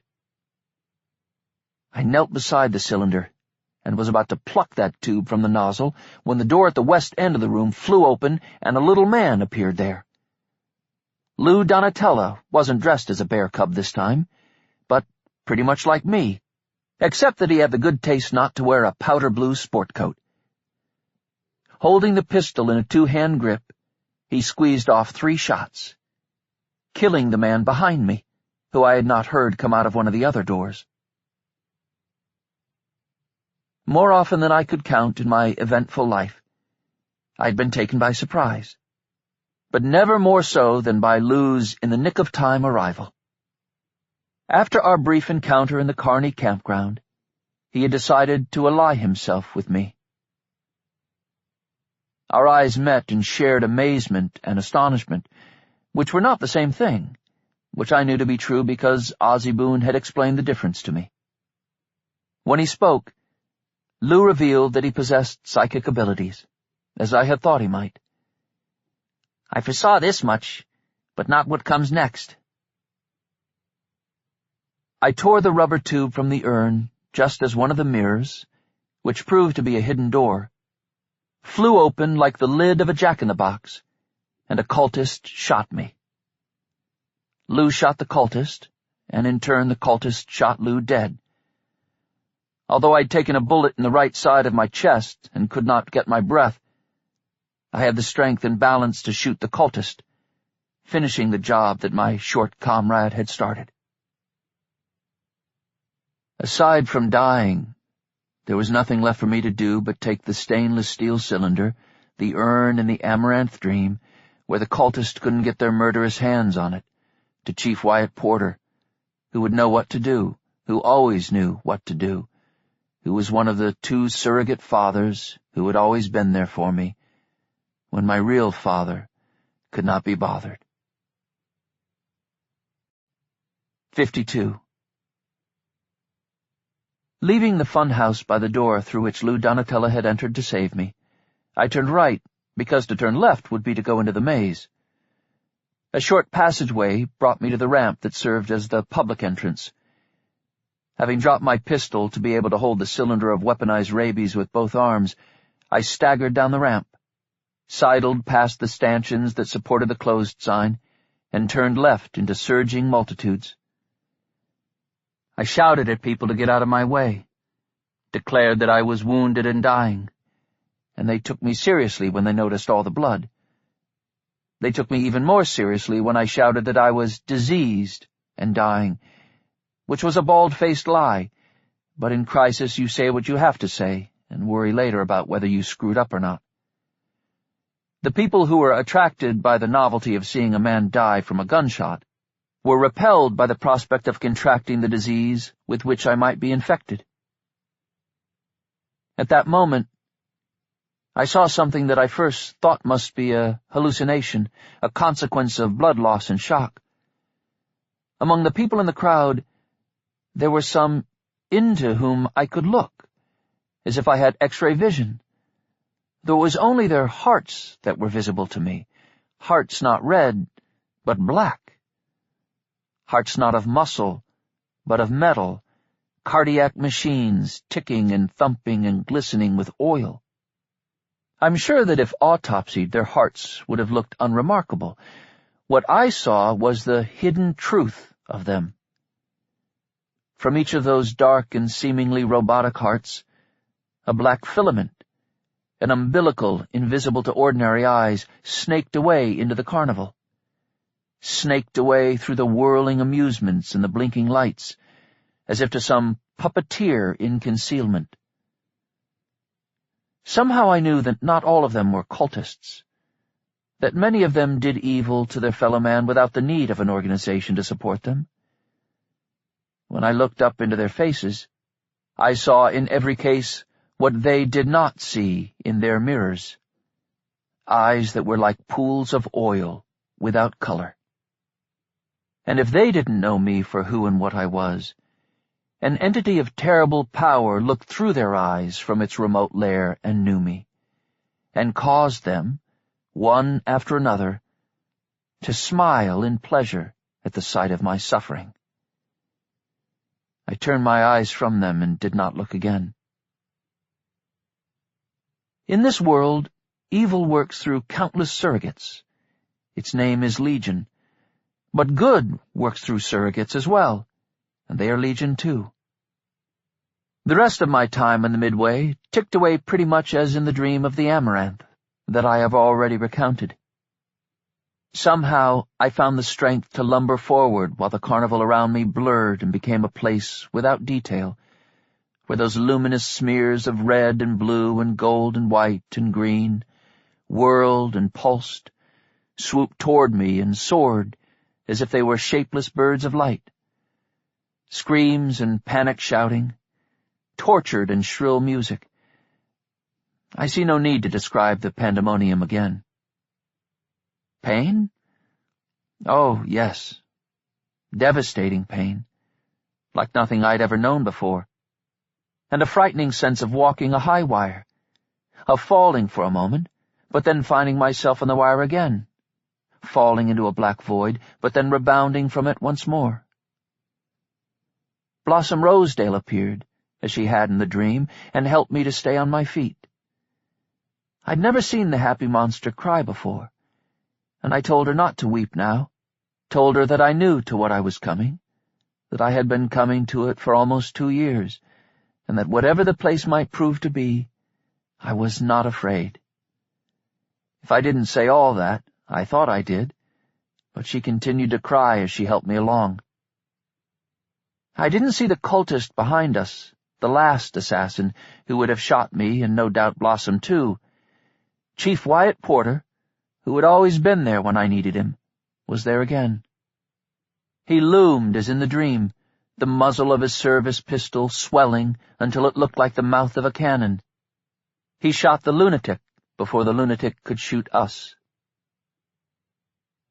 Just like the transition in the dream, I found myself lying on a hard surface, but unlike in the dream, I knew that I rested on the table where Connie, sister to Ethan, kept her array of paints and brushes and sponges in the Face-It tent.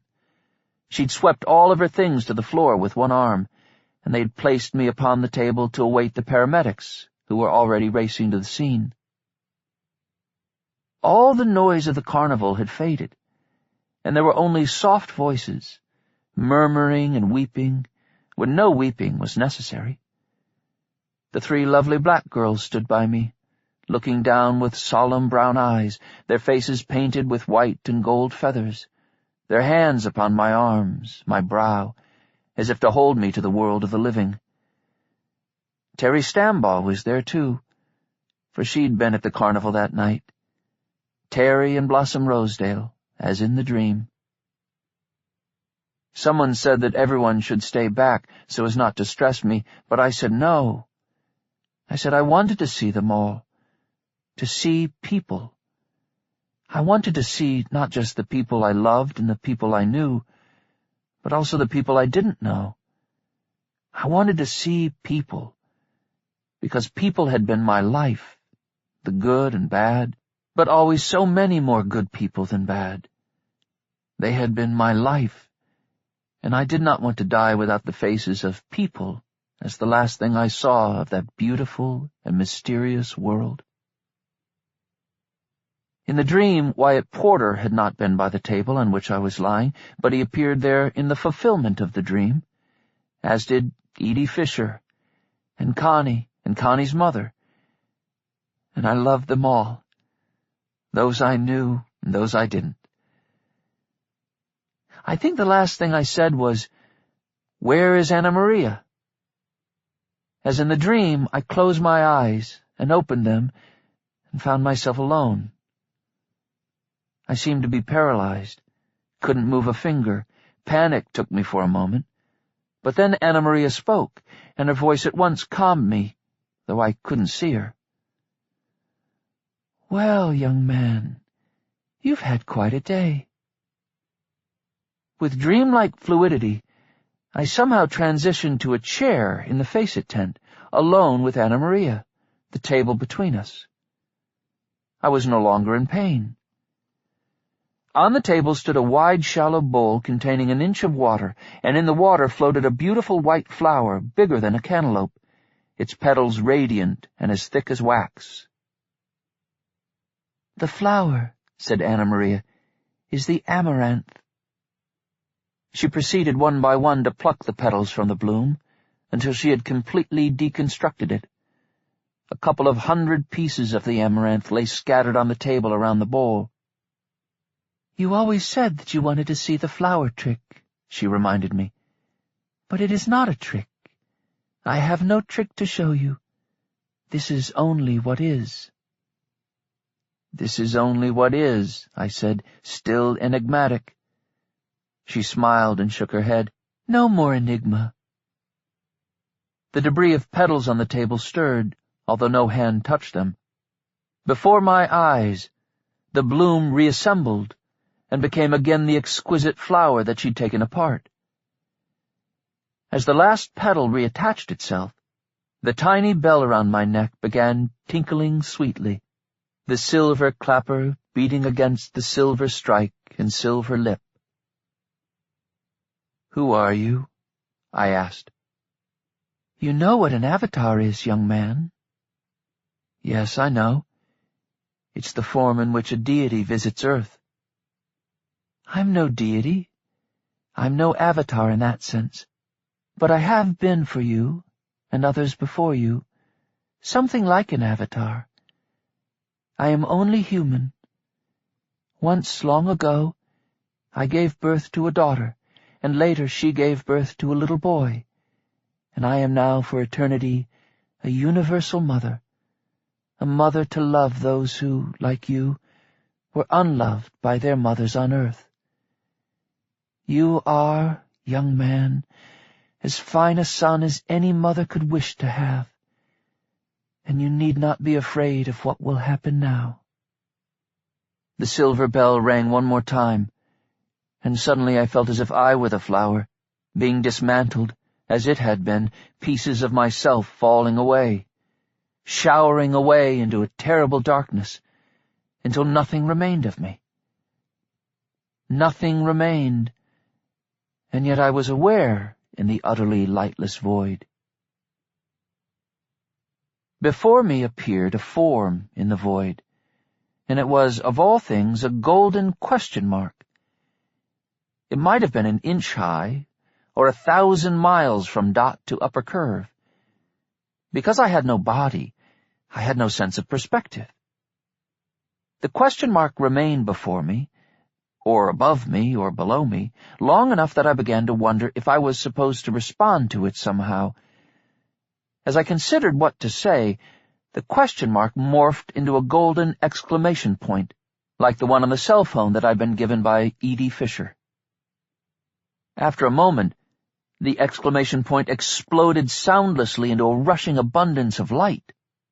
The black void vanished around me, and I found myself flying through a smooth blue realm of radiance with no detectable source, gliding as if on wings, though still I had no body. The blue gave way to the crystalline light of the Mojave, and suddenly I was standing in downtown Pico Mundo on a sun-drenched day. The jacaranda trees were in bloom. and the birds were singing, and the air smelled clean and sweet. I was dressed now in my customary attire: sneakers, blue jeans, and white t-shirt. No bandage wrapped my left hand, and I bore no wounds. The town lay in an unnatural quiet, the silence of cemeteries. No vehicles plied the streets. No pedestrians. No sign of a living soul. I felt that I must be alone, having returned to my hometown after all of humanity had been killed off, and a deep uneasiness overcame me. I started walking, not certain where I should go. Within half a block, I heard hurried footsteps, heels clicking against a sidewalk in the preternatural silence. I couldn't quite discern from which direction they approached. Uncertain who or what might be rushing toward me, I halted. A moment later, Lou Donatella turned the corner. He waved at me. He wasn't dressed either as a bear cub, or as he had been dressed when he burst into the fun house to save me. Like me, Lou wore sneakers, blue jeans, and a white t-shirt, though on his shirt were the words, "Little is big." Still disoriented, I thought that I'd return to my role as a counselor for the lingering spirits who would not move on to the other side. Then Lou said, "Hey, dude!"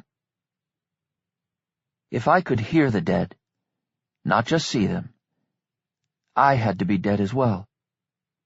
But like the amaranth, dead and not dead. Lou grabbed my hand and pumped it with both of his and said, "Big orientation meeting at the movie theater on the square this evening. Can't wait for it. See you there, pal." He hurried past me, engaged in some task I could not imagine. As I looked after him, he turned once and shook two fists in the air and laughed and said, "Isn't this great?" before he continued on his way. I watched him until he turned another corner, and gradually an understanding came to me. Or I wanted to believe that it was an understanding, a perception of truth, and not just a wild hope. At a run, fast as I could go, I headed toward the house in which Stormy had rented an apartment. In this Pico Mundo, I could run much faster than in the old, and without tiring. When eventually I turned a corner onto the street where she had lived, I found the sidewalk opposite her apartment house lined with people whom I'd known. All of them were people who had died and lingered, who had finally crossed over with my help. An old schoolteacher of mine, a high school friend who had died young, a young prostitute who had been shot to death at a place once called the Church of the Whispering Comet Topless Bar, Adult Bookstore, and Burger Heaven. There were dozens of them, scores, including Mr. Elvis Presley and Mr. Frank Sinatra.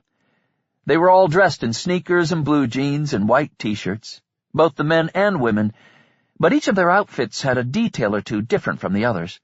This one wore his cuffs rolled, that one wore his sleeves rolled.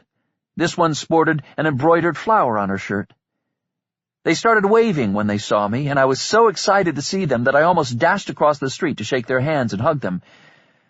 But of all the people I have loved, there was one for whom my love had been most pure, and I could not stop until I knew for sure that Gypsy Mummy's promise had been kept. I raced up the steps to the front door of the house, the one that featured a large oval of leaded glass, here as it did in the other Pico Mundo. She didn't wait for me to go inside and knock at her apartment, but flung open the door and came into my arms on the stoop. I lifted her off her feet and turned in a circle with her, astonished, amazed, in a state of bliss that I thought I would never know again. Stormy Llewellyn, in sneakers and blue jeans and a white t-shirt, with pink military-style epaulets sewn on the shoulders. Beautiful Stormy, whole and radiant and laughing down at me as I looked up into her face. She said, "What took you so long, Griddle Boy?" Before I could answer, she said, put me down. Come on, I have to show you." When I put her down, she took me by the hand and led me through the front door, into the house, along the hallway, through the door to her apartment. The place was as it had been in the other Pico Mundo. The old floor lamps with silk shades and beaded fringes, The Stickley-style chairs with the contrasting Victorian footstools, the Maxfield Parish prints, and the carnival glass vases. She talked excitedly all the way along the hall and into the apartment. "What did I tell you, odd one? Boot camp. And what did I say followed boot camp? A life in service. And what did I say that life in service would be? You said it would be a great adventure. Greater than all the adventure story writers in the history of the world could imagine. You said it would out-Tolkien, and that after it comes the third and eternal life." "You did listen after all," she said. "Sometimes I wondered, Griddle boy." She tore open a coat closet and took from it something like a crossbow, though it was a work of art, apparently made of silver and elegantly engraved from the stock to the stirrup. She said excitedly, "No guns here, Audie. No guns. I know you'll like no guns. They wouldn't be useful anyway." She handed me as well a quiver of short arrows that were tipped in silver. "No one here kills other people. That's all over and done with, all those terrible things. No more of that. No one eats animals, and the animals don't eat us. Wait till you talk to one, to the animals, I mean. It's the freakiest thing, but good freaky." From the closet she took a second quiver of short arrows, these tipped in gold, and handed it to me. Bewildered, I said, "What is all this for?" "It's sort of like purgatory here, but not stuffy and sorrowful the way we always thought it would be. Atonement, oh yeah, we've got atonement to do, buddy, you better believe it. But the way we do it is nothing like you'd expect. The true and hidden nature of the world is as true here as it was back where we came from. But here, it's not hidden." I put the crossbow on a nearby armchair, the quivers with it, and said, "But what are we at war with?" "Oh, my adorable fry cook. Wait till you see them. They're the most hideous, terrifying creatures, and wickedly cunning, and there's ever so much that can go wrong. But what you always know now, what we all know here, is exactly what we're fighting for, and how right it is to fight for it. Now kiss me." I did. That is as much as I can say to those who are not yet here. But I suspect that my friend and mentor and surrogate father, Mr. Ozzie Boone, who loved me as if I were his own son, will in his inimitable way add a chapter 53. 53. Earlier in the night, the sky had pulsed with distant heat lightning along the southern horizon. We had no expectation of rain, however, and the weather report had said that the storm would never cross the county line.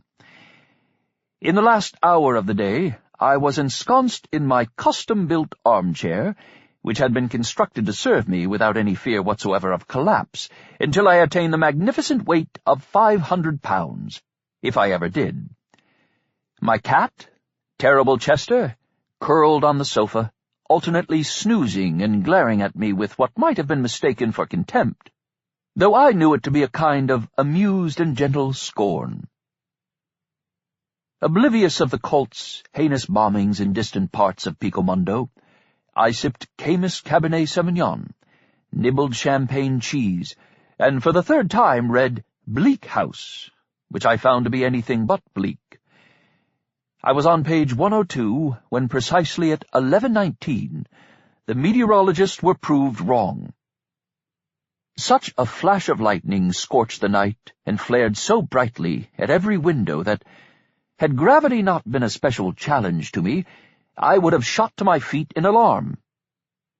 Even as an immediate and equally bright second flash followed the first, an unprecedented crash of thunder shook the house from chimney-top to foundation, vibrating in the window panes. The second peal outdid the first, and on the top of the side table next to my chair, my wine-glass wobbled and almost tipped over. As a novelist, but also as a man who has never tried to extinguish the child in himself, I love spectacle. Abandoning wine and cheese and Mr. Dickens, I managed to ascend from the armchair with my usual strained dignity and made my way to the front door and then on to the porch.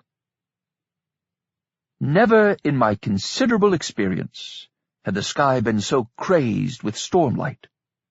Great bolts beyond counting, crackling across the heavens in curious patterns, one bolt arcing to the next, revealing the clouds in such a way as to make it appear that they were in fact the crumbled and tumbling remains of some great and ancient stone city, sliding down a mountainside to bury Pico Mundo in those ruins. When the rain came a moment later, it fell in torrents that the word cloudburst cannot begin to describe. Throughout the rainfall, the lightning did not cease, nor the thunder, until the entire spectacle ended in an instant. Stunned, I looked at my watch and saw that it was 11:22 to the second. The entire storm lasted precisely 3 minutes. An hour later, when I returned to the porch, the sky had entirely cleared, and an infinity of stars shone brightly. I found that abbreviated tempest remarkable. I do not often sleep well. Sleep seems to me to be a preview of death, and I do not like to be reminded of that coming attraction. At 1 o'clock in the morning, in the darkness of that dismal May, as I sat reading Bleak House, Wyatt and Carla Porter rang the doorbell and brought me news of the dear boy's death. I almost died myself to hear of it. I wanted to die, and for once not by eating myself into the grave. We held one another in silence for a moment. I am large enough to be hugged by two at once. When I could speak, I asked when Audie had passed, but then I answered the question before they had a chance to respond. It was at 11:19, and they confirmed my intuition. We sat around the kitchen table for a while, with coffee and memories, as we would often do in the days that followed. More than once, I would put the lie to my image as a hard-boiled writer of tough guy mysteries when I succumbed to choking grief. After Wyatt and Carla left, with night yet remaining and with the dawn unwelcome, I could not read Dickens, or taste the wine, or want the cheese. I went into my office intending to unlock the metal cabinet in which I kept the 7 manuscripts that Audie had written, the accounts of his adventures, memoirs beginning with the story of the shooting at the Green Moon Mall and the death of Stormy. He'd written much in a little time, for he was as gifted with language and story as with his 6th sense, though because of his singular humility he would never have taken such praise seriously. For obvious reasons, the 7 books were not to be published until his death. I didn't unlock the cabinet that night, for when I entered my office, I found my computer humming, though I'd switched it off hours before. The printer pumped out pages of what I could not imagine. Mystified, I took the stack already in the tray and found that in my hands I held his 8th and final manuscript. I'm certain you can imagine that my reaction included amazement and astonishment, but exceeded them. Amazement and astonishment express the momentary overwhelming of the mind by something beyond expectation. Amazement is an emotional response, astonishment an intellectual one. Wonder! Yes, in wonder, I waited for the manuscript to finish printing, and in wonder I carried it to the kitchen, where I brewed another pot of coffee and sat to read in another fortified chair. There was no title page, because he had never titled his books. He left that to me. Instead, the top sheet had this simple message. Sir, here is the last of it, a pile of strange pages. You will think that they can't have been written in the few hours since my death, but I do not live in time anymore. I can accomplish a lifetime of work in what would seem, from your side of the veil, to be mere minutes. I know that you will take my passing hard, because you're a kind man with a tender heart. But don't mourn for me. As you will learn from this story, all is well. The promise that mattered has been kept, and I have found work that, believe it or not, I enjoy even a great deal more than being a fry cook at the Pico Mundo grill. I will miss you terribly until I see you. Odd Thomas. Amazement, astonishment, wonder, and now awe. In awe, one's mind yields to something grand in character, formidable in power. I yielded without reservation. Terrible Chester was not a cat who found it necessary, or even just pleasant, to console or be consoled. But as I sat at the kitchen table, reading my beloved friend's manuscript, Chester sprang into my generous lap, and curled there, and slept until I turned the final page. As with the other 7 memoirs, I have now changed a few of the names. For instance, those enemies of Edie Fisher, who do not already know her real name, should not be told it. And I concocted this nom de guerre to conceal her true identity in both this volume and in the one that came before it, deeply odd. I made no other alterations. For this final book, I never considered any title but Saint Odd. Oh, how he would dislike the saint part. He would want me to call it The Fry Cook Meets His End, or Odd as Ever, or perhaps Fumbling My Way to Eternity. But what other word so well fits a young man who would give his life to save a friend, or even an innocent stranger, and who, in giving it, would think he had not done enough? I have his ashes in a mortuary urn. I keep them on the mantel above the living-room fireplace, where Stormy's ashes are in an urn beside his. I look up at them from time to time when I'm reading, and I smile to think that he would make jokes about the hard-boiled mystery writer being a sentimental basket case. I carry in my wallet the fortune-teller's card that he carried in his. You are destined to be together forever. And I dare to believe that it means not just Odd and Stormy, but all of us.